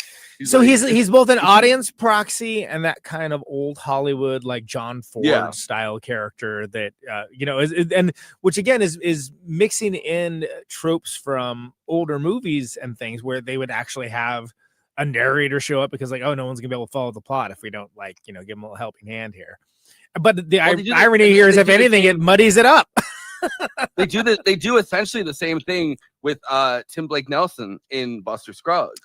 Where sure, he's fully thrown it like he does not belong in because they're in it's like showing the difference between the scene cowboy where it was like the Gene Autry kind of. It's like Gene Autry versus Cormac McCarthy, Blood Meridian, But the year is 1990. The dude wearing a bathrobe and flip flops buys a carton of cream. Milk. I wore bathrobe and flip flops. Ralph's grocery store. You write a check for under $1, post-dated for a year later. Check for 69 cents on the TV. President George H.W. Bush Sr. is addressing the nation saying aggression will not stand against Kuwait. The dude returns to his apartment where upon entering and closing the door. See, this is a very detailed synopsis. It is, and it brings up the point I just want to mention that the dude will hear things and then repeat them back later on, and it's such a great narrative. This aggression, man, will not stand. Man. He also says he says the Sam Elliott line where he says sometimes you eat the bear, and sometimes the bar eats you. So and he repeats back what people say to him, like when Maude is talking to him. You mean coitus? Where it's just like great because it's so rat-a-tat that she doesn't even notice. She's not my special lady friend, man. You know what it kind of reminds me of? I remember when I watched the movie Cars for the first time, and there's like the hippie van versus like the military Jeep, and he's like he just sounds like respect the classics, man. It's Hendrix, very like that, and I'm like, But of all the right. We've gone through the first talking minute about and a it- half. We should probably read a little more of the plot, by the way. all the reading and talking about it, I've never heard anyone say why they do bowling and why it's a bowling movie. Because I've bowling's never fun, heard- man. Bowling. It's because bowling is He calls bowling golf, though. I really like that he goes, Like Obviously, disc you golf? don't play golf. all right. Bowling's a social activity that doesn't require people to be a traditionally fit athlete. Exactly. Yeah. Well, hey, wait a minute. First of all, my cousin is one of the greatest bowlers of all time. Oh well, fine. Is he I'm a- not is- like is- disparaging you your have to cousin. be a- I'm just. It's like he a- it's like is he a- golf, is he believe it or fit? not. There's more. You have to be very fit to play golf. No, believe it or not. But no, you don't. You don't have to Yeah. like not the way to be a basketball player, or a football player, or a baseball player. Like actually, I guess baseball a little bit, but like you're developing certain muscle groups, sure, and there is skill to it, but it is the quintessential like every man's game. Yeah. And when you think about the time period, Homer plays it, you know, like right? that's the- The time period that this is homaging is when it came to popular consensus that like that was the case, to the point that Richard Nixon had the bowling alley put in the White Yeah. House, right? Yeah. Is it Pre-internet. still there now? It's pre-internet. It was a social Yeah, thing to do. I was Bowling just listening was. about how that was one of the rooms they knocked down when Trump did it. He knocked Yeah. down the bowling alley. Stupid. But Stupid yeah. theater, too. So dude returns to his apartment, where upon entering and closing the door, he's probably grabbed by two men who force him into the bathroom and shove his head in the toilet. They demand money owed to Jackie Treehorn, saying the dude's wife Bunny claimed he was good for it. Before one of the thugs, urinates on the dude's rug, saying, "Ever thus to the deadbeats, Lebowski." Bewildered, dude convinces them that the wrong person, as he's not married and can't possibly possess the amount of money they're asking. He brings up a good point too. It's like, does it look like I'm married? Like, look at that house. It's like, no, this is Yeah. clearly a dude that lives on his own. You see And anything on his also, finger, man? it's very important for him to put his sunglasses back on immediately, which I deeply appreciate. I also love it's such a slacker, like a jackass kind of line where he goes, "Oh, maybe it's down there. I just have to Yeah, go you're- in there and look yeah, again." yeah. And he waterboards him a second time. Looking around, the first thug, played by Mark Pellegrino, apparently realizes they made a mistake and must have the wrong Lebowski. Regardless, they break one of his bathroom tiles before leaving. "At least I'm housebroken," dude calls after them. Yeah, I which love is a that great line. Yeah, it's a great line. Yeah. It's good. All right. Dude meets up with his bowling team at the local alley and talks about his violent encounter. Walter Sobchak reacts with anger and vengeance on his mind, often speaking of Immediately, he's ready for vengeance immediately. That's what that guy's about. It's so great. Hey, He's like, nothing wrong with that. I love that he's politically correct. And he's like, Chinaman, dude. Actually, that's not the preferred nomenclature, dude. Asian Yeah, yeah. American. Of all the things for him to get, like, because he's like in the middle of a rant. Actually, dude, yeah, Please, preferred nomenclature is Asian Asian American, which he's not wrong. And he has not being an asshole either. But it shows how smartly written this is. That even like, a character that's basically rage personified can like stop for a moment to talk about the politically correct terminology. Slow-witted Theodore Donnie Karabatsos, often entering conversations halfway through, pipes in, but is promptly told, "You're out of your element, Donnie." Walter then For the tells first time Theodore of like that 1,000 times in this film, by the way. The world does not start and stop with you. you're a comedian. That's the one that gets me, where he's just like so like, dude, settle down. My God. I love. You're like a child with an adult conversation happening. It's like, oh my God, man. Like, It's like Lennon said, and he goes, "I am the walrus. I am the walrus. yeah, I am the walrus. I'm the walrus. Yeah, You I'm the beat her walrus. too. I'm a million off Lennon. It's not John Lennon. Vladimir smartly Ilyanov. Yeah. You're out of your element." Then the dude, Walter tells the dude about a millionaire who shares dude's name and must be the one the thugs are after. Dude agrees to meet with the Big Lebowski. It's like the movie. Hoping to get compensation for the rug. The since it title really ties the room reveal. together, and figures that his wife Bunny shouldn't be owing money around town. Yeah, that whore, Bunny. So to this day, like, I don't know if anyone else has ever been rug shopping, but it's the first thing I think of. Is like, oh man, that really tie the room together, And it's like I think of that every time. And there's way too many people. Well, you got to think, will this really tie the room together? Yeah. Every time I watch, like well, I was saying, in this case, I was just replacing a rug that had not, in fact, been micturated upon, but I've just cleaned wore out enough for houses. general use. if somebody pissed on one of these rugs, which rug would I buy? No, I'm saying I was actually replacing a rug, and I still said it in my mind. Like it isn't just the one scenario. I've cleaned enough houses, and I have a woman who's obsessed with like Asian decor, and it's like, you're white, you're 96 years old. This is kind of offensive, and she's like white. Yeah. And of course, she's got the rugs, and it's like these rugs are so freaking old that they date back to like the 1940s. Not really. Do those? All right. Well, then, she should probably get rid of them. Arriving at Lebowski's mansion, dude is assisted by Brandt, Philip Seymour Hoffman. Philip Seymour Hoffman, the GOAT, man. Like, what a... Yeah. Who shows him numerous awards and pictures illustrating Lebowski's endeavors in philanthropy before Dude meets the man himself. Elderly, a wheelchair-bound Lebowski brings Dude into his study, where he quickly gets to the point, professes that he can't take responsibility for every spoiled rug in the city, and accuses Dude of seeking a handout, clearly resentful of his hippie-like demeanor. Right. So this is classic Boomer v Gen X discourse that really is just transferred over to next 2 generations down. But we also get the buildup of okay, he's looking at the pictures. Here he is with Nancy Reagan. Oh, and this was when when he was president, not when he was governor. Like real, just like kind of like real lick spit. Like, all right, dude, we get it. Yeah, Nancy Reagan, the throat goat. Nancy Reagan, and then I was like, oh, so my dad met her Rachel, once, pretty cool. and her husband. So, he was not impressed. She should have tried to get Lebowski out of his wheelchair. By throat goat. There you go. That would got him going. And then there's like all like the pictures of the kids. Oh, this is these of course are Lebowski children. Oh, different mothers. And it's like, oh no, of course. Which is again so smartly written because you're going through everything, and he is kind of doing unintentionally like the Columbo thing. Right. He's doing the Columbo thing. But like it's not even like he's intentionally doing it. It's the same thing. But yeah. But I also get some of the, which brings us Little Lebowski Urban Achievers, which is one of my favorite phrases. Yeah. Time, so also to clarify, Nancy Reagan was a throat goat. Jane, Reagan's first wife, said he had a very small penis and was not good in bed. We appreciate the clarification. Thank you. No, but it does. The people have a right to know.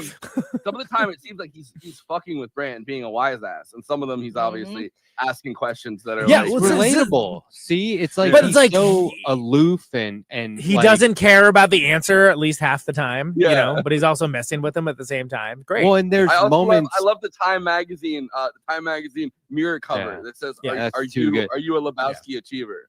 But like when he encounters Knox Harrington, the giggling guy in David Thewlis, by the way, who's one of Mike Lee's players in a great movie Naked and many other great ones. Yeah, that's where he's like, what the fuck is with this guy? He gets really mad, and I was like, that's relatable. Like here's where I feel like I am him. He's also in all the Harry Potter movies. That's why I always recognize him. There's a lot of moments where Lebowski's just kind of doing what he thinks a detective would do, and it doesn't really lead anywhere. Like when he runs over to the notepad at Jackie Treehorn's, and he like does and he does the thing like, oh, he's gonna find the next clue, and it's like a dude with a big boner. Amazing. The way he sits back on the couch real quick and just plays it chill. It's and into it, man. Dude, it's again, that's what I'm saying. It's a celebration, but upending of those noir detective tropes, right? Because it's one of those things where it's like, oh, he's finding a clue. No, no, he's not. So the dude leaves the room and tells Brandt that Lebowski offered any rug in the house to him. He quickly picks one out, and as it's being loaded into his car, he speaks to a young blonde woman. Pull aside, he was painting her toenails green. She asks the dude to blow on her toes, assuring him that Uli, the man in the pool, won't mind because he's a nihilist. Brand appears to introduce her as Bunny Lebowski. Mr. Lebowski's much younger trophy wife before she offers the dude fellatio. That's the word I haven't heard in a while. For $1,000. Brand nervously laughs and escorts the dude out. Yeah. Nihilist. No, it sounds exhausting. I love it works in that moment because it's like, he doesn't care about anything. You see him like in the pool. When Donnie at the end in the parking lot before Donnie dies, he's scared, and Walter's like, oh no, we don't have anything to worry about. These men are cowards. He's like, you and your 9-toed girlfriend, get the fuck out of here. Amy Mann, by the way. Yeah. Yes. And Flea. Huge cameo. Flea and Amy Mann. Flea, I knew early on, but like I didn't realize it was Amy Mann for a long time. Yeah. Ordering Lincolnberry pancakes? Is that what it is? Lincolnberry, which is such a German thing. She was friends with She was good friends with They Tony are good, Blinken though. during the Biden White House. That was a big thing. Oh, that Blinken Amy would play Mann his was? guitar. Yeah, and they took all Okay. these pictures together. Yeah. All right. She also she, features prominently in Magnolia for this. Got the main song of There- Magnolia. Anyway, there's moving like on. this story. There's a story about Blinken where he wanted a piece of art because she does art now. She does these presidential paintings, and so she painted a picture of Millard Fillmore and tried to give it to him, and he was like, "I don't want Millard Fillmore on my wall." Who would want Millard Fillmore on their wall? Amy Me? Man, I get don't it know. together. What are you doing? There's During a Taft. league I don't want a game- picture of Taft. Anyway, move on. Listen. Taft should rank higher than Millard Fillmore. I would Millard say Fillmore so, is yeah. like- Millard Fillmore is like giving me a picture of like James Buchanan. being I'd like, rather have a "Hey, picture of Mallard Fillmore, and I don't want a picture of Mallard Fillmore. Mallard Fillmore, During a everybody. league- That's the joke. Everybody read that one? Okay, good. I do always think of a Mallard when I hear Millard Fillmore. Well, It is there's a cartoon character called Mallard Fillmore. Yeah. Thank you. That is the reference. What a Yeah. puppy. Yeah. During a Mine league for the game at week. the alley. Aww. That Lola. During a was league he? game at the alley. Yep. Lola. We're not in Kansas anymore, Toto. During a league Literally, game at she's the my alley. Toto for the week. I was last week, though. You were the reigns down in Africa or what? Dude scolds Walter for bringing his ex-wife's small dog to the kennel with him. A detail I forget about every time. I'm like, oh yeah, the dog who features prominently, by the way, and is like brought to all these situations. Like, why are you bringing a dog to this You instantly situation? you instantly know the two details that Walter converted to Judaism because of his ex-wife. Yep. And still goes to the synagogue and still the Shabbos. represents as a Jewish person, which is hilarious. Yeah. And the dog thing, As you're like, a- oh, I know who this guy is. Yeah. Like See, that is 100%. kind of stolen valor, though. So maybe he wasn't Mhm. actually. He also, I also Goodman love, said he when was in the goes, rear with the gear. I love when he goes, if you dream it, it will be. Theodore Herzl, State of Israel, dude. I was like, what are you talking about, dude? But he's like that kind of guy, right? And like as well as the unending river of rage. But he's as they- loyal. He's as incredibly they debate- loyal. Yeah. Yeah, even I love if you don't want him to be loyal, even if you're like, please stop being so loyal. Even if you're trying to get him to roll on Shabbos, you know. That's when he answers Even- the phone. He's like, dude. He's like, are you okay? He's Shomer like, think Shabbos, something's dude. wrong. It's Shomer Yeah. Shabbos. Shomer Shabbos. Dude, oh dude. Sorry. As they debate, a member of the opposite team, Smokey, bowls at 8 and tells the dude to mark it. But Walter objects, stating Smokey's foot was over the line, Smokey. When Smokey argues, Walter pulls out a gun and aims it at Calling the Smokey's face, cops, man. forcing him to comply and void the score as 0. As Walter sits down again, he explains, it's a league game, Smokey, there are rules. Dude scolds Walter as they leave, trying to act casual as police units arrive and run past them into the alley. He said Smokey So was a it's good they got out of conscientious there. objector.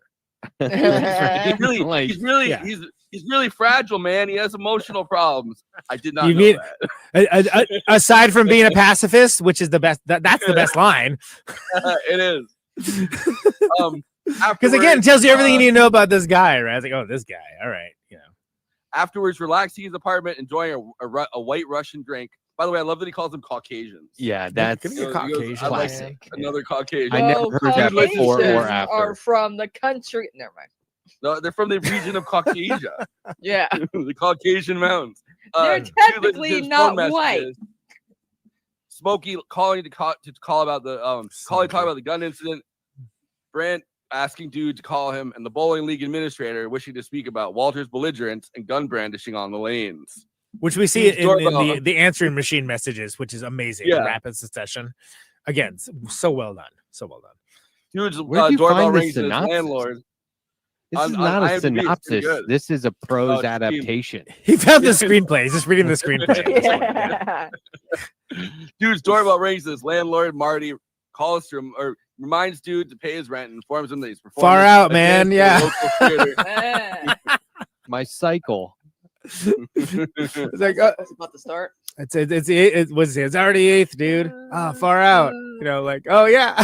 Dude, well, that is, but it hits you immediately. Like it's the 10th, and he still hasn't, and he's drinking his white Russian. He has it on his mustache. Yeah, It's like, yeah. oh, you haven't paid the rent, and it's the 10th. He's like, oh. Like you'd think that it would go through his mind immediately with his landlord there on his stoop, but it still takes him like that extra amount of time. As a much younger man, I had a not similar to Marty exactly, but like a landlord who definitely was like, oh, hey, it's the 7th. I'm like, cool, man. All right, check you later. Well, because that guy, whatever that means. I was like, right on, cool. That guy's never evicting him. Like he doesn't have the. Yeah. Exactly. One time and one time only, people. I've always he probably admires him as being a part of the. Was it the Chicago 7 or whatever? Seattle 7. Seattle 7. The dude obliges as Brandt rings again, telling the dude that Lebowski needs to see him, and it's not about the rug. At the Lebowski mansion, Brandt solemnly leads dude into the study where he finds Lebowski crying beside the lit fireplace. He shows the dude a crude note describing Bunny's kidnapping and the demand for $1 million. This is a bummer, man, the dude offers as he smokes the joint. Brandt explains that they want the dude to act as courier and deliver the payment when they receive word of a location for the drop-off, and tells the dude he might even recognize the kidnappers as the same people who soiled his rug.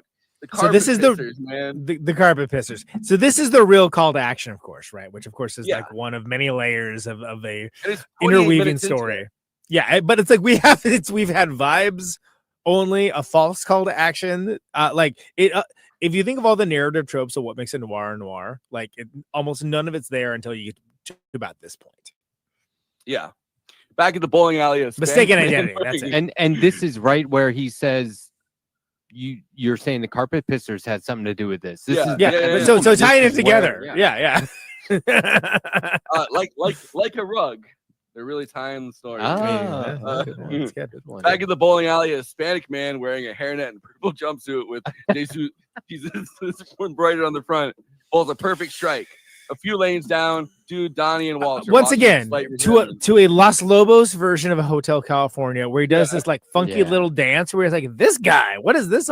And by the way, we have no shortage of this guy character so far in the movie, but the fact that the Jesus is introduced as like a league competitor, and so wonderfully, like it's one of the best character introductions in movies, if you ask me. It's and they said he showed up in that costume, like he brought his own look and everything. Freaking Roger Deakins shoots it, and like it looks so badass. Like it looks like so badass. Well, he's and that bowling shot where it's the inside of the ball is that's pretty much Roger Deakins' like most known shot of all time.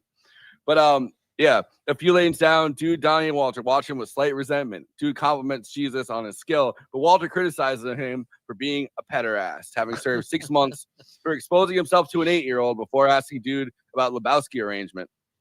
Dude explains that he'll receive $20,000 as courier and shows Walter the beeper Brandt gave him. He doesn't worry about the handoff and figures that Bunny kidnapped herself for some extra money.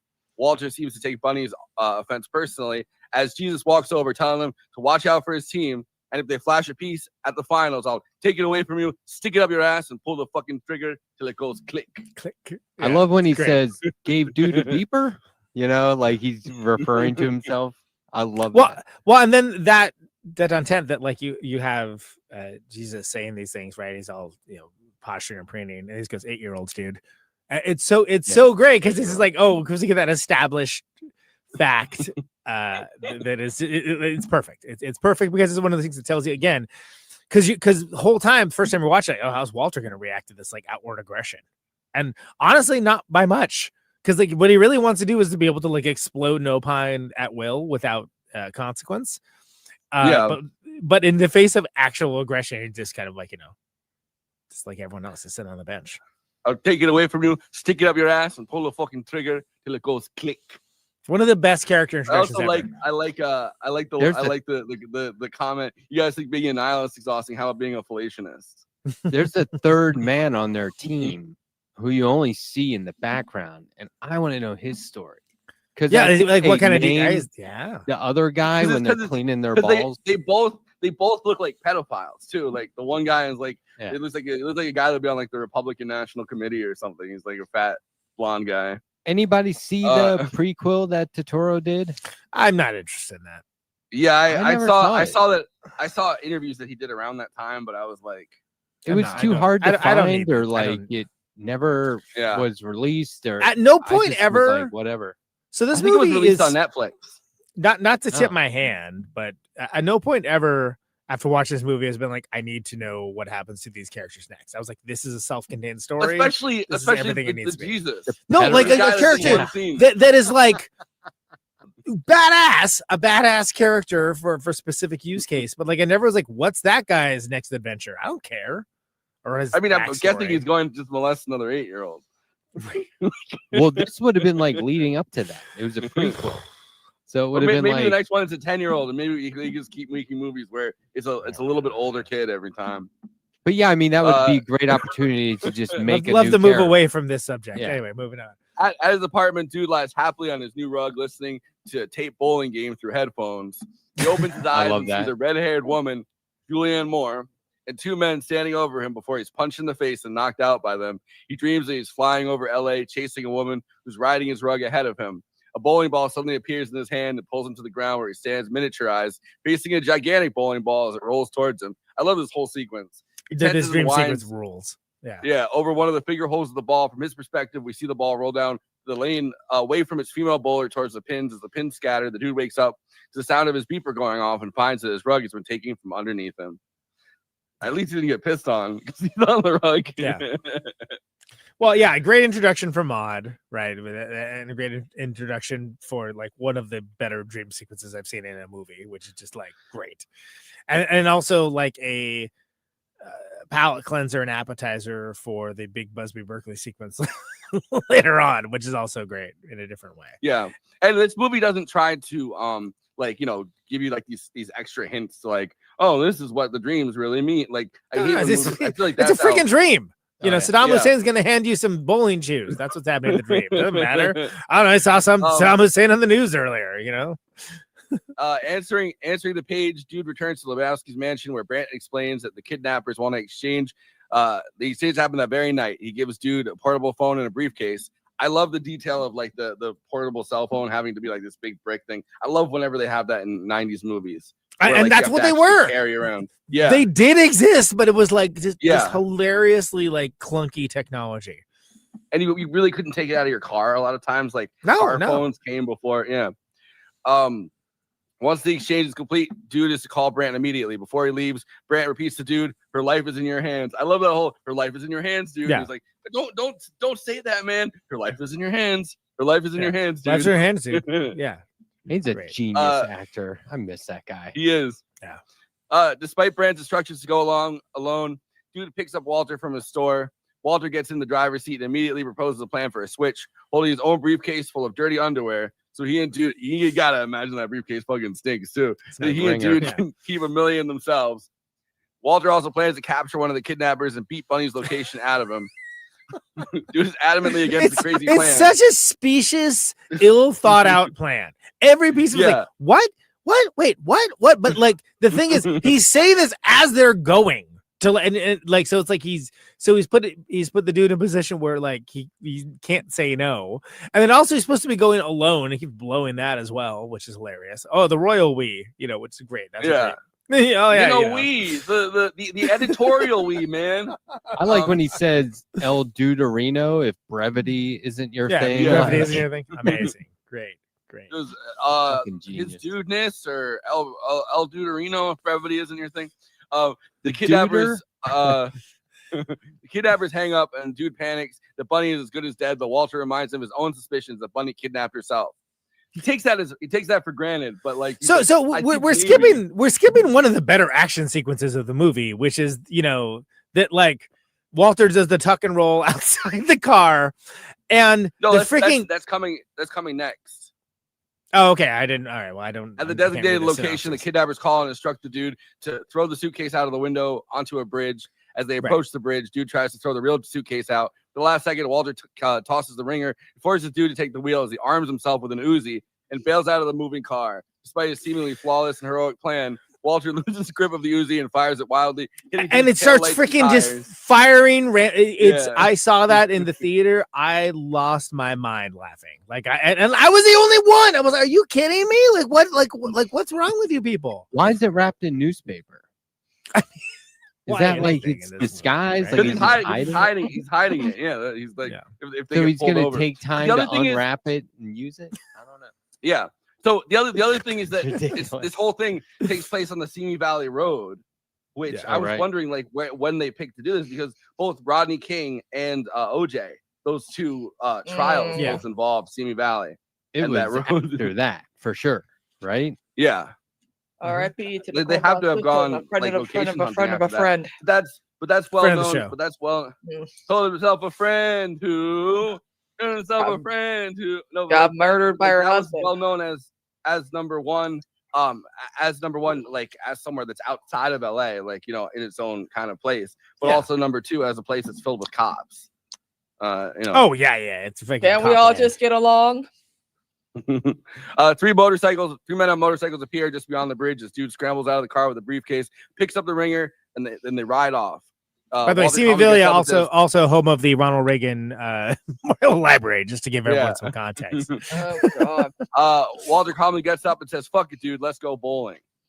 Yeah, that is one of the great getting up and switching scenes. And then lines. the phone, like a ringing phone endlessly, like baby This is- crying and phone ringing is usually such a hack gimmick in movie. I hate when that happens, but so I didn't funny. mind. I thought it was It's so funny hilarious. because it's going off and everyone's just like, is someone gonna get that? Like, what is it? What are we doing? But like, it goes for so long. It Anything goes for goes so long. at the bowling alley. It's great. Yeah. At the alley, portable phone's phone ringing. rings incessantly. No doubt Brent calling ringing, to check dude. on the mission. This guy's putting a lot of editorial comment into this. Dude is miserable and angry at Walter, is certain that Bunny will be killed, though Walter is calm and convinced that Bunny kidnapped herself. He tells Dude not to worry, and the Bunny will eventually get bored and return home on her own. Becomes dismayed to see the bowling schedule has him playing on Saturday, something he is forbidden to do since he is Shomer Shabbos and must honor the Jewish day of rest. The Dude wonders why Walter didn't go back to being Catholic since he only converted for his ex-wife. Donnie interjects mid-conversation and is again told to shut the fuck up by Walter. Yeah. Anytime Donnie says anything, Walter tells him to shut up. Basically, They dropped the F-bomb like 250 sometimes in this movie. Oh, Not yeah, as it much was- as it was you know, up Wolf of there Wall on that Street, list. like Goodfellas or whatever, right? It was up Quentin there with Tarantino. Goodfellas. Yeah. It was up on that. It was up on that list. Pulp Fiction, I think, is more. And Wolf of Wall Street later on would be more, but it's up there on that Mhm. list. it's like top 10 at least, if not top 5. Yeah. As they leave, Dude discovers his car missing along with the briefcase. Walter suggests it was towed because they parked in a handicap spot, but Dude is certain it was stolen. He starts walking home with his phone ringing. I love that. He's like, oh, could have possibly been towed, even though they parked in a handicap spot. Really? Because that's usually what happens when you park in a handicap spot if you don't have a plate. Yeah. Okay. Well, but it's the bowling alley, so like they'd never do that. Yeah. Really Dude great. resolves to call the police and issue a statement for a stolen car. Two police officers, Richard Gant and Christian Clemenson, arrive. So at his great because apartment. again, the Yeah. one cop, the whole time they're talking, is just looking at like the plate that he used to separate the seeds out of the weed and just kind of doinking around with it and like not really interjecting that much until like wouldn't hold out much hope for the credence though at the end, which is amazing. Because first of all, yeah, because he's like, oh, you know, my briefcase too had important papers. Oh yeah, what's your vocation? Oh, I'm unemployed. but they're that perfect combination of a stern older black guy and a very very soft younger white guy. Yeah, like one of them is like a vet on on the force, and the other's like Yeah. the newbie that's like eager to please. It's again classic tropes, right? And it's so good. It's played off so well. I really appreciated that. Yeah. So Dude And then he gets the news about like that solves the problem with the carpet. You know. Yeah. chipper Arrive about at his apartment to take notes, and Dude addresses the separate issue of his missing rug just before his home phone rings. The answering machine records a woman introducing herself as Maud Lebowski, saying she's the one who took his rug, and it sent the car to pick Dude up at his apartment. The younger of the two cops is pleased that the missing rug issue is resolved. Yeah, there's such great answering machine work in here that only would work at a movie set around this time. Yeah. Right. The Dude is brought to a huge loft studio filled with canvases and minimal illumination. As he walks in, he's startled by the sudden appearance of Maud, swinging in naked on a zip line, screaming and flailing paintbrushes over a large canvas to create an abstract image. She descends to the ground in his robe before addressing the Dude. She explains that she's a professional artist whose work is commended as strongly vaginal, often to the point of making some men uncomfortable. She tells Dude that the rug he took was really a gift from detailed. her to her late mother and her father, Big Lebowski, had no right giving it away. I don't know why he keeps calling him Big Lebowski. Maud's flamboyant assistant, Knox Harrington, watches this Dude fixes himself a White Russian, and Maud puts the tape in the VCR. My mom She asks you if loves he White enjoys- Russians. She enjoys sex as the video rolls. A smut film starring Bunny Lebowski and Uli, the German nihilist. Okay, before we get into log Carl- jamming, can we just, which I'm eager to get into log jamming, trust me. But Julianne Moore's look in this is freaking awesome. Like she's the only one that looks like the way she talks like Katharine Hepburn or something, right? And she actually looks like she came from the set of another more serious noir movie. Despite like the Jurassic Park movie, right? I'm assuming you're talking about Conan. But it was really Boogie Nights, I think. Yeah. but That's what like, she had just done. Redoubling down on what I just said, like she looks fantastic, and she's doing rat-a-tat dialogue. It's the first person we see that's like in the that's invoked within the movie that is doing rat-a-tat dialogue at the dude, who then repeats it back to her, but in quicker time that he has done before, in that way that like he has like that sort of like parent kind of thing. Yeah, you mean coitus?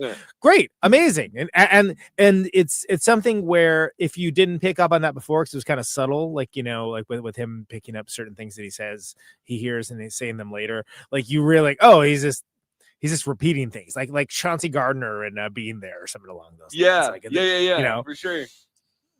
And Julianne Moore in this is freaking awesome, and it would absolutely be just a dude's rock movie if not for her. Her character's great. Her hair though, it almost reminds me of Uma Thurman in Pulp Fiction, where she has that Similar, amazing, yeah.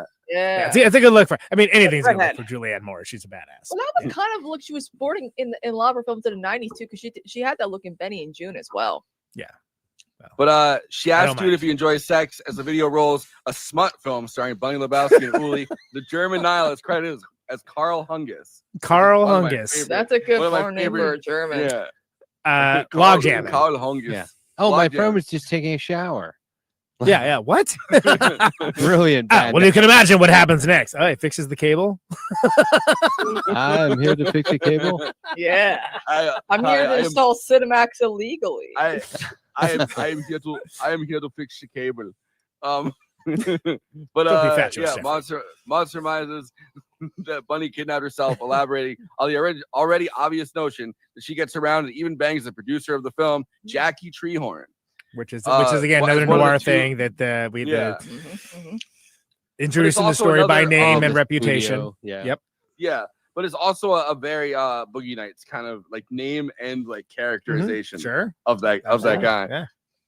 As one of the two trustees of the Little Lebowski Urban Achievers, one of Amazing. Lebowski's charity programs. And Maud probably knows out of all of all- them. 1 million from its funds and was told it was for the ransom. Although she is more or less estranged from her father, she doesn't want to involve the police in his embezzlement and offers the dude 10% of the 1 million if he retrieves the money from the kidnappers. With the finder fee, she tells him he can buy himself a new rug. She then apologizes for the crack in the jaw and gives the dude a number for a doctor who will examine him free of charge. So this is the first reveal that the Big Lebowski is not the titan of industry that he pretends to be, and he's presenting himself as. He's literally just a dude. No. Yeah. Well, I mean, like, I'm just I know, a but it's like- dude. it's like Anywhere else. that scene where she's like, oh, well, we gave my father, we let him run into the companies, but he ran into the ground. In my head, I'm just like, no, that guy who's like, here's you're joking. There's no he's like he's a Charles Dickens character essentially. Huddleston is a classic character actor. Like I get him He mixed is. up with Burl Ives. There's no way like Burl Ives. Oh, was you want to around have a so holly much jolly earlier. Christmas? But yeah, well, I Christmas. just I think know. like he's just got one of those faces and voices that's so distinct. Like, how could he not be an actor? You know what I mean?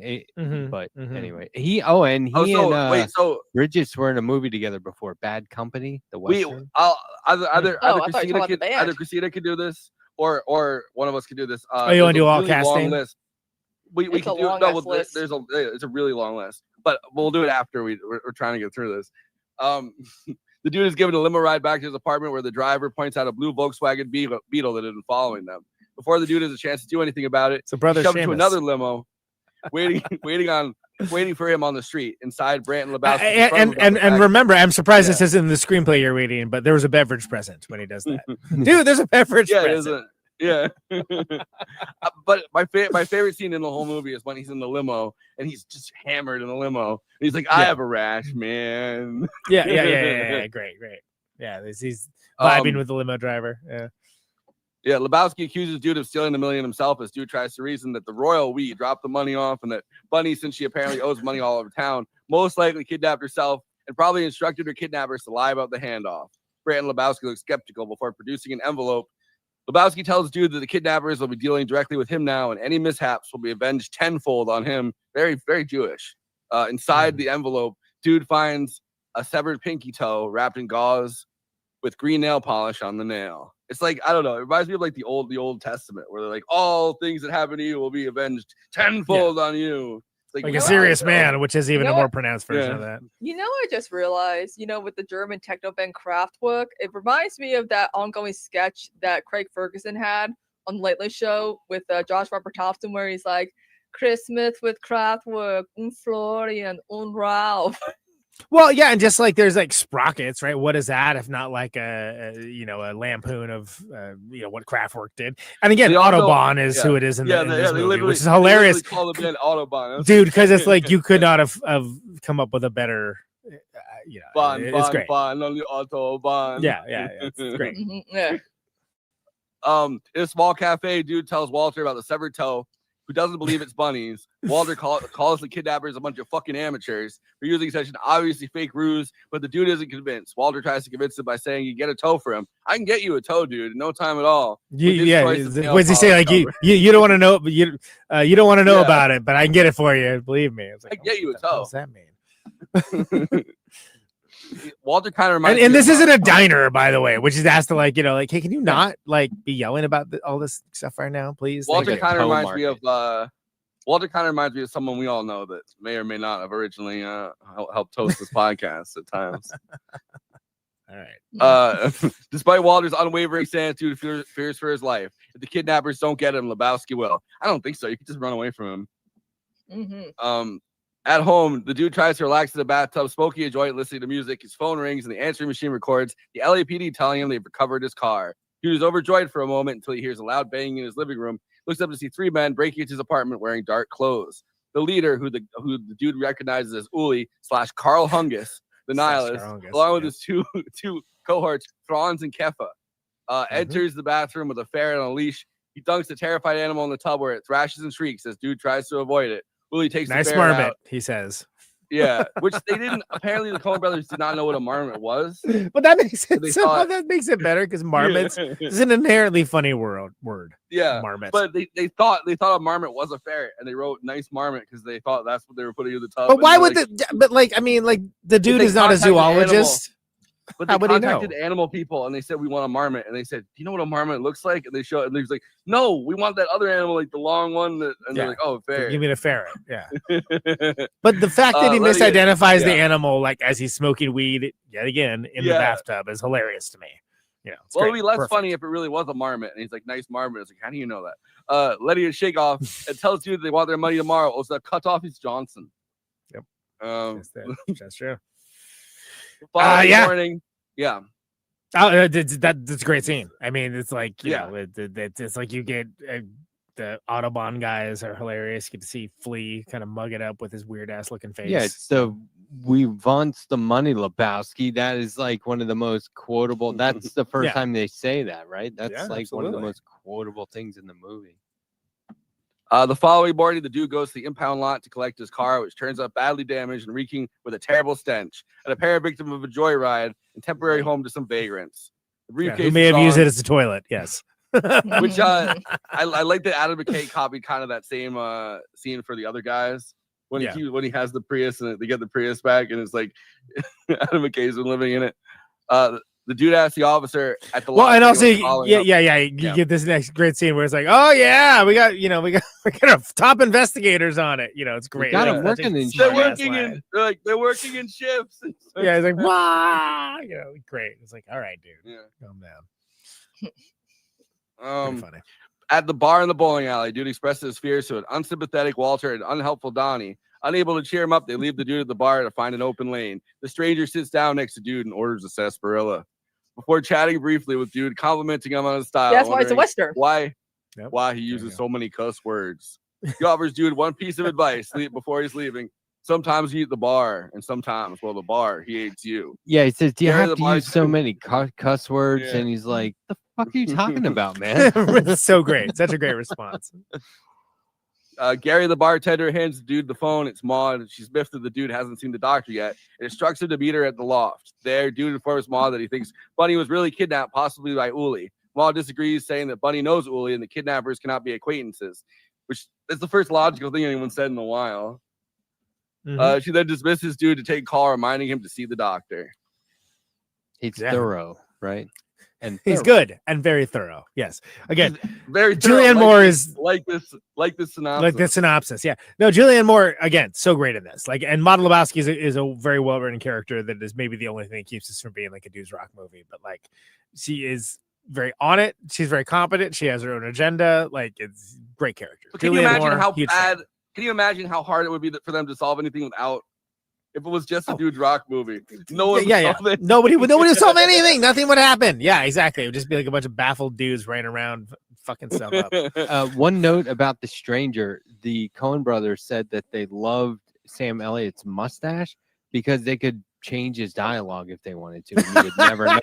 So, like, you can watch the movie when he's not sporting that mustache. It's weird. When he appeared on Parks and Rec as Ron Dunn without the mustache, I was like, "Whoa, what is this?"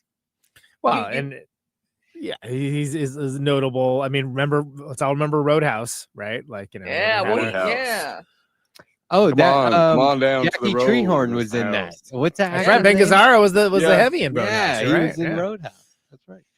At the clinic, the doctor tells dude to remove his shorts, insisting despite dude's assurance that he was only hit in the face. Driving home, dude enjoys a joint while listening to Creedence, but soon notices a blue Volkswagen following him. Distracted, he tries to flick his joint out the window, but it bounces back, lands in his lap, burning him.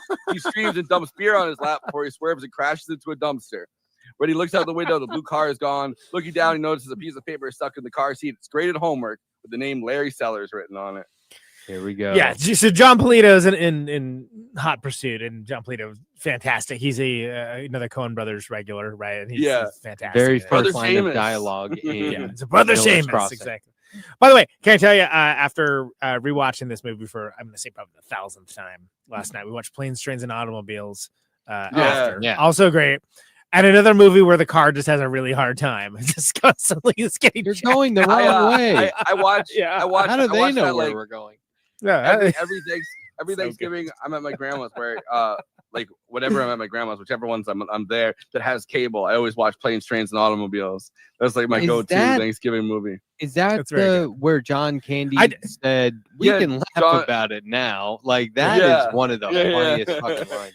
I just watched the John Candy documentary. I Like Me. Oh yeah, isn't that good? Which is very good, very sad, but like that kind of made me. Oh, you know what? Let's rewatch this. It's the funeral. What the funeral procession where they close the highway, dude? Oh my god, that was huge! What a moment! Should I list casting? Because I got the list now. Well, I think we have another couple of hours on this synopsis. Yeah. All right. I Do you need a cough drop or some sort of you can say relaxer or something? Do we have a hard out, Matt? Are we okay to keep going over? I'm good. All right. Well, the next part, you kind of skip ahead. The next part is the scene where because he found the homework. They go it's meeting a stranger in the Alps. Yeah, exactly. Yeah. They meet a. This is the most unexpected part of the movie. I love the line. I love the fact that the Arthur Digby Sellers thing where he's in this movie. He's the guy that made Branded, and they made Branded such a big part of the thing from then on. Yeah. And he's in the giant ventilator. Which is meant to be like in universe Bonanza or something along those lines. But you get like a guy in an iron lung in the living room. You get like the most stone-faced kid you've ever seen in a movie, and you get the. Kill my car! I just bought this car! I kill your car! Walter and dude interrogate Larry about the money and the fact he stole dude's car. They get no response, not even a wavering glance. Walter resolves to go plan B.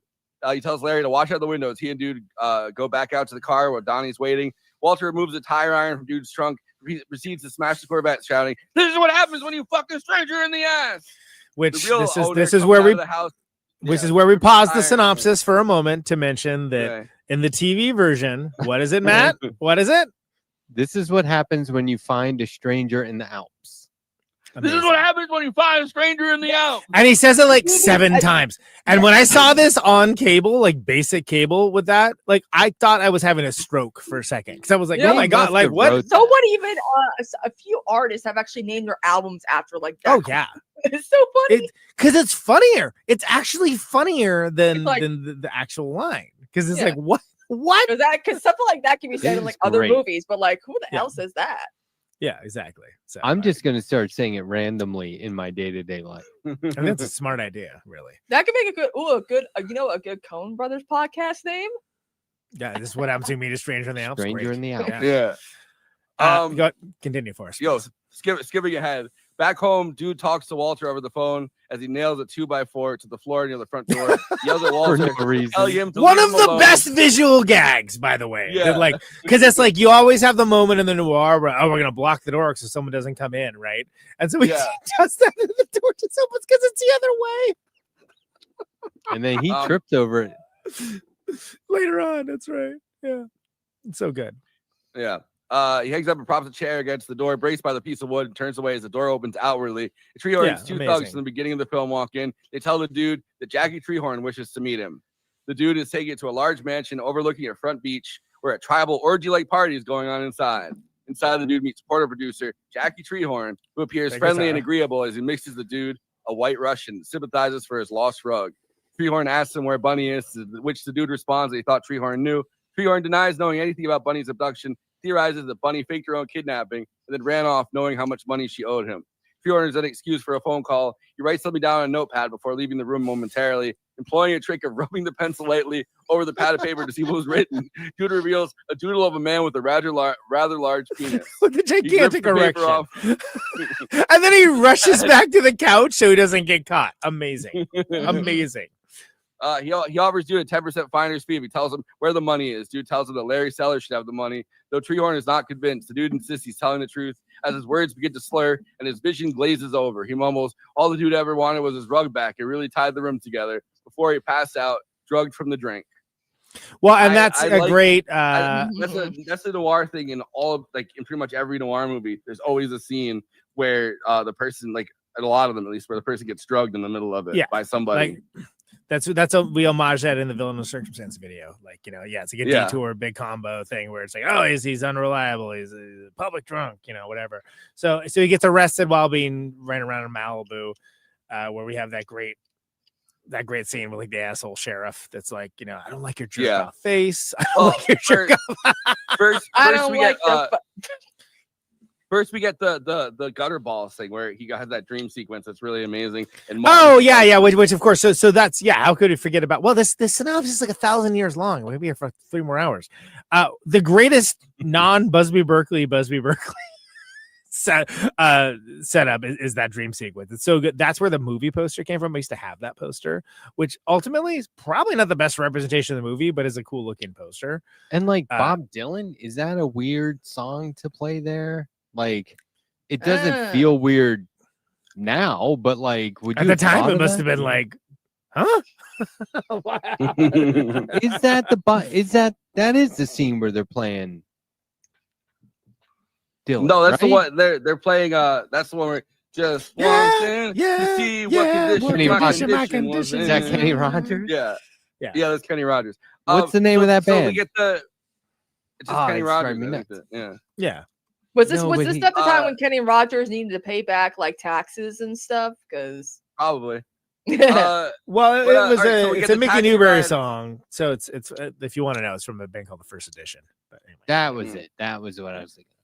We get the taxi ride where we find out that he doesn't like the Eagles, and then we see as he gets kicked out of the taxi. what does he prefer? The Eagles The or taxi, the taxi or driver Thriller? gets so mad at him, he kicks him out of the taxi, which I Yeah. love. And- By and the it's way, a if I perfect- drove a also- taxi, I'd be like, get out of here. It's also a great scene because it's the black guy driving the taxi that likes this wants He's to all play the about it. Eagles, Yeah. and it's the white guy in the back that's like, I hate the Eagles, man. You So, don't like yeah, so yacht that's- rock? Yeah, the So whitest that's when band of all time. that's when we get Bunny speeding by and playing Viva Las Vegas in her. Viva Las Vegas.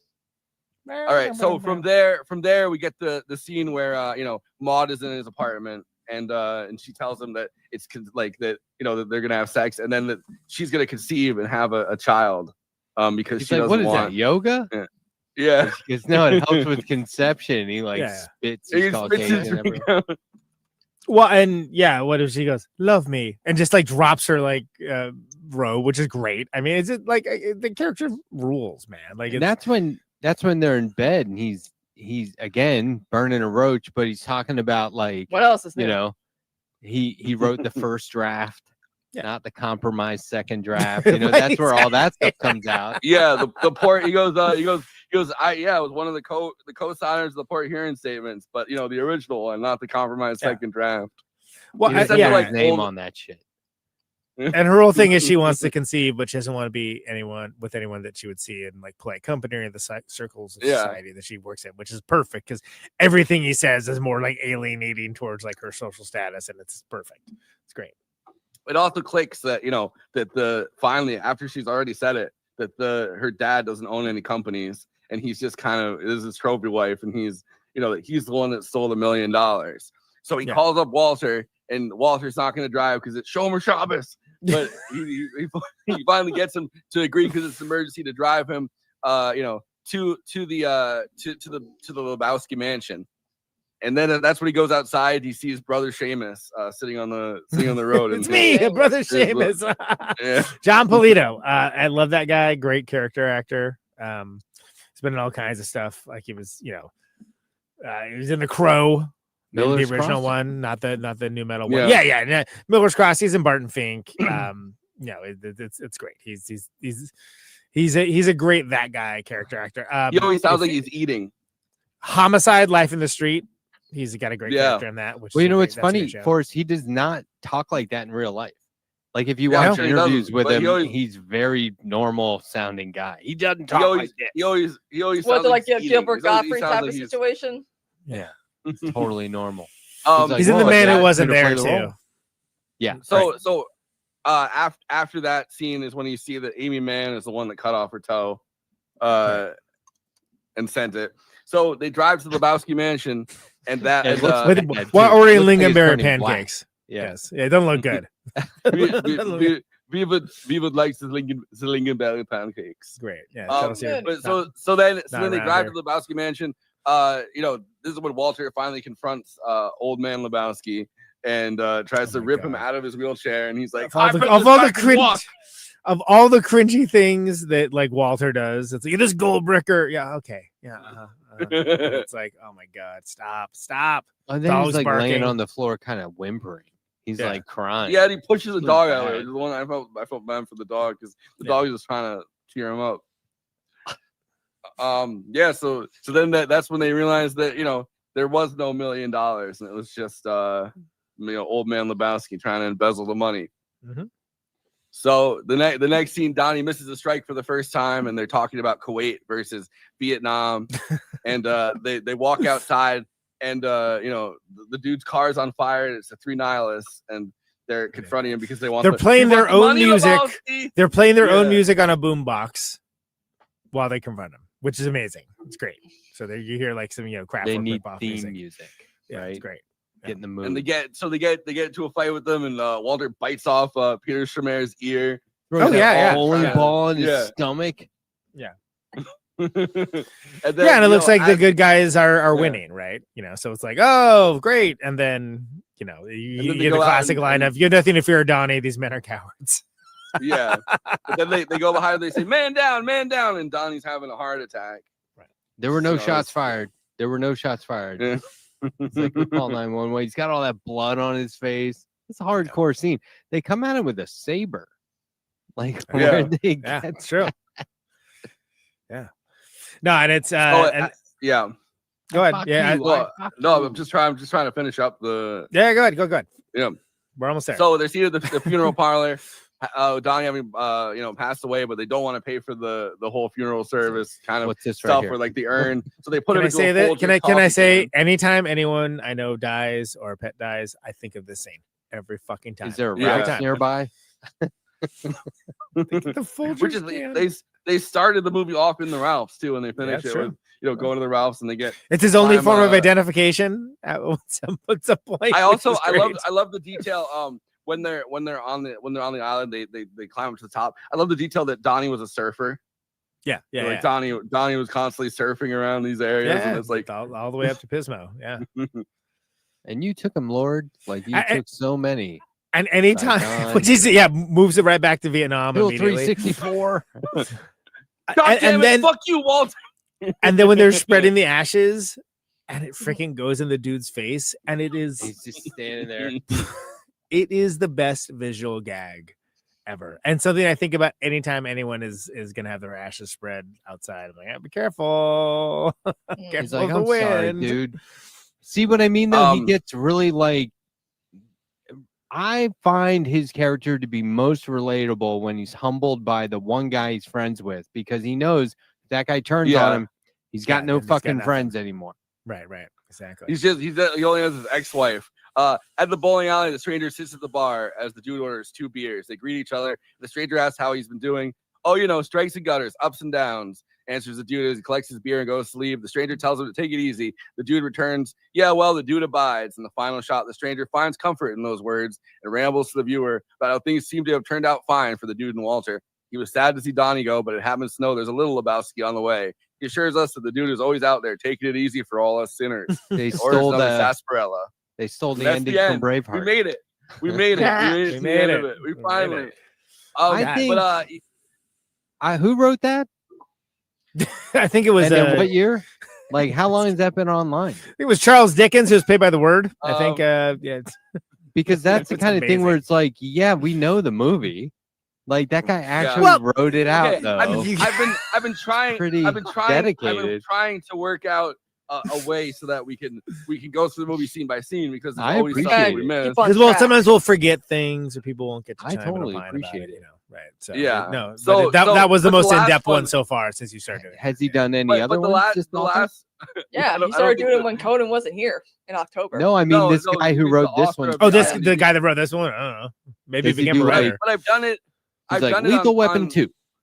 I've tried it on Wikipedia a bunch of times. On Wikipedia, they always have barely anything, and it's really Right. hard. Like, so I don't know. Anyway. We'll figure it out. We're This working on this it. reinforces my point that the people that consider this just a vibes movie, there's plenty of plot if you're willing Oh, to yeah. pay attention to it. Yeah, you it's know? more than just vibes and memes, guys. Anyway, Why don't Well, we, Kristina, do you have- yeah, Do I you have the full list. Let's So do they were it. All considering castings. so they wanted Robert Duvall, who did not like the script, Anthony Hopkins, who was not interested in playing an American, wait. Gene So this is Hackman for which role? For Oh, these are Jeff all for, Lebowski. yeah, the Okay. old Lebowski. Yeah. Okay. Jack Nicholson, Right. who was not interested in, he only wanted to portray Moses. I respect that. Tommy Okay. Lee Jones, who was considered too young. Ned Beatty, Michael Caine, Bruce Stern, James Coburn, Charles Durning, Jackie Cooper, Fred Ward, Richard Mulligan, Rod Steiger, Peter Boyle, Lord Bridges, Paul Rod Dooley, Steiger. Pat Hingle, Jonathan Winters, Norman Mailer, That would've Dorsey been good. Scott, Jerry Norman Falwell, Mailer. Gore Vidal, Andy Gore Griffin, Vidal. William Buckley, Oh, Ernest Borgnine. this isn't The current real. top choice was Marlon Brando, and Charlize Theron was considered for the role of Bunny Lebowski.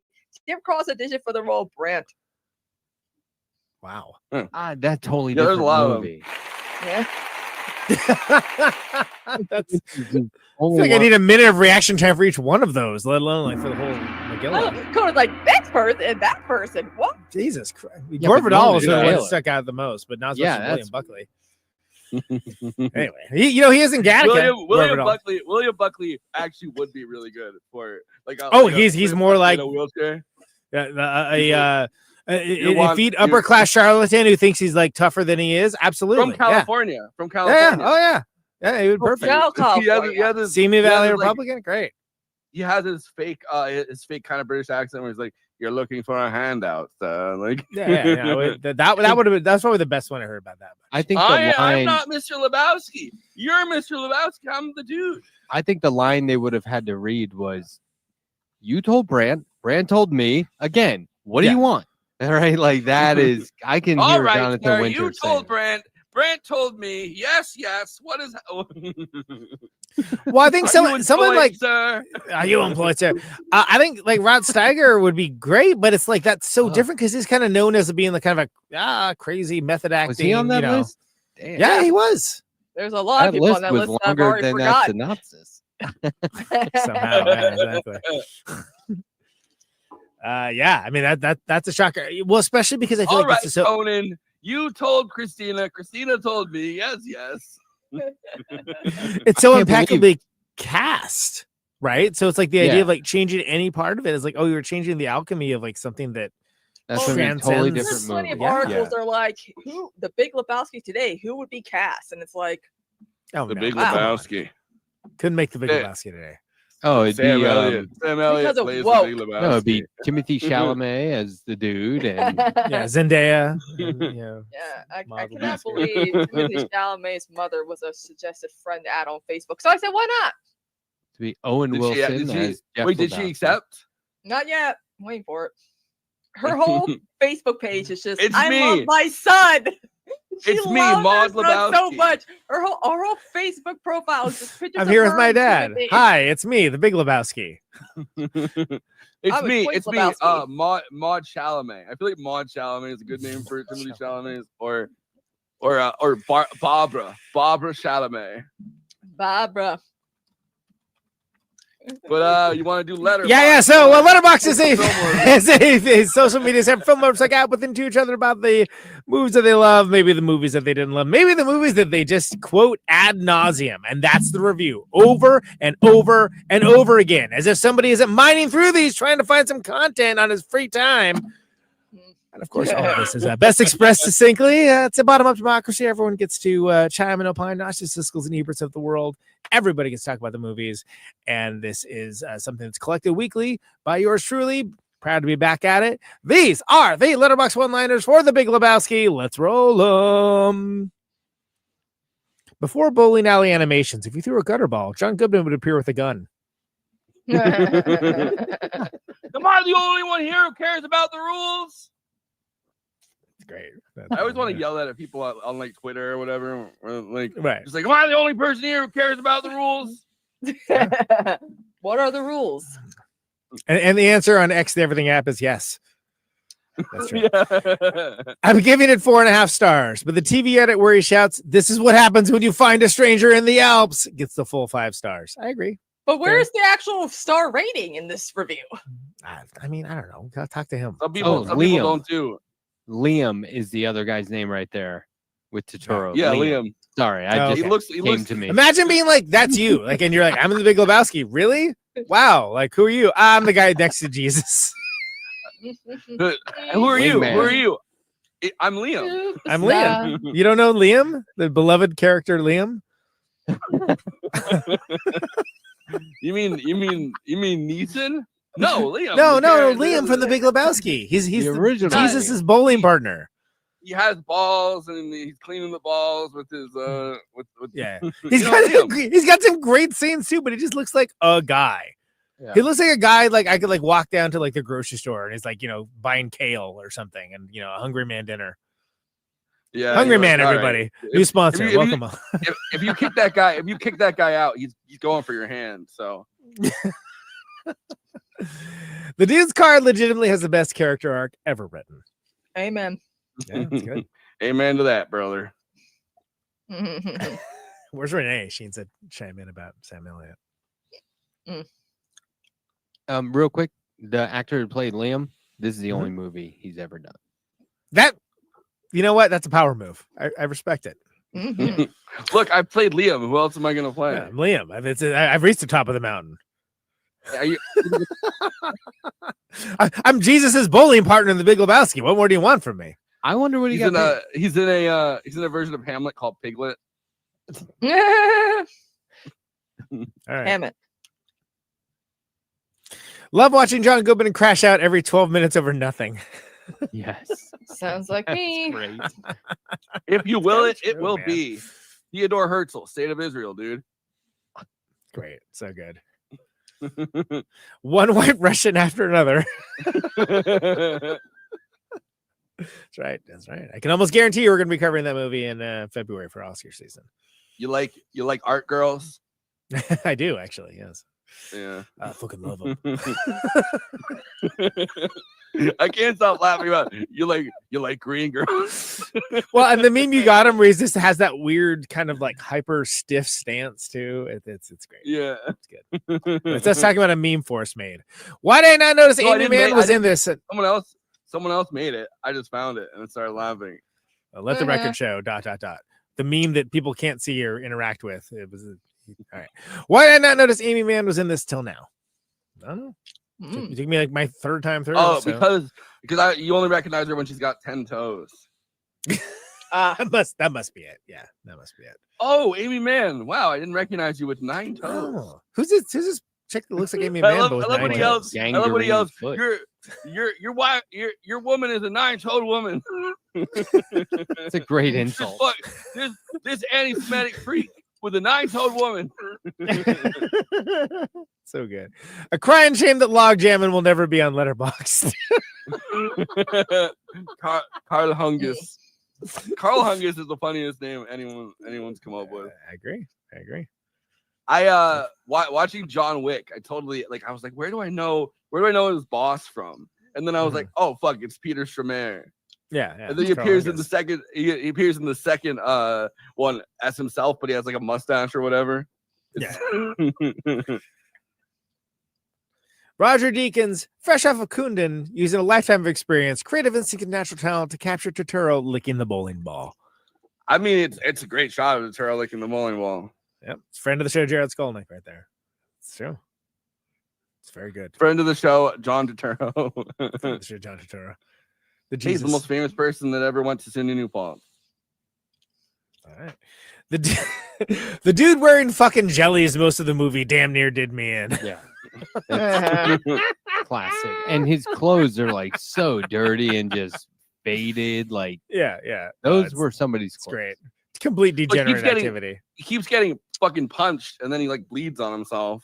Yeah. Like when he gets punched and he's like, he still has like his jaw's still bleeding when he's talking to Brant. He's like, what happened to your jaw, dude? Yeah. He's like, nothing, man. Don't worry about it. It's fine. Put me in a Folgers can when I'm gone. Yeah. When I'm gone, throw me in a Folgers can and just let that baby dump me go. into the bosom of the ocean. Isn't that what he calls it? Good night, sweet prince. We're putting him in the bosom of the ocean. Bosom of the ocean. Carl Hungus. That's me. That's it. Carl Hungus. Yeah. That's the tweet. Two most interesting words in the English language. Carl Hungus. Carl Hungus. That's the tweet. I'm here to fix the cable. Maybe the greatest dream sequences ever made. Must agree. Because they don't try to make the dream sequences mean something, right? Like it's totally chaotic. Yeah. There's some great face work by the dude Buscemi? as well. Buscemi as well too. Yeah. Yeah, but like I mean, there's some incredible, especially in the bowling Busby Berkeley sequence, like where he's just like his eyes could not get any more bigger unless he was like actually cracked out. I heard that was one of the few points of disagreement by the Coen brothers on set, where Joel Coen officially directing was like, so you're grimacing in this scene, and Ethan Coen comes in and goes, really? Because I thought he'd be more like, and they filmed it both ways. Now, obviously, it works so good because it does seem kind of unreal and dreamlike. Anyway, those are the Letterboxd one-liners for The Big Lebowski. Please follow the show at Movie Night Extra for our Movie Night Extravaganza HQ account, where we're posting clips and attendant short form content, fun notes from the episodes. You can follow us on there and catch up with what we're doing. We even sometimes release the theme month movies on there early, so you can catch up and watch along if you feel so inclined. Be a Movie Night Extra. Carl Hungus over there at Always Flacco. It looks like the Jesus. I'm here to fix the cable. It looks like the Jesus is backing you up right now, which is great for the audience. He's here to fix the cable. He is logging all the stuff. You've been watching a bunch of other things recently, so people want to follow along your journey. They logging, good one. Log jamming. He's log jamming over there in Letterboxd at Always Flacco. Follow him for that. Don't be fatuous, Jeffrey. I'm at Conan Neutron. Back to logging, by the way. After I think October might be my least logged month of like the entire year. So making up for lost time. Criterion Challenge finished. Moving along to the Borny. Catching up on just a bunch of new releases, things along those lines. So follow me along for there at CONAN Neutron for the highbrow, the midbrow, the populist fair, all that good stuff. Little Bunny, Foo-Foo Lebowski, Kristina Oaks down there, Adam Kristina. Follow her for, I'm going to presume, Wicked 2 logged 75 times in a row. Not yet. Okay. Not yet. But I have so many ideas of logins now because someone made a joke about Alphaba's purple bush. So I'm going to add that to my next thing. My word. You like green girls? Yeah, hey, I'm just saying this movie could have been rated R if I had directed it. So, Blue by the way, diamonds on a green field. stick around for the after party, and we'll show you guys the meme that we keep referencing over and over and over again, which is a one battle after another meme and a Wicked meme, I guess, at the same time. Like it's multiple TikTok, memes at once. It's one meme after another here at Movie Night Extravaganza. That's right. That's how we do. TikTok has 1.6 million views right now and counting. I don't know how I did that. Well, I don't know, but follow her at Kristina to not see that. Letter Hack is the carpet pisser, apparently, and you can follow him at It really does sound like a slur, though, doesn't it? It really does. It sounds very derogatory. What's your letterbox handle, Matt? It's the Letter Hack. Right? Is it the Letter Hack? Okay, cool. So follow him at the Letter Hack. I go full screen whenever we do letterbox one-liners, so I don't see anything. Sorry. Follow him on Letterboxd as well. He's logging all kinds of stuff there. Great follow. Let's hit it with the plugs, please, Forrest. If you're watching us on YouTube, please like and subscribe, and then hit the bell to get notified whenever we're streaming. And we'd humbly request that you watch the video to the end because it helps us with the algorithm and helps more film fans to discover the show.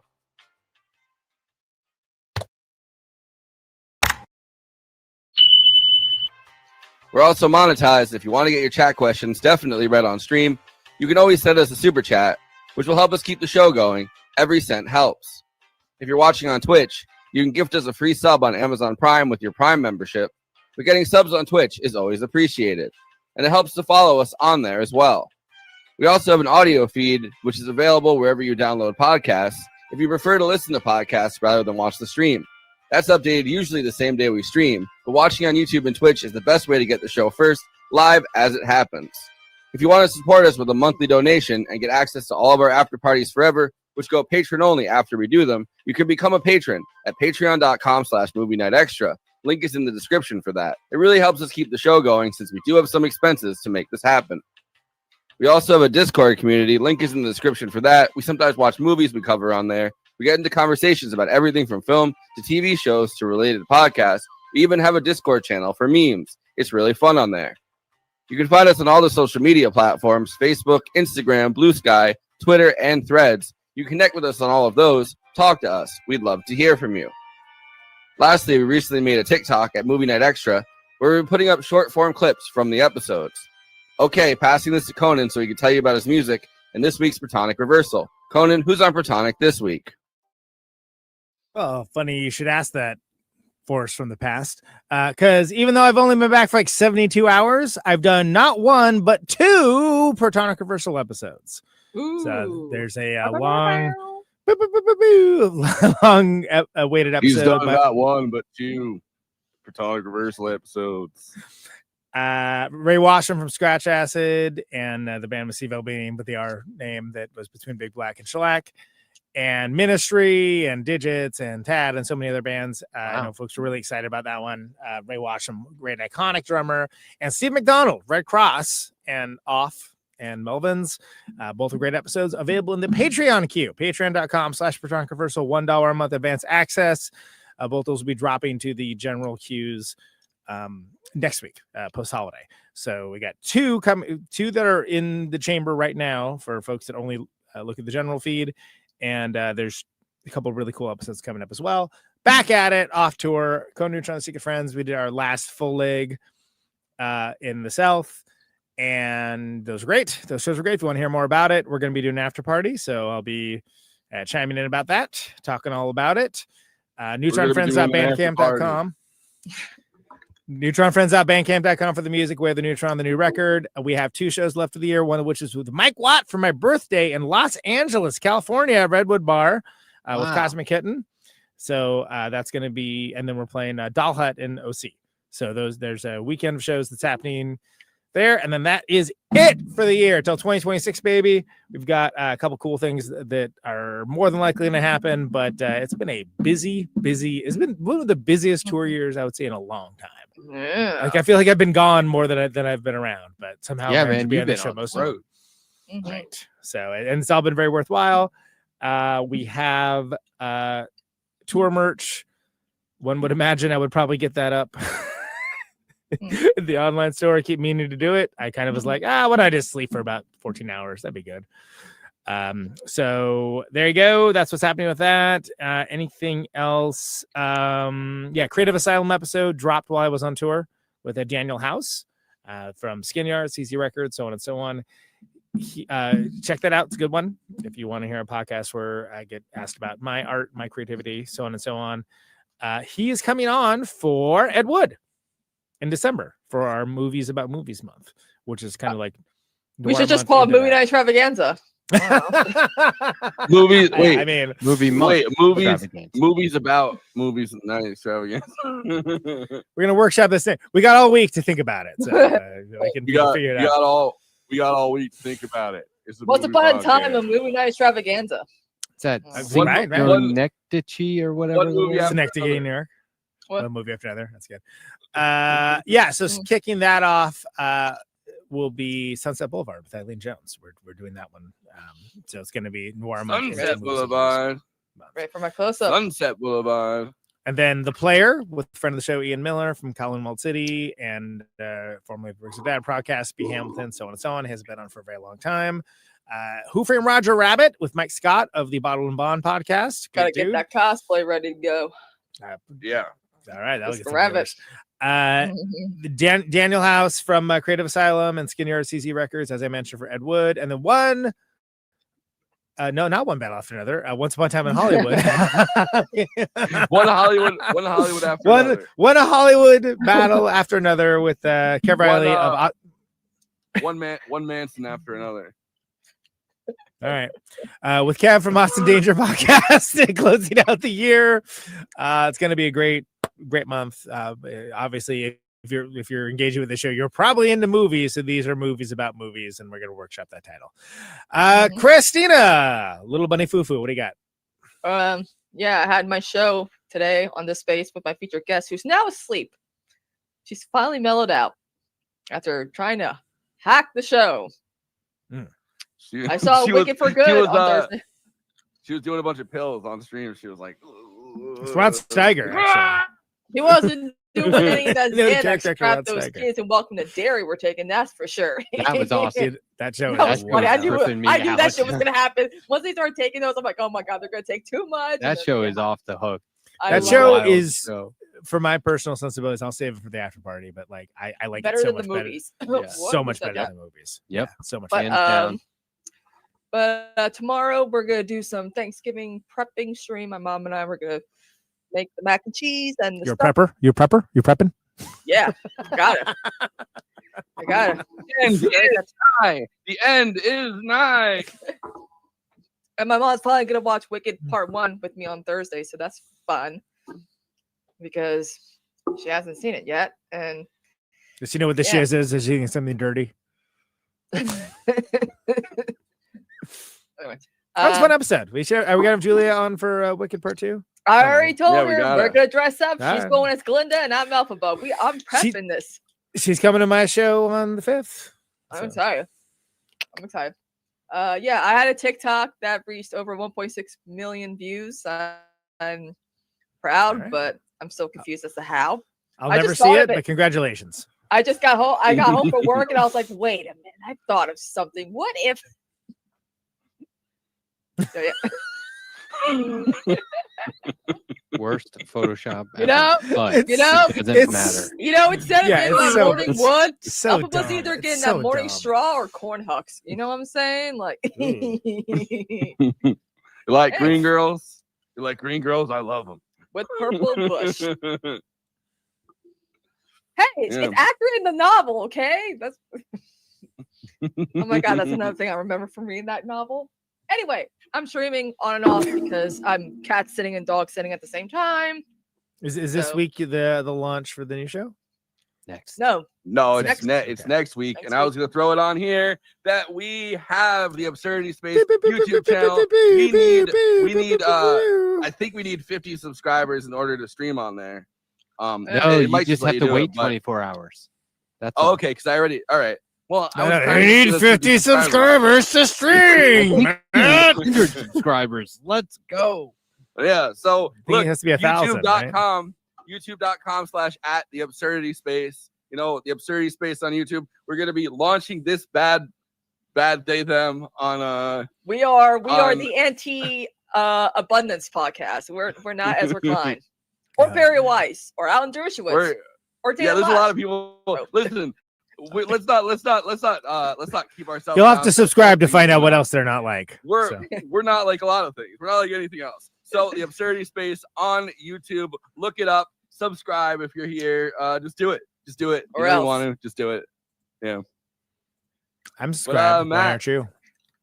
I am busy boy. So I have You're growing out your hair. I love it. well, thank you. I am near the end of a hiatus from my regular channel, youtube.com/theletterhack. I'm still putting content on there. I'm going to go back to live shows as soon as I wrap up my newest original graphic novel. It's almost done. It's based on true events. I'm going to be talking about it a lot more in the coming days or coming weeks. I also just got done putting the finishing touches on the first 4 episodes of a brand new audio podcast I'm launching this week with my co-host Chloe Humbert called Psych Grind. You can go to psychgrind.com and find out about that. So I'm the guy that goes on hiatus to do a whole bunch of other stuff because I'm still streaming every Wednesday night at 9 p.m. Eastern on this space with my original show, Hey Funny Book, about art, politics, and comics. And then that leads into Left Past 10, the weekly group panel show, which is more of a fever dream than a which I have been on. I've been on that show twice. Me too. Yeah, that's a fun one. And you guys are all welcome to come back on anytime. It's more off the rails every week, which we kind of like. So anyway, that's what I'm doing. We gotta promote our new show on any show. We're willing to go on any show, but if you want to have us on. Oh, absolutely. Yeah. And that's the thing is like, I'm going to launch a media tour of my own if I can. It's like you put all the feelers out and you're like, who's going to have us on? But I think we'll be on the Vanguard next week to talk about Psych Grind. But I'm really excited about that because I think audio podcasts and like pre-recording podcasts, if the, the vice grip that is this regime tightens anymore on leftist media, then I don't know, that might be a smart move down the line. No faces, and it's pre-recorded. You put it anywhere you want at any time. No one can stop you. Anyway. Still my model. I never changed. I'm going to do it all though, but anyway. No faces. Just put it anywhere you want. Yeah. And we got a teaser up now, so you can check it out. I mean, it's and look, there's music involved. We have musical interludes. I keep saying we raised the bar to NPR. There you go. Like for the independent lefty media sphere. I didn't even tell you what it's about. Brought to you by British Petroleum. Tell us what it's about. It's a discussion about the information and media landscape with a focus on influencers and the often inauthentic content creator gig economy and the effects that it has on society. We're talking, it's a resource for identifying all of the tactics and strategies. It's very well thought out podcast. Sounds heady. Not off the cuff. Yeah, it kind of is, but it's also me. So it's like that heady, Well, you're growing out your hair, so it's headier and headier every day. What this is like the one time I'm not talking about comics, but like I found a way to talk about comics. So anyway, nature finds a way. Yeah, and I've had long hair before. This is typical letter hack. Why don't you give us some of those long-haired final thoughts on the Big Lebowski there? I can't say it enough. The one of one of the best parts about it is Steve Buscemi's reserved, restrained performance, while also being like very, relevant to the story. And I just love how these characters seem so like over the top in every way, but then they are like, suddenly very accessible and relatable. I think that's what the Coen brothers might strive to do, like in writing and directing things that satisfy their own creative urges. But this is one of those times where I think that's why it's relatable. I think that's why so many people identify with it and embrace it, and it turned into a cult classic, because they in a weird roundabout way, you can end up seeing yourself in the characters. Hell yeah. Kristina, final thoughts. This is my favorite Coen Brothers movie, if I'm being honest. Oh, wow. 12 out of 10, no notes. And that's not an opinion, man. It's a fact. But that's just like your opinion, man, is like one of the best rejoinders for anything, though. It really is. Well, that's what you got to say if somebody says they don't like The Big Lebowski. You say, that's just your opinion, man. Your opinion, man. I think it's weird when there are people like, I don't like the Coen Brothers, and I'm like, what? They've done so much different stuff. That's what happens. I don't like the Beatles. Really? Not a single song? None of them? Okay. Yeah, whatever. That's just not possible. It's not possible. You gotta like Yellow Submarine. Come on now. Conan, I'm not saying I don't like the Beatles. I'm saying people have said that to me. I know, but that's just impossible. Yeah. So, I mean, I guess it's my favorite Coen Brothers, right? Because this is one of my favorite movies of all time, top 5. This is right now in the number 5 position. So an honor to cover it, because I think we've covered. Well, we're going to cover The Player, which we technically speaking have covered, but we haven't. So yeah, we're touching them all on this one. Like I said before, it's a successful lampoon and celebration of the noir and detective crime genre. I think the denseness of the script, as evidenced by the synopsis that was almost the entire length of the episode, as well as the quirky and eccentric deployment of that with just some real top tier performances and direction. It's not a surprise it's become the cult favorite it has. And I love every part of it. I think everybody is at this point treated accordingly for the genius that it is. Where was Oscar for John Goodman? Many have asked, including me right now. But Julianne Moore, underrated work as Maud Lebowski, not just because she's hot, which she is, but she's and she still looks hot. Look, goals is all I gotta say. Even when she falls in love with a 16-year-old and then yeah, well, exactly. I get it. Yeah, it's like, all right. But you gotta love Jeff Bridges as a character that is now so classic and iconic that we reference it for other things. But the thing is, it comes back to he's embodying a very specific kind of guy perfectly, like really perfectly, and like this loosely affiliated counterculture ethos, and a pacifist derivation of Marlowe's. The Long Goodbye, Marlowe and Long Goodbye with Ellie Gould. Inadvertent slacker anti-hero, right? And it's easy to dismiss this one as just vibes, because the vibes are very awesome, but the script is impeccably crafted and it really works. And there's way more to delve into if you give it multiple viewings and you get past the surface elements.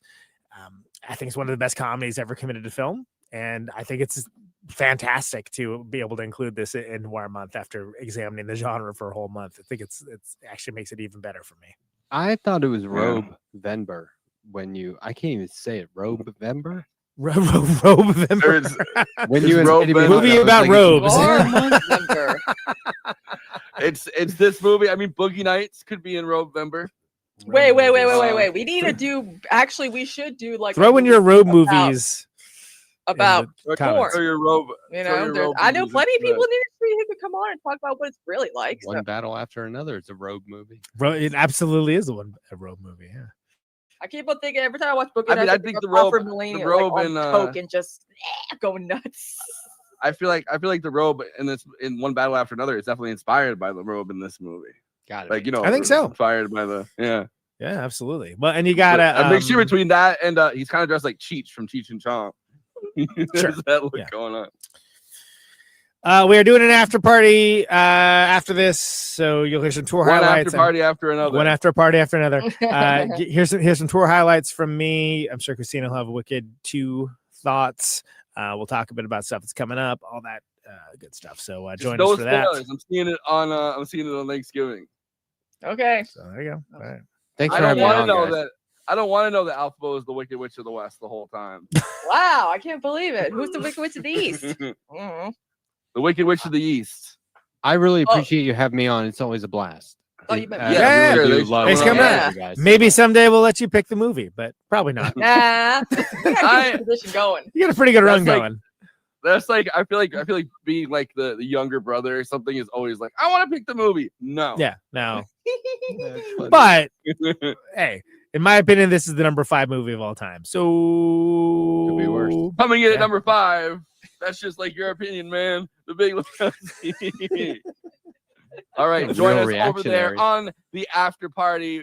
The sheriff's a real reactionary. We're gonna be over there on the after party. Thanks for coming on, Matt, and the dude abides.